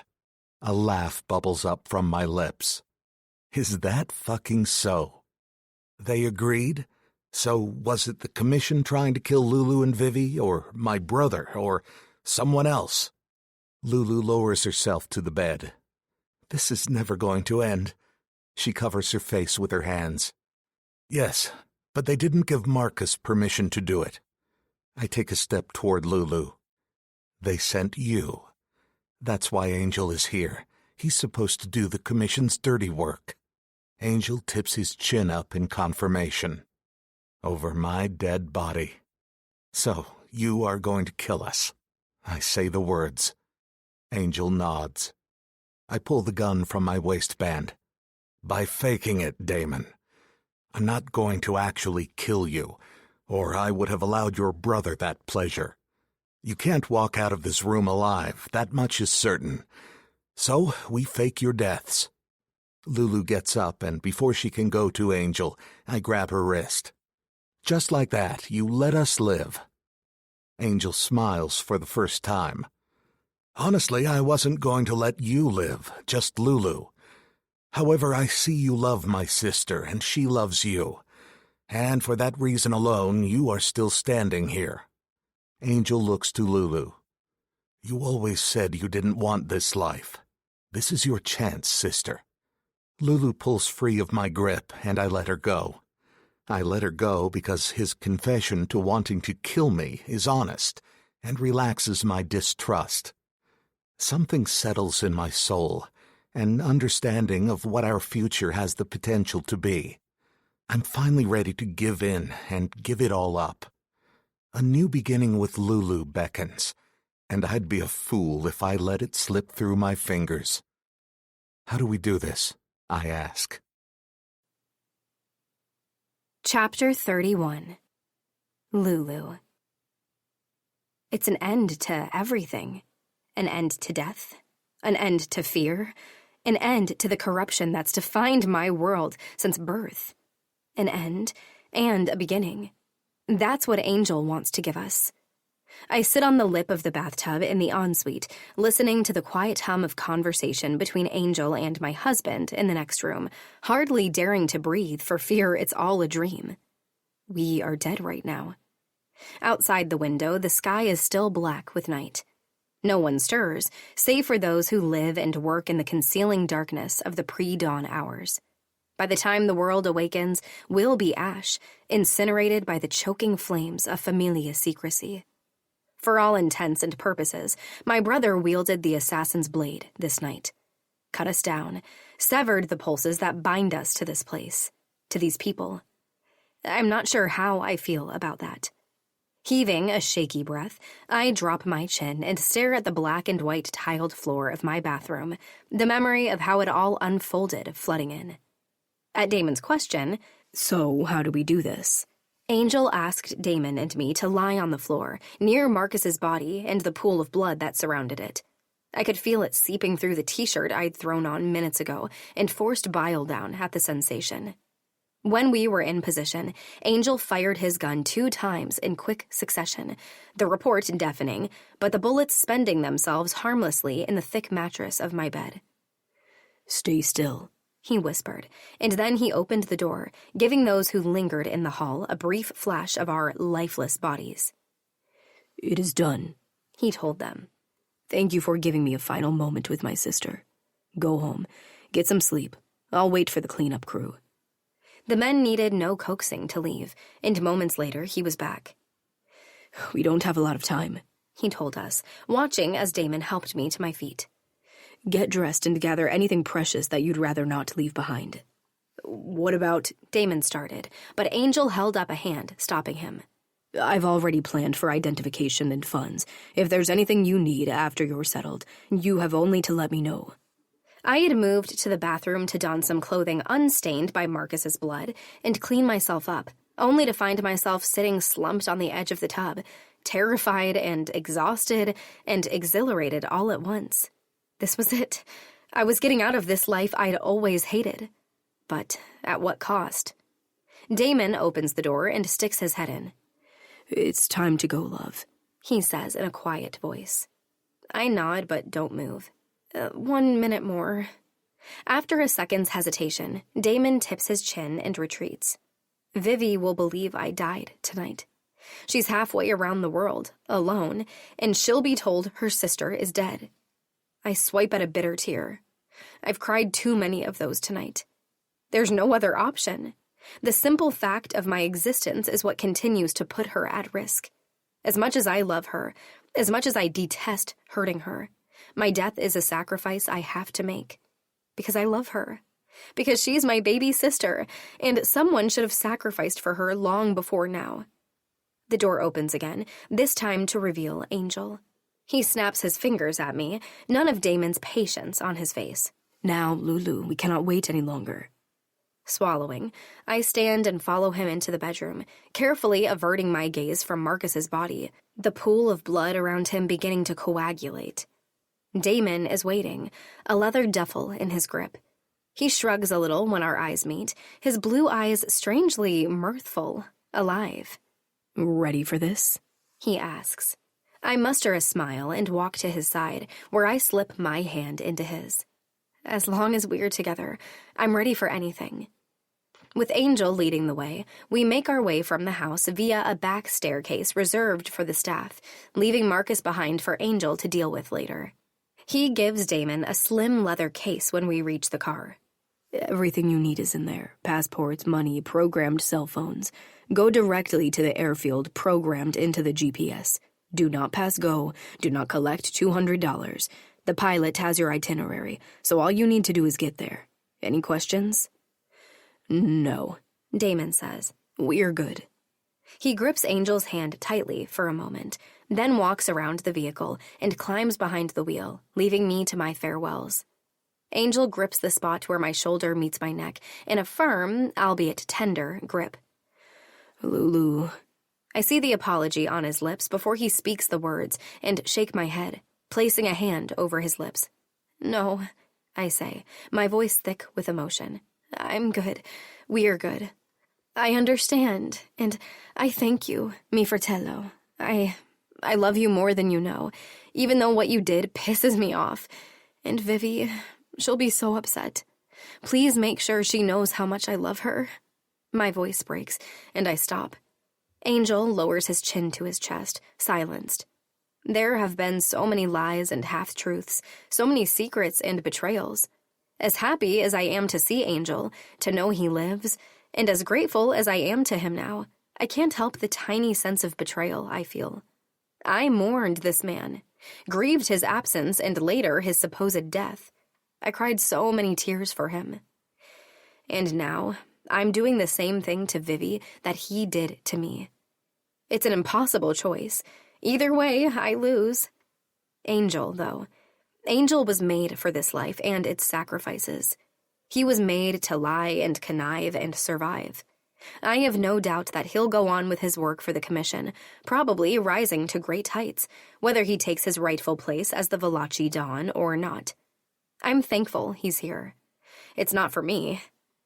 I open the passenger side door and slide into the seat, waiting as Angel rubs his hand across my hair and then closes the door behind me. My one truth, my one certainty in this world, starts the engine and adjusts the rear-view mirror. He picks up my hand, resting on the center console, and kisses the center of my palm. And then he drives. Taste. Damon's voice jolts me from the midday nap I'd been indulging in, the sun sapping my energy and encouraging me to do nothing more than snooze.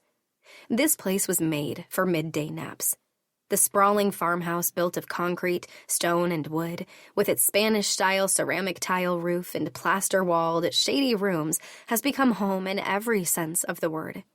I bake bread in its surprisingly well-fitted kitchen, make love with my husband in the cool, comfortable bedroom, and spend most of my afternoons beside the small infinity pool, drinking in the scent of the white hibiscus that borders it. I blink open my eyes to find him standing over the chase lounge I'm stretched out upon. He's dressed like he is most days now, in a pair of khaki work pants and a thin, long-sleeved linen shirt. It's such a different look from the refined suits he used to wear all of the time, one I find myself drawn to. His forearms peek from the shirt sleeves, tanned from his passion for working the land and corded with strength, and I know that if I were to lift the hem of his shirt, I'd find a tight pack of abs just waiting for the graze of my fingers. I'm always horny these days. Taste these, he says again, drawing my attention to the small pile of blueberries in his palm. I think it's time. Reluctantly pulling my focus away from sex, I pop a berry in my mouth. A blend of tart sweetness explodes on my tongue, and I hum at the flavor. They're perfect. To my left, hummingbirds flutter in and out of the antique gold leaf birdcage I discovered in the village shop. I liked the look of it and what it signified, and fitted it with the nectar here on the terrace. My hummingbirds fly in and out of its open door for hours each day, entertaining me with their clever antics and their beauty. I've arranged for extra workers to come in from town to help with the picking, Damon says, his excitement at our first harvest palpable. I stretch my arms up. My handsome blueberry farmer, come lie down with me. I invite. Damon raises an eyebrow. Lie down, That's how it is? I smile in return. It's always like that. Let me just rinse the dust off. He bends and kisses me, then strips swiftly and dives into the pool. I watch as he cuts through the water, his hair sleek against his head. Past the low line of shrubs that border the pool terrace, the lush green fields of berries spread into the distance, and far beyond, the purple-hued Andes. Maule, Chile has been good to us. It's a peaceful, beautiful haven. We see people infrequently, and those we do come in contact with couldn't care less about our backgrounds or where we come from. What we're running from. We still don't know who arranged that final kidnapping, who was supposed to take Vivi. Angel's on it, though, intent on discovering the truth behind that event. Near Parral, our home is remote, removed from any big city crime or cartel activity. It suits us well. I smooth a hand over the swell of my stomach. I'm not sure if I was pregnant before we left the States or if Damon worked his magic after we arrived, but it's immaterial. A child grows within me, and if it takes the rest of my life, I'll ensure his or her safety. Damon emerges from the pool, water streaming in rivulets down his body.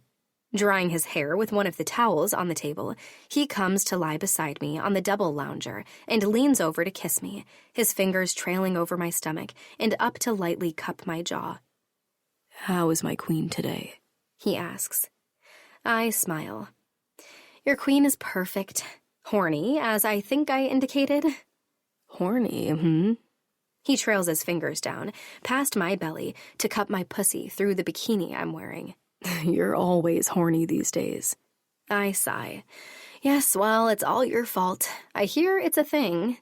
His eyes are filled with laughter, something I rarely, if ever, saw during our time in New York. It's possibly the best discovery I've had since we arrived in Chile. I suppose I'll have to do something about that, he says. Put you out of your misery. Well, that is why I keep you around. He laughs and bends his head to kiss me lightly, then dips further until he reaches my breasts. As his lips circle one turgid nipple and tug lightly, I close my eyes. This is our life now. Blueberries, sunshine, the heavy fragrance of hibiscus on the air. It's a simple, peaceful kind of paradise that I can't wait to introduce our son or daughter to. A life I never expected to love, but now can't imagine being without. We may go back one day. I'd like to see my sister, after all. Get to know my brother once again. But for now, we're content to have dodged death, to live with the awareness that life is short and a promise made to no one, and to do everything within our power to grow old with each other. But today, that end is far away. Today, hummingbirds fly and paradise beckons, and we gladly answer, embracing it and each other with joyful abandon. This concludes Vengeance in Blood by E.R. Whyte and Vi Carter. Narrated by Raven Wildwood and Will Tulin. Copyright 2023 by Vi Carter and E.R. Whyte. This unabridged audiobook is published by arrangement with E.R. Whyte and Josie Beck and was produced in the year 2024 by Tantor Media Incorporated, a division of Recorded Books, which holds the copyright thereto. Please visit tantor.com for more information on our growing library of unabridged audiobooks.